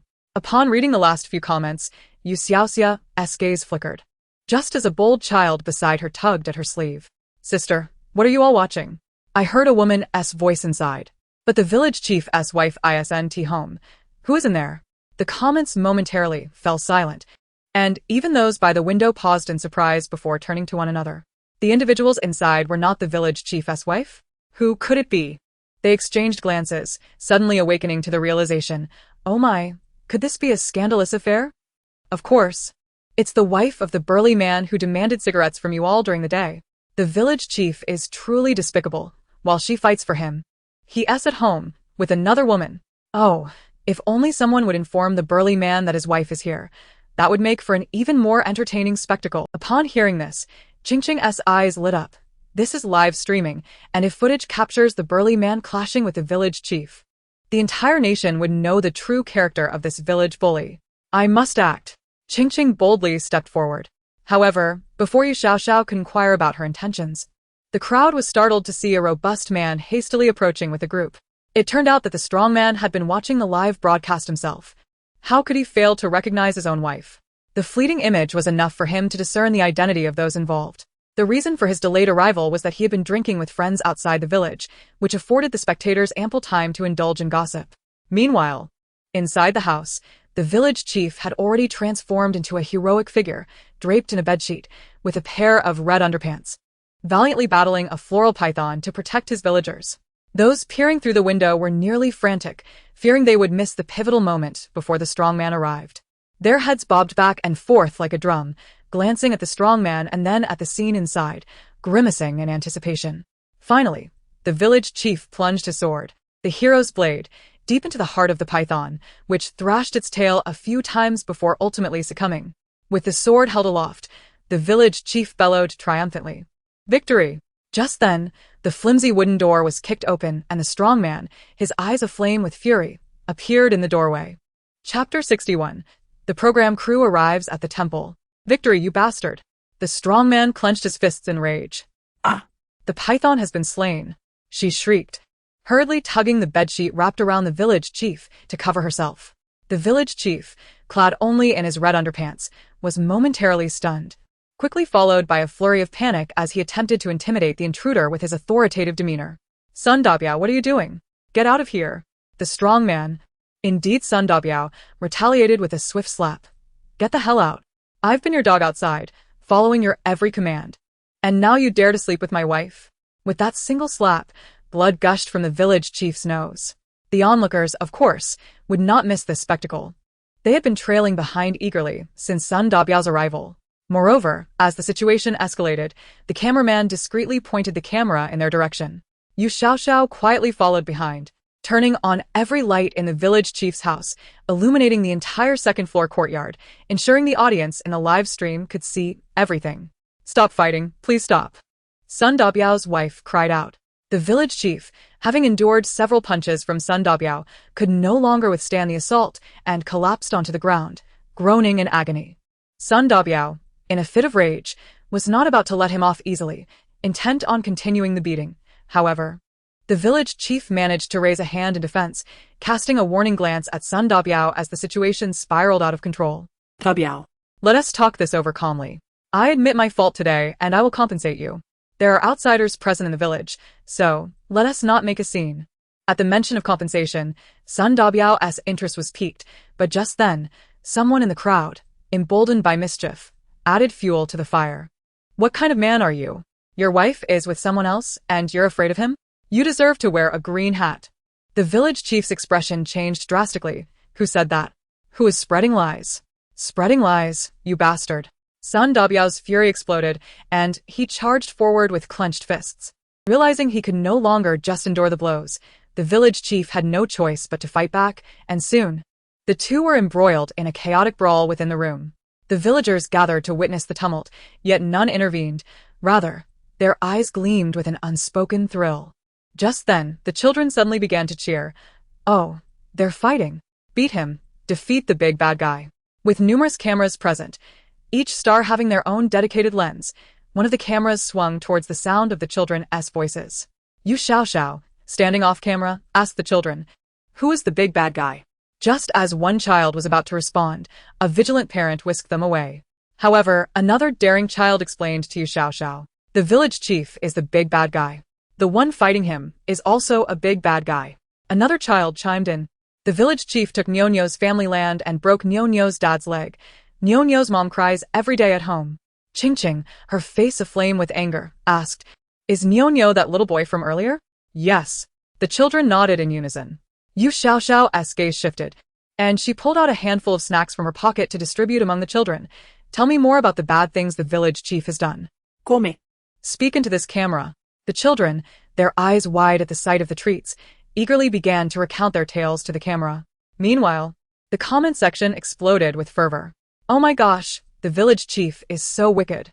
I thought he was just honest and kind during the day. Me too. I thought he was a good person helping the program crew, but it turns out he has the worst. What on earth has he done? Cheating, land grabbing, injuring people, and yet he remains the village chief. How audacious. Where is the law? Is Butterfly Village not under the jurisdiction of Dragon Country? How can he act with such impunity? The heavens are high, and the emperor is far away. Some places simply cannot be reached. When did Butterfly Village become its own nation? Is distance a valid excuse? Isn't their local authority? This infuriates me. This is clearly a village tyrant. My family was once bullied by village tyrants, and only those who have been oppressed know the suffering. My family too. Someone do something. They may seem honest, but sometimes they're even more terrifying than those in the shadows. Please save them. They are too pitiful. Don't worry, the program crew has captured everything. With such massive exposure, the village chief can't escape unscathed this time. If the village chief truly faces punishment, I declare the entire program crew to be honored at the temple. While the fight continued, the village chief's misdeeds had already begun trending online. With such significant exposure and discussion, it was impossible for anyone to suppress it. Local authorities were swiftly summoned to account for the situation. At the scene, You Xiaoxia had quietly called the police as soon as the fight broke out. However, due to the distance of the police station from Butterfly Village, by the time the officers arrived, the village chief was already bruised and battered, lying on the ground, barely conscious. Of course, Sun Dabiao was no better off, equally adorned with injuries. As the two were taken away by the police, the spectators reluctantly withdrew their gazes. Rentong, the host tasked with controlling the scene, seemed to finally remember his responsibilities. Clearing his throat, he addressed the camera. "All right, it's late. Everyone should head back and get some rest." Gradually, the program crew meandered back, still buzzing with excitement. Outside the camera's view, You Xiaoxia was surrounded by a throng of admirers. Except for Qingqing and a few others, everyone was experiencing the thrill of witnessing the unfolding drama for the first time, their excitement still palpable. The night was rife with mosquitoes. You Xiaoxia waved her hand lightly to shoo them away, and immediately, someone chimed in eagerly, "Consultant Xiaoxiao, I have mosquito repellent. I'll light it for you when we get back, so you can rest. I brought floral water. You can spray it later, Consultant Xiaoxiao." You Xiaoxiao gratefully accepted their kindness. The stars walking ahead frequently glanced back, their expressions a mix of curiosity and trepidation toward You Xiaoxiao. They were intrigued by her thoughts but feared having their secrets exposed, for they were all part of the same circle, each harboring their own hidden truths. Yet, regardless of their curiosity, they knew to tread carefully. This young lady was not to be trifled with, and they would need to accommodate her in the future. As the hour grew late, they returned to their lodgings, where everyone settled down to rest or take their shifts. You Xiaoxiao tidied up her room and fell asleep as soon as she lay down. The following morning, she was awakened by the cheerful chirping of birds. As she opened her eyes, still in a daze, the sounds transported her back to her early days in Shishui village. "You're awake. Did I disturb you?" Turning her head, You Xiaoxiao saw Qingqing sitting in a chair, munching on corn, with a small basket of boiled corn beside her. "Where did this come from?" Qingqing replied with a smile. "The neighbor lady brought it over." You Xiaoxia sat up in bed and immediately overheard Qingqing exclaiming dramatically, "Xiaoxia, you won't believe it. This morning, when I went out for a run, the villagers completely transformed. Their attitudes are exceptionally good. Look. They insisted on shoving corn into my arms despite my protests." As You Xiaoxia washed up in the courtyard, she listened to Qingqing's boastful tales. Not receiving a response, Qingqing dashed out of the house. "It's true. I'm not lying to you. But do you know why their attitudes have taken such a dramatic turn?" You Xiaoxia shook her head. Qingqing, brimming with pride, declared, "Let me enlighten you. The police came to the village early this morning to apprehend criminals. Those bullies who used to follow the village chief were all taken away. And the villagers are celebrating as if it's the new year. Everyone from our production team has been greeted with beaming smiles from the villagers, especially Nyo's mother, who was so overwhelmed with joy that she nearly knelt before the director. The directors dared not accept such a grand gesture, and besides, the credit for this event doesn't really belong to them. They certainly wouldn't dare to claim it." You Xiaoxia chuckled. "Well, that's wonderful. Our production team has indeed rid the villagers of harm." Qingqing nodded, casting a hesitant glance at You Xiaoxia, "But this isn't the credit of the production team. It's all you. If it weren't for you, this issue would have never been resolved. The production team would have wrapped up and left without a second thought." However, she couldn't voice these thoughts, feeling frustrated that she couldn't express her admiration. Chapter 62. Mom has a ghost. Meanwhile, online, the incident had caused slower days to once again trend on social media. After all, no one anticipated that a reality show could lead to such dramatic events and inadvertently eliminate harm from the villagers. Great. I was up all night watching the live broadcast and was furious, barely managing to sleep. To wake up this morning and see the official announcement that all the villains have been apprehended is simply splendid. I missed the live broadcast last night. Now I can only catch the highlights. I've missed out on a fortune. Isn't that the truth? If I had known, I would have stayed up. The production team has essentially rescued the villagers of Dai Village. The villagers appeared transformed. Just yesterday, Zhao Yanfei had been turned away when he sought to borrow some spices, yet this morning, the villagers spontaneously brought them a lavish breakfast. I've never seen a variety show like this before. If I didn't know better, I'd think it was a star-studded campaign against evil. Those bullies deserve their fate. May there be no more bullies in this world. I hope those villains are never released again. If they are, they will surely wreak havoc once more. Observing the high praise from netizens for the production team, the assistants at Wang Entertainment Company were all smiles. Mr. Gu. Consultant Yu has indeed made an excellent choice with this show. Just 24 hours into filming, and it has already trended so much. The excitement is only going to increase. And by the end, we won T-Lac for attention. Gu Xiqing sat behind his desk, watching the replay of the show, and just then saw the camera capture You Xiaoxia dashing to the window to enjoy the spectacle. He couldn't help but smile. Of course, with my lucky star participating, how could we possibly fail? With You Xiaoxia here, I refuse to believe we'll encounter the same misfortunes as before. At that moment, a small group of fans on Weibo was secretly reveling in the excitement. Fan number 1. Ah. The experience of live watching is truly unparalleled, exhilarating. Fan number 5. I knew that following the Gua God would lead to good fortune, and it has indeed. Fan number 10. The Gua God is simply the best. Fan number 18. This trip was worth it, I'm thrilled. In Su Yifei's former fan group, discussions resumed. What are they talking about? Are they secretly enjoying something without us? It's possible. In Dai Village, after having breakfast, You Xiaoxia headed to the filming location. Since the villagers had prepared the breakfast, the production team assigned a new task to the stars, welcoming the guest arranged by the production team. By noon, You Xiaoxia, along with Song Lin Lang and Zhao Yanfei, went to the village entrance to greet the guests. As the businessmen stopped and the door opened, long legs began to emerge. You Xiaoxia stood behind the camera, marveling alongside Qing. Today's children certainly eat well. They're all so tall. Qing glanced at her own short legs and sighed. Isn't that the truth? After 3 pairs of long legs had exited and the door closed, the trio of handsome men and beautiful women signaled that this episode would be quite captivating. Qing stood in her usual spot, quietly introducing them to You Xiaoxia. They are the male and female leads and the second female lead of the ancient romance drama Questioning the Heart. The one with long hair is Li Yuling, the leading lady. The cool short-haired one is Gofei, who plays the malicious second female lead, and the remaining one is the male lead, Yu Jinzhou. Meanwhile, Song Lin Lang and the others were still exchanging pleasantries, and Qing continued. There are rumors in the industry that Li Yuling and Gofei do not get along due to Yu Jinzhou. It is said that Li Yuling and Yu Jinzhou developed feelings for each other while filming, but Gofei wants to meddle, which has deeply irritated Li Yuling. Questioning the Heart is fundamentally an emotional entanglement drama, with the 2 female leads representing the red and white roses in the male lead's heart. You Xiaoxia nodded in understanding. At that moment, Song Lin Lang and the others finished their greetings and began to push their luggage towards the courtyard. The 3 clearly exhibited discord. As evidenced by their positioning while walking, Li Yuling and Gofei kept their distance, while Yu Jinzhou walked in between. Qing followed behind, muttering. The production team is aware of their discord, so why invite all 3? I worry whether this episode will be completed smoothly. Li Yuling had particularly sharp hearing. Even though Qing wasn't wearing a microphone and was walking behind, she surprisingly caught the comment. Avoiding the camera, she shot a glare at Gofei. Isn't it obvious? The production team initially only invited me and Jinzhou. I have no idea how Gofei managed to tag along. Growing increasingly irritated, she covered her microphone, steering clear of the live camera, and vented to Gofei. Are you annoying? Can you stop following me and Jinzhou everywhere? Yu Jinzhou looked awkward, while Gofei was surprisingly unfazed, merely smiling helplessly. Just then, a voice echoed from behind the trio. She's not following you and Jinzhou, silly.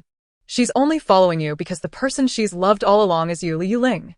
Li Yuling, Yu Jinzhou, and Gofei exchanged glances. And they all exclaimed, "Ah, Mom has a ghost." Chapter 63, Set aside decorum, screenshot, and save. The group stood frozen on the road back to the village. The staff members were visibly excited. Rumors had long circulated in the industry that Gofei was a lesbian, but rumors are merely whispers until proven true. Yet today, at this very moment, the truth had been revealed. As the first-hand witnesses of the spectacle, everyone's eyes sparkled with the thrill of gossip. What is happening? Why isn't anyone moving? Did something occur that I'm unaware of? I've been watching the live stream, without blinking. I've heard that Li Yuling and Gofei have had a bad relationship since filming began. Surely they wouldn't start fighting right away.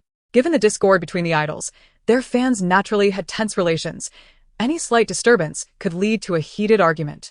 In the live stream's comments, fans from both sides began hurling insults at each other. On the country road, You Xiaoxia nearly bumped into Qing's back, raising her head in confusion. Huh? Why aren't we moving? The 3, caught in their own thoughts, suddenly looked up and fixed their gaze on You Xiaoxia. Great. It seemed like another round of You Xiaoxia's dad activity was about to commence. Ge Fei reacted quickly, realizing she couldn't ask directly. So she turned to Song Linlang. Who is this? Song Linlang suppressed her eager heart and introduced the three individuals. This is You Xiaoxia, the chief consultant of the Xiaowang Entertainment Company and my personal assistant. Oh, and also my sister. The two of them were actually twins born on the same day. But due to the uncertainty of who was older, Song Linlang deemed herself the more mature one and proclaimed herself the elder sister. Of course, You Xiaoxia made no objections. The three remarked, such a plethora of titles. There's no need for such elaborate introductions. The matter of Song Linlang's true identity as a wealthy heiress had recently stirred quite a buzz online, and the trio had certainly heard of it. Now, Upon realizing that You Xiaoxia was not merely an ordinary assistant, but a consultant for an entertainment company, they approached her to greet her earnestly. You Xiaoxia waved cheerfully at the three, while inwardly she mused, "Oh, foolish child. Even if you're not fond of Ge Fei, you should not take a liking to Yujinju. He is a seasoned flirt, adept at love affairs, engaging in whirlwind romances, entering relationships on set and breaking up as soon as filming concludes." She clicked her tongue, feeling sympathy for his fans, considering that every time he filmed a drama, they would have to contend with a new sister-in-law. A sudden violent cough erupted from the fair-skinned Yujinju, startling everyone. Li Yuling stared at him in disbelief, but in front of the cameras, Yujinju could not possibly offer her any explanations. He was at the peak of his career, and even if he were to date, it would be under the guise of denial and secrecy. Li Yuling, infuriated, seized Ge Fei's hand and declared, "Let us go." Ge Fei, though reluctant, obediently followed her out. They indeed held hands, leaving the fans of both parties watching in shock as they squabbled in the comments section. Can someone please explain what just happened? Laughter erupted as onlookers found the situation amusing. You two continue your quarrel. We bystanders are thoroughly entertained. Wasn't Li Yuling supposed to be at odds with Ge Fei? How did they end up holding hands? And Li Yuling initiated it. Li Yuling. You're giving up on Yujinju? Stop talking nonsense. Our Jinju has nothing to do with anyone named Li. Stay away. Li Yuling's fans were incensed, momentarily setting aside their feud with Ge Fei's fans only to engage in a new argument with Yujinju's supporters. Yujinju, exposed as a playboy, shot a fierce glare at You Xiaoxia, but before he could regain his composure, his gaze suddenly froze. "Ah, my eyes," he exclaimed in shock. The crowd turned to see what had happened, only to discover that the handsome young man had developed a cross-eyed gaze. The audience gasped, and fans ceased their bickering, expressing concern in the comments. "Is he ill? Call a doctor." The filming crew hurried to attend to the situation. Only Song Linlang and Qingqing witnessed Yujinju's moment of fury, and while the camera was on Song Linlang, she struggled to suppress her laughter, while Qingqing burst into genuine amusement. "Serves you right for glaring at our Xiaoxia." Yujinju, still cross-eyed, panicked. "What should I do? What should I do? My goodness. He relied on his looks for a living. How hideous must he appear now?" The thought was almost unbearable. The viewers in the live stream did not disappoint, momentarily abandoning their civility to capture screenshots. Ultimately, Song Linlang's compassion prevailed, and she approached to offer a reminder. Upon hearing her, Yujinju was utterly flabbergasted. Was he not allowed to glare at her either? What kind of terrifying presence was this? Fortunately, after the reminder, he understood his error and repeatedly apologized to You Xiaoxia in his mind, finally returning to normal. The group managed to return to the celebrity courtyard, albeit with some bumps along the way. After greeting each other, Yujinju retreated into the house, fearing both You Xiaoxia and the trouble Li Yuling might bring. He preferred to hide away, out of sight and out of mind. However, his retreat only served to further agitate the audience. Everyone is busy, and you're hiding away? You're not even a big star yet, so why act so high and mighty? Yujinju, hiding in the bathroom and peeking at the comments, felt a deep sense of despair. He truly had no words to express his sorrow. Was this his punishment for being a flirt? But what was wrong with enjoying romantic encounters? How could one appreciate the beauty of love without experiencing it in youth? You Xiaoxia took a stroll, and upon returning and failing to find Yujinju, she seized the opportunity to enjoy some of his gossip, discovering him lamenting in the bathroom. She clicked her tongue and remarked, "Wanting to date is not a crime, but don't build a single status to deceive your fans." The crowd echoed, "Exactly." As evening approached and dinner time arrived, Yujinju had no choice but to emerge. Li Yuling, who was quite clever but somewhat infatuated, had not completely moved on from him. She hoped he would come over to comfort her and offer some explanations, yet Yu Jinju dared not meet her gaze. Furious, Li Yuling shot him a sharp glare. Just then, watch out. Ye Fei suddenly exclaimed. Li Yuling turned around, realizing she had been so focused on glaring that she hadn't noticed a bowl falling from the kitchen cabinet. Fortunately, Ge Fei reacted swiftly, wrapping one arm around her shoulder to protect her while the other hand deftly caught the falling bowl. That was close. Had the bowl struck her head, the consequences could have ranged from a concussion to a serious injury. The production team was equally startled, narrowly avoiding yet another live broadcast disaster. Crouched in Ge Fei's embrace, Li Yuling bit her lip and whispered, "Thank you." Ge Fei smiled and placed the bowl safely down. Since being exposed, Ge Fei seemed to have taken a somewhat carefree attitude, showing a clear inclination towards Li Yuling. However, Li Yuling remained uncertain of her feelings, neither clearly accepting nor rejecting Ge Fei's advances. The fans watching the live stream soon picked up on the subtle changes. Wow. That bowl-catching move from Ge Fei was quite impressive. Not just catching the bowl, but she looked even cooler while protecting Li Yuling. Can someone explain the atmosphere filled with pink bubbles here? Oh my, I can't even say it. I've been shipping them all afternoon. Behind the monitor, You Xiaoxia rested her chin on her hands, wearing a knowing smile. Human sexual orientation is truly intriguing. Even if one doesn't have a preference for the same sex at the moment, they can still feel a flutter of attraction when teased by the other. Li Yuling froze, while Ge Fei's eyes sparkled with delight. Did this mean she had a chance?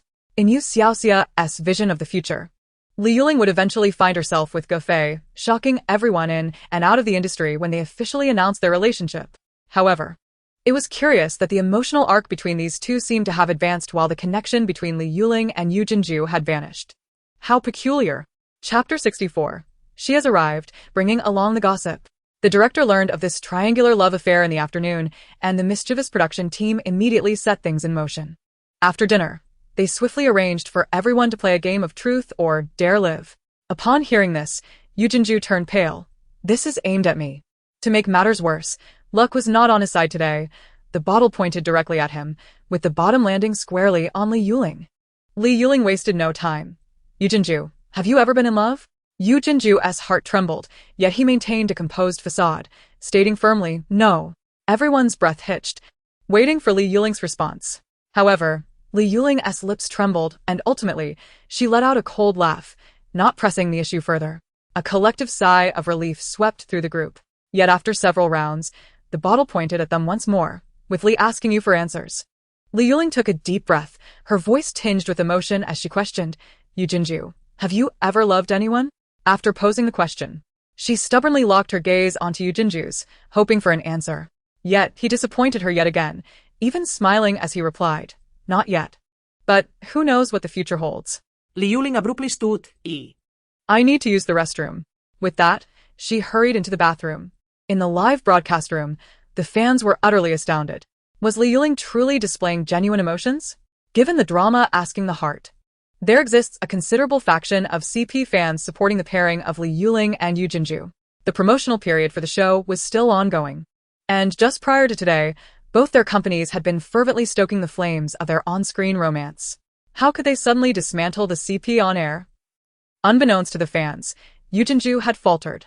To maintain a romantic relationship without a hitch, Yu Jinju indeed possessed some skills. He had a knack for discerning people, having mostly engaged with flirtatious individuals. After all, couples formed within a drama crew are not uncommon among celebrities.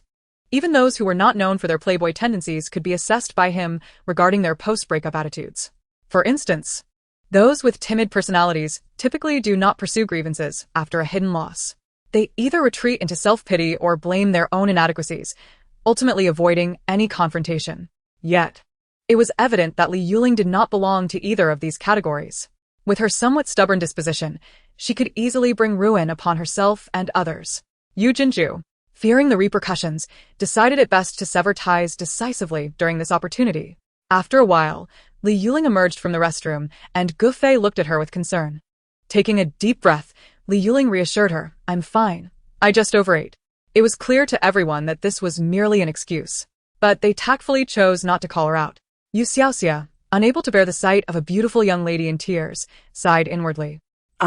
It's not a bad thing to recognize his true nature earlier. It saves you from the unforeseen heartbreak and the ensuing depression that could derail your promising future. The atmosphere in the room became tense, and Li Yuling gazed incredulously at the monitor. So, was she to be the cause of Yu Jinju's depression? Initially harboring some subtle grievances, Yu Jinju now felt nothing but relief. Had it not been for You Xiaoxia's heartfelt reminder, Li Yuling's obsessive nature would surely have led to his ruin. Go Fei, noticing the situation, gently patted Li Yuling's back in comfort. Ren Tong, ever the diplomat, sensed the awkwardness and quickly attempted to lighten the mood. It's getting late. Perhaps we should all retire for the night. Yes, let us rest early. Zhang Yongfeng quickly echoed, wishing to conclude this dramatic game. The game may have ended, but the live stream continued, and unsurprisingly, a slower life was trending once again due to this tumultuous love triangle. On site, everyone prepared their beds for the night. Yu Jinju sneaked out to find You Xiaoxia, sincerely thanking her. Yu Xiaoxia looked at him with confusion. What are you thanking me for? Yu Jinju opened his mouth, only to realize he could not articulate his true feelings in front of her. He sighed, once again marveling. Incredible. This sister is truly remarkable. Yu Xiaoxia, dismissing the matter of gratitude, simply added, those who frequently tread the path of deceit eventually find themselves ensnared.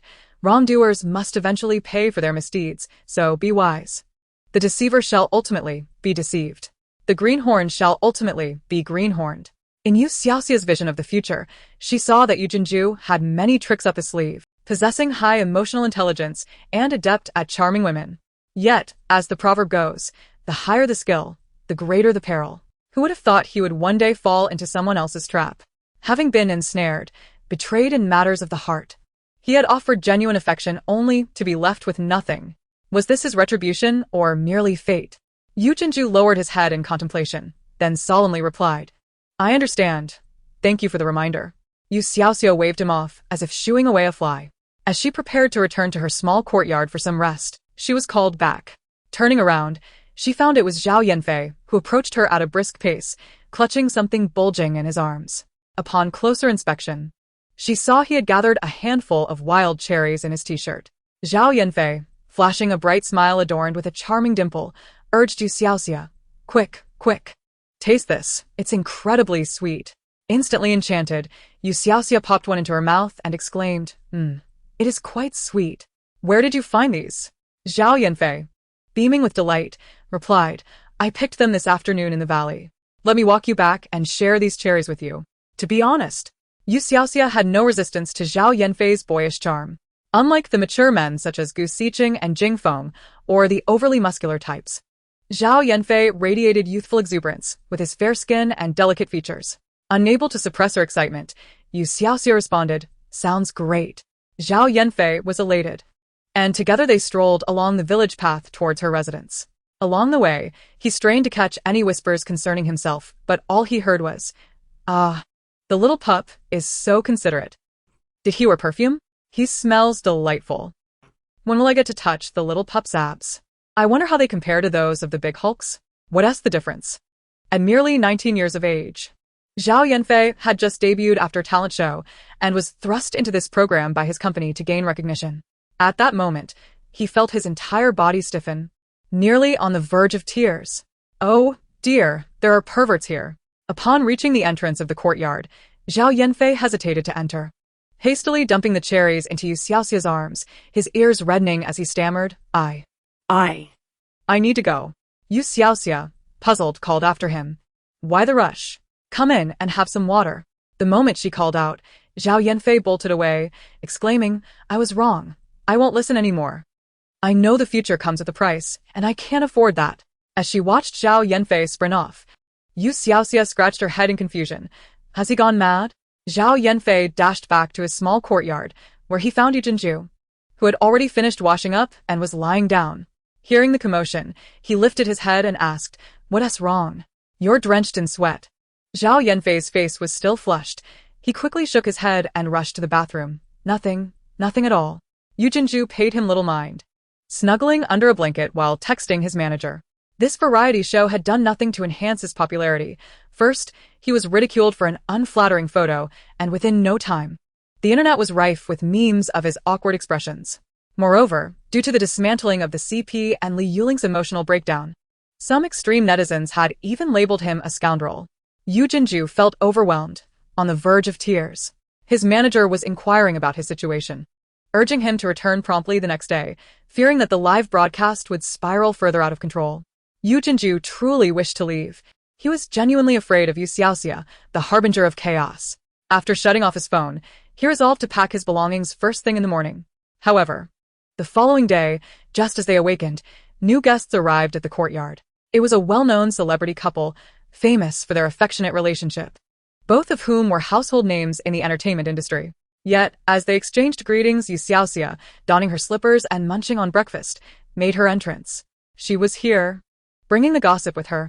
Everyone instinctively held their breath, eager to hear if this exemplary couple had any juicy tidbits. You Xiaoxia did not disappoint. After sitting down, she glanced at the monitor. Qingqing eagerly leaned in.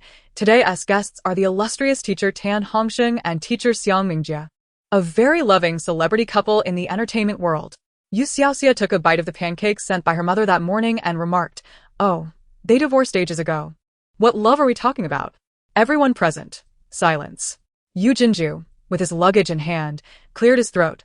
"Well, perhaps I should stay an extra day." Though it was somewhat displeasing to consume her own gossip, indulging in someone else's felt rather delightful. Chapter 65. Gossip is splendid. Gossip is delightful. Gossip brings laughter. Tan Hongsheng and Xiang Mingjie, true powerhouses of acting, remained remarkably composed while everyone around them sparkled with curiosity. Only when they turned their backs to the cameras did a flicker of astonishment pass between their gazes. The two exchanged knowing glances, swiftly reaching a silent agreement. The origin of the sound remained uncertain, yet they must uphold their personas. Their affection must continue to be showcased. "Dear, let us first stow away our luggage," one suggested. "Certainly," responded Tan Hongsheng, displaying remarkable thoughtfulness as he assisted his ex-wife with her belongings. Meanwhile, Song Lingling and the others were slightly slower to react, hesitating for a moment before stepping in to help. Behind the camera, the crew momentarily fell silent, quickly followed by hushed murmurs of astonishment. They actually divorced? This is news to us. They kept it under wraps quite well. As insiders, we had no inkling. But, truth be told, their performance is remarkably convincing. One would never suspect they were divorced.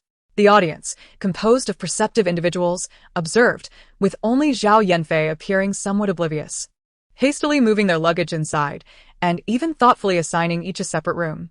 Once Tan Hongsheng and Xiang Mingjie entered, they found themselves in an awkward situation, facing two rooms. Tan Hongsheng chuckled heartily, taking the initiative to push his luggage into the adjacent room of Xiang Mingjie, jesting. The young man is quite considerate, perhaps worried that the bed here is too small, so he arranged for us to stay apart. Xiang Mingjie picked up on the cue and smiled in return. "Oh, Yanfei.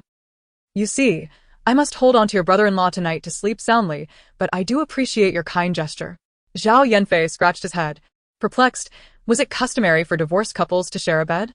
Even if he had never been in a relationship, he understood the awkwardness of such a situation. What was the point of the divorce then? "I truly don't comprehend." Yu Jinju quickly intervened, pulling Zhao Yanfei away. Viewers observing this scene erupted in laughter in the comment section. Why is Zhao Yanfei so naive, even going so far as to keep their luggage separate? Oh dear. He is still so young. Let us be forgiving. Yet, Tan Hongsheng and Xiang Mingjie truly exhibit a strong bond. Even as an old couple, they still wish to cuddle. They've always been like this. Genuine couples are simply delightful. But doesn't anyone find their behavior slightly contrived? A bit disingenuous, impossible. In an industry rife with hidden affairs, they are genuinely devoted. If they were to divorce, I would lose all faith in marriage and love. I concur. I adore watching their couple-esque variety show. I've purchased numerous items from their live stream. I don't perceive any falsehood. I'm a fan. After finishing her pancake, You Xiaoxia smoothly pulled out her phone to highlight her disbelief in marriage and love. Congratulations, you can remain single for life. Furthermore, she cautioned against taking celebrity personas too seriously. And guard your wallets. If their personas are fabricated, then the products in their live stream must also be dubious. She believed she had given ample warning. If anyone were to fall for the ruse now, it would not be mere naivety, but a touch of foolishness. However, her well-intentioned advice was met with skepticism, and she found herself besieged by critics. Where do you get your facts from? Be careful not to receive a lawyer's letter from the sister and brother-in-law. You're just envious because their live stream products are selling well, aren't you? They've been married for over a decade, with children old enough to run errands. Wishing for their divorce is rather petty. You Xiaoxia was exasperated. Having consumed so much gossip from a spectator's standpoint, she rarely offered unsolicited advice, yet this time, her kind warning was met with hostility. Qingqing, who had been observing throughout, decided to interject, asking, Xiaoxia, why are you making such statements? Do you possess any insider information? You Xiaoxia nodded, lowering her voice conspiratorially. Let me inform you. That couple within is already divorced. They are currently deceiving their audience and fans. What? Qingqing feigned surprise, her acting skills on display. I had no idea it was like this. You Xiaoxia nodded gravely. These two have concealed their divorce to capitalize on their partnership. While they've both been living separate lives, they are not only deceiving viewers with their appearances on variety shows, but also selling counterfeit products in their live stream. By the way, have you ever purchased anything from their stream? Qingqing quickly shook her head. No, I've been too busy to watch live streams. Although Qingqing had never bought anything, some crew members had, and their expressions soured upon hearing this. They sell fakes? How could I have trusted them so blindly? The staff hastily signaled to Qingqing, urging her to inquire about the counterfeit goods. Xiaoxia, do you know what fake products they sell? You Xiaoxia replied, a plethora. Bird's nest. Handbags, cosmetics, everything. The most unscrupulous is the baby diapers they sell, which are unregulated products. Using those could endanger children as health. You Xiaoxia couldn't tolerate the exploitation of vulnerable infants, which was why she had attempted to alert viewers earlier. Yet, her warnings fell on deaf ears. The surrounding crew members wore grim expressions, realizing the depths of their deceit. These were renowned celebrities, undoubtedly wealthy. Yet it was shocking to discover they would stoop to such unscrupulous acts. You Xiaoxia contemplated before sending another message. Let us make a wager. I bet your beloved sister and brother-in-law will experience a downfall tonight. As soon as she posted this, a chorus of ridicule erupted in response. Ha ha ha. Who do you think you are? They're not going to fail tonight. Are you a fortune teller? Even the best fortune tellers can't predict the future like you. Today's critics were more outrageous than marketing ploys. First, they subtly accused them of selling counterfeit goods, and now they wished for their downfall. Such malice. You Xiaoxia retorted. Don't believe me? Just watch. Keep an eye on the live stream tonight. I hope you won't be left in tears. Hardly anyone knew of You Xiaoxia's account. They dismissed her as just another overzealous fan, laughing at her without giving her words any weight. Meanwhile, Qingqing grew increasingly anxious. What did Xiaoxia mean? Was there some juicy gossip coming tonight? Yet, no further whispers followed. In the live stream, Tan Hongxing and Xiang Mingjie were relentless in their display of affection. Both in their 40s, they fed each other, embraced frequently, and occasionally shared kisses in front of the camera, prompting waves of sweet, delighted exclamations in the comments. They had truly mastered the art of captivating audiences with their loving couple persona. Yet, the crew felt a sense of awkwardness. Knowing that while they might not have realized the couple's divorce before, witnessing such antics now, fully aware of their separation, left them unsure of how to react. Ultimately, they could only comment, "What remarkable acting." Alas, the performance was misplaced. Ever since You Xiaoxia hinted that the couple would face a downfall that evening, everyone eagerly awaited the night's events. However, the usual banter remained conspicuously absent. No one knew what surprises awaited them. Undoubtedly, an undercurrent of excitement rippled through the crowd. As the evening wore on, the staff had never anticipated such a perk during work hours. The hours dragged on until nightfall, with everyone anticipating the evening's grand spectacle. However, You Xiaoxia exhibited an unusual level of patience today, either playing games or frolicking with village children, seemingly oblivious to the impending gossip. As for the celebrity guests, Yu Jinju endured an entire day of awkward displays of affection. During the lunch break, he had discreetly stepped out to gather information, confirming that there was indeed gossip. But now anxiety gnawed at him. What if Yu Xiaoxia was merely leading everyone on? What if there was no gossip at all? For they could not fathom what kind of scandal could possibly arise in a yard filled with cameras. After all, they were all stars, accustomed to living under the spotlight, their guards perpetually raised. At 9 o'clock in the evening, Yu Xiaoxia promptly retreated to her quarters to wash up and prepare for sleep. Disappointment lingered in the air. But work remained to be done. Some stayed on duty while others returned to rest. Until past midnight, Qingqing was in a state of drowsy slumber when suddenly the shrill sound of her phone alarm jolted her awake. Upon opening her eyes, she noticed You Xiaoxia intently fiddling with her phone. "Sure," You Xiaoxia urged, silencing Qingqing. "Watch the live stream." Startled, Qingqing quickly leaned in. On You Xiaoxia's phone was the nighttime broadcast of days slowing down. With the stars already asleep, the live stream was deserted, save for the occasional comments from fans drifting by. You Xiaoxia glanced at the viewer count, and perhaps due to her provocation earlier that day, the number of viewers tonight had doubled compared to usual. Yawning, Qingqing pondered what You Xiaoxia was waiting for.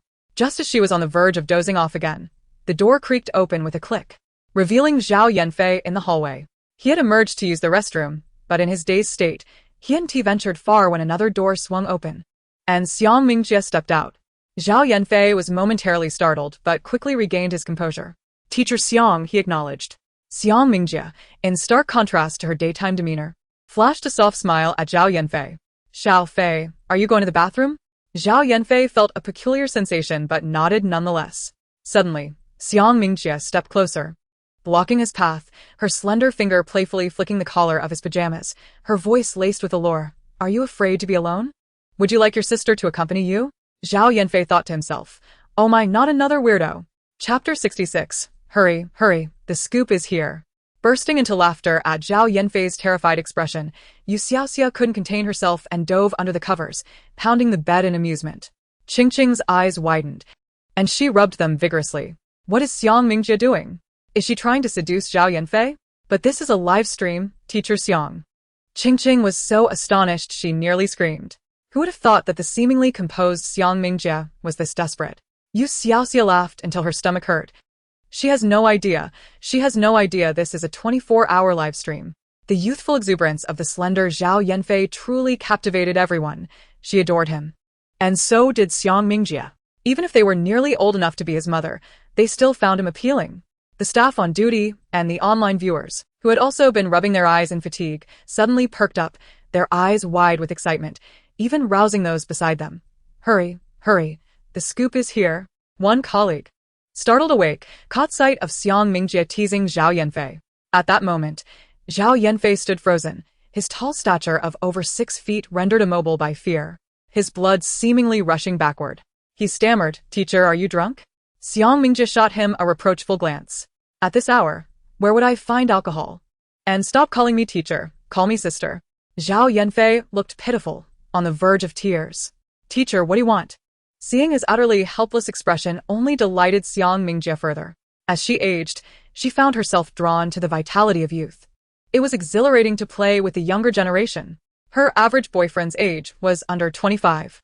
She stepped closer, her fingers moving from Zhao Yanfei's collar to the button of his pajamas. "Xiao Fei, how old are you this year?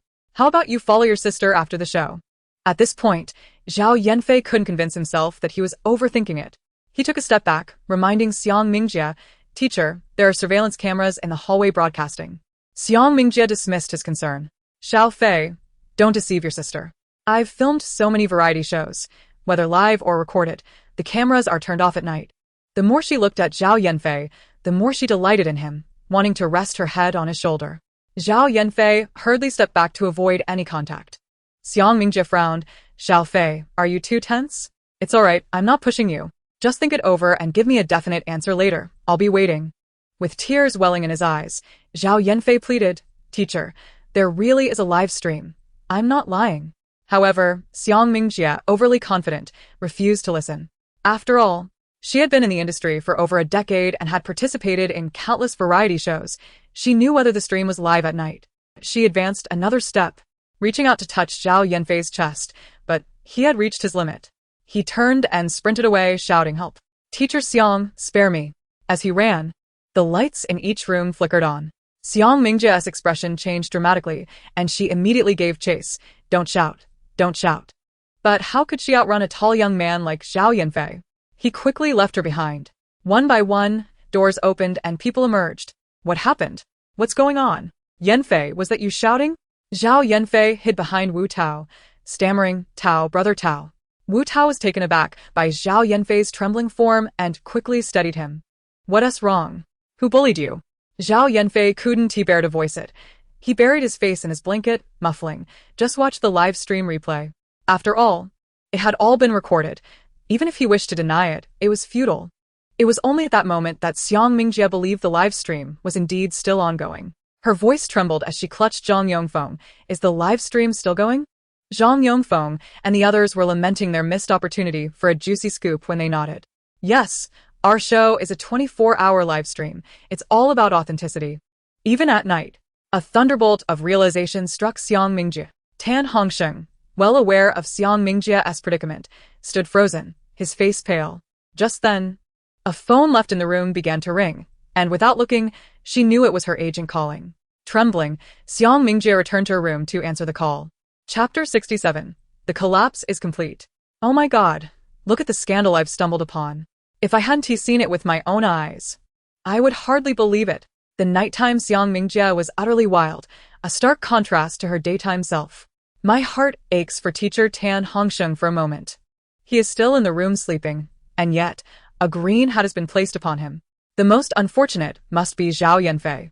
The poor boy is likely to bear psychological scars. This scandal is truly delectable. I declare this the third juicy revelation after the mishaps of Huang Yuehua and Su Yifei. Sigh, the scoop from last night about the superhuman village chief was also delightful. But regrettably, I couldn't see it at the crucial moment. How I wish I could have enjoyed it live. But why are there so many scandals in the entertainment industry lately? Does anyone remember the comment from earlier that Xiang Mingjie and Tan Hongsheng would encounter a scandal?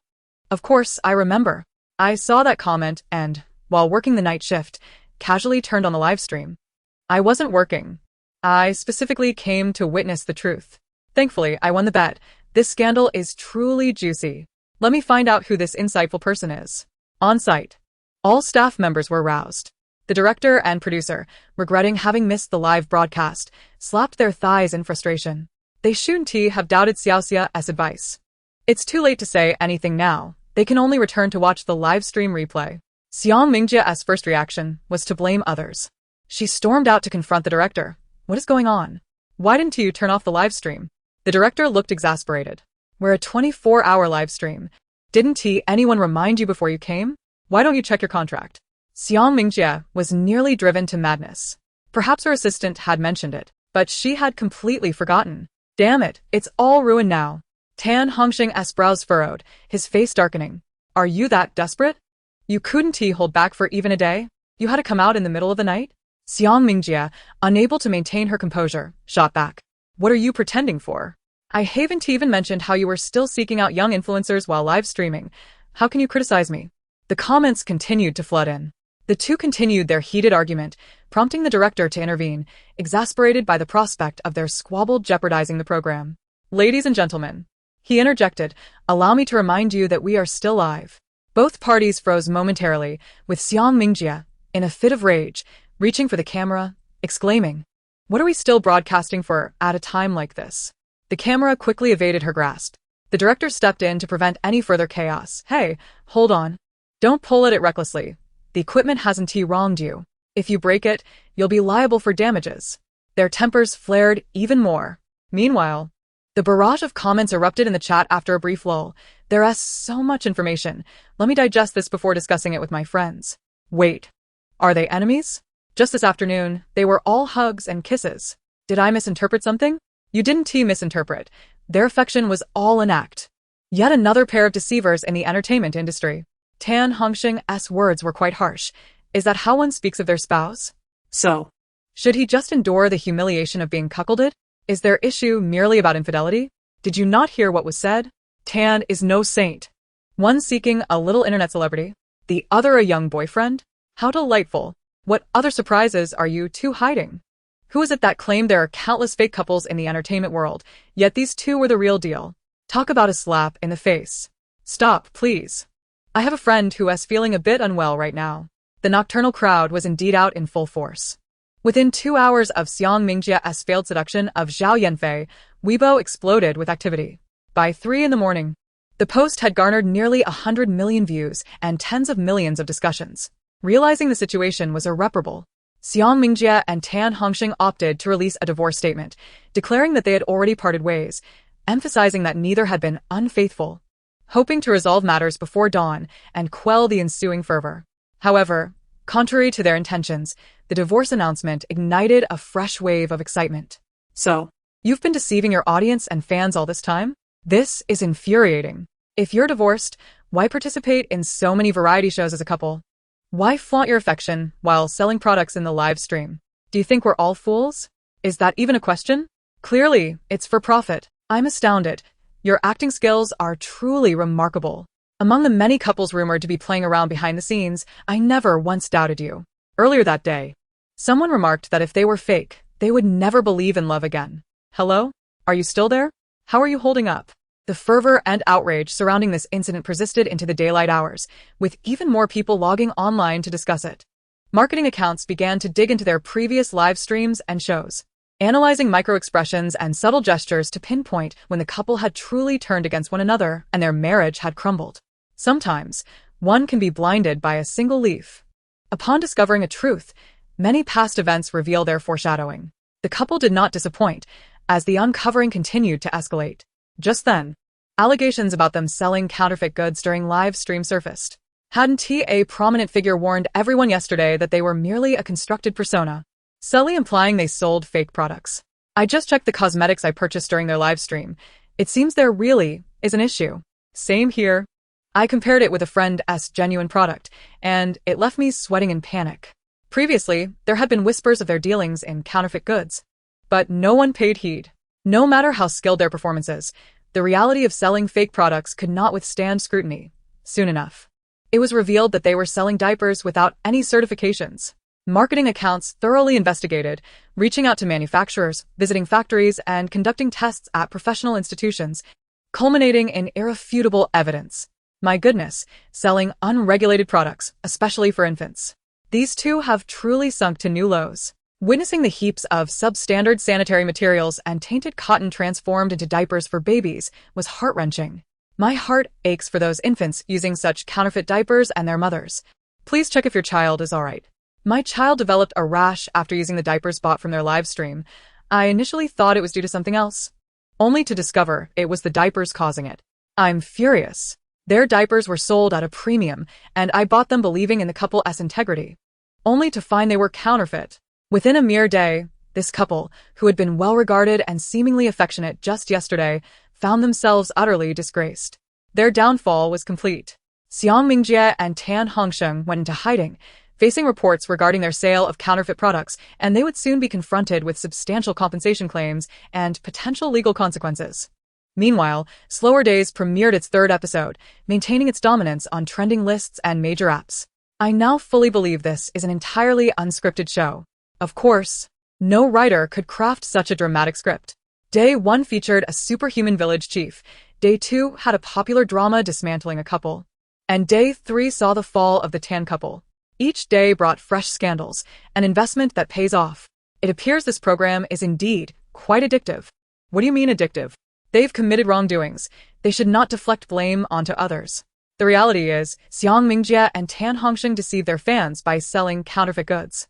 I believe this show is fitting for a grand temple of justice. If it were not for this show, the fans would still be duped into using counterfeit products by the Tan couple.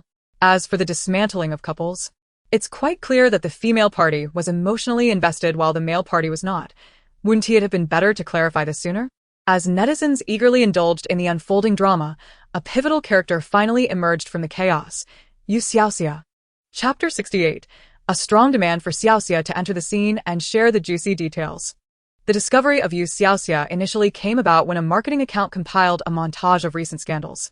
Upon realizing the significance of her presence, the account swiftly edited and released the footage. In the entertainment industry, connections matter. Has anyone noticed that every scandal exposed recently has featured a familiar figure? If you're confused, watch the video I've shared below. In the video, from the downfall of Song and the influencer to subsequent shocking scandals, You Xiaoxia's presence was evident. To ensure viewers understood, the marketing account highlighted her with a special effect. Additionally, they uncovered crucial evidence. In the entertainment industry, connections matter. To confirm my suspicions, I found the account that pointed out Xiang Mingjie and Tan Hongsheng were merely a constructed persona during yesterday's live stream. Please see the image. Curious netizens eagerly clicked, and the image revealed a screenshot of live comments.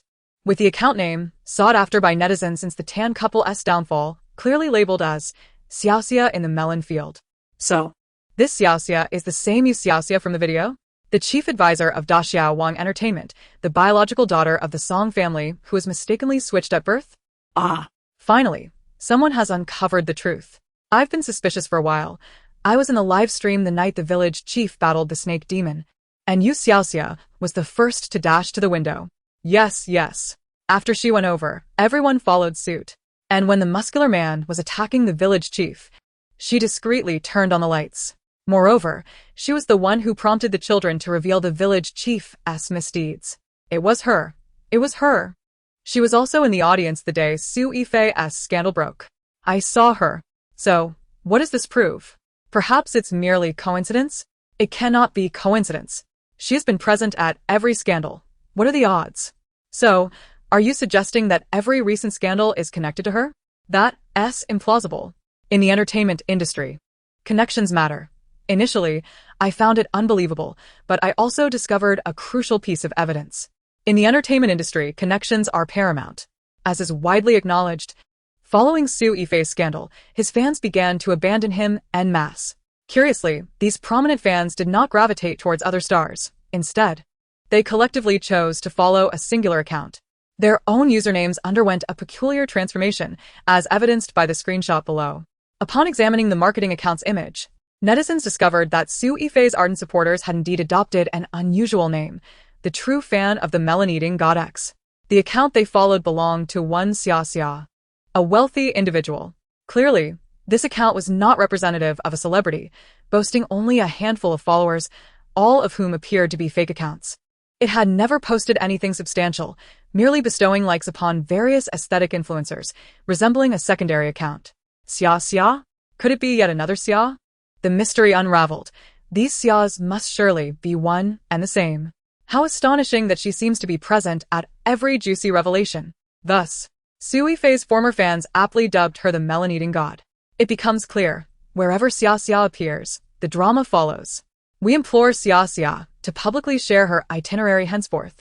In light of this, we strongly advocate for Xiaoxia to enter the circle and let us indulge in the gossip. Dog emoji.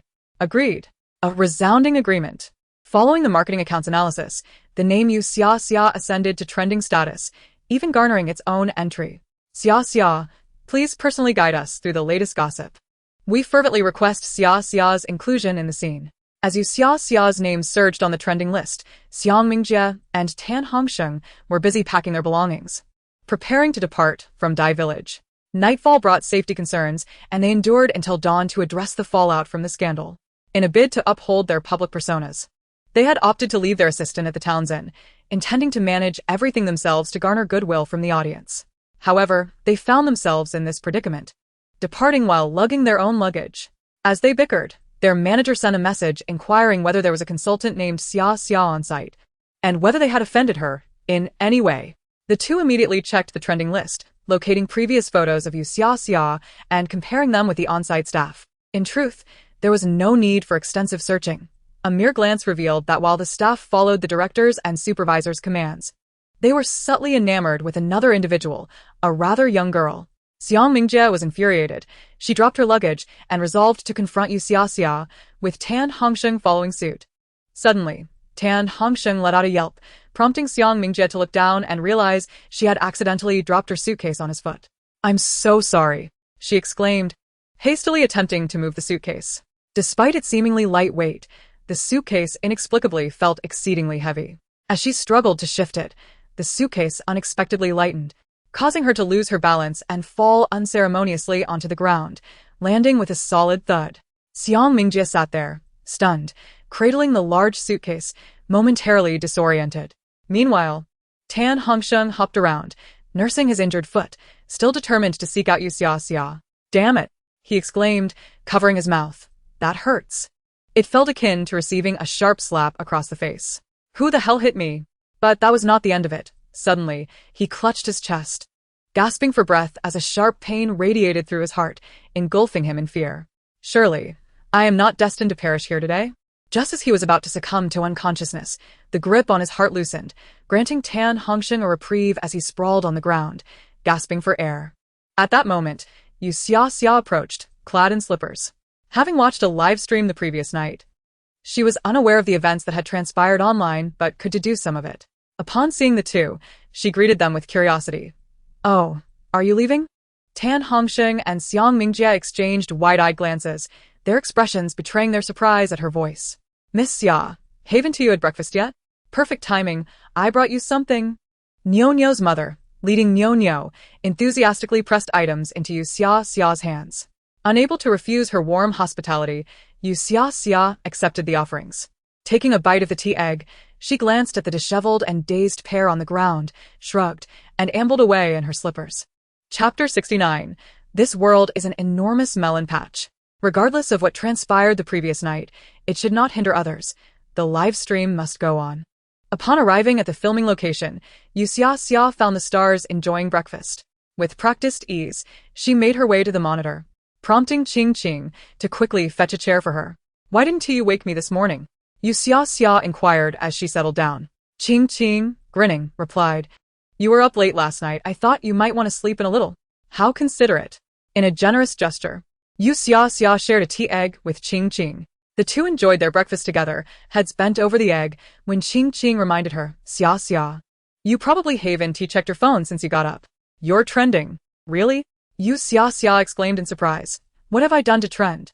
She swiftly retrieved her phone and realized she had been exposed. Oh my, are netizens really this adept? I don't even recall consuming this much gossip.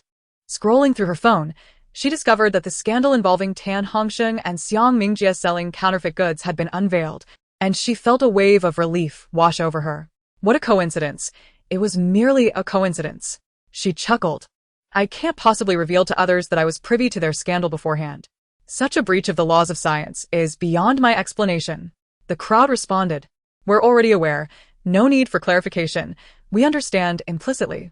Qing Qing, intrigued, asked, netizens are voting for you to join the program. What do you think? Would you like to participate? You Xiaoxia shook her head. Perhaps not. After all, I'm not a celebrity. You could join as a regular individual. The director and producer, who had approached unnoticed, smiled at You Xiaoxia. What do you think? Are you interested? The director had grasped the situation. This world is indeed a vast melon patch, and indulging in gossip is human nature. Presently, the online community clamored for You Xiaoxia to guide them through the latest gossip, and their show, to be frank, veered off course right from its inaugural episode. While not all, a significant portion of their viewership stemmed from gossip consumption. Given this, it would be prudent to acquiesce to the desires of the audience. Before You Xiaoxia could refuse, the producer hastily interjected, I believe you should give it a try, Xiaoxia. Participating in the show comes with additional remuneration. Remuneration? This piqued You Xiaoxia's interest. How much? If it were anyone else, the producer might have hesitated, as approval from Guzong was required beforehand. However, for Xiaoxia, the producer was confident that whatever amount he proposed would be readily accepted by Guzong. He pondered briefly. 200 million? That was no small sum. Typically, only prominent stars commanded such fees. You Xiaoxia's interest was indeed piqued. After all, who would ever turn down a generous offer? I'll think it over. Wonderful. The producer promptly set off to report to the boss. 200 million was not excessive for slower days, especially since the show had exploded in popularity with its very first episode. Gu Xiqing had received an avalanche of contracts eager to sponsor their program. The show's rapid success was largely attributable to You Xiaoxia's contributions. Upon learning of this, Gu Xiqing wasted no time in messaging You Xiaoxia without a hint of hesitation. Missing you after 3 days apart, have you thought of me? Xiaoxia. A wealthy individual. Pa. Gu Xiqing reclined in his chair, chuckling to himself as he clutched his phone. I'll give you 300 million. Will you join the show? Xiaoxia replied, for 100 million. 350 million. Deal. Wow, that was quite decisive. Suddenly, I feel as though I've been tricked. Xiaoxia retorted, well then, forget it, I'm not keen on appearing on screen anyway. Wait, don't be upset. I was wrong. Dear ancestor. Jif, please forgive me, darling. Xiaoxia. JPG, are you trying to have me do some fortune-telling for you? Her fortune-telling was far from auspicious. It began with calamities. The domineering CEO, swayed by her words, conceded, Master, I truly acknowledge my mistakes.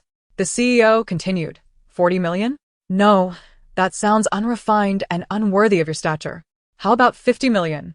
With that, you would be the highest paid guest on the entire show. Xiaoxia pondered. You Xiaoxia genuinely needed to consider this. For participating in the program meant being under the scrutiny of live cameras 24 hours a day. Lacking experience, she feared it might drive her to madness. Hindi Vilyaga. Upon finishing her reply, You Xiaoxia looked up to find Zhao Yanfei standing before her, his gaze filled with sorrow. Confused, You Xiaoxia inquired, "What troubles you?" Zhao Yanfei glared at her in indignation, recalling how she had been fully aware of what Xiang Mingjia intended to do to him yesterday. Yet she had offered no warning whatsoever, not even in her thoughts. Had she done so, he might have evaded disaster. However, gazing into her innocent eyes, he found himself unable to utter any words of reproach. Upon reflection, they hardly knew each other. Strictly speaking, they had only been acquainted for 3 or 4 days. And she bore no obligation to alert him. After a prolonged silence, he finally managed to ask, "Are wild cherries delicious?" You Xiaoxia replied, "They're quite good, rather sweet." Zhao Yanfei responded, "Then, the next time I go up the mountain, I'll pick some for you." You Xiaoxia shrugged. At the filming site, she was accustomed to being treated to food by either the crew or nearby villagers, and she didn't take Zhao Yanfei's words too seriously. All right. As they conversed, at the entrance of the courtyard, Li Yuling, Ge Fei, and Yu Jinju emerged, dragging their suitcases. The trio had originally planned to leave the previous day, but for some reason lingered an extra day. They were reluctant to depart. Had it not been for their agent's insistence and the program team's urgency, they might have considered staying until the conclusion of the current episode. Upon their exit, they did not head directly to the car, but approached You Xiaoxia to bid farewell. Li Yuling looked at her gratefully. Having realized over the past 2 days that suffering over the ungrateful Yu Jinju was not worth it, it was better to cherish those present. She wanted to express her thanks but was at a loss for words. "Xiaoxia, may I have a hug?" Though Yu Xiaoxia did not fully comprehend, she graciously opened her arms. After all, who wouldn't he want to embrace a fragrant young lady? Li Yuling embraced Yu Xiaoxia and suggested, "Let us exchange contact information. I've had a wonderful time here. Once you return to the city, let us arrange to meet up." Yu Xiaoxia agreed, exchanging contact details and bidding farewell to Ge Fei. The two departed first, while Yu Jinju was entirely ignored by both Li Yuling and Ge Fei. After saving Li Yuling's contact, Yu Xiaoxia looked up at Yu Jinju's handsome yet untrustworthy face. "What's the matter? Do you want a hug too?" Yu Jinju quickly shook his head, as if wanting to say something but ultimately refrained, merely waving goodbye. "Farewell, Yu Xiaoxia." Yu Xiaoxia casually waved back. "Hurry along. Why are they both so sentimental?" Yu Jinju chuckled and entered another vehicle. With the departure of the celebrity guests, the show embarked on its true leisurely journey. In the following 2 days, they no longer had to receive new guests. Each day, they could explore the village or the nearby mountains at their leisure. The scenery around Dai Village was truly stunning. One could spend an entire day seated in the valley, or under the guidance of villagers. Experience foraging for wild vegetables and savoring nature's bounties. For those disinclined to venture out, they could chat, drink tea, or play cards in the courtyard, fully embracing the essence of leisure. Initially, the program team anticipated a decline in viewership as things settled into a routine, but the outcome proved remarkably different. Following celebrities on their leisurely journey amidst their busy lives was an appealing choice, thus maintaining the show as heightened popularity. Yu Xiaoxia relished her days, riding the village's tricycle with children on summer break, either catching fish in the cool stream or picking wild berries on the mountains, embodying a carefree spirit. As time passed, the crew prepared to leave, but on their final night, as everyone packed their belongings, unexpected visitors arrived in the village. Chapter 70. My mother tongue is silence. The visitors included the acting village chief and several esteemed families from the village. "We seek the young lady Xiaoxia," the acting village chief said, rubbing his hands together. Somewhat embarrassed, though they had a leader among them, the villagers understood that Xiaoxia's words carried more weight than those of the leader. Yu Xiaoxia was called out by Qingqing. "What is the matter? Why do you seek me?" Zhou Wangkai, the acting village chief, was elected unanimously by the villagers after the previous chief was taken away. Compared to his predecessor, he was somewhat too honest and naive. Yet he genuinely cared for the villagers' welfare. However, as merely an acting chief, he lacked confidence and panicked upon hearing that the program team was leaving. "Miss Xiaoxia, when do you plan to depart?" Yu Xiaoxia looked at the acting village chief with curiosity. "Tomorrow. Is there something you need? Zhou Wankai, perhaps feeling that his request was unreasonable, struggled to articulate it, until Niu Niu's mother, who accompanied him, hastily spoke up. She grasped You Xiaoxia's hand. Miss Xiaoxia, could you possibly delay your departure? No, I mean leave later? You Xiaoxia smiled. Niu Niu's mother, our departure time is fixed, and everyone is quite busy. If you have a request, please feel free to voice it. Oh, let me speak. An impatient villager stepped forward. Niu Niu's mother and the others worry that after you leave, the village chief and his wicked subordinates might return to wreak havoc. If they manage to come out this time, the acting village chief, along with Niu Niu's parents and the villagers who testified against the former chief during the police investigation, even including the children who spoke in the live stream, could all face dire consequences. The chief had tyrannized the village, seizing land and oppressing the populace for years, yet was still at large, indicating he must have powerful allies. While the program was ongoing, netizens monitored the situation, and he dared not act recklessly. If the crew departed, the chief would be released, leading to disastrous repercussions for the villagers. The director, aware of what the audience wished to see, had subtly focused the cameras on You Xiaoxia these past few days, hoping to help her acclimate to the spotlight. Upon witnessing the villagers' arrival, he discreetly redirected the live feed towards her once more. Viewers, upon hearing the villagers' concerns, expressed their sympathies in the comments. Yet, upon hearing this, You Xiaoxia chuckled. Rest assured, your former village chief will not be released for at least 7 years, and neither will his associates. This time, they will be thoroughly apprehended. As for the remaining minions, without a leader, they are insignificant. The villagers, taken aback, expressed disbelief. Really? You are not deceiving us? You Xiaoxia replied with a smile. What reason would I have to deceive you? This matter has caused quite a stir. It cannot be handled lightly. In truth, when the village chief was arrested, she had foreseen his future, influenced by certain powerful figures in City A. To put it simply, dealing with a mere village chief was akin to using a sledgehammer to crack a nut. The villagers breathed a collective sigh of relief, their spirits lifted. You Xiaoxia contemplated for a moment and offered the acting village chief another suggestion. If you wish to secure your position as village chief, it would be wise to develop your village's tourism industry.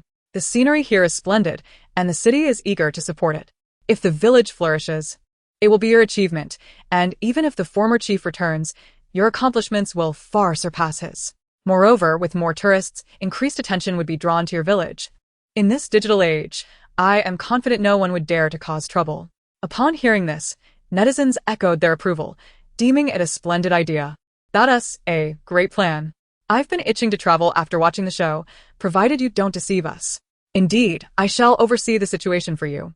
I refuse to believe that the village chief and his cohorts, notorious for their misdeeds, could be released so easily. That gang of ruffians, should they dare to show their faces and cause trouble, we shall promptly report them. The entire online community stands ready to monitor their actions. So, do not fear. The village chief found this method agreeable, nodding eagerly. Let us heed Comrade Xia's advice. You Xiaoxia smiled gently. When the production team departed the following day, the entire village came out to bid them farewell. They had not anticipated that the very crew they initially rejected would assist the villagers in resolving such a significant issue. Men and women, young and old, surrounded the crew's vehicle, stuffing it with delicacies they usually could not afford. There was no way to refuse their generous offerings. The gaps in the vehicle were quickly filled. Farewell. Do visit again. Once our village is tidied up and transformed into a tourist spot, we shall invite you back. Goodbye, Miss Xia. Thank you. Thank you all. The people of Dai Village will forever be grateful to you. The villagers enthusiastically accompanied them for several miles, even running alongside their vehicle for a short distance. You Xiaoxia turned back to find Qingqing with red-rimmed eyes. She sighed. Is it really necessary? Qingqing, with her nose slightly pink and trembling, replied, I am moved. Is that not acceptable? The villagers are simply too warm-hearted and genuine. This was the first time since joining the show that Qingqing had received such an overwhelming welcome from the locals. Not only Qingqing, but the crew members shared similar sentiments. All of this, of course, was thanks to You Xiaoxia. Everyone suddenly realized that enjoying the spectacle could also come with the opportunity to do good deeds. How delightful. Upon arriving at Sea City Airport, the group parted ways, and the live stream simultaneously concluded. As soon as it was turned off, viewers felt a wave of melancholy wash over them. After days of indulging in the live broadcasts, the sudden cessation left everything feeling rather dull. I felt so touched watching the villagers send off the crew. By the way, when is the next episode airing? I'll be waiting here. Let us all wait together. I hope Xiaoxia will make an appearance and take us on another adventure. At the airport, after delivering an emotional farewell, the live stream ended, and everyone prepared to go their separate ways. Zhao Yanfei, panting, approached You Xiaoxia to request her contact information. Let us keep in touch, he said. He had other commitments to attend to and needed to fly to another city, where his manager awaited him. You Xiaoxia waved her hand. See you in the next episode. She, along with Song Linlang and Qingqing, boarded a flight back to a city, where Mo Pingxin personally sent a driver to pick them up. Upon arriving at a city, You Xiaoxia and Song Linlang each embraced their mother tightly, filling Mo Pingxin with an immeasurable sense of happiness. The harmonious interaction between her two daughters made her feel that, even if she were to die at that moment, she would have no regrets. On her first day back in a city, Gu Xiqing and Jing Feng invited You Xiaoxia to dinner and inquired about her plans for the upcoming days. There were a few days off between the two episodes, and each had their own intentions. One wished to take You Xiaoxia to the office to resolve some long-standing cases, while the other desired for her to join the company for work. You Xiaoxia was not easily swayed. She intended to use her time off to obtain her driver's license. After their gathering, she declined their offers to escort her. Hailing a cab back to the Song residence, just as she settled into the car, her phone buzzed with a message from an unfamiliar number. You Xiaoxia, you are truly naive. Song Linlang does not genuinely care for you. She has been posing as a fake heiress for years. Why should she still be living in your home now that you've returned? She merely seeks to seize your parents and your family's fortune. Everything that should rightfully belong to you. You ought to despise her, for she is a malicious woman, and you should expel her from the Song family. You Xiaoxia. At that moment, she suddenly comprehended the meaning behind the phrase, some people say my mother tongue is silence. I understand now, Yi Yutong. Chapter 71. This should truly be a reunion banquet. Ever since the Song family banquet revealed You Xiaoxia's identity, Yi Yutong had been contemplating how to manipulate this true heiress against Song Linlang. However, upon further reflection, she felt that she should not directly involve herself, as that would be too blatantly Machiavellian. Yet, entrusting this task to someone else made her uneasy, and she had few trustworthy allies at her disposal. After much deliberation, she resolved to sow discord through text messages. Regardless of how convincingly Song Linlang and You Xiaoxia portrayed their relationship at the banquet, she remained skeptical. How could there be any genuine feelings between the true and false heiresses? Let them compete. Only when they clashed would she be able to reap the benefits. Yi Yutong speculated that You Xiaoxia, being a simple girl from the countryside, was likely unaware of the manipulations at play and would easily fall for Song Linlang's charms. She believed that with just a little provocation, the seeds of doubt would take root in You Xiaoxia's mind. By planting this discord now, she was confident that it would eventually blossom into chaos.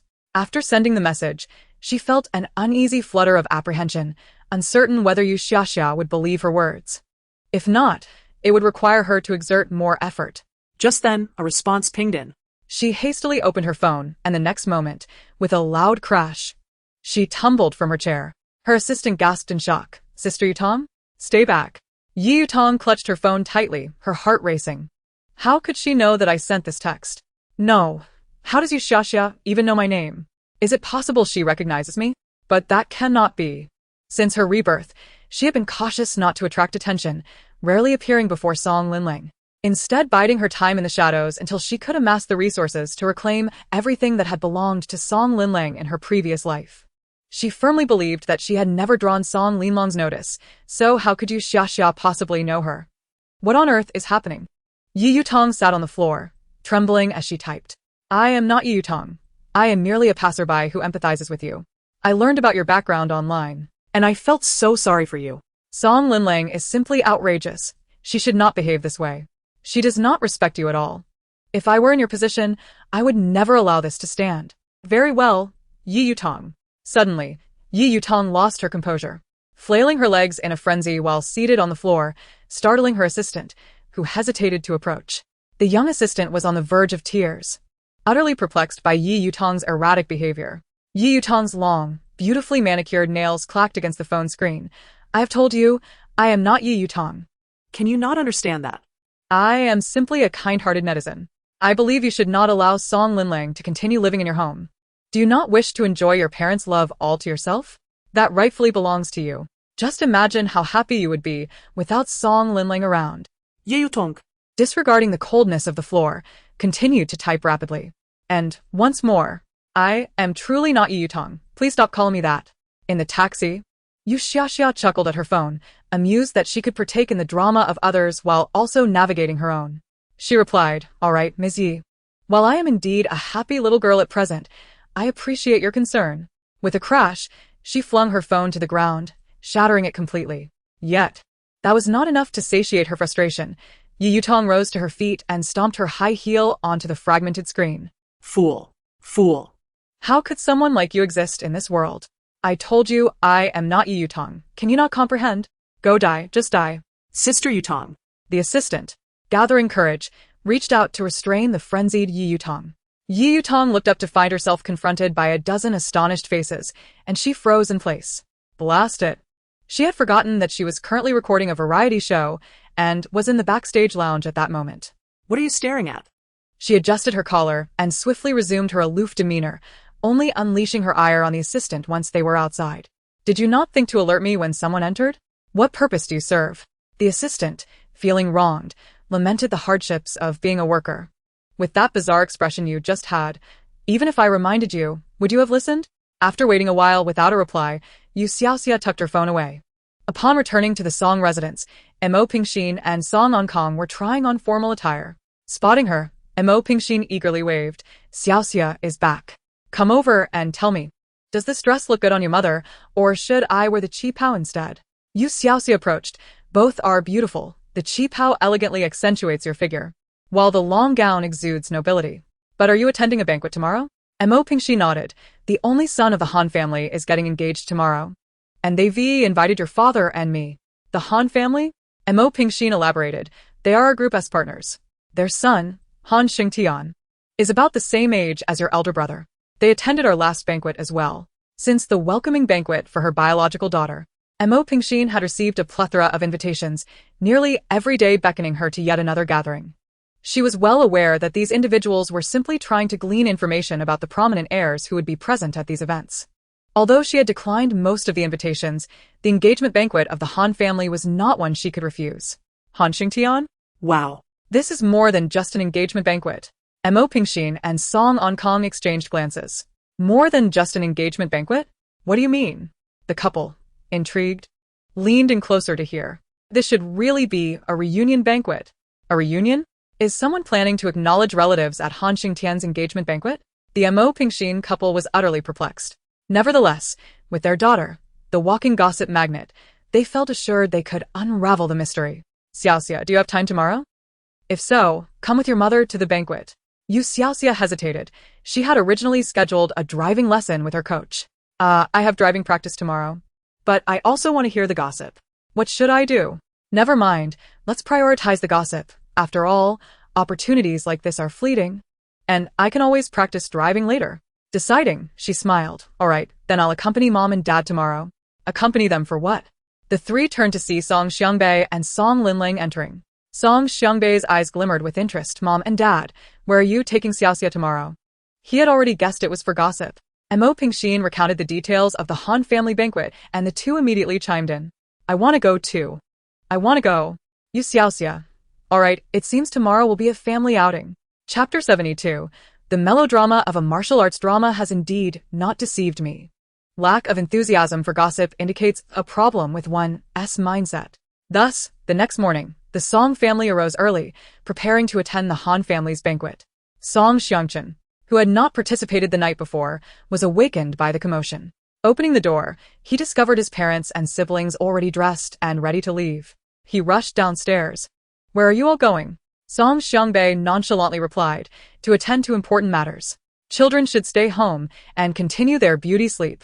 Song Xiangchen, dissatisfied, thought. With you Xiaoxia present, they must be off to hear gossip, and yet they hadn't invited him. "I'm going too. Wait for me." He hurried back to change his clothes, but they still took a while to arrive at the Han family engagement banquet. The banquet was held on the hotel lawn, and by the time the Song family arrived, the scene was already bustling with elegantly dressed guests. Upon their arrival, many people came forward to greet them, including the hosts of the event, the Han couple. Worried that Yu Xiaoxia might have employed some special tactics on the Han family, Song Linling kept her engaged in conversation while their parents exchanged pleasantries.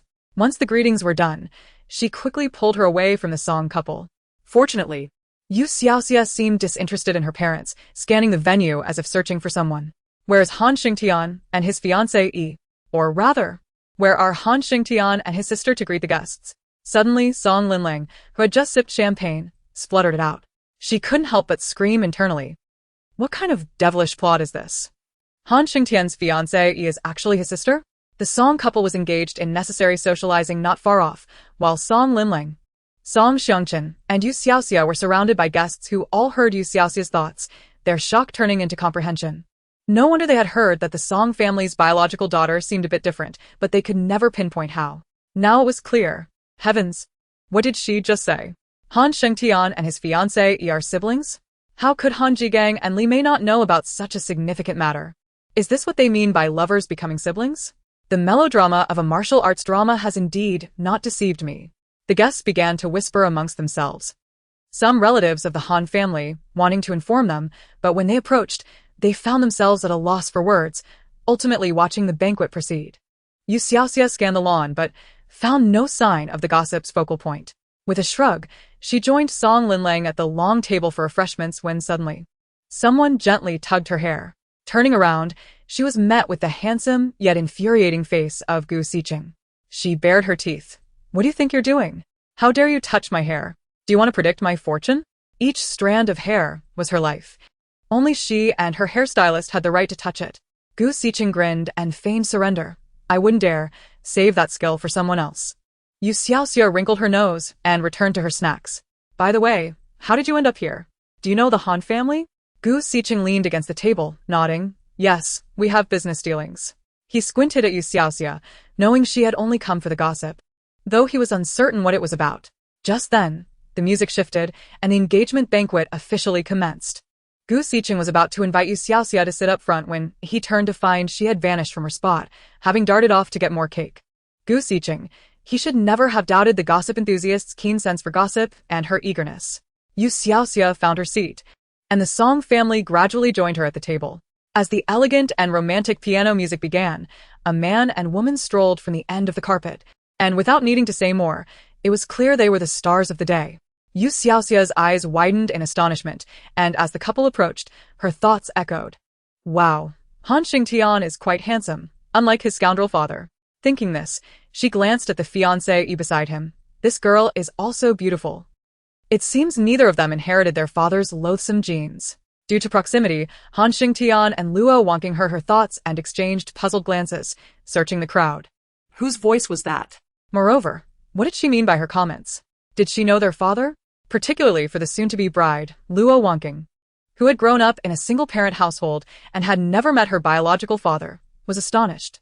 Did the voice's owner know her father? Lost in her thoughts, the couple slowly made their way to the stage, where Han Jigang and Li Mei awaited their son and daughter-in-law. However, Li Mei's expression was far from pleasant, as she was dissatisfied with the prospective daughter-in-law, fearing that a child raised in a single-parent household would be too common, not to mention their families were mismatched. Her son is truly remarkable. At such a tender age, he wields considerable power within the company. Surely, he ought to marry someone of equal standing, someone who could assist him in the future. Alas, she sighed, her child has grown, and she can no longer exert control. The family of four stood on stage, listening as the host recounted the love story of the engaged couple to the guests. Below, hushed whispers filled the air. Why were only the Han family present on stage? Was the bride's family not in attendance? It is rumored to be a single-parent household. Perhaps they were delayed. But even a single-parent family ought to appear, considering it is their child's engagement banquet. What significant matter could possibly prevent them from showing their faces? Upon hearing the murmurs, You Xiaoxia shook her head and remarked, Don't fret, they shall arrive shortly. Important figures always make their entrance last. The Song family straightened in their seats, while Gu Xiqing, who had taken Song Xiangchen's place beside You Xiaoxia, leaned in and whispered, Who looks better, Han Xingtian or I? You Xiaoxia, momentarily caught off guard by the question, turned to him and succinctly replied, Nuts. Unfazed by the rebuke, Gu Xiqing suddenly erupted into laughter, his demeanor radiating joy. You Xiaoxia shifted her chair, muttering, I must distance myself from this lunatic to avoid contagion. Gu Xiqing's smile faded. On stage, The engagement ceremony had reached the pivotal moment of exchanging rings. Everyone wore smiles as they gazed upon the handsome couple, but suddenly, a figure appeared at the end of the carpet. Wait. An exceedingly discordant voice rang out. The crowd turned to see a middle-aged woman with a cold smile, her voice laced with frost. "I do not consent to this marriage." The audience exchanged bewildered glances. Who was this person? Is she here to disrupt the festivities? On what grounds does she oppose their engagement? At that moment, Luo Wanqing froze, then quickly lifted her skirt and dashed toward the woman. "Mother?" As Luo Wanqing rushed toward the woman, the atmosphere shifted. Some were surprised, others felt awkward, while some eagerly anticipated the unfolding drama. Li Mei's face turned ashen. How could Luo Wanqing's mother speak out against the marriage when she had previously hesitated to meet them, having seemingly agreed to the engagement but failing to attend the banquet? Now she appeared solely to publicly humiliate her son and the Han family. She strode toward the end of the carpet. "Luo Wanqing's mother, what do you mean by this? You previously resisted meeting, clearly agreed to the engagement, yet you did not attend the banquet. Now you arrive merely to slap my son and the Han family in the face." Luo Wanqing's mother sneered. Her gaze filled with hatred as she fixed her eyes on Li Mei, suddenly declaring, "Li Mei, do you truly not recognize me?" Li Mei faltered. What did this mean? Could it be an old acquaintance? She scrutinized Luo Wanqing's mother's face closely. Suddenly, she staggered, her finger trembling as she pointed. It's you. Indeed. I am the woman who was first deceived by your husband and then humiliated by you. Luo Peijian." Ah. Li Mei shrieked, "It's you, Luo Peijian. You vile woman. After all these years, you still haunt me." Luo Peijian scoffed coldly. "Surprised, are you? I have waited over 20 years for this day to exact my revenge. I will obliterate your reputation and ensure that you and your son endure perpetual suffering." As she spoke, she seized Luo Wanqing, directing her gaze toward the guests, including the visibly sweating Han Jigang. "Luo Wanqing is my daughter, and Han Jigang, she is your biological daughter." The guests were left aghast, while only Luo Wanqing and Han Xingtian, the ill-fated couple, turned pale. What? She is actually Han Jigang's daughter? Does that mean she and Han Xingtian are? Therefore, what someone had thought earlier was indeed true. Oh heavens, chaos has ensued. I can hardly believe what I have just heard. A tragic fate, siblings entwined. Fortunately, they are merely engaged and not yet married. There is still a chance for redemption. However, upon hearing this, Luo Wanqing's face drained of color, her body swaying, while Han Xingtian, reaching out to support her, found his hand frozen in place. "Mother, what nonsense are you spouting? Tell me this is a lie," Luo Wanqing urged, desperately grasping at Luo Peijian, hoping for a denial. Yet, having plotted for over 20 years, Luo Peijian's hatred had clouded her judgment. Witnessing Li Mei and Han Jigang's shock brought her only delight. How could she possibly deny it? "Wanqing, your mother speaks the truth." She pointed at Han Jigang. "Haven't you always asked me who your father is? Allow me to reveal it. He is the one, your biological father." Luo Peijian's eyes brimmed with tears. This scoundrel deceived me, causing me to unknowingly become a mistress. Upon being discovered by Li Mei, he shirked all responsibility, leaving me to face her wrath and humiliation. This disgrace, this vendetta, I shall never forget. The guests stared in disbelief, their gazes toward the Han couple shifting. Li Mei, furious and humiliated, lunged at Luo Peijian, only to be restrained by other guests. As those around began to regard Luo Peijian with sympathy, Li Mei grew frantic. "You wretched woman, you lie. You only share the first half of the story. Why not tell everyone how, after I uncovered the truth, you shamelessly sought me out, asking me to facilitate your sordid affair with my husband? What?" The crowd gasped, revealing that Luo Peijian was not as innocent as she portrayed. Luo Peijian trembled with rage. "I was not the initial wrongdoer. I merely made a mistake out of love. I had promised you I would not vie for the position of the legitimate wife, merely asking that you occasionally allow Han Jigang to visit me. Yet you refused, even sending people to harass me, causing me great distress. In any case, you are not a virtuous woman either. What you reap today is merely your just desserts." Luo Peijian smirked at Han Xingtian. "So, how does it feel to fall in love with your own sister? Isn't it quite repulsive?" Han Xingtian's expression twisted in agony as he clutched his hair tightly. Seeing her son in such a state, Li Mei could no longer contain herself. She broke through the crowd and lunged at Luo Peijian's face. In the ensuing chaos, Luo Peijian discreetly pushed Luo Wanqing, evidently attempting to use her as a shield. Upon realizing that Han Xingtian was her brother, Luo Wanqing felt her spirit extinguished and made no effort to evade. Fortunately, You Xiaoxia, standing nearby, quickly grasped her arm, preventing her from facing Li Mei's wrath. With Luo Wanqing no longer shielding her, Li Mei seized Luo Peixian's face, and the two women were soon embroiled in a fierce struggle, the scene devolving into pandemonium. You Xiaoxia and her companions hurriedly retreated, prioritizing their safety above all else to avoid being caught in the crossfire. Song Linlang, devoid of decorum, grinned as she observed the brawl. Whispering to You Xiaoxia, I initially thought Luo Peixian was a pitiful victim of the mistress label, but it seems she willingly embraced that role. Truly, a shocking revelation. You Xiaoxia sighed. Yet another battle among women. You two should have united to confront the scoundrel long ago. If only you had divorced him back then. You could have claimed half of Han Jigang's fortune and lived as a wealthy woman. Today, young men would flock to you, allowing you to choose freely. Wouldn't that be far more delightful than clinging to this scoundrel? At that moment, Li Mei paused, momentarily taken aback. Who is this? Why does it sound as if there is some merit to what they are saying? In her moment of distraction, Luo Peixian seized the opportunity to claw at Li Mei several times. You Xiaoxia furrowed her brow, and you, Luo Peixian, originally a victim, you insisted on knowing the truth. And it was Li Mei who spread your shame everywhere. Your family despises you for being a disgrace and has cast you out. Over the years, how difficult it has been for you to raise your daughter alone. Just as your child has grown up and is finally able to enjoy a better life, you foolishly exploit her to exact revenge for your grievances. Have you considered what will become of Luo Wanqing after today? Luo Peixian was also taken aback. The two ceased their fighting and sat on the ground, sobbing uncontrollably. You Xiaoxia stared in disbelief and quietly asked Song Linlang, what is happening? Why have they stopped? Song Linlang glanced at her. With such piercing words, how can they continue to fight? Gu Xiqing remarked, they've exhausted themselves. It's time for a break. You Xiaoxia nodded, acknowledging that fighting was indeed physically taxing. Nearby, Luo Wanqing, hearing their unspoken thoughts, suddenly recalled the words she had heard upon entering, realizing their true meaning. She slowly approached Luo Peixian. So you would rather work 3 jobs a day to send me abroad for school just so I could chance upon Han Xingtian on campus? Luo Peixian averted her gaze, unable to meet Luo Wanqing's eyes. A cold smile escaped Luo Wanqing's lips. From a young age, you were strict with me. Whenever I failed to meet your expectations, I was met with your scorn and verbal abuse. Yet, I harbor no hatred for you. In fact, I love you dearly. My mother, I have witnessed the sacrifices you've made for my education, working tirelessly, denying yourself food and clothing, all to send me for dance and piano lessons, grooming me to mingle with the children of affluent families. Was it all for this day? Luo Peixian's lips trembled. This does not harm you. I have raised you, relying on you to achieve this small task.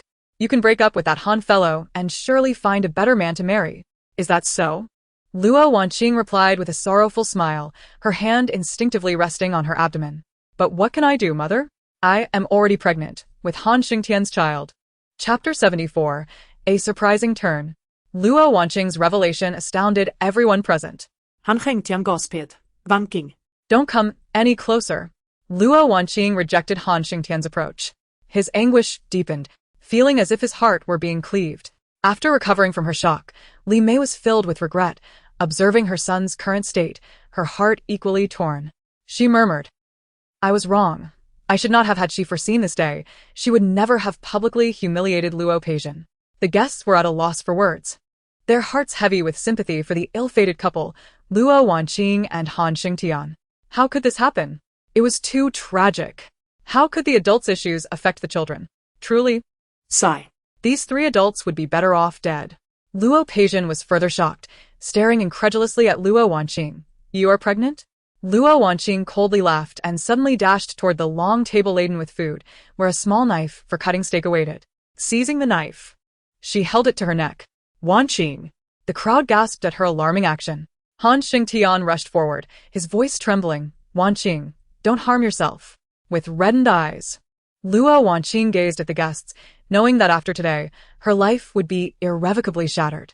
The thought of dating her own brother repulsed her. Luo Peixian trembled, her lips pale. Li Mei, incensed, shoved her. Are you satisfied now? To seek revenge, you would even exploit your own daughter. How cruel can you be? Ah. You Xiaoxia was beside herself with rage.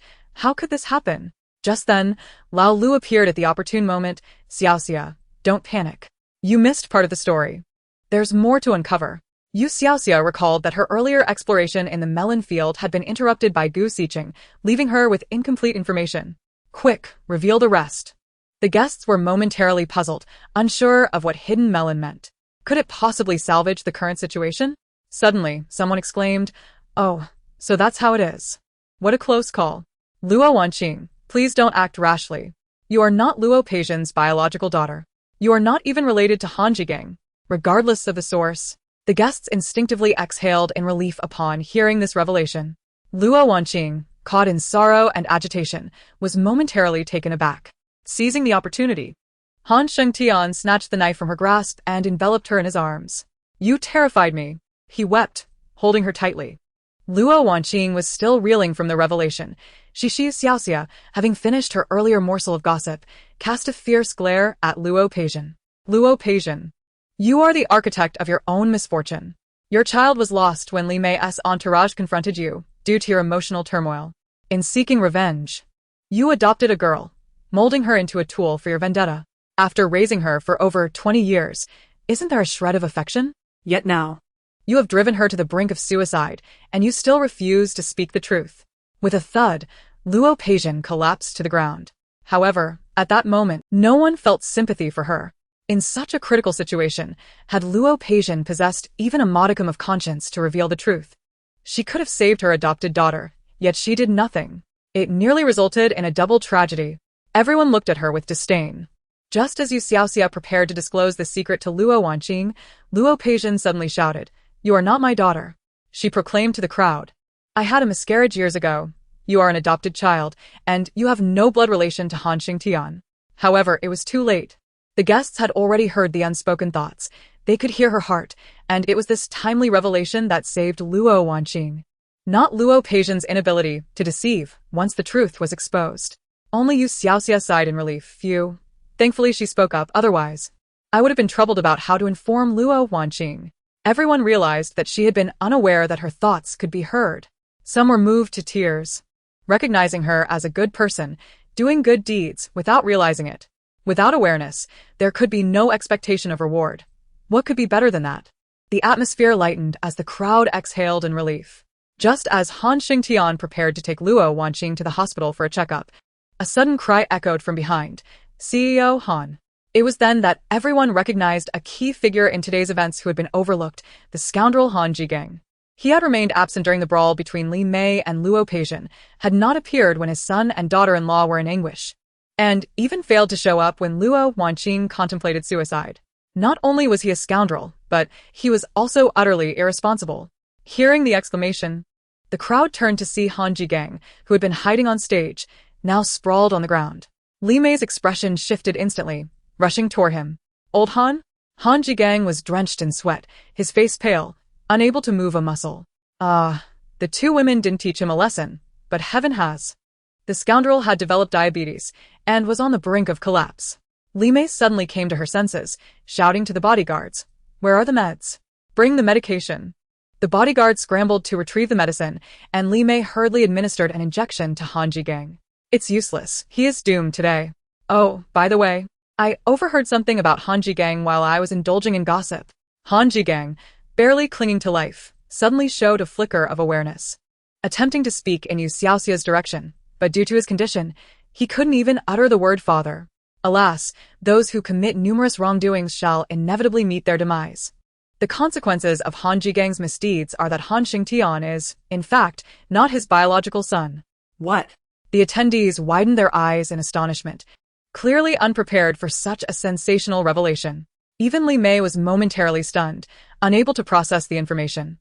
Meanwhile, Han Jigang, lying on the ground, suddenly opened his eyes wide, staring incredulously at Li Mei, evidently wanting to question her. However, in the next instant, his head slumped, and he fainted completely. Chapter 75. Is he the object of my brother's infatuation? Han Jigang was urgently lifted into a vehicle and rushed to the hospital, with Li Mei and others intending to follow. Yet, as the host departed, the remaining guests lingered, unwilling to leave. Surely, they ought to savor the unfolding drama. The suspense was truly unbearable. Fortunately, You Xiaoxia did not disappoint. Observing the flustered crowd and the departing vehicle, she shrugged. Before marrying Han Jigang, Li Mei was quite the socialite herself. Prior to the wedding, she even partied with male friends in a hotel. However, at that time, measures were indeed taken, but perhaps due to it being the last occasion, both were a bit too excited, resulting in the failure of those measures without their knowledge. After marriage, she completely settled down, dedicating herself to being Mrs. Han, thus never suspecting that the child she bore might not be her husband's. The crowd exclaimed, "Finally, the truth is unveiled. How delightful. No wonder ang sentiambers no resemblance to ang sigang." The crowd remarked, "Thank goodness for that. After all, Han Jigang's looks are rather unremarkable." In the vehicle that had yet to depart, Li Mei wore a complex expression, realizing the situation. Well, this is for the best. From this moment onward, Han Jigang shall never awaken again. As his only legal child, Han Xingtian will be able to inherit the Han family's fortune smoothly, serving as a fitting retribution for the unfaithful scoundrel. Han Xingtian's expression was intricate as he tightened his grip. Beside him, the now calm Luo Wanqing held onto his fist. The vehicle soon drove away, and the attendees, having thoroughly enjoyed the spectacle, departed with satisfaction. You Xiaoxia bent to enter the car, suddenly recalling something. She turned back, searching the crowd but failing to spot a familiar figure. "Where is Gu Xiqing?" Song Linling giggled, covering her mouth. He had to leave early due to an errand. But asked me to inform you. In truth, he had no pressing matter. He merely feared You Xiaoxia would seek him out for accountability. Sure enough, the next moment, You Xiaoxia pouted in displeasure. He escaped rather swiftly. I hadn't even had the chance to confront him yet. It's all his fault for nearly delaying my enjoyment of the drama. Ashu. The already vanished Gu Xiqing sneezed vigorously. The scandal of the Han family was impossible to keep under wraps. Originally, the engagement banquet had media present at the Han family's request, and after Luo Peixian disrupted the scene, some guests began taking photos and recording videos. Before You Xiaoxia even returned home, news of the Han family's turmoil had spread across the internet. Netizens, astonished by the drama surrounding the Han family, unsurprisingly spotted You Xiaoxia in the photos. There she is again, You Xiaoxia. I was wondering if she would be present at the scene. Splendid. She did not disappoint. Incredible. Could she truly be the goddess of drama? Wherever there is drama, she is sure to be found. Xiaoxia, you must appear in the second episode of Slower Days. If you're not in it, I want to watch. No Xiaoxia, no viewership. The producer called You Xiaoxia that very evening, pleading for her participation in the next episode. Considering the substantial appearance fee, she ultimately agreed. After all, who would turn down financial gain? Haha, she can now be considered an elite individual with an annual income exceeding 100 million, right? With some time remaining before the filming of the second episode, knowing You Xiaoxia planned to learn to drive. Song Linlang specifically instructed her not to accompany them for the next few days, and if any issues arose, she could consult Qingqing. You Xiaoxia was not one to be polite. In truth, aside from enjoying the drama, she had not truly performed any assistant duties. This was merely a family affair. Had it been someone else, they likely wouldn't have had such a leisurely experience. You Xiaoxia found herself a coach who bore a striking resemblance to a film star and joyfully learned from him for several days. Although she could drive, she felt it necessary to polish her skills for appearances sake, otherwise it would be difficult to explain. Moreover, the hands-on teaching was quite enjoyable. After a long day of lessons, You Xiaoxia returned home, her back sore from exhaustion, only to find the Song family unusually gathered together on the sofa, chatting while waiting for dinner. Upon seeing her, Mo Pingxin waved. Your complexion doesn't look great. Are you tired? Perhaps you should rest for a couple of days before continuing your lessons? You Xiaoxia shook her head. Not tired at all. I want to obtain my driver's license in one go. Otherwise, the Rolls-Royce my brother gifted me will gather dust. The family laughed, and Mo Pingxin pulled her onto the sofa to massage her shoulders. You Xiaoxia sighed in comfort. What were you all discussing? Mo Pingxin sighed. Oh, just the Han family. Han Jigang has died, and Han Xingtian will inherit the Han family. He plans to sell the domestic assets and prepare to live abroad with his fiancée Yi. Han Xingtian could not express his gratitude to You Xiaoxia that day due to the urgency of the situation, but once he inherits the Han family, he intends to sell some decent assets to the Song family. Song Xiangbei has been busy handling these matters for the past few days. The Song family was well aware that they had once again benefited from You Xiaoxia's influence. Ever since they welcomed this daughter back into their lives, The Song family had experienced an incredible streak of good fortune. Oh. Is Han Xingtian leaving for abroad so soon? Song Xiangbei nodded. Since the engagement banquet, Han Jigang had fallen ill and passed away, yet Li Mei and Luo Peixian had been incessantly bothering the young couple, either apologizing or seeking forgiveness. However, healing such wounds is not a simple task. Luo Wanqing had yet to forgive Luo Peixian, and Han Xingtian was uncertain how to confront Li Mei. Thus, wishing to first take Luo Wanqing abroad for a peaceful respite, postponing discussions with their respective mothers for later, Song Xiangbei elaborated on the Han family matters. Then suddenly said, Xiaoxia, I discussed with Mom and Dad and we plan to transfer some shares of the group to you. This way, you can receive dividends at year-end. With dividends, you can manage your own finances and buy whatever you desire without having to ask your parents. You Xiaoxia did not refuse. Since Song Xiangbei had brought it up, it was clearly a family decision, and rejecting it would only appear insincere. Thank you, brother. Thank you, Mom and Dad. Speaking of which, she ought to express her gratitude to Song Xiangbei. After all, while the pharmaceutical company was under her name, it was her brother who managed it. Leaving her with no responsibilities, there was no easier role than being her own boss. However, considering that her brother likely lacked for nothing materially, she felt compelled to offer a few words of thanks. As she prepared to express her gratitude, Song Xiangbei's phone suddenly rang. He stood up, walking while pressing the answer button. Secretary Zhang. Oh, Secretary Zhang? Is she the object of my brother's infatuation? I recall he has a crush on his secretary. The family.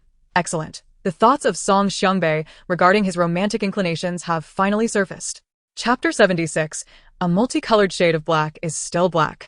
Song Xiangbei remained in the living room to take the call. Yes, that's right. It was completed quite well. Make sure to rest early.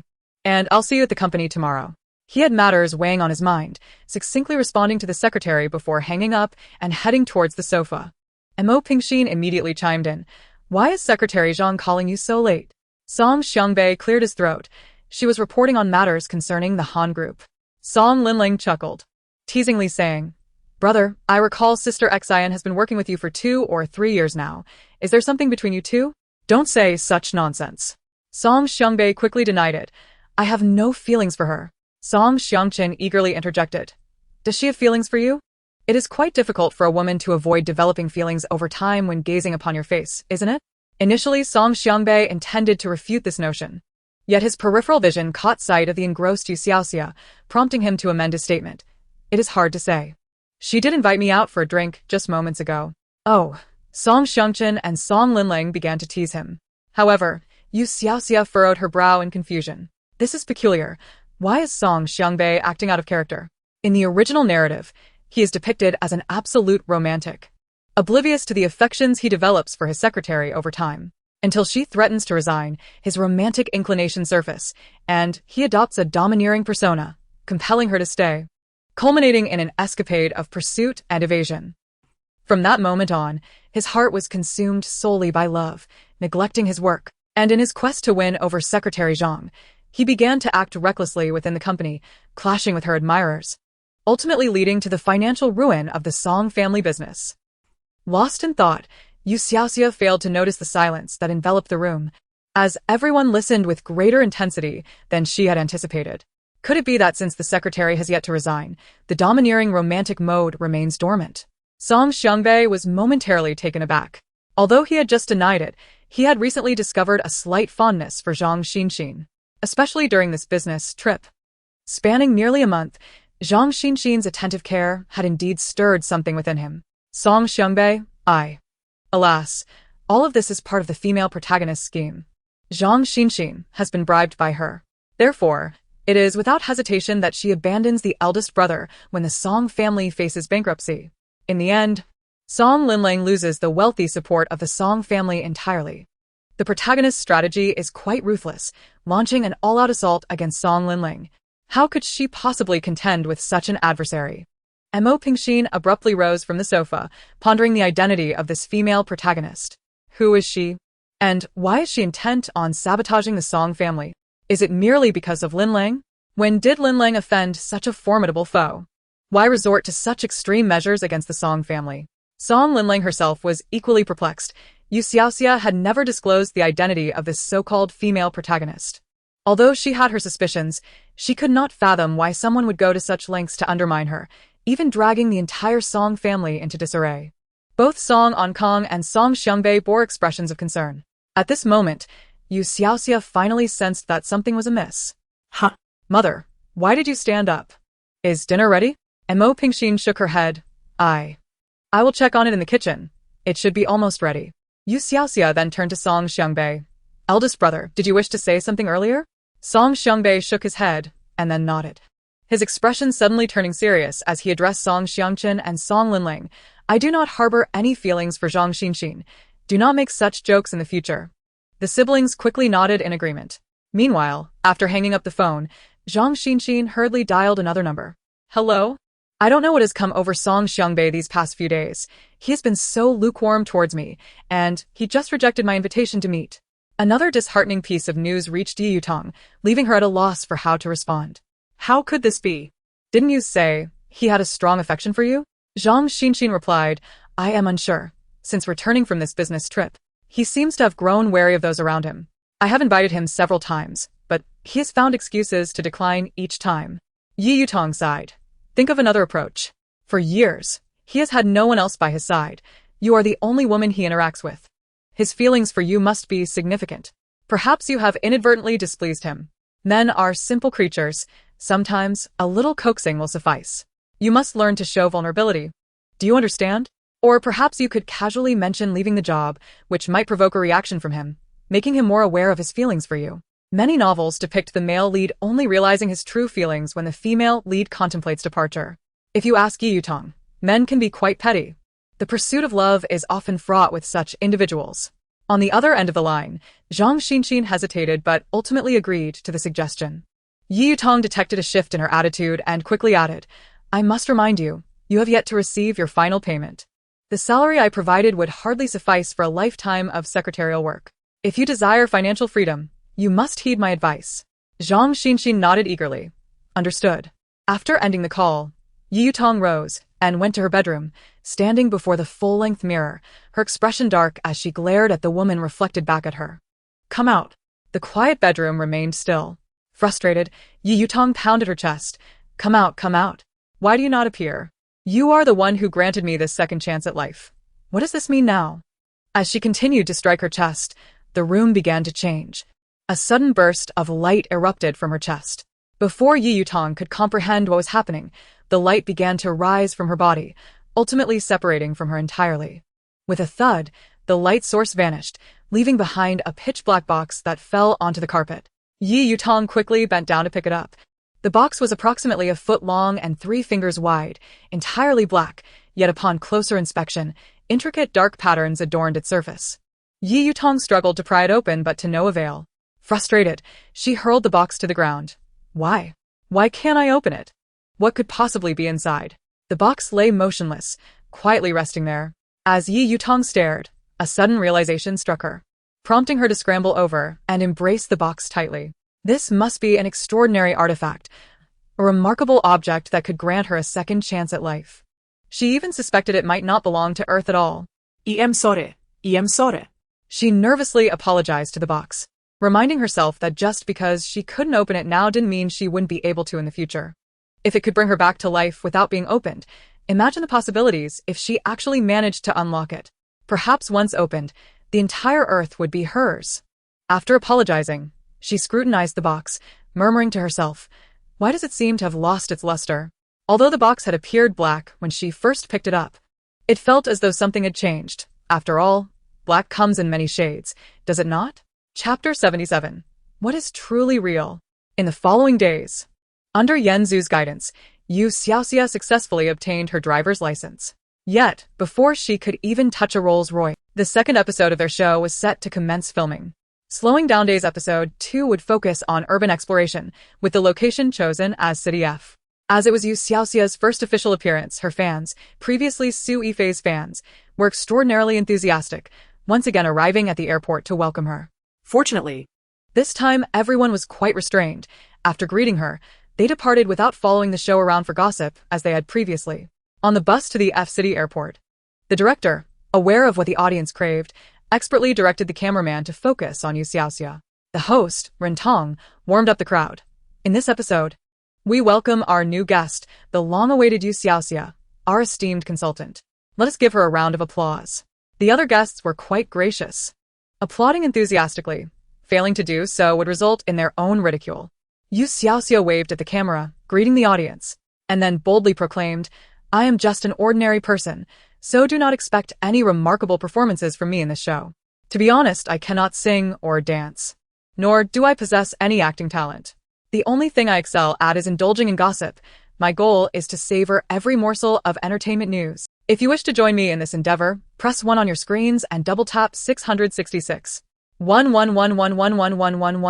1111111111111111111111111111111111111111111111111111111111111111111111111111111111111111111111111111111111111111111111111111111111111111111111111111111111111111111111111111111111111111111111111111111111111111111111111111111111111111111111111111111111111111111111111111111111111111111111111111111111111111111111111111111111111111111111111111111111111111111111111111111111111111111111111111111111111111111111111111111Legs surged to new heights. Here they come, the gossip goddess. Ah, at long last, she has arrived. Xiaoxia. Xiaoxia, you are my favorite. Let the gossip begin. What juicy tidbits await us in this episode? Haha, Xiaoxiao is perhaps a bit too honest. To clarify, Xiaoxiao means, I will only enjoy the gossip. Please do not involve me in anything else. Was Xiaoxiao previously adopted in the Kanto region? Why does she speak so bluntly? The director and producer, observing the barrage of comments, chuckle. Consultant Xiaoxiao is quite impressive. She has a remarkable camera presence.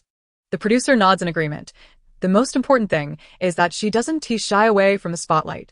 The two of them happily watch as the viewership in the live broadcast skyrockets, while beside them, Ching Ching lets out a sigh, feeling a pang of jealousy as she watches Xiaoxiao greet the audience before joking around with Wu Tao and Song Linling. Alas, she was supposed to be the one to savor the first bite of gossip, but now, Xiaoxiao seems to have distanced herself from her. The rules of the urban adventure dictate that they must check in at several famous landmarks in F-City within a few days. The relaxed pace of the variety show allows them to settle into the villa arranged by the production team on the first afternoon and then stroll through the local snack street to savor the regional delicacies. They will officially start visiting the landmarks the following day. The first stop is the majestic Panlong Mountain, just a few dozen kilometers from the city center. A favorite getaway for locals on weekends. The area is well developed with excellent safety measures. After enjoying the natural beauty of Panlong Mountain, the group is greeted with the show's first little competition, outdoor rock climbing. This episode features guest stars forming teams to compete against the regular cast. After a brief warm-up, the guest stars make their entrance, exchanging greetings. The guest stars are particularly curious about Xiaoxiao. It is rumored in the industry that her presence tends to be detrimental to those around her, yet some are undeterred and eager to test their luck. Among them is a rather handsome male star, known for his proud demeanor and his penchant for basking in admiration, relishing the compliments from fans. After shaking hands with others, Wu Tao whispers to Xiaoxiao, "Why does Lu Feiyang keep presenting his profile to me?" Lu Feiyang is indeed that handsome yet arrogant guest star. Xiaoxiao glances over and explains to Wu Tao it's because he wants to showcase his striking profile and chiseled jawline. The regular cast overhears this and can't help but stifle their laughter. Lu Feiyang catches wind of their amusement and shoots Xiaoxiao a glare. Confused, Xiaoxiao wonders why he is so upset. She merely stated the truth. Given that this is an outdoor shoot, the atmosphere is lively, particularly with the throngs of Lu Feiyang's fans present. He revels in the attention, casually striking poses that highlight his features. Xiaoxiao rolls her eyes, sizing him up. But before she can indulge in any gossip, Rentong announces the start of the competition. The climbing pairs face off. But the regular cast members Zhang Yongfeng and Rentong, both no longer in their youth, struggle against the guest stars. Wu Tao, being somewhat timid, also falters and loses. Only Song Linling and Zhao Yanfei, who possess some athletic foundation, manage to triumph over their respective opponents. However, as the self-proclaimed king of showmanship, Lu Feiyang cannot tolerate anyone overshadowing him. He promptly challenges Zhao Yanfei, who, perhaps intimidated by Lu Feiyang's fame, hesitates to give his all, ultimately succumbing to the nearly 30-year-old Lu Feiyang. What a disaster. Wu Tao is exasperated. How could Zhao Yanfei possibly lose? After defeating Zhao Yanfei, Lu Feiyang, brimming with exhilaration, rips off his shirt to reveal his 8-pack abs, eliciting a chorus of screams from fans both in the live stream and in attendance. Xiaoxiao enjoys handsome men but is put off by Lu Feiyang's self-satisfied charm. Ugh, he is simply too slick. One might think he emerged straight from a petroleum field. Yet, Lu Feiyang is determined to provoke Xiaoxiao. The more she dismisses him, the more he is compelled to conquer her. This world cannot allow any woman to exist who does not admire him. With his torn t-shirt fluttering, Lu Feiyong approaches her, his voice rich and magnetic. Xiaoxia, would you care to compete against me? Xiaoxia is taken aback. You want to compete in rock climbing against me? Are you sure? Lu Feiyong nods, presenting his profile to her. Although you seem rather weak, fear not. I shall take it easy on you. Xiaoxia quickly waves her hands. No, no, no. I'm merely here to make up the numbers. Climbing is too exhausting for me. However, the more she resists, the louder Lu Feiyong's fans cheer. Having witnessed him glare at Xiaoxia moments ago, now that he has initiated a competition, it is undoubtedly to teach her a lesson. Unable to refuse, Xiaoxia reluctantly dons the climbing gear and stands at the foot of the mountain. Lu Feiyong smiles at her. I'll give you 5 minutes. Go ahead and wait for me at the top. Xiaoxia scoffs, but soon finds herself fatigued after just a short climb, coming to a halt. Turning around, she notices Lu Feiyong, who is not watching her but instead is stepping up and down against the wall in a rather bored manner, seemingly focused on something below. What could he be looking at? Xiaoxia tilts her head in curiosity. From that angle, it seems he can only see his own private area. The safety helmets provided by the production team are equipped with cameras, capturing the guests' every move, and should anyone look down, the cameras would inevitably capture their private zones. Xiaoxia glances at Lu Feiyong's private area, noticing it is rather bulging, and she suddenly feels a rush of excitement. Hey, it seems like it's quite substantial. Lu Feiyong, who had been staring down, momentarily freezes before feeling a swell of pride. See? I knew you'd be impressed. Just moments ago, she had rolled her eyes at him. Ha! I knew no woman could resist my charm. Yet, this woman is rather bold, daring to voice her thoughts. As Lu Feiyong revels in his triumph, he is oblivious to the sudden silence that envelopes the crowd. Xiaoxia seems to have realized something, her face turning pale. So, he really is showcasing his private area to his fans? But, Lu Feiyong interjects. But what? You're intrigued, aren't you? But he is using padding. He has on thick sponge padding, my goodness. It's at least 10 centimeters thick. No wonder it looks so large. Suddenly, Lu Feiyong looks up. The atmosphere becomes awkward as strange sounds ripple through the crowd. The producer exclaims, "Oh dear, why does my throat feel so uncomfortable today?" The director replies, Yes, we should drink more tea later." Lu Feiyong's gaze locks onto Xiaoxia's disdainful expression, and she remains blissfully unaware, internally screaming, "Ah." So it turns out that even celebrities have their deceptions. What else could possibly be real? Can someone tell me? What else is truly authentic? Chapter 78. Oh dear. It seems there truly is a devil lurking here. Lu Feiyong finally understands the mystery surrounding this woman. Besides knowing his closely guarded secret, she hadn't even uttered a word. So I heard her innermost thoughts? But how did she know about the padding? Lu Feiyong is perplexed. Since discovering the truth about Lu Feiyong's deception, Xiaoxia's aversion towards him has only intensified. Lu Feiyong, are you still going to climb or not? I don't need you to take it easy on me. Lu Feiyong takes a deep breath, no longer intentionally flaunting his 10-centimeter padding, and uses both hands to scale the wall. However, just as he takes a step up, he suddenly slips, landing squarely on the padded mat. The director and producer cover their faces. This performance pales in comparison to the skills of the Xiang Mingjie couple. Xiaoxia is momentarily stunned. By the time she descends, the staff has already rushed over, and even the fans are pushing forward in concern for their idol. Is Mr. Lu alright? Did he get hurt? Should we take him to the hospital? Where is the doctor? Call the doctor. You Xiaoxia parted the crowd, gazing at a certain individual on the ground who was feigning unconsciousness. What is the fuss about? Did he really need to fall like that? Besides, he has a sponge padding on his backside, and his pert posterior is merely an illusion. Oh, and let us not forget his abdominal muscles are also fake. He is wearing a faux six-pack shirt. No wonder he only dared to rip the fabric from the bottom earlier. Too much tearing would reveal the truth. Xiaoxia felt it was a sheer waste of emotion. Initially, she had been slightly startled upon seeing the abdominal muscles. But who would have thought that everything about him was fabricated? Just then, the man who had been unconscious performed a sit-up and sprang up from the mat. He covered his backside in embarrassment, glaring at Xiaoxia. She felt utterly bewildered by his glare. What are you glaring at me for? I haven't divulged to anyone that you have a total of 88 artificial enhancements, apart from your groin and buttocks. Moreover, even if everyone knew what of it, women can wear padding, and so can men. Everyone has their desire to appear attractive. It's all about understanding. Lu Feiyong, You keep talking. Didn't you see the suppressed laughter on everyone's faces? Didn't you notice my fans in the front row fell silent? Song Lingling, who knew Xiaoxia well, covered her face. Is that truly the case? Do they really understand? Then who was the one screaming internally just now? Indeed, the next moment, the inner voice resounded again. Regardless of the truth, it's not me who is deceived. Haha. Please stop talking, I implore you. To prevent Xiaoxia from concocting any more nonsense, Lu Feiyang suddenly darted to her side, grasped her arm, and lifted it high. I declare, in this round of rock climbing, consultant You Xiaoxia wins. Xiaoxia stared in confusion. I won? Lu Feiyang nodded vigorously. I lost, and I accept my defeat wholeheartedly. The audience watching the live stream was utterly astounded. How could Lu Feiyang be so affected by a fall from a height of 1 meter? Xiaoxia's victory seemed too effortless. Lu Feiyang had clearly been pretending. The irony was palpable. Who would have thought that Lu Feiyang, with such a strong desire to win, would voluntarily concede defeat one day? Lu Feiyang, have you been threatened? If so, blink. How could that be? Xiaoxia looked even more bewildered.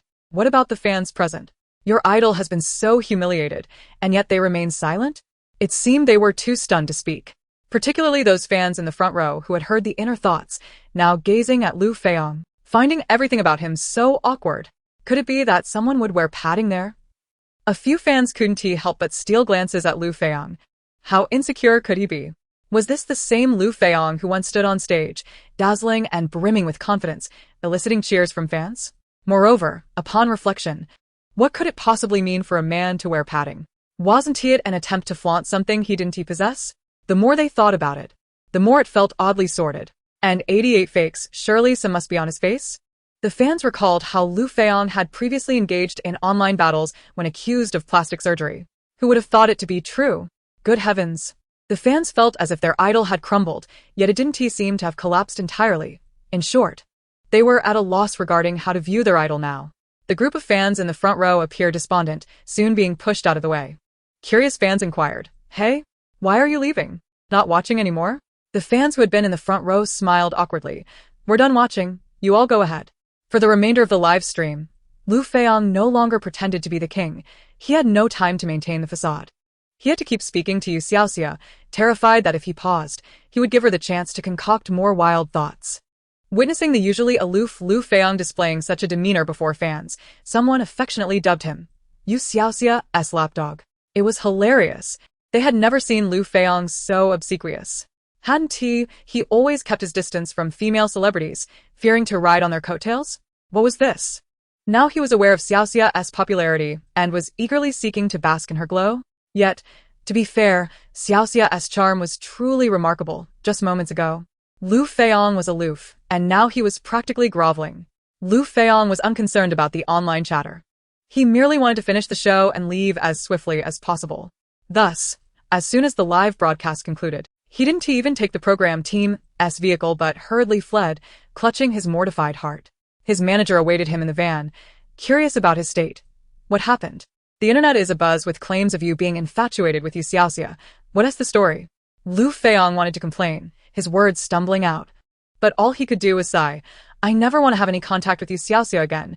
She's a devil. Meanwhile, with Lu Feiyang gone, the villa welcomed 3 new guests, 2 of whom were female singers from a group, and the third was a young heartthrob known for his fear of women. The trio disembarked and promptly approached the seniors to greet them. You Xiaoxia observed them with curiosity, inwardly exclaiming, Today is quite the spectacle, just as the false-padded male departs. New arrivals come forth. Hey, girl, are you aware that while you consider this young lady beside you as your best friend, she actually aspires to be your stepmother? And as for this young man with a fear of women, I can't help but wonder, how does someone with such fears manage to have children? Do you close your eyes when getting intimate with your wife? The 3 new guests were taken aback. Heavens, it appears there truly is a devil here. Chapter 79, The House of Cards is about to fall. Lu Feiyang had previously collaborated with the young man who feared women on several occasions. They were considered good buddies. He was quite loyal and, knowing the young man would be attending the show, immediately called him. However, during the call, his words were jumbled. He was alternating between stuttering and cursing, all while complaining about his sore mouth. Ultimately, he reiterated one clear message. Don't come. This program is toxic. And there's a devil among the crew. The young man with a fear of women found Lu Feiyang's panic amusing. A devil? Surely Lu Feiyang must have lost his mind. However, he had yet to encounter any devils and was eager to see one for himself. By the time he answered the call, he was already in the vehicle sent by the program team, seated next to the singing girls group. The three of them overheard Lu Feiyang's warning but paid it no mind until they came face to face with You Xiaoxia, the legendary gossip goddess. The trio initially froze in surprise, but the next moment, Wu Xiaoxiao immediately glared at her best friend. You actually want to be my stepmother? Sun Yan's face flushed with embarrassment, yet she didn't deny it. After realizing she was at a loss for words, she shot a glance at Wu Xiaoxiao. Calm down. My feelings for your dad are genuine. Could Wu Xiaoxiao remain calm? Sun Yan's family circumstances were not ideal, and she had always been the one taking care of her. Upon learning that Sun Yan had lost her father at a young age, she graciously told her to consider her father as her own. And now? Was she so eager to take her place after her mother had passed away just over a year ago? It was no wonder her mother had cautioned her about Sun Yan's deep intentions, advising her to be wary of deceit. Wu Xiaoxiao had thought her mother was being prejudiced against Sun Yan, leading to arguments in her defense. Now, recalling her mother's words, she wished she could slap herself. Was Sun Yan pursuing love, or merely eyeing her family's fortune? Wu Xiaoxiao didn't need to think twice to form a judgment. Her expression darkened immediately. Sun Yan tried to reach for her, but Wu Xiaoxiao dismissed her with a sharp movement of her arm. The pair of sisters, who had appeared inseparable on screen, had turned on each other within 5 minutes of the live broadcast. What was happening? Why did Xiaoxiao's expression suddenly look so grim? Just moments ago, everything had seemed fine, and now it was all gone awry. Based on my experience, they must have encountered You Xiaoxia to suddenly flip their demeanor. I suspect it has something to do with her. Heavens, could I have missed yet another piece of gossip? But I've been glued to the live stream the entire time. I knew that keeping an eye on the live stream of the slowing days would surely yield rewards. Quickly, can someone tell me what exactly has transpired? Everyone stood at the entrance in a daze, but it was Rin Tong who first reacted, hurriedly assisting with the luggage. Come in, the rooms are all ready. Xiaoxiao, you and Sun Yan will share a room. Wu Xiaoxiao immediately frowned and flatly refused. I refuse to share a room with her. An awkward silence enveloped the group. Zhang Yongfeng quickly stepped in to mediate. There are other rooms available. Sharing would be a bit cramped, so let us separate. Upon entering the villa, Wu Xiaoxiao and Sun Yan went upstairs to drop off their luggage, while Zhou Xinyuan, the young man with a phobia of women, hurriedly retreated to the bathroom to call his manager. However, once the call connected, he found himself at a loss for words. Goodness, now he understood why Lu Feiyang referred to him as daddy over the phone. Xinyuan? Why aren't you speaking? Oh. Zhou Xinyuan snapped back to reality. But the words he had intended to say remained stuck in his throat. He still hadn't grasped the rules of heart voice, or the mystery surrounding You Xiaoxia. But it was clear that the matters of heart voice were unspeakable for him, just as they were for Lu Feiyang, implying that no one could speak of them. This indicated that even if the people in the villa were aware of his secret marriage, they could not relay it to the outside world, thus minimizing the impact on him. With this in mind, why not continue to keep it a secret? After all, he had many female fans, and revealing his marital status would likely lead to a significant loss of followers, which would be an immeasurable loss. Clinging to this hope, Zhou Xinyuan ended the call. In the living room, You Xiaoxia was perched on the sofa, munching on an apple while watching television.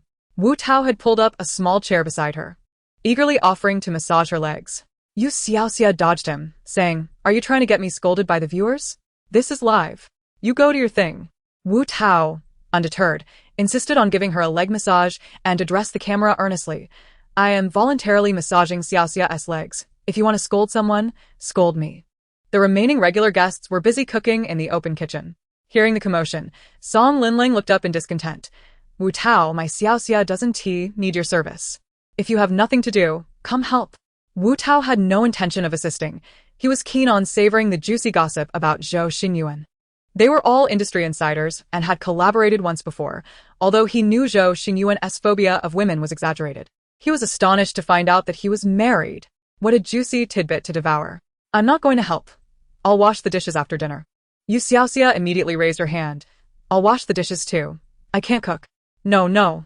You don't need to, Xiaoxia. I can handle it all myself. I can't trouble you." Wu Tao quickly replied. Song Linling was left speechless. "Is she my sister or your sister, Wu Tao? When it comes to flattery, You truly excel. Just as she thought this, a weak voice chimed in. I'll wash the dishes too. My share counts as Xiaoxia's, Song Linling. Zhao Yanfei. Your flattery skills rival Wu Tao's. Not only was Song Linling speechless, but the viewers watching the live stream were also at a loss. Originally, they wanted to scold You Xiaoxia for being lazy, but now they found themselves wanting to reprimand Wu Tao. Taozi, you really know how to flatter. Why scold our Xiaoxia? She's such a good child. Everything was voluntary on their part. Xiaoxia didn't do anything wrong. Exactly, don't scold Xiaoxia. She's been bringing us juicy gossip all day. Sister Xia, write a book and tell us how to train dogs. Yanfei, you're only 19. And you're already flattering like this. Don't learn from Wu Tao. He has been struggling for years without success. Following him won't lead to anything good. Wu Tao, shrimp and pork heart. In the villa, Wu Tao was oblivious to the comments flying by in the chat, continuing his diligent efforts to please. Yet, he hadn't heard You Xiaoxia's heart voice again. This made him anxious, prompting him to take action. Xiaoxia, what do you think of the 3 new guests today? You Xiaoxia, fixated on the television, replied nonchalantly, they seem fine. It's our first meeting. It's hard to judge others. Besides, isn't it gossiping behind their backs? I'm not that kind of person. Wu Tao, have you said enough in your heart? He cleared his throat and pressed on. What do you think of Zhou Xingyuan, the handsome guy who just arrived? Only then did You Xiaoxia turn her head and look at Wu Tao meaningfully. Wu Tao, why are you looking at me like that? You Xiaoxia, with a look of realization, lowered her voice due to the live broadcast. So you have a crush on him. But let me tell you, you two have no chance. Even though his persona is a phobia of women that is fake, he is different from someone like you. Wu Tao was left speechless. Someone like me? What kind of person am I? Is this sexual orientation discrimination? That's not acceptable. That's not what I meant. I meant to ask, what do you think of his character? He subtly pointed out, isn't there a difference between his true character and the persona he presents? Isn't it a case of being two-faced? You Xiaoxia shrugged. That is pretty normal. It's not unusual for someone to be a little two-faced. No one can guarantee that they are always consistent in their words and actions, right? If that were the case, they wouldn't be human. They'd be gods. Wu Tao, if he is giving up, just enjoy some gossip. It's tough. Fortunately, his reminder was effective as You Xiaoxia's thoughts began to wander elsewhere. Actually, Zhou Xingyuan isn't bad. Though his persona doesn't match who he really is, he hasn't done anything wrong. It's a pity he is about to face a downfall. Excellent. Wu Tao felt like screaming with excitement. But don't misunderstand. He wasn't thrilled about someone else's misfortune. He was just enjoying the gossip. The crew members in the kitchen paused momentarily before resuming their cooking as if nothing had happened. Suddenly, something clattered to the ground, and everyone turned to see Zhou Xingyuan emerging from the bathroom. Zhou Xingyuan had just learned of the impending downfall and immediately thought of turning back. But he forced himself to hold it together. No need to panic. Let us listen a bit longer. Perhaps he can glean more information about his impending calamity. Chapter 80. Are they trying to suffocate me to inherit my old 6? After the first episode's trial, the regular guests in the second episode had evidently matured in their cooking skills. While it may not be a feast for the senses, at least it was edible. When Wu Xiaoxiao and San Yan finally descended from upstairs, San Yan's eyes were red, and Wu Xiaoxiao's face was filled with anger, clearly indicating they had quarreled. You Xiaoxia glanced around, puzzled. Did something happen that I'm unaware of? Why does the atmosphere feel so strange? The others replied, you're the last one to talk. Look at yourself. You live in hell. Xiaoxia, come, eat more. Zhang Yongfeng used serving chopsticks to place a plate of stir-fried prawns into Yu Xiaoxia's bowl. This is delicious.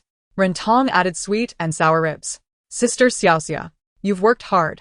Zhao Yanfei, with flushed ears, offered her the fried chicken wings he made.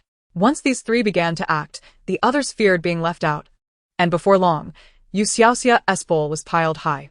What is going on? Is everyone insane? Only then did they lower their heads to eat quietly. Ha ha ha, I'm dying of laughter. What are they doing? They left Xiaoxia speechless. However, it must be said that Wu Xiaoxiao and San Yan were quite off. Had they quarreled? It felt as though something had transpired that I wasn't privy to. If this were pre-recorded, it would undoubtedly be edited out. But this was live. How bizarre. Zhao Yanfei, I thought you were younger and less flattering than Wu Tao, but I was wrong. You flatter even more than him. And what has this sister Xiaoxia? You've worked hard. What has she been working hard at? Is eating an apple exhausting? Nonsense. She has clearly been lounging on the sofa, doge face. The viewers were teasing and joking as they watched the live stream, while Zhou Xinyuan was near a state of panic. He now realized that heart voice was something rare and precious. He had just complained about it earlier. What is there to lament? If one does not hear the whispers of the heart, one might not even know how one met their demise. He cleared his throat, disregarding his carefully crafted persona, and eagerly picked up some food to place into You Xiaoxia's bowl. Xiaoxia. No, no. You Xiaoxia promptly shielded her bowl and turned away, fearing that if he continued, she would truly be unable to eat anymore. What are these people doing? Do they wish to stuff me to death so they can inherit my old six? Old Six immediately declared his loyalty. Useless. I can only be Xiaoxia's old six. Humph.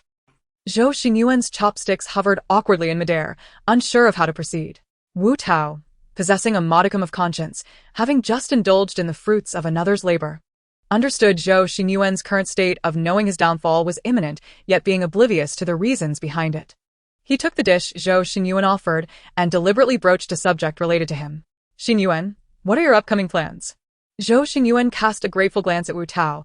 I will be filming director Zhang's movie soon. I'll head straight to the set after we leave here. Don't film. It's a waste of money, since it won't air anyway. You Xiaoxia gnawed on a chicken wing, her mind brimming with gossip. Fortunately, it's a soft ban, which won to affect the editing of slowing down the days. Otherwise, Gu Xiqing would definitely blow up. Haha. A soft ban? Zhou Xinyuan began to ponder whether he had ever engaged in actions that could lead to a soft ban in the past, and what circumstances might arise in the future that could result in such a situation, so he could avoid it in a timely manner. But he is indeed unfortunate. He established a fear of women persona, yet has long been secretly married with children. When discovered by obsessive fans, they could not accept it and even went live to threaten suicide, demanding an explanation from him. This could have been resolved amicably, but he was unlucky to be caught up in the Qingling movement and the extreme fan suicide incident, which stirred up a scandal. The higher-ups refused to listen to explanations and imposed a soft ban on him. One might say this is the price he pays for deceiving his fans? You Xiaoxia finished her chicken wing and switched to ribs. People, especially those in the entertainment industry, ought not to fabricate personas for themselves. It's all too easy to suffer a downfall. Zhou Xinyuan exhaled a breath he had been holding, though he still felt a lingering tension. The release came from finally understanding the reason behind his impending downfall, yet the residual tension stemmed from knowing the situation was far from easy to resolve. What if he publicly acknowledged his secret marriage and children, and fans still threatened to commit suicide? Wu Tao winked at him. Are you foolish? It's not a clear-cut situation now. Besides, voluntarily revealing the truth and being discovered are two entirely different concepts. Moreover, if handled well, you might even gain a wave of new fans from your proactive disclosure. All this talk of responsibility and accountability is moot. As long as the fans recognize you, they will elevate you to the heavens in an instant. And that fan threatening to commit suicide? Perhaps their mood has improved and they have no intention of going through with it? That's a possibility. Zhou Xinyuan received Wu Tao's signal and nodded. Thanks, brother. Wu Tao shrugged. It's nothing, just a small gesture. After the meal, You Xiaoxia honored her promise to wash the dishes, but was immediately stopped by everyone. Zhao Yanfei dashed towards the sink with the bowl in hand. Wu Tao rolled up his sleeves and held You Xiaoxia back. Let me handle it. How could I let my sister Xia wash the dishes? Ultimately, Zhou Xinyuan chased everyone away, even declaring fiercely, Zhou Xinyuan, will take care of all the dishes today. Don't even think about competing with me. Oh, and by the way, he added, this task counts as me working on behalf of Xia, so make sure to credit her for the labor. Seriously, Zhou Xinyuan, are you starting to curry favor? Do you even remember your persona? Fear of women, the one who never initiates conversation with females, whether on variety shows or on set. What on earth are you doing? The entertainment industry's foremost figure in avoiding suspicion is now actively washing dishes for women? Am I seeing things? I am genuinely curious about what kind of charm Xiaoxia possesses. Comrade Xiaoxia, I strongly urge you to publish a book. I would definitely buy it. The barrage of comments was lively and boisterous. In the villa, Wu Xiaoxiao, feeling unwell, went upstairs right after dinner, while Sun Yan, afraid of facing the peculiar gazes of others, followed suit, leaving only them in the living room. You Xiaoxia had neither cooked nor had dishes to wash today, feeling idle. She decided to prepare some fruit for everyone. However, just as she picked up a knife, Zhao Yanfei rushed over. You want to cut fruit? Give it to me. I'll handle it. Wu Tao could not concede defeat and hurried after him. What do you want to eat? Oranges? Apples? Grapes? Why not just have a bit of everything? I'll wash the grapes. Zhang Yongfeng and Ren Tong exchanged glances, shaking their heads in disbelief. These youngsters are far too restless. It's still them too. Look how mature and composed they are. Having reached a silent understanding, Ren Tong turned to You Xiaoxia with a cheerful wave. Xiaoxia, don't mind them. Come sit over here. Zhang Yongfeng, frustrated, slapped his thigh. Oh, Ren Tong. You sly green tea man. Trying to play mind games with me, are you? With no tasks at hand, You Xiaoxia could only sit down and continue watching television. The production team had initially planned to have the guests play some games once everyone had arrived, but after Zhou Xingyuan finished washing the dishes and sought out the director, the game segment was promptly cancelled. When Zhou Xingyuan returned, the fruits prepared by Zhao Yanfei and Wu Tao were also served. Aside from Wu Xiaoxiao and Sun Yan, all guests were present. Wu Tao, whether intentionally or through prior agreement, teased Zhou Xingyuan. Xingyuan, you've probably never been in the kitchen, have you? Honestly. Did you secretly hide the broken dishes earlier? Zhou Xingyuan smiled. How could that be? My daughter said that washing dishes is hard on the hands. She cares for her mother deeply, so whenever I return home, the dishes are always left for me to wash. The comments erupted. Wow. Look at how one sentence from this man has set the live comments ablaze. Chapter 81. Yes, I am married. The news came from You Xiaoxia, and Zhou Xingyuan understood the importance of reciprocation. After careful consideration, he decided to publicly announce his marital status on this show. Once he uttered those words, the barrage of comments froze for a full 5 seconds before exploding with inquiries. The screen was flooded with question marks, reflecting the astonishment and curiosity of netizens. Did I mishear? What did Zhou Xingyuan just say? He said he has a daughter. Surely, if he has a daughter, he must have a wife. Which means he is married. Fans who heard that, don't pretend you didn't. Devil's whisper. Ha ha ha. My fear of women brother is married? I'm not insane. Don't pull me, I'm not crazy. Isn't Zhou Xingyuan the one who avoids women at all costs? When did he get married? Who is his wife? I haven't heard of him being close to any woman. Deceiving fans. Zhou Xingyuan, you've done well. Alright, it's slowing down the days, isn't it? I knew there would be surprises in this live broadcast. Big news, big news. Xiaoxia, just tell us. Does this have anything to do with you? I think it does. You could tell from everyone's greetings when they entered. Their expressions were all off. Whether or not it does, Xiaoxia, I love you. You are my connection in the entertainment industry. Zhou Xingyuan reveals he has a daughter.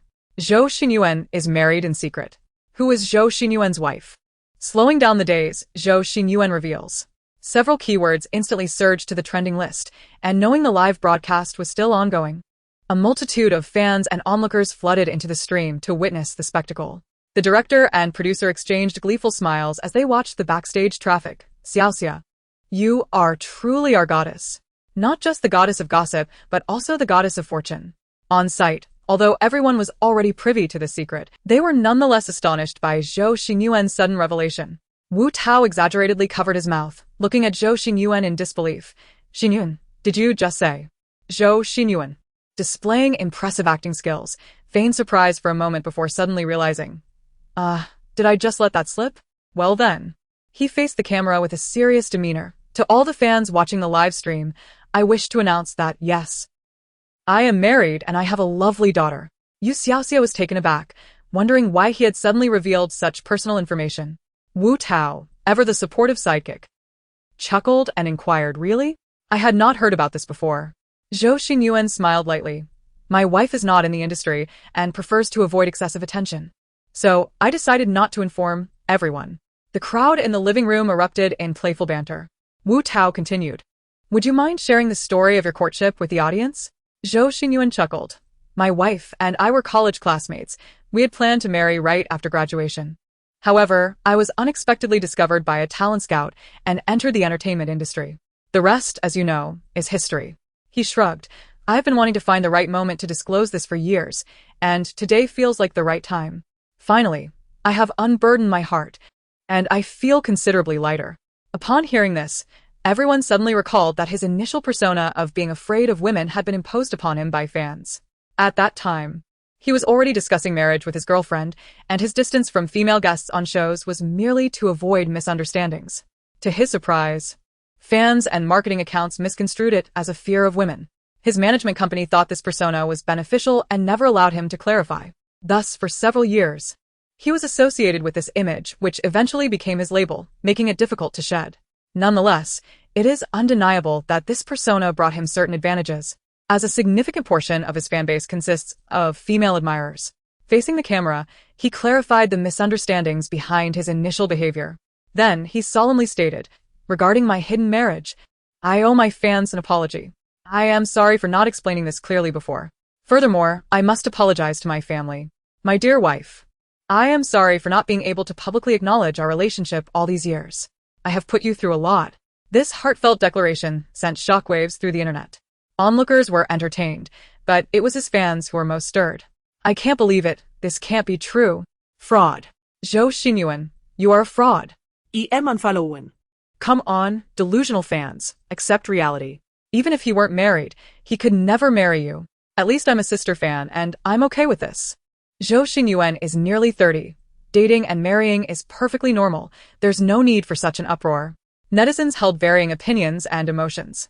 Zhou Xinyuan's company received news just 5 minutes before the program team. They were exasperated, but Zhou Xinyuan was resolute in his decision to reveal the truth today. His management could not sway his determination and had no choice but to comply. Once he made the revelation, the internet trolls sprang into action, attempting to steer public opinion towards portraying him as a responsible man and a good father. In the villa, shortly after Zhou Xinyuan finished speaking, his assistant handed him his phone. Upon seeing the caller ID, he smiled knowingly. "It's my daughter." As soon as he answered, a soft, sweet voice came through. "Daddy."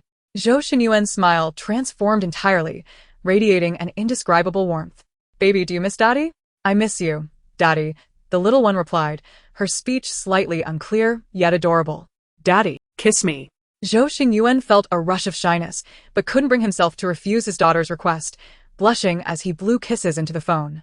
The giggles of the little girl echoed on the other end, lightening the previously tense atmosphere of the comment section. Zhou Xinyuan's daughter has such a cute voice. His expression changes completely when he talks to his daughter. "I don't mind Zhou Xinyuan's hidden marriage. It's not like he committed any heinous act. Celebrities have a right to privacy, and marriage should be a matter of freedom. Indeed, it's far better than those who engage in reckless relationships. I can't wait for Zhou Xinyuan to bring his daughter on a parenting show. It will surely be delightful." At the live site, the little girl was still chatting with Zhou Xinyuan. "Daddy, Mommy said to forgive you." Zhou Xinyuan's eyes momentarily glistened with emotion. This was not an act, but a genuine display of feeling that moved Song Linlang and the others. "Baby, tell Mommy. Thank you, my dear wife." "Thank you, my dear wife," the little one parroted, eliciting laughter from both the live audience and online viewers. After ending the call, the conversation gradually shifted back to normal, and as time passed, everyone began to prepare for bed. Zhou Xinyuan spent the night anxious, fearing news of radical fans taking drastic actions, but as the night wore on, neither his fan group nor Weibo showed any signs of such occurrences. He breathed a sigh of relief. Perhaps Wu Tao was right. Maybe the more extreme fans were not as radical as he feared. The developments were unpredictable. Even a minor change could alter the course of events, let alone such a significant revelation.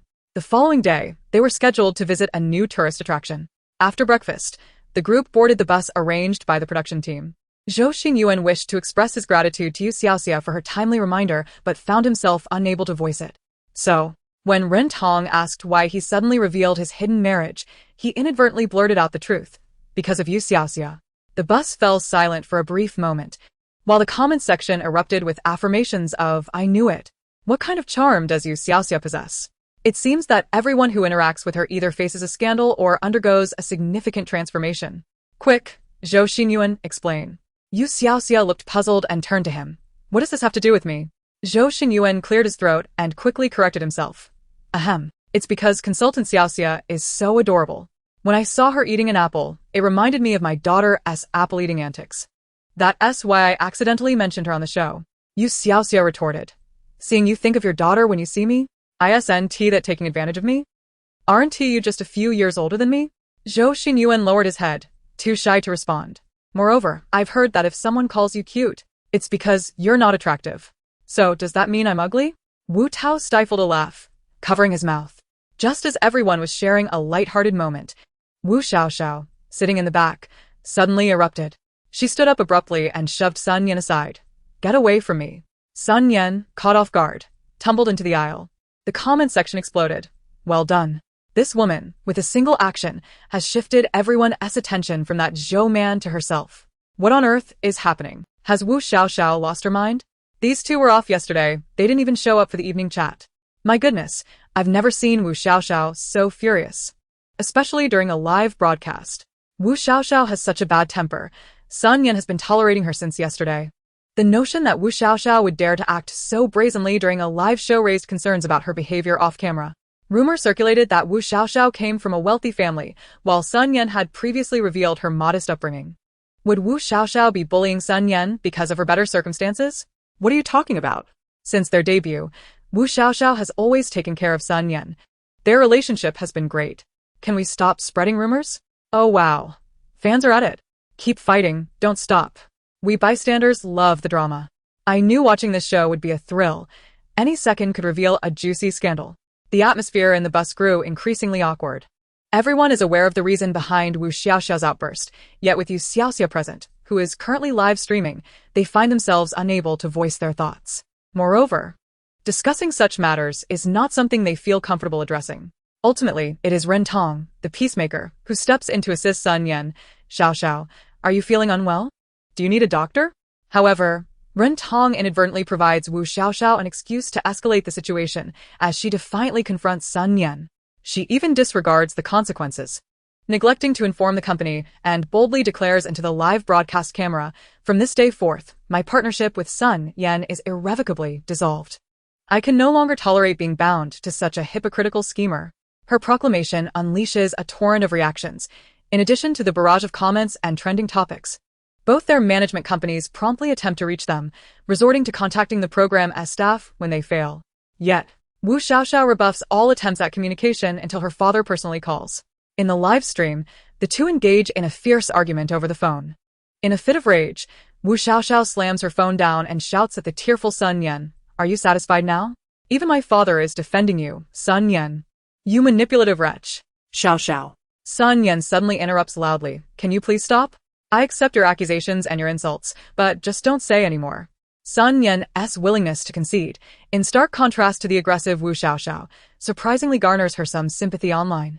Wu Xiaoxia, being straightforward and not overthinking, feels a fleeting moment of hesitation and compassion as she sees Sun Yan's distress, recalling their years of camaraderie. Just then, You Xiaoxia scratches her head, pondering how this situation has spiraled out of control since yesterday. Old 6, is your CPU overheating? Nope, Xiaoxia, my CPU is just fine, strong as ever. But the world is ever-changing. Even a small butterfly can stir a hurricane, so occasional fluctuations are to be expected. You Xiaoxia accepts this explanation. However, how could Wu Xiaoxia possibly outmaneuver Sun Yan? Sun Yan is a master of manipulating emotions. After today's live stream, she will likely orchestrate a campaign to portray herself as the victim, using Wu Xiaoxia's public outburst to her advantage. Wu Xiaoxia will be vilified online, subjected to a barrage of cyberbullying, and her claims of Sun Yan's indecent behavior and seduction of her father will go unheard. Everyone will assume she is merely attempting to shed blame by tarnishing Sun Yan's reputation. The end result will be Wu Xiaoxia retreating from the limelight, while Sun Yan exits the duo, continuing to thrive in the entertainment industry. Wu Xiaoxia's eyes widen in shock, while Sun Yan, feeling humiliated, seethes with anger. If it weren't for that damned You Xiaoxia, she would never have been exposed by Wu Xiaoxia yesterday, and now today, her plans are thwarted again. However, in the next moment, Sun Yan suddenly feels a sharp pain in her chest. Being a clever individual, she quickly realizes that her discomfort stems from harboring ill thoughts toward You Xiaoxia, and she promptly abandons that notion. True enough, her pain dissipates almost instantly. Before she can further marvel at You Xiaoxia's peculiar influence, Wu Xiaoxia suddenly slaps her across the face. This time, Wu Xiaoxia does not grant Sun Yan the opportunity to defend herself and directly confronts her. "Sun Yan, I regarded you as my closest friend, taking care of you since we debuted. How could you betray me by seducing my father? My mother has only been gone for a year." With that, Wu Xiaoxia breaks down in tears. The earlier comments that had been rife with insults towards Wu Xiaoxia are instantly silenced in shock for a couple of seconds. Following this brief pause, the comments explode with astonishment. Sun Yan's expression turns frantic, her countenance pale as she attempts to explain, but Wu Xiaoxiao interrupts her once more. The Wu Xiaoxiao of moments ago has transformed. She is now Niu Hulu Xiao, capable of seeing through her adversary's schemes. Don't try to convince me this is about love. Wu Xiaoxiao addresses the camera. I am the daughter born to my parents in their later years. My father is already 65 this year, while Sun Yan is not yet 25. Viewers watching this live stream, do you believe that Sun Yan and my father are in love? I certainly do not. It's merely a crass grandfather-granddaughter relationship, ha. Not even a dog would entertain such a notion. P.S. Of course, if this grandfather were wealthy and nearing death, I might consider it, being a poor soul myself. Heavens, who would have thought Sun Yan could be such a person, seducing her best friend's father? I suddenly empathize with Wu Xiaoxiao. Sun Yan, couldn't you at least find someone else? Pursuing a friend's father is quite unbecoming. I thought Sun Yan was crying out of deep distress, but now it seems she is nothing but a white lotus. Is there really a need to speculate so maliciously about a girl? What if it truly is love? After all, who she chooses to date is her own business. Sun Yan's fans should just be quiet. Are all the men in the world dead that she must pursue her friend's father? Rumor has it Wu Xiaoxiao's father is quite affluent. One cannot dismiss the possibility that Sun Yan is merely after his wealth. Of course, it's also feasible that it's genuine love. Do you believe that? Personally, I do not. Haha, it's always the women who get blamed. Wu Xiaoxiao's father is not exactly a paragon of virtue either. Why not criticize him? And Wu Xiaoxiao, why don't you dare confront your father? Picking on women is hardly a show of strength. Following her transformation into Niu Hulu Xiao, Wu Xiaoxiao appears to have gained an extraordinary clarity, exuding an intimidating strength.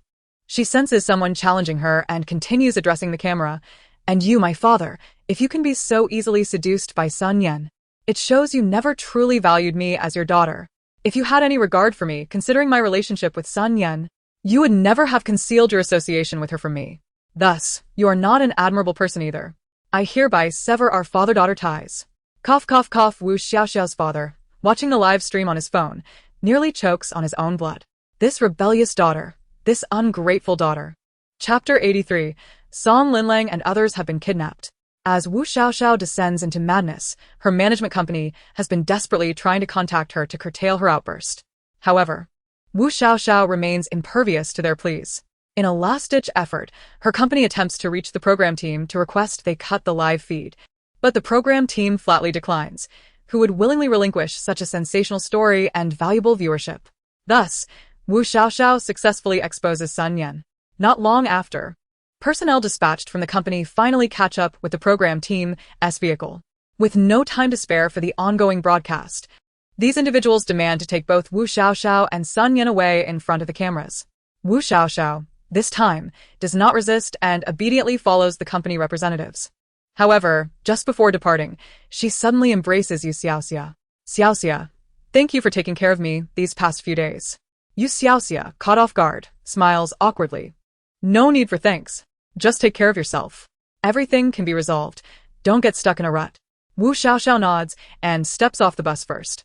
As for Sun Yan, she dares not even glance at You Xiaoxia, fearing another bout of chest pain, hastily keeping her head down as she exits the vehicle. With the two main figures departing, the viewers watching the live stream feel a twinge of disappointment, but the most crucial revelation has already been unveiled. Given the enormity of this scandal, it cannot simply be buried. There will surely be more to come, so there's no need to rush. Overindulgence is ill-advised. The bus continues its journey, while the viewers revel in the comment section. Having devoured a significant scoop in just 2 days of the show, they feel thoroughly satisfied. Who could argue otherwise? Since the premiere of Slowing Down Life, I've been glued to it day and night, keeping it on my bedside just to ensure I don't miss a single morsel of drama. Haha, I too keep my phone on at night. But it's not just about the two main players. Have you noticed that several of Lu Feiyang's major fans have unfollowed him? What? Upon receiving this information, viewers hurriedly rush to Lu Feiyang's fan club, and indeed, they discover several profiles have turned black. I recognize them. They are the renowned fans of Lu Feiyang, known for meticulously documenting his schedule. Why have they suddenly unfollowed him? Could it possibly involve Xiaoxia?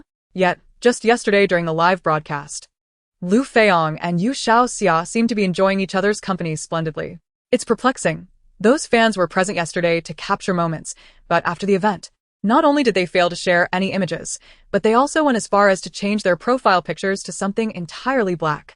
Netizens are left speculating, yet none have managed to unearth the truth.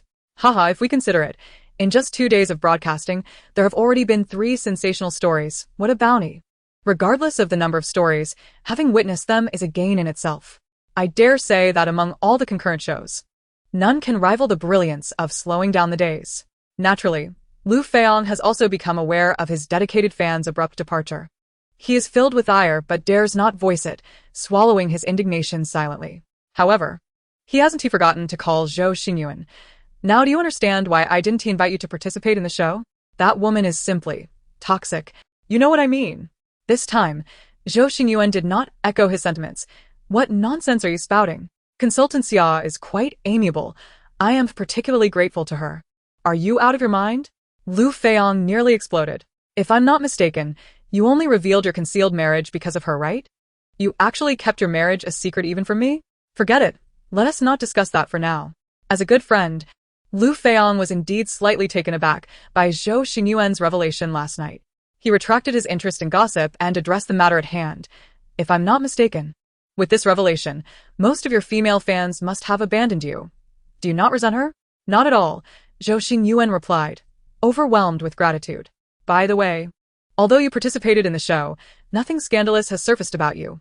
Why are you so agitated? Oh. I just heard from my assistant that several of your fans have left. Has something transpired that I am unaware of? Lu Feiyong found himself at a loss for words. How could he explain such a matter to Zhou Xingyuan? If he did, he would be the subject of ridicule for at least a decade. Zhou Xingyuan, still in the midst of the live broadcast, grew impatient. What did you call to say, anyway?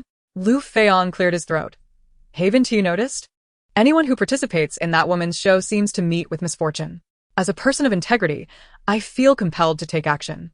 Shouldn't we inform our friends in the industry to avoid participating in her program? Though Lu Feiyong dared not express his grievances openly, he sought to devise a scheme to alleviate his frustration. If no stars chose to partake in their program, let us see how she would manage. Zhou Xingyuan frowned upon hearing this. I want to do that. I think Consultant Xia is quite wonderful. No, she is exceptional. Moreover, Lu Feiyong interrupted. Displeased. What more is there to say? Zhou Xingyuan suddenly smiled. Have you forgotten which company You Xiaoxia is associated with? If you wish to have President Guo blacklist her, just say the word, and I can assist you in negotiating with him. Lu Feiyong was momentarily speechless. Zhou Xingyuan kindly advised, though I'm unsure of the gossip you've encountered, your fans have left. Do you not wish for others to experience the power of Consultant Xia? Lu Feiyong's eyes sparkled with realization. Indeed. Although You Xiaoxia had caused him to lose fans, she was essentially a human lie detector. Why should he be the only one subjected to such gossip? He firmly believed that merely acting as a cushion for others didn't warrant any wrongdoing on his part. Surely, the people in the industry were even more naive than he was. If misfortune was to befall anyone, they should all share in it. Why should he be so benevolent as to help others avoid risk? Zhou Xingyuan, come here. We're dividing into groups. Coming, Zhou Xingyuan replied, with impatience evident in his voice. Do you have more to say? If not, I'll hang up. I'm live. Hang up, hang up. Lu Feiyong was the first to end the call. Zhou Xingyuan handed the phone to his assistant and hurried over to the guests. I'm here. You Xiaoxia and her team were scheduled to check in at 2 scenic spots today, but due to time constraints, they decided to split into groups temporarily and regroup after completing their tasks. With only 2 female participants, You Xiaoxia and Song Linling took on the roles of group leaders, deciding who would join their teams through a game of rock, paper, scissors. You Xiaoxia, an admirer of beauty, selected the slender and attractive Gao Ji from the outset, much to the delight of Zhao Yanfei, who stood eagerly behind her, while Wu Tao fumed in frustration. Thankfully, in the second round, You Xiaoxia chose her friend Wu Tao, prompting a smile to grace her face. The group divisions were finalized, leaving Zhang Yongfeng, Ren Tong, Zhou Xingyuan and Song Linling together to check in at the current scenic spot. Meanwhile, You Xiaoxia led Zhao Yanfei and Wu Tao on a bus to a different location a few kilometers away, planning to regroup with Song Linlong's team once they completed their tasks. With the assignments clarified, everyone set off on their respective missions. The tasks were not particularly challenging. According to the program's arrangements, they were to complete various mini-games throughout the scenic area and then find the designated staff to stamp their completion. The three young and energetic participants quickly finished their check-in by 3 in the afternoon and rushed to the scenic area-s restaurant to indulge in a feast and enjoy the air conditioning while waiting for Song Linlong's team to arrive. However, as evening approached, they still had not seen the other half of their group. Just as You Xiaoxia and her companions were beginning to wonder, the program-s staff suddenly rushed in with grave expressions. This is bad. Song Linlang and her team have been kidnapped. Chapter 84. I can help you find your daughter. You Xiaoxia sprang to her feet, knocking over the drinks on the table in her haste. Forgetting everything else, she urgently inquired of the staff. What happened? The staff member, nearly in tears, handed You Xiaoxia a phone. It's still live. You need to see. Song Linlang and her team had been abducted while en route to meet You Xiaoxia and the others. The vehicle was arranged by the program, and the driver was an unfamiliar middle-aged man whom no one had paid much attention to. It wasn't he until the car abruptly halted on a bustling street that the group had time to react, only to witness the driver suddenly pull a knife from beneath his seat. Panic spread among them, and the cameraman, struggling to keep the camera steady, was steadied by the man with the knife, who directed the camera towards his face. Make sure to capture this clearly. No shaking.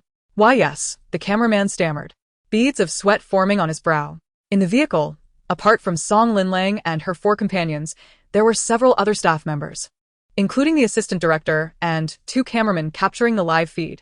The assistant director, suppressing his fear, spoke up. Sir, what are you planning to do? We are live streaming the program. Surely there has been a misunderstanding? The driver, looking somewhat unhinged, responded, live streaming is great. It's the reason I'm kidnapping you. There should be many viewers, right? He pointed at the camera. The others exchanged glances, and the assistant director nodded. Why yes, there are many, especially a lot. The man nodded approvingly, his eyes narrowing as he surveyed the interior of the vehicle, while everyone sat with their heads lowered, trying to minimize their presence. However, when his gaze landed on Song Linlang, his eyes lit up. I recognize you. My daughter adores you. You're a big star, aren't you? Song Linlang, suppressing her fear, nodded slightly. Just then, the man's demeanor shifted drastically as he grabbed Song Linlang, pressing the knife against her neck. Gasps erupted in the vehicle. The man, unfazed, glared at the remaining occupants. You all, get out. The assistant director, terrified at the prospect of leaving Song Linlang alone, felt tears welling up but gritted his teeth and spoke. Brother, please don't hurt her. She's just a girl. How about you take me instead? I can go. As the assistant director bravely stepped forward, Zhang Yongfeng, Rentong, and Zhou Xingyuan also courageously stood up. However, the man remained unmoved. Get out. Don't make me repeat myself. And leave that one with the camera behind. With no other choice, the crew stepped out of the vehicle one by one. The director's vehicle, trailing closely behind, sensed something was amiss and immediately called the police. Upon seeing them exit, they rushed to inquire. What happened? Are you all unharmed? The assistant director shook his head. We are fine, but Linlang is still in his grasp.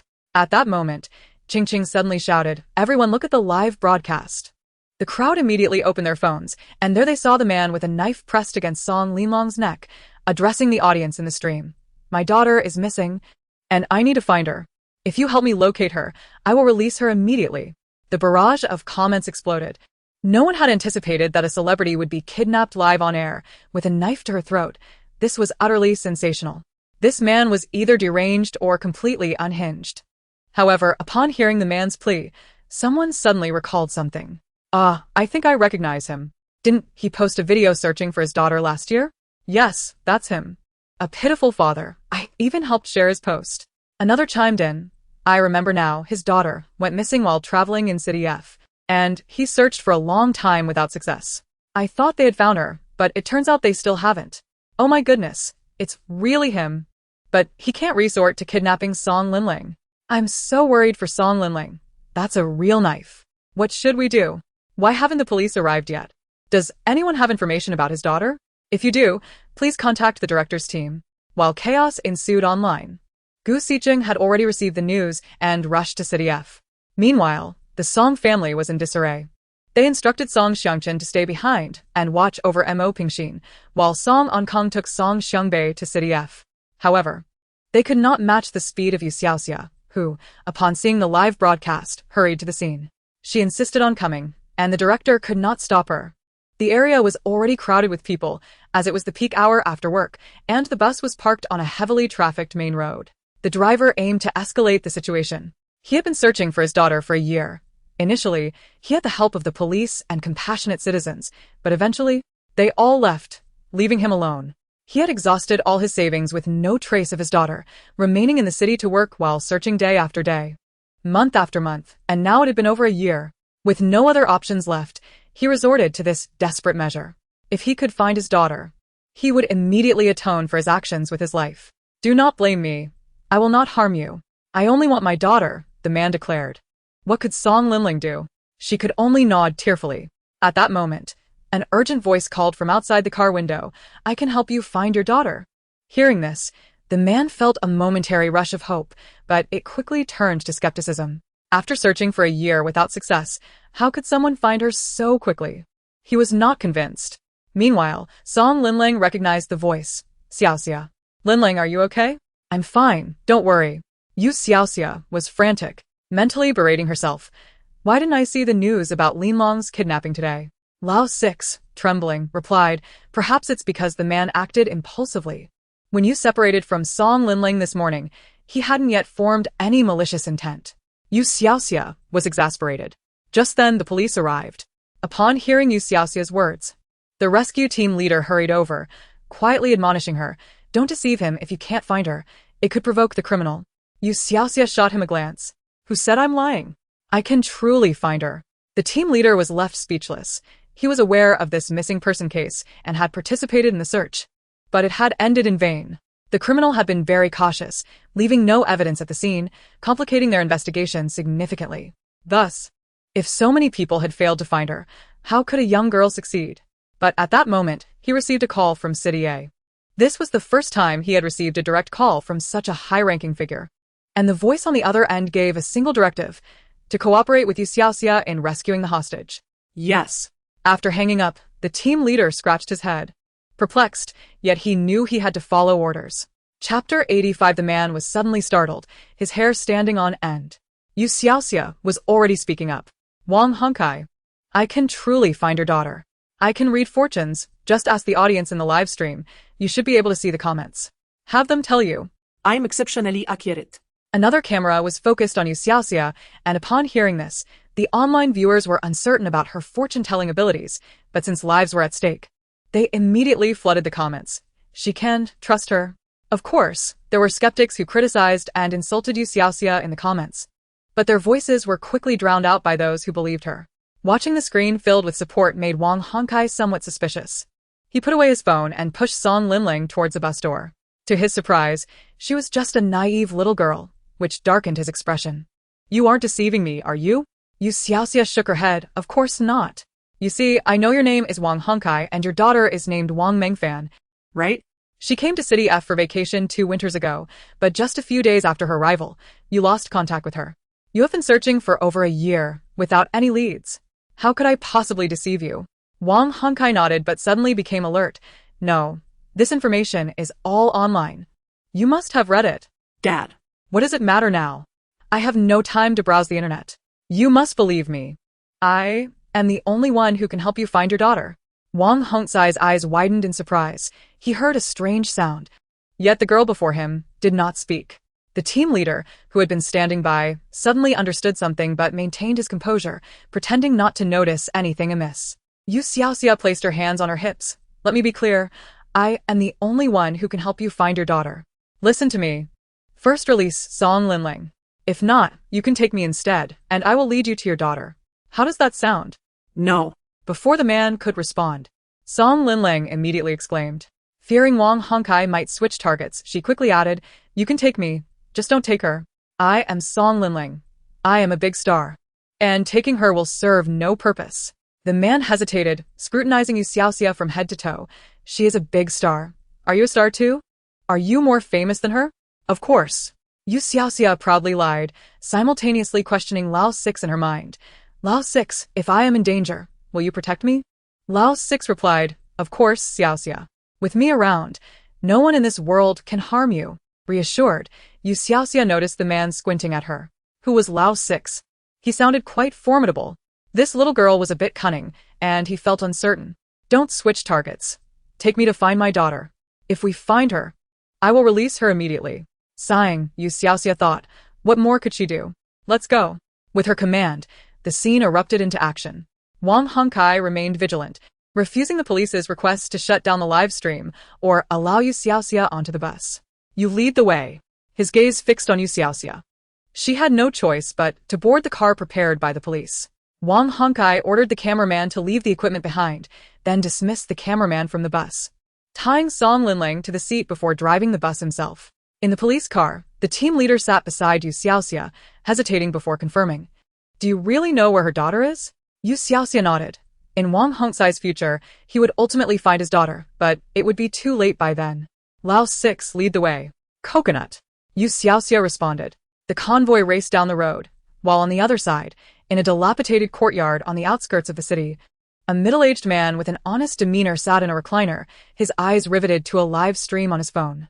Before him lay several worn-out mattresses, on which a group of women huddled closely together, their expressions a mixture of vigilance and terror as they stared at the middle-aged man. Furrowing his brows, he observed for a moment before abruptly thrusting his phone toward a young girl. Isn't this your father? What a devoted parent he is. Still holding out hope after all this time. The woman's previously vacant expression suddenly sparkled with recognition upon seeing the man on the screen. Dad? Daddy? The middle-aged man retracted his phone, sneering with disdain. This little girl has some nerve, claiming she knows where you are. Go on. Take a guess. Let's see if they can find you today. The woman lowered her head, too fearful to respond. The man scoffed again. Think you can catch me? No one in this world is capable of that. He directed a scornful laugh at the phone. Don't say I haven't given you any chances. I'm sitting right here, waiting for your father and his crew to come knocking. Not only did this scoundrel doubt You Xiaoxia, but so did the viewers in the live stream. Wang Hongkai refused to shut down the broadcast, even directing the camera towards Song Linling, who was bound to a chair as he left to drive. Observing Song Linlong's pitiful state, most netizens expressed concern for her in the comments, while some viciously hurled insults at You Xiaoxia. What was You Xiaoxia doing? Why couldn't the police simply shoot this man? Why was she trying to show off? I doubt You Xiaoxia is telling the truth. How could she find someone the police couldn't? Is she more capable than the police? This liar, doesn't she realize her actions could endanger Song Linling? Don't believe her. Despite this man's pitiable plight, kidnapping is a crime that warrants immediate execution. Of course there were dissenters. You say that so lightly. Did you even see how alert that man is? Execute him? With your keyboards? Indeed. Could you spare a thought for Song Linlong's life? That man was hiding in the bus, even drawing the curtains. Even when he briefly emerged, he stayed behind Song Linling. How do you expect the police to act? Who would be responsible if Song Linling were injured during the rescue? I suspect some individuals are merely stirring the pot, perhaps envious of Song Linlong's impending safety. To be honest, I find a shred of pity for that man. He has repeatedly assured that he would not harm Song Linling, merely wishing to find his daughter. If possible, I would prefer he not be shot down like this. If you feel sorry for him, why not experience being kidnapped by him yourself? It's easy to speak when you're not in pain. Meanwhile, Yu Tong watched the live stream, her amusement evident as she saw Song Linling being kidnapped. She even laughed aloud, her anxiety manifesting in clenched fists as she muttered, "Don't save her, let her die. It would make things so much easier for me." Her eyes were fixed on the live stream, not missing a single detail. Just then, a walkie-talkie crackled to life on the bus, and Yu Xiaoxia's voice emerged. Wang Hongkai. We've reached a crucial intersection. I suggest you turn off the live stream, or we'll become sitting ducks. This situation has escalated. What if the other party is watching the stream as well? By the time we arrive, they may have already fled. Wang Hongkai hesitated briefly before resolutely declaring, no. The live stream cannot be turned off. If it is, you won't help me find my daughter. Just as before, when he first posted online, many kind-hearted individuals lent their assistance, but as time passed and interest waned, fewer and fewer people cared about his daughter's plight. The live stream must remain active, he emphasized. Yu Xiaoxia shared a glance with the captain beside her, sighed, and disconnected the walkie-talkie. Yu Xiaoxia remarked, actually, it wouldn't make a difference to turn it off. There are likely other live streams online revealing our location. The sheer number of people at the scene was staggering, and with the live stream ongoing, one could say half the city had gathered to witness the spectacle. Although there were police cars trailing them after their convoy departed, countless citizens spontaneously followed in their vehicles, creating a long line of private cars just a few miles behind them. These spectators were eager for excitement, making it impossible to manage the crowd. In the dilapidated courtyard, The middle-aged man had already realized that due to the closed curtains of the bus, he could not see their route. Unhurried, he took out another phone to search for local videos and indeed discovered several live streams capturing the event. After watching, he smirked, further convinced that the young girl was lying. However, at that moment, a sudden realization struck him. His years of wrongdoing had instilled a sense of caution that alerted him to the fact that he had been deceived. That little girl must know he was watching the live stream, deliberately leading everyone down a completely opposite path, even activating the walkie-talkie to lull him into a false sense of security. But in reality, he was already surrounded. As these thoughts crystallized in his mind, a chill ran down his spine, every hair on his body standing on end. Chapter 86. Scan everyone present and drag that scoundrel out. The vigilance of criminals should never be underestimated. On You Xiaoxia's end, shortly after the walkie-talkie was disconnected, the captain's earpiece crackled with the voice of a colleague. "We found her. We're in the process of rescuing her." "Yes." The captain excitedly pumped his fist, turning to share a celebratory embrace with the person beside him, only to awkwardly find it was You Xiaoxia. "Did you find her? Is Wang Hongcai's daughter inside?" You Xiaoxia inquired. The captain nodded. "Yes, it has been confirmed." You Xiaoxia sighed in relief. "Then let's hurry." She then picked up the walkie-talkie again. "Wang Hongcai, your daughter has been located and successfully rescued. We're bringing you to her now." Wang Hongcai, driving the bus, momentarily froze. In the live stream, the comments erupted in disbelief and skepticism. Is this for real? Did they actually find her? Is this some prank by the production team? It feels so trivial. Was You Xiaoxia deceiving Wang Hongcai? Just moments ago, she claimed the live stream would jeopardize the capture, and now they had found her daughter? How could this be? Previously, the police had searched for months without success, yet they had found her in mere moments. What are you all talking about? Isn't finding her a good thing? Why'd out Xiaoxia? Indeed, is this a prank or a play? Have you ever seen a show where the entire police force is mobilized, complete with snipers? This can't be acting. I see some individuals are merely seeking chaos, and those jealous detractors must be disappointed that my Linlang is safe. However, if it's true, Xiaoxia is truly remarkable. The netizens speculated wildly, but You Xiaoxia had no time to watch the live stream. After disconnecting the walkie-talkie, she noticed the captain's face had grown serious. "What's wrong? Has something happened?" You Xiaoxia asked. The captain nodded. A colleague just reported that the suspect escaped through a tunnel he dug himself. "What?" You Xiaoxia's expression darkened. Indeed, he was cunning. This nameless individual would likely be impossible to track. By the way, have you discovered his name? I might be able to deduce where he has gone. Upon hearing this, the captain quickly inquired with the on-site colleagues. There were neighbors near the small courtyard, and names were not secrets. Answers were soon obtained. However, when You Xiaoxia had old Lu check, she shook her head in disappointment. "Fake name, I can't deduce anything." The captain sighed. You Xiaoxia patted his shoulder. "It's all right. When we return, I'll have your people help sketch a likeness. Perhaps we can still figure it out." The captain nodded, looking at her earnestly. "Regardless, thank you, Miss Xiaoxia." He has finally come to understand why the higher-ups were so insistent. This is simply extraordinary. She must be a divine being, right? You Xiaoxia waved her hand dismissively, saying, "Just call me Xiaoxia." The convoy swiftly arrived at the outskirts of the city, coming to a halt in front of a small courtyard.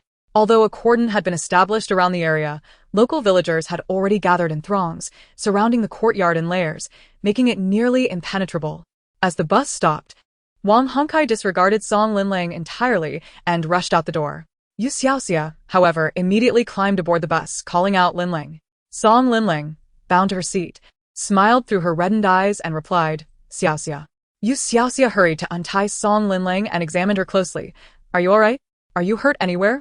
Song Linlang shook her head. "I'm fine." You Xiaoxia was terrified. After all, they had spent some time together. Song Linlang had a pleasant personality and often looked after her, so You Xiaoxia genuinely regarded her as an older sister.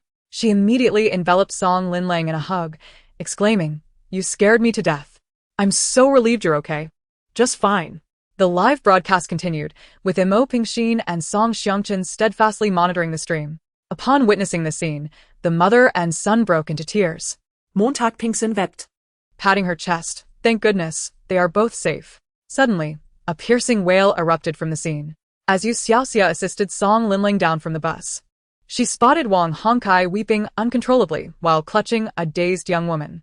In total, 6 individuals had been rescued, 5 women and, unexpectedly, a young man who appeared to be around 18 or 19.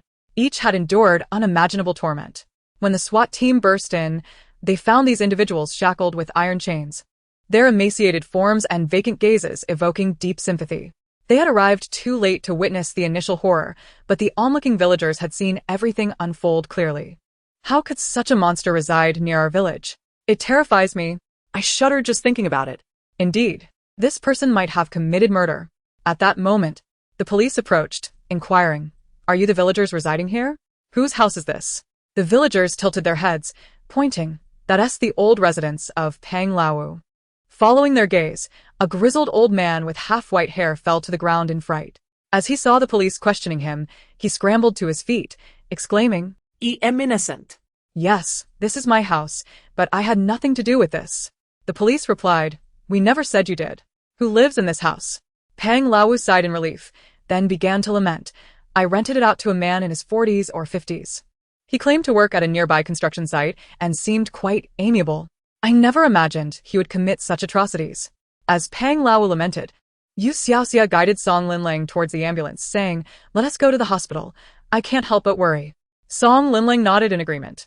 Just then, Wang Hongkai suddenly fell at the feet of You Xiaoxia and Song Linling, saying, "I'm so sorry." "Thank you." He wept while slapping himself. "Thank you for helping me find my daughter. It was my fault. I shouldn't have kidnapped you, but I truly had no other choice." Before long, his face swelled up like a pig's head. Song Linling felt a pang of compassion and spoke up to stop him. "Please don't do that. I know you didn't intend to really harm me. Your knife wasn't even sharpened." When she was bound to the seat, Wang Hongkai's knife had been discarded a meter away, and even when pressed against her neck, it had left no mark. Yet, Knowing all this did not mean she could forgive Wang Hongkai at this moment. With a sigh, she took You Xiaoxia's hand and said, "Let us go." The ambulance was parked at the edge of the cordon, and as they stepped out, the crew members immediately surrounded them. They had been urged away by the police earlier, but no one had the heart to leave and had quietly followed behind.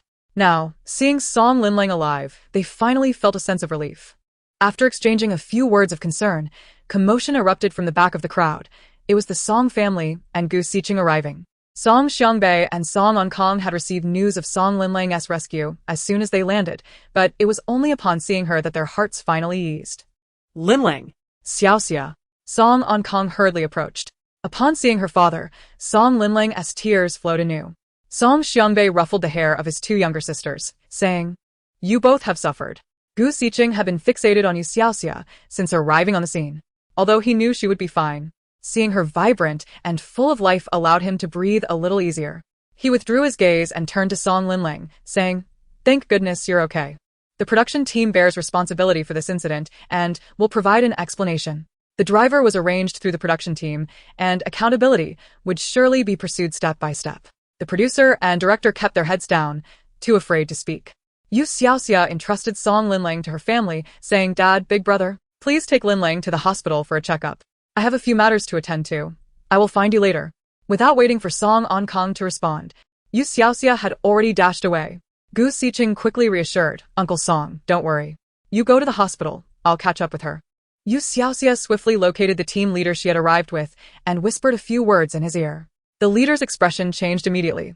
"Are you certain?" You Xiaoxia nodded. As she had helped Song Linling off the bus, she had briefly scanned the crowd and noticed a shabby old beggar, which had stirred something within her. However, there hadn't even time to investigate further, and the more she thought about it, the more uneasy she felt. No one present, aside from the production team and the victims, was allowed to leave the scene. The leader sprang into action. Soon, the onlookers, whether local villagers or curious citizens, found themselves unable to depart. "Why can't we leave? We're not criminals." "Yes, let us go." Some began to question nervously, but no one responded to their cries. This was the price for mere curiosity. The leader, having organized the situation, rushed over. "Xiaoxia, should we interrogate them one by one?" You Xiaoxia shook her head and boldly walked into the crowd.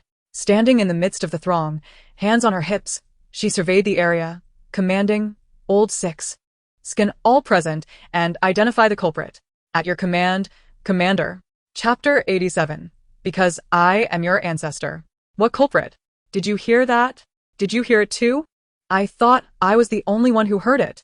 It seems they want to scan us? How would that work? Is it with a lie detector? So, does that mean the suspect is among us? Those closest to You Xiaoxia heard her thoughts and began to murmur amongst themselves.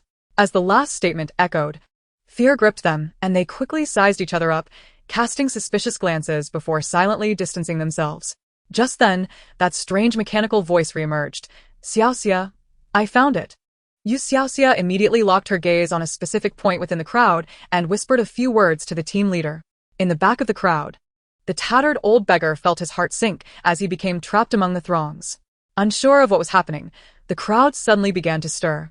He strained to listen but could discern nothing, only the complaints of those around him lamenting their inability to leave. Just as he contemplated slipping away amid the chaos, someone tapped him on the shoulder. He froze, instinctively throwing whatever he had in his hands at the person and attempting to flee, but it was already too late. The old beggar found himself surrounded by police officers. What do you want from me? Don't pretend. You Xiaoxia traversed through the throng, making her way toward the old beggar. How many kind-hearted souls have you deceived with your guise? Wang Mengfan fell victim to your trickery, as did that young man. Both were motivated by goodwill, only to encounter a beast such as yourself. The old beggar's ashen face betrayed no emotion, yet it was evident to all present that he was trembling uncontrollably. How could you possibly know? You Xiaoxia regarded him with a cold stare. Because I am your ancestor. The old beggar's fury ignited, his eyes alight with rage. Curse your ancestors, it's all because of you. He spat, attempting to lash out at You Xiaoxia, but in the blink of an eye, he was seized by violent convulsions, collapsing to the ground, limbs flailing in chaos. The surrounding crowd gasped in shock. What was happening? Was he electrocuted? But there was no electricity here, nor thunder from the heavens. If the ground were electrified, why were we unharmed? Though the words were spoken, all eyes were transfixed on the old beggar, whose body was being charred by an invisible force, even his hair singed. That's enough, old six. Don't let him die. That would be too lenient. As the thought echoed, the old beggar ceased his convulsions, prompting the captain to signal. Take him away. The special police advanced, escorting the old beggar into the police vehicle. Thus, the incident reached a temporary conclusion, yet the onlookers remained reluctant to disperse. Their eyes fixed on You Xiaoxia with an intensity that could bore holes through her. Many recognized her, for they were all 18G surfers, well acquainted with the legendary persona of You Xiaoxia, the melon-eating goddess. Prior to today, they perceived her merely as a character akin to a celebrity, but now, the revelation struck them. This was no mere persona, this was true divinity. You Xiaoxia felt perplexed. She still needed to visit Song Linlang at the hospital and could not afford to linger here. After exchanging pleasantries with the captain, she prepared to depart. The captain wished to retain her presence, contemplating how advantageous it would be if such extraordinary abilities could aid in resolving the backlog of cases at the station. However, glancing at the man who shadowed her every move, he hesitated to voice his request and respectfully escorted her to the vehicle. At the hospital, Song Linlang had completed a full examination. She was unharmed, merely shaken. By the time You Xiaoxia arrived, she had already taken a sedative and drifted into slumber. Song Onkong and Song Xiangbei stood at her bedside. Gu Xiqing finally seized the opportunity to speak. Would you like to rest in the adjacent room for a while? Song Onkong quickly added, Yes, Xiaoxia. You were frightened today as well. Let the doctor check on you. You Xiaoxia waved her hand dismissively. I am fine. It was then that she recalled the production team. By the way, where are the crew members? The live broadcast should have concluded by now. They initially had plans to explore F-City, which were now likely thwarted. You Xiaoxia mused, glancing at Gu Xiqing. What kind of luck is this? I went to great lengths to avert so many risks for him, yet I still encountered such an unforeseen crisis. Gu Xiqing, who had remained relatively unfazed until now, felt a pang of grievance upon hearing You Xiaoxia's thoughts, yearning to embrace her and weep, but restrained himself. Ultimately, he dutifully arranged for a plane to return everyone to a city. Caught up in the whirlwind of events, You Xiaoxia had no time to check her phone. Unaware that her every action today had already sparked extensive discussions online, with multiple trending topics. Although the production team's cameras had been left on the bus, the abundance of spectators ensured that countless smartphones were capturing videos and live streams, allowing netizens to witness the unfolding drama in real time. When they saw You Xiaoxia successfully lead the crowd to find Wang Hongcai's daughter and even uncover several other missing persons, they were left astounded. Those who had previously harbored doubts and criticisms quickly fell silent. Later, when she adeptly pinpointed the suspect masquerading as a beggar amidst the crowd, the astonishment only deepened. Was she truly a deity? How did she manage to locate him? The police had searched for so long, conducting extensive investigations, yet found no leads. Could it be that she genuinely possessed the ability to predict outcomes? Had she foretold the earlier incidents involving celebrities? If so, did this imply there was hope for resolving those missing persons cases? While many were entertained by the spectacle, a discerning few began to connect the dots. Contemplating the attitudes of the two prominent families in a city, the Jing and Gu clans, toward this young woman, it became increasingly clear this girl undoubtedly possessed genuine prowess. With such thoughts in mind, the more perceptive individuals began to ponder deeply. Song Linlong's slumber was anything but tranquil, filled with a cacophony of chaotic dreams. Upon awakening, she found that night had only just begun to settle in. "Dad, big brother? You're awake." Song Ankang gently ruffled his daughter's hair, although not his biological child. Having raised her for 20 years, every moment spent nurturing her was engraved in his heart. Gu Xiqing had arranged for the flight, instructing, "Xiaoxia, return and pack your belongings." How do you feel now? Would you prefer to stay another night or return immediately? Naturally, when one has been shaken, the desire to return to familiar surroundings for comfort is paramount. "I want to go home." Song Ankang nodded in agreement. "Then, let's return." Before midnight, the group arrived back in a city. Mo Pingxin and Song Xiangchen awaited them at the airport. As soon as they disembarked, Mo Pingxin rushed over to embrace her two daughters. "Are you all right?" she asked, meticulously inspecting Song Linlong's neck.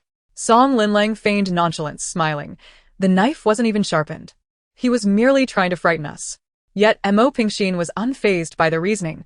Her daughter's ordeal was tragic.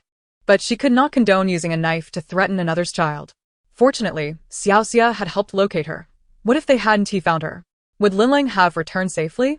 The thought sent shivers down her spine. Thank goodness for Xiaoxia. Mo Pingxin clasped You Xiaoxia's hand tightly. You Xiaoxia, however, was unperturbed. "We're family. There's no need for formality." Song Ankang ushered everyone into the vehicle. "Let us head home. It's getting late. We can discuss everything tomorrow." Gu Xiqing quickly interjected. "There are media waiting outside. You should take a different route." Song Ankang expressed his gratitude to Gu Xiqing and arranged for the family to depart. Upon returning to the Song family villa, You Xiaoxia finally exhaled in relief. Although she had not been frightened, the day's exertions had left her thoroughly exhausted. After a soothing bath, she lay on her soft bed, eyes closed as she began to reckon with old Six. Still pretending to be dead, come out. Chapter 88. Show me a billion copies. Zila, old Six attempted to obfuscate with poor signals. "If you don't speak, don't ever talk to me again for the rest of your life."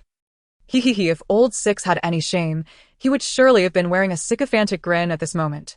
"Xiaoxia, this truly isn't my fault."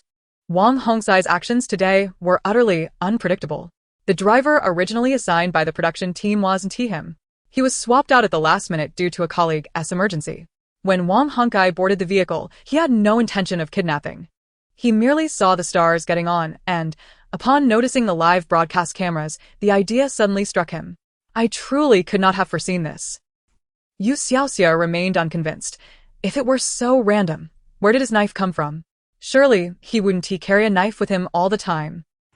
"You've hit the nail on the head, Xiaoxia. You are truly clever." You Xiaoxia retorted. "Don't think that flattery will absolve you of my anger. You are my melon supplier, and with such inadequate abilities, you couldn't even handle a mere butterfly's wing without hindering my enjoyment of the gossip." Old Six protested. "I didn't deceive you." Wang Honkai carried a knife because he feared he might one day encounter the villain who abducted his daughter and would have no means to defend himself. However, he was also afraid of injuring innocent people, which is why he never sharpened the blade. As for my weakness, well, why not help me level up? You Xiaoxia had never heard of such a thing as leveling up. Can you actually level up? How does one do that? Lao Six fidgeted. Well, you just need melon seeds to level up. How many melon seeds? During this time, You Xiaoxia had amassed several thousand melon seeds from her relentless snacking, but if it required more, she would find it hard to afford. Quite a lot, you need 250 melon seeds. You Xiaoxia responded. That's wonderful. May I inquire who set the requirement of 250 melon seeds for leveling up? Lao Six replied. It's the esteemed inspector. Inspector? This term was rather unfamiliar to You Xiaoxia. Who is that? Lao Six explained. They are the agent of the main deity, overseeing all of us. Quite formidable. You Xiaoxia became slightly intrigued. What do they look like? Lao 6. I don't know. I'm just a minor being, not yet qualified to meet the esteemed inspector.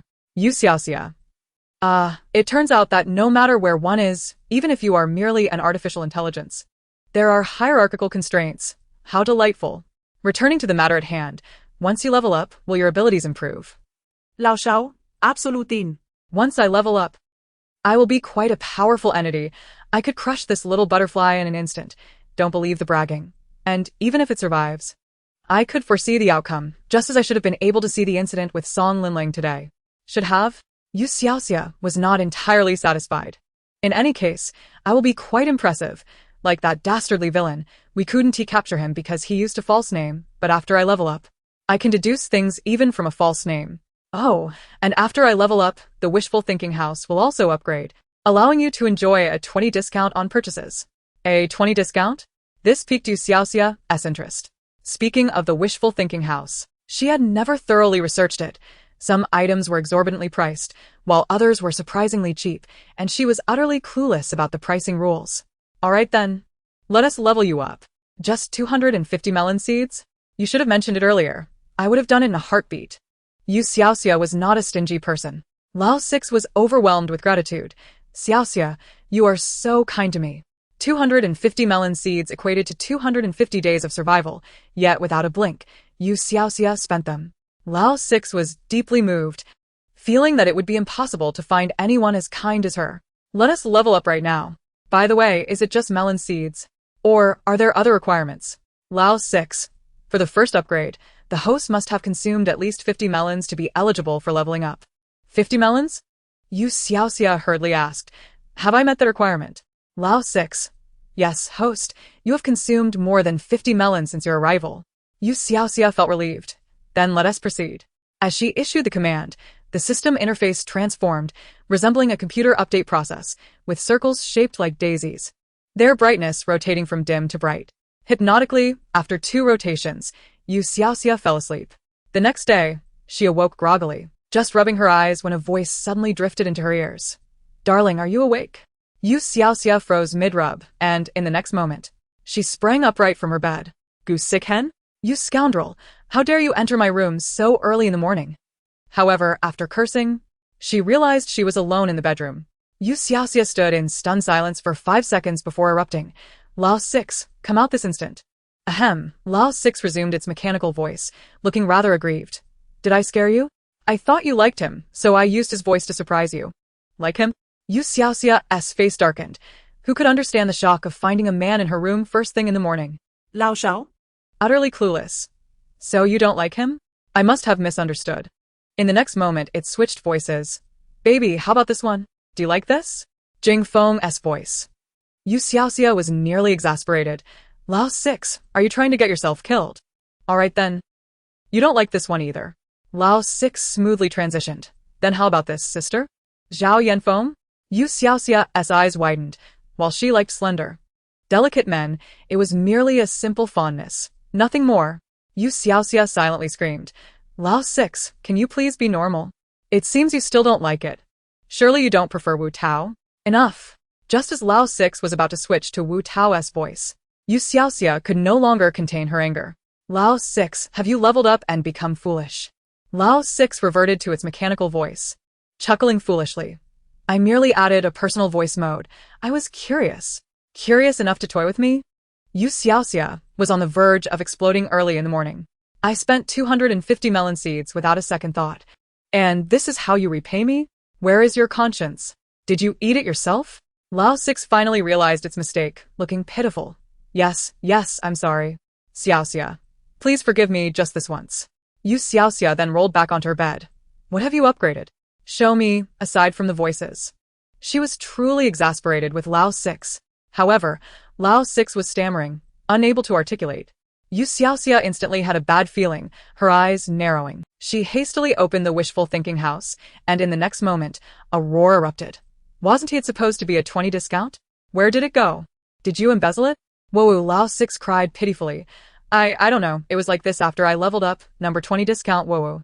You Xiaoxia was truly exasperated. So all that effort resulted in merely a personal voice mode? No, no. It's not just a personal voice mode, Xiaoxia. I feel incredibly powerful now. For instance, if you want to zap someone today at 1 TB as stealthy as yesterday, I can summon thunder and lightning directly. Lao 6 said, gaining confidence. Would you like me to demonstrate right now? You Xiaoxia was speechless. That's irrelevant. What use is being impressive if it's not practical? Whether it's lightning from above or electricity from below, as long as it could zap someone. That's what mattered. You Xiaoxia didn't think yesterday's approach lacked flair. Living low-key would ensure longevity. So, what use was lightning to her?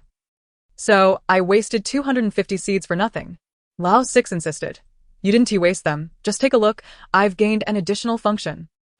You Xiaoxia quickly scrutinized the system interface and, sure enough, discovered a copy-paste button in the upper left corner of the wishful thinking house. Copy-paste? How does one use this? Lao 6 chuckled. Xiaoxia, this is worth more than the 20 discount. As long as it exists in this world. I can copy it and then paste it for you. Oh. You Xiaoxia's interest was instantly piqued. Could it be that everything in this world, if she desired it, could be hers immediately? Then show me by copying 1 million for me. Lao Xiao? Chapter 89. Having you is truly my blessing. Lao 6 fell silent, leaving you Xiaoxia speechless with frustration. After a long moment, she finally said softly, Lao 6, repeat what you just said. However, Lao 6 wished to hammer the previous moment of itself. Though, even if I can't copy currency for you, I can replicate planes and cannons. Didn't you want those two things, Xiaoxia? I can copy them for you right now. Are you out of your mind? You Xiaoxia, in a fit of exasperation, pounded the bed, exclaiming, What purpose do I have for planes and cannons? Are you courting death? Can such items even be privately owned? Moreover, where would she even store them if she were to acquire them again? Having you around is truly a blessing. This was the first time You Xiaoxia felt driven to the brink of despair. This was her own subordinate. Had it been anyone else, she would have dispatched them in an instant. Yet, this old 6 still had the audacity to grumble softly. How many millions of melon seeds would a plane and cannon cost?